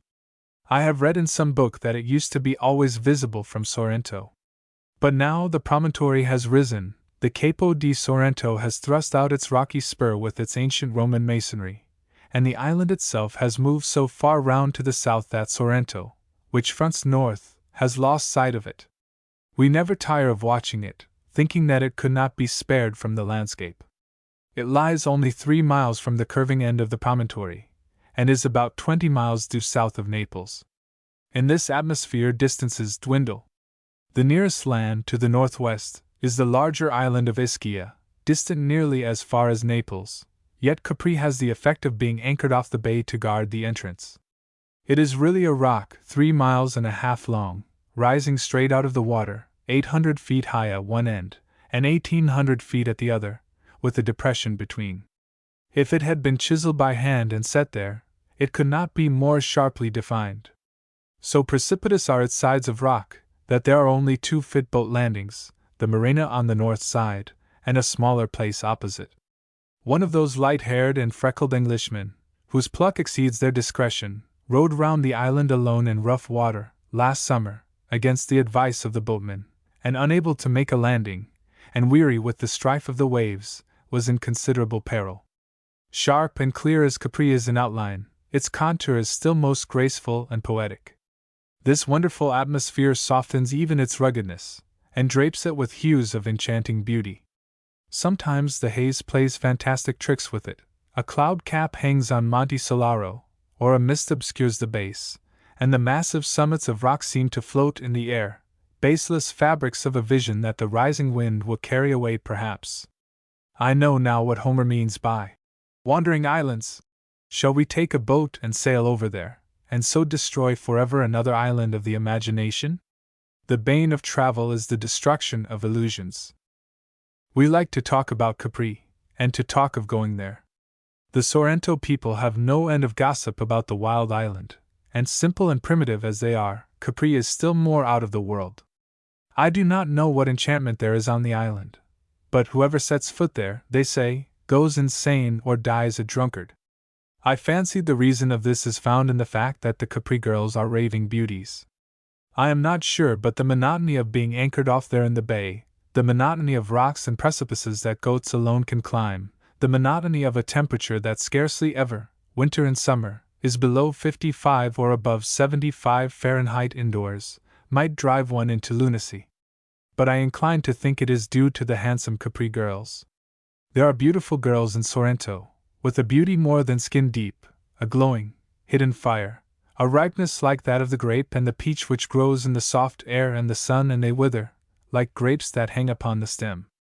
I have never seen a handsome, scarcely a decent-looking, old woman here.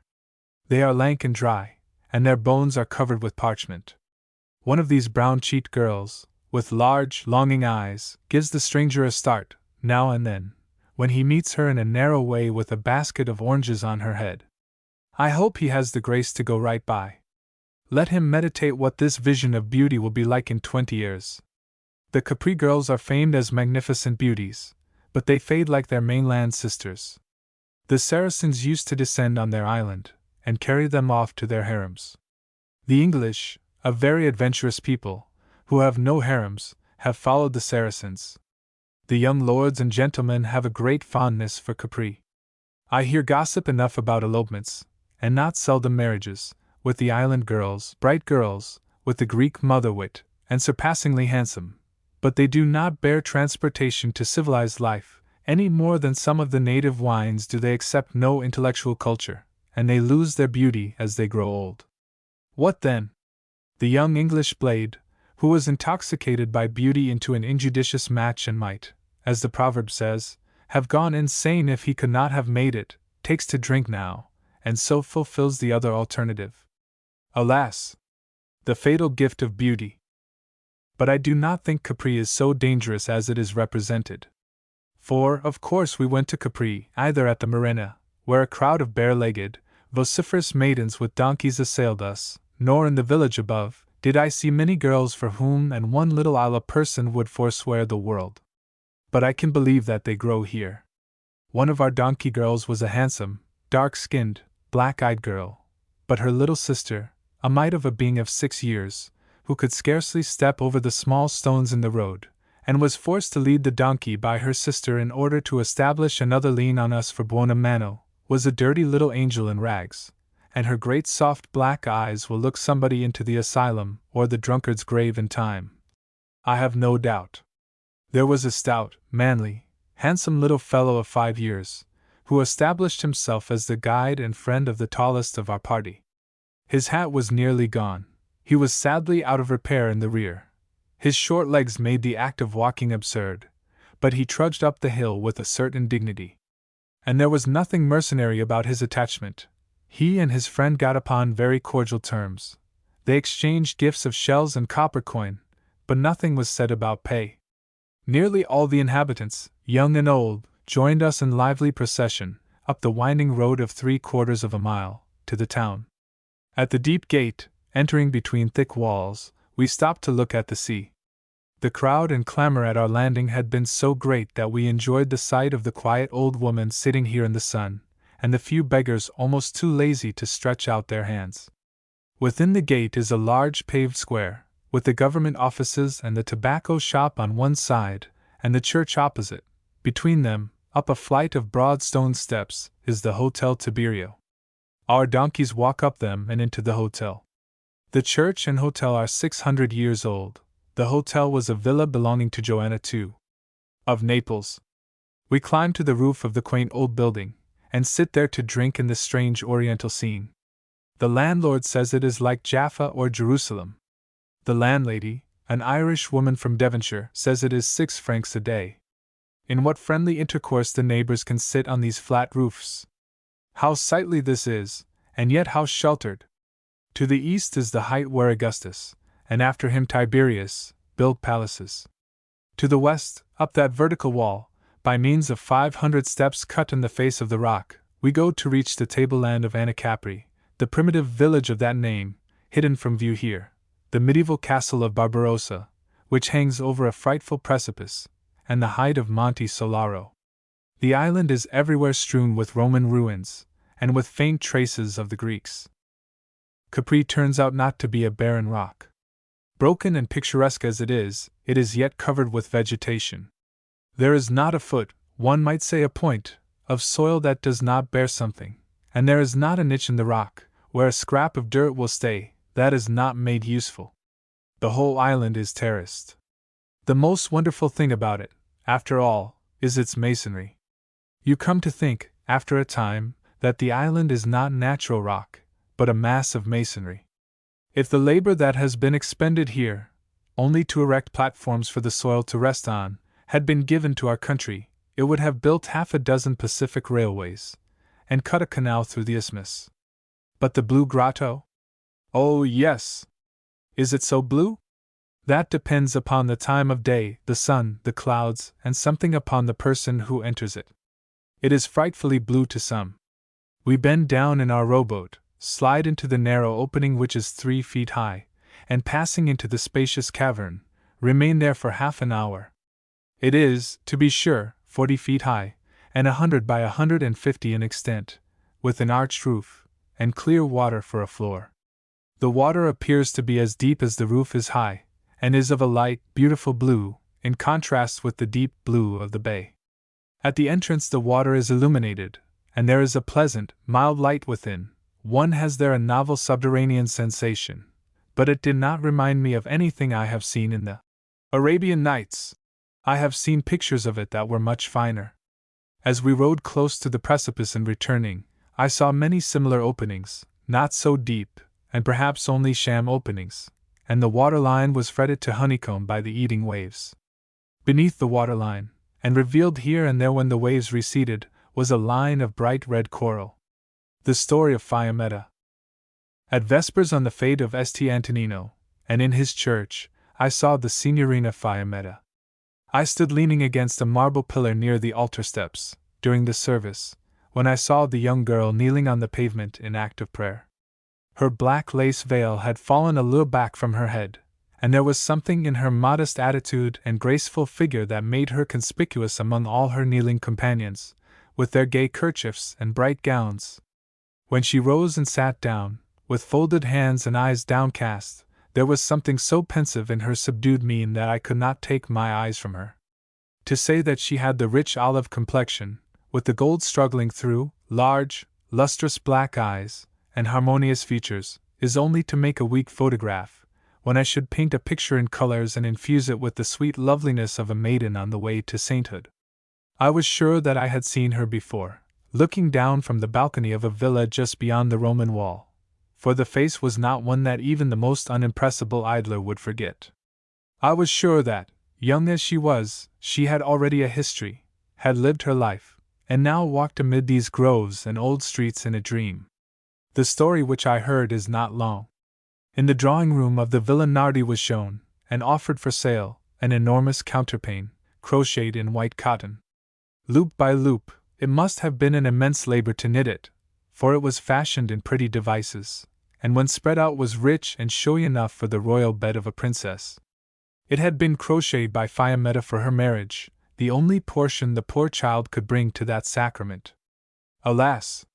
The wedding was never to be, and the rich work, into which her delicate fingers had knit so many maiden dreams and hopes and fears, was offered for sale in the resort of strangers.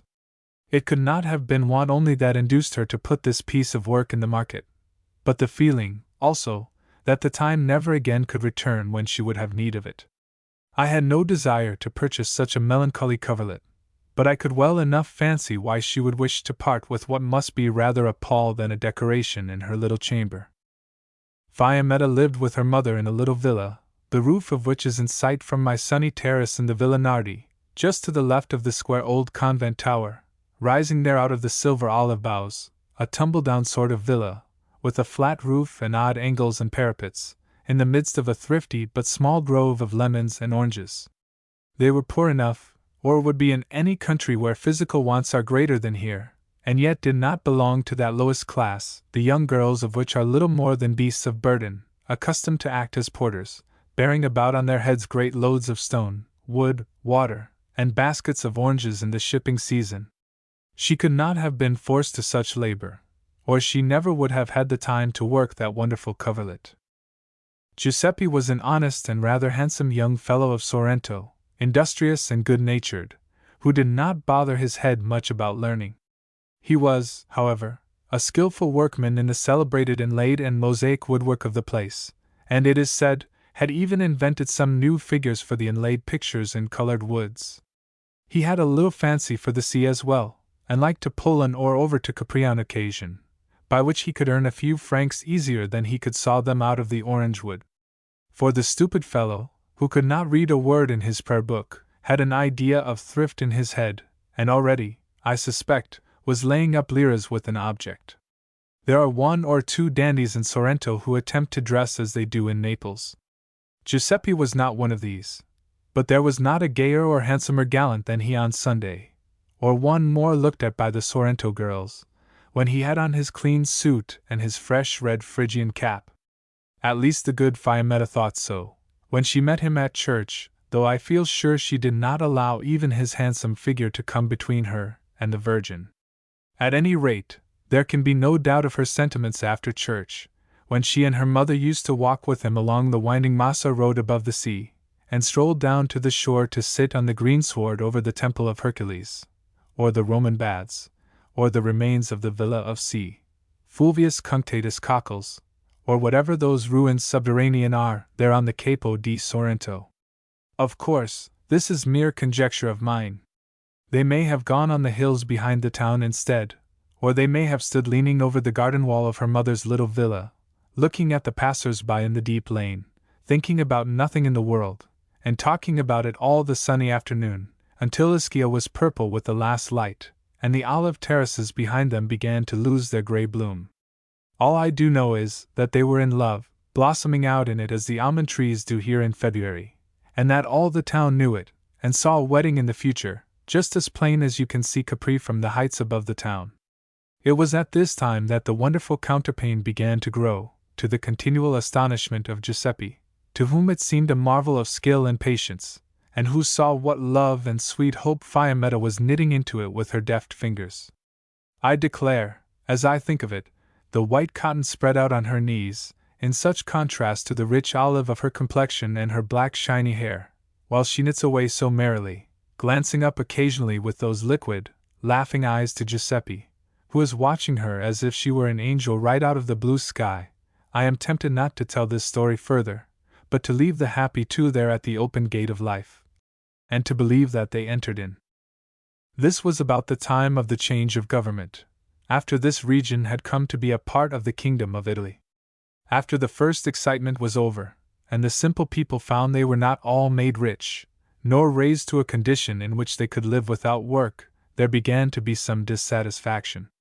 Why the convents need have been suppressed, and especially the poor nuns packed off, they couldn't see, and then the taxes were heavier than ever before. Instead of being supported by the government, they had to support it, and worst of all, the able young fellows must still go for soldiers. Just as one was learning his trade, or perhaps had acquired it, and was ready to earn his living and begin to make a home for his wife, he must pass the 3 best years of his life in the army. The conscription was relentless. The time came to Giuseppe, as it did to the others. I never heard but he was brave enough. There was no storm on the Mediterranean that he dare not face in his little boat, and he would not have objected to a campaign with the red shirts of Garibaldi. But to be torn away from his occupations by which he was daily laying aside a little for himself and Fiammetta, and to leave her for 3 years, that seemed dreadful to him. 3 years is a long time, and though he had no doubt of the pretty Fiammetta, yet women are women, said the shrewd fellow to himself, and who knows what might happen if a gallant came along who could read and write, as Fiammetta could, and besides, could play the guitar? The result was that Giuseppe did not appear at the mustering office on the day set, and, when the file of soldiers came for him, he was nowhere to be found. He had fled to the mountains. I scarcely know what his plan was, but he probably trusted to some good luck to escape the conscription altogether, if he could shun it now, and, at least, I know that he had many comrades who did the same, so that at times the mountains were full of young fellows who were lurking in them to escape the soldiers. And they fared very roughly usually, and sometimes nearly perished from hunger, for though the sympathies of the peasants were undoubtedly with the quasi-outlaws rather than with the carbineers, yet the latter were at every hamlet in the hills, and liable to visit every hut, so that any relief extended to the fugitives was attended with great danger, and besides, the hunted men did not dare to venture from their retreats. Thus outlawed and driven to desperation by hunger, these fugitives, whom nobody can defend for running away from their duties as citizens, became brigands. A cynical German, who was taken by them some years ago on the road to Castellamare, a few miles above here, and held for ransom, declared that they were the most honest fellows he had seen in Italy, but I never could see that he intended the remark as any compliment to them. It is certain that the inhabitants of all these towns held very loose ideas on the subject of brigandage. The poor fellows, they used to say, only robbed because they were hungry, and they must live somehow. What Fiammetta thought, down in her heart, is not told, but I presume she shared the feelings of those about her concerning the brigands, and when she heard that Giuseppe had joined them, was more anxious for the safety of his body than of his soul, though I warrant she did not forget either, in her prayers to the Virgin and St. Antonino. And yet those must have been days, weeks, months of terrible anxiety to the poor child, and if she worked away at the counterpane, netting in that elaborate border, as I have no doubt she did, it must have been with a sad heart and doubtful fingers. I think that one of the psychological sensitives could distinguish the parts of the bedspread that were knit in the sunny days from those knit in the long hours of care and deepening anxiety. It was rarely that she received any message from him, and it was then only verbal and of the briefest. He was in the mountains above Amalfi. One day he had come so far round as the top of the great St. Angelo, from which he could look down upon the piano of Sorrento, where the little Fiammetta was, or he had been on the hills near Salerno, hunted and hungry, or his company had descended upon some travelers going to Paestum, made a successful haul, and escaped into the steep mountains beyond. He didn't intend to become a regular bandit, not at all. He hoped that something might happen so that he could steal back into Sorrento, unmarked by the government, or, at least, that he could escape away to some other country or island, where Fiammetta could join him. Did she love him yet, as in the old happy days?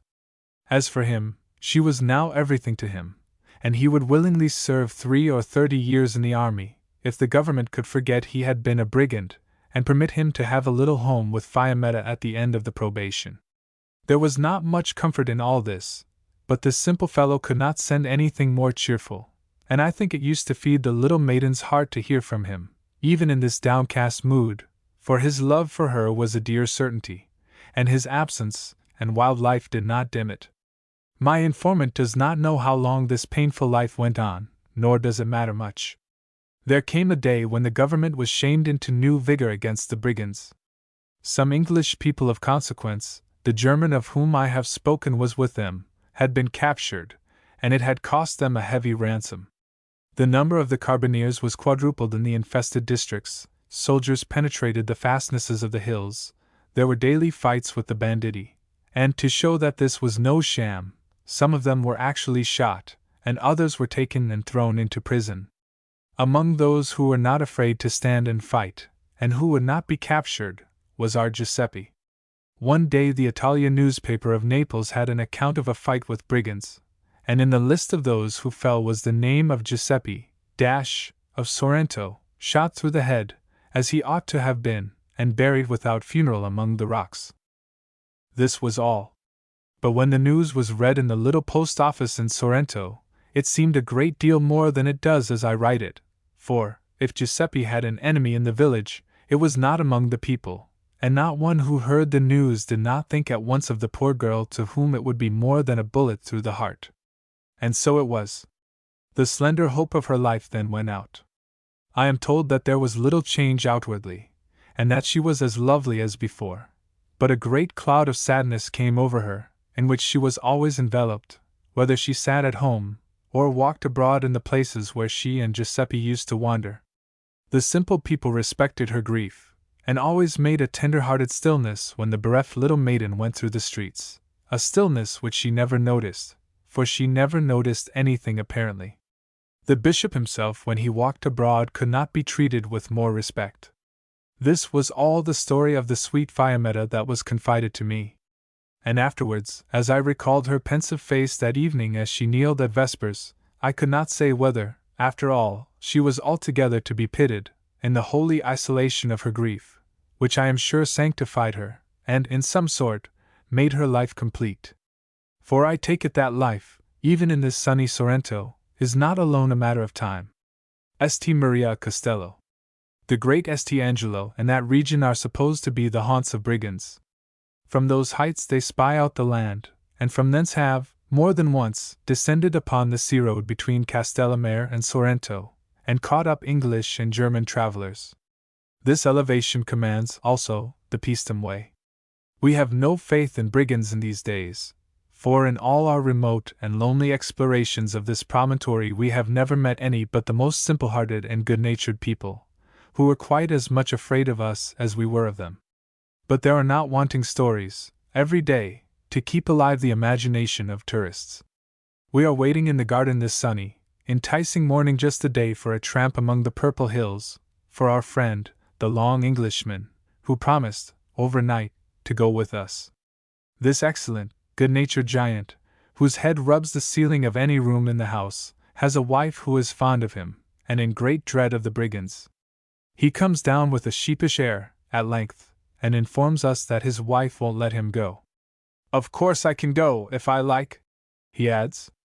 "But the fact is, I haven't slept much all night. She kept asking me if I was going." On the whole, the giant don't care to go. There are things more to be feared than brigands. The expedition is, therefore, reduced to 2 unarmed persons. In the piazza we pick up a donkey and his driver for use in case of accident, and mounting the driver on the donkey, an arrangement that seems entirely satisfactory to him, we set forward. If anything can bring back youth, it is a day of certain sunshine and a bit of unexplored country ahead, with a whole day in which to wander in it without a care or a responsibility.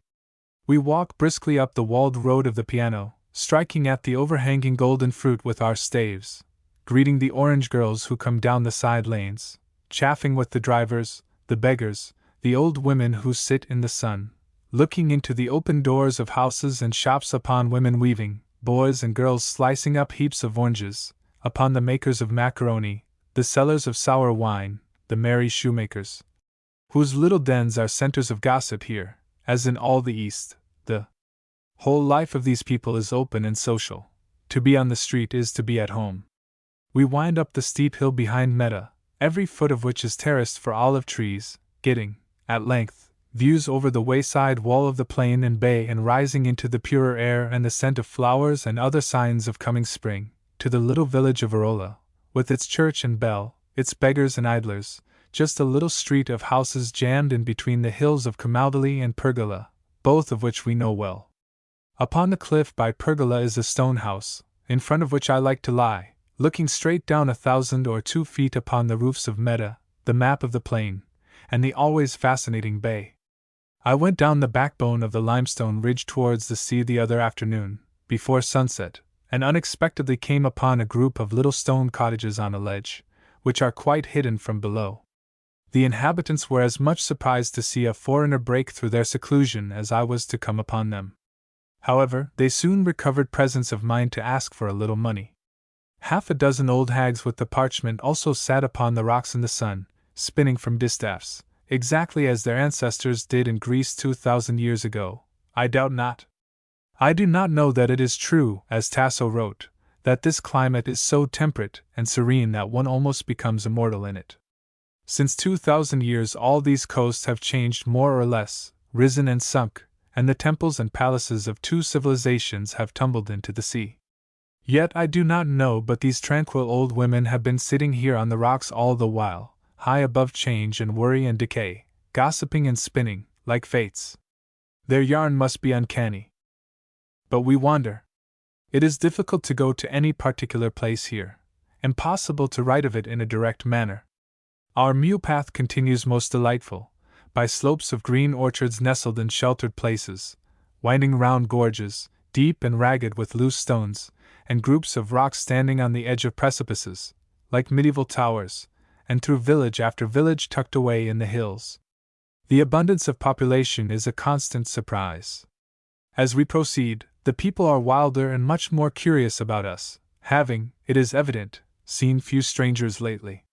Women and children, half dressed in dirty rags which do not hide the form, come out from their low stone huts upon the windy terraces, and stand, arms akimbo, staring at us, and not seldom hailing us in harsh voices.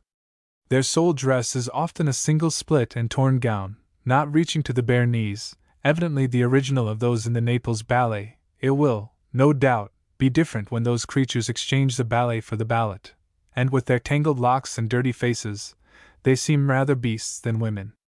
Are their husbands brigands, and are they in wait for us in the chestnut grove yonder?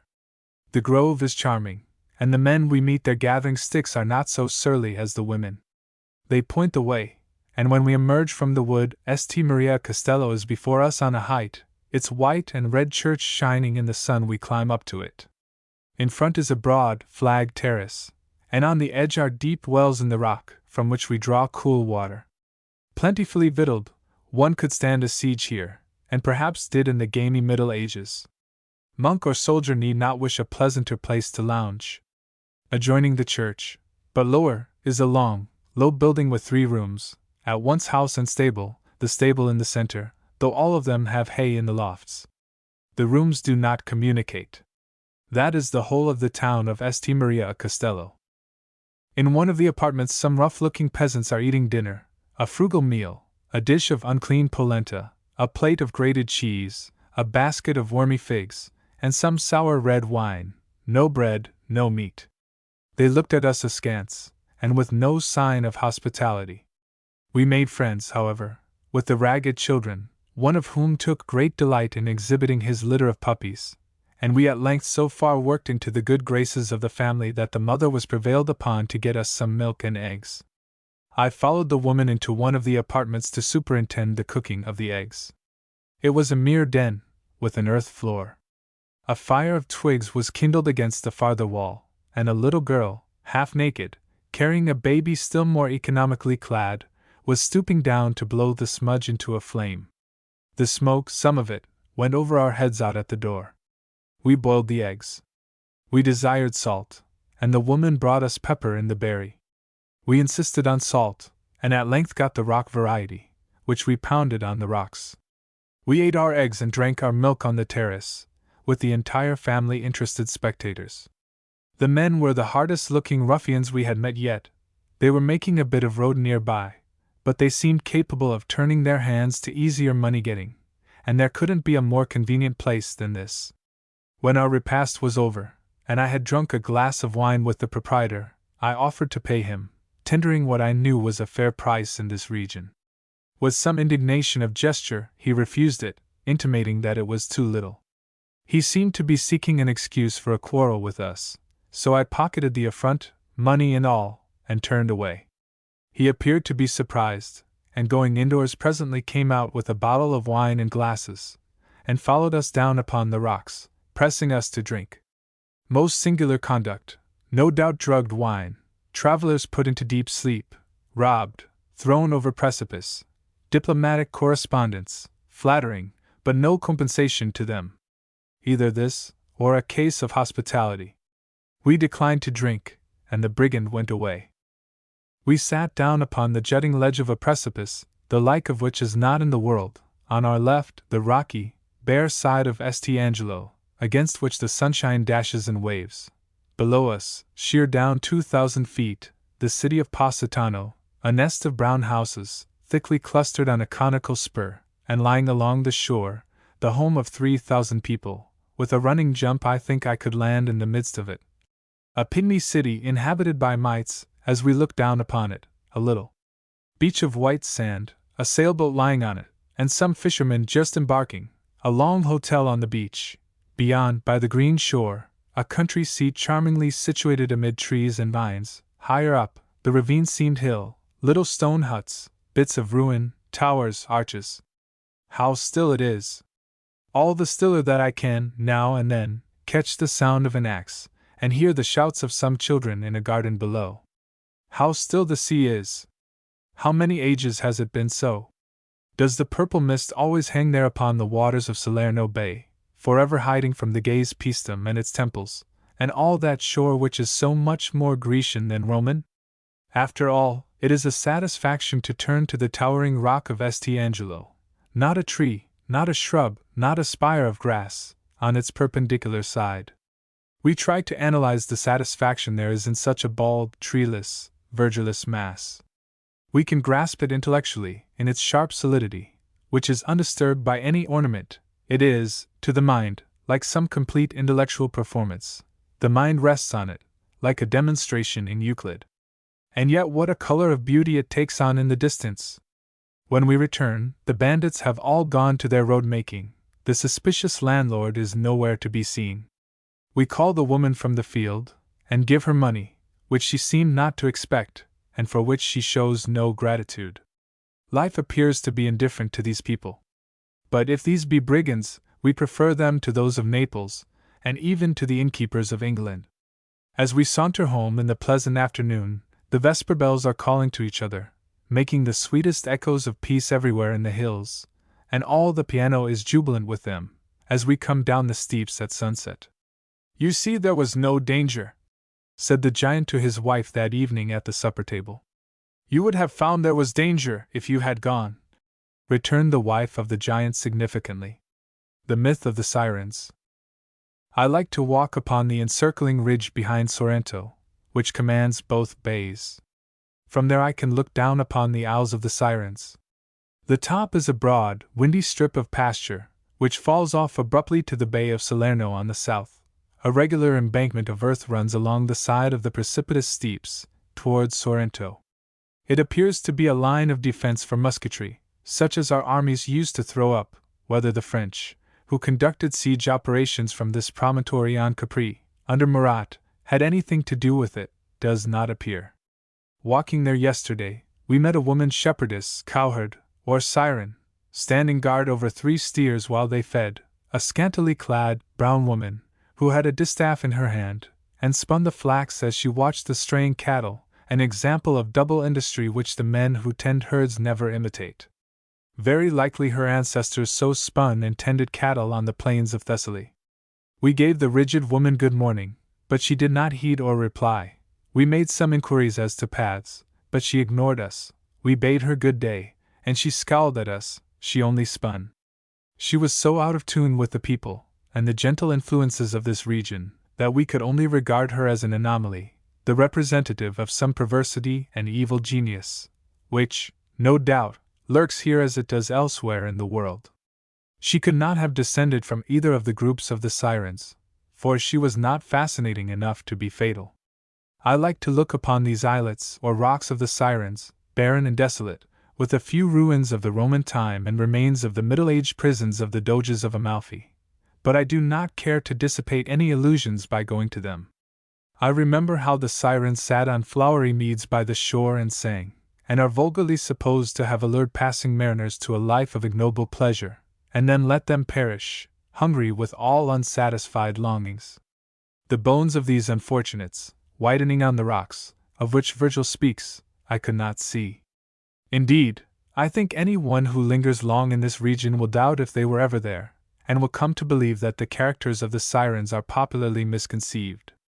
Allowing Ulysses to be only another name for the sun god, who appears in myths as Indra, Apollo, William Tell, the sure hitter, the great archer, whose arrows are sunbeams, it is a degrading conception of him that he was obliged to lash himself to the mast when he went into action with the sirens, like Farragut at Mobile, though for a very different reason.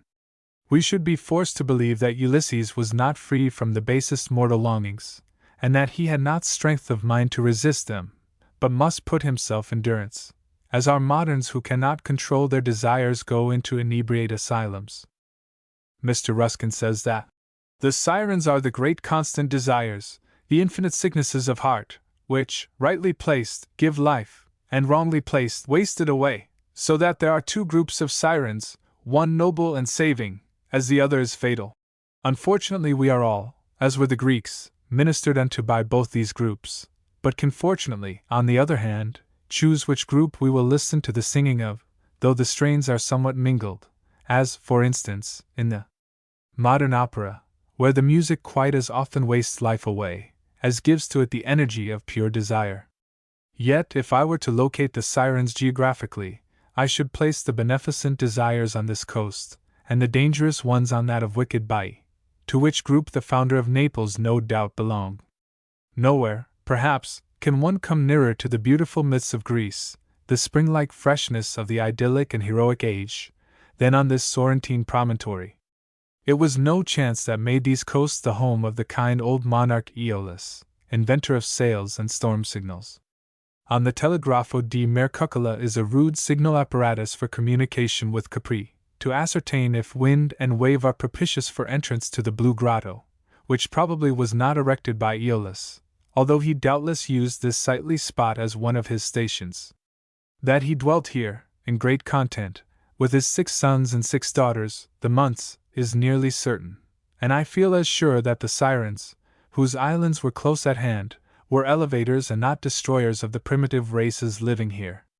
It seems to me this must be so, because the pilgrim who surrenders himself to the influences of these peaceful and sun-inundated coasts, under this sky which the bright Athena loved and loves, loses, by and by, those longings and heart-sicknesses which waste away his life, and comes under the dominion, more and more, of those constant desires after that which is peaceful and enduring and has the saving quality of purity. I know, indeed, that it is not always so, and that, as Boreas is a better nurse of rugged virtue than Zephyr, so the soft influences of this clime only minister to the fatal desires of some, and such are likely to sail speedily back to Naples. The Sirens, indeed, are everywhere, and I do not know that we can go anywhere that we shall escape the infinite longings, or satisfy them.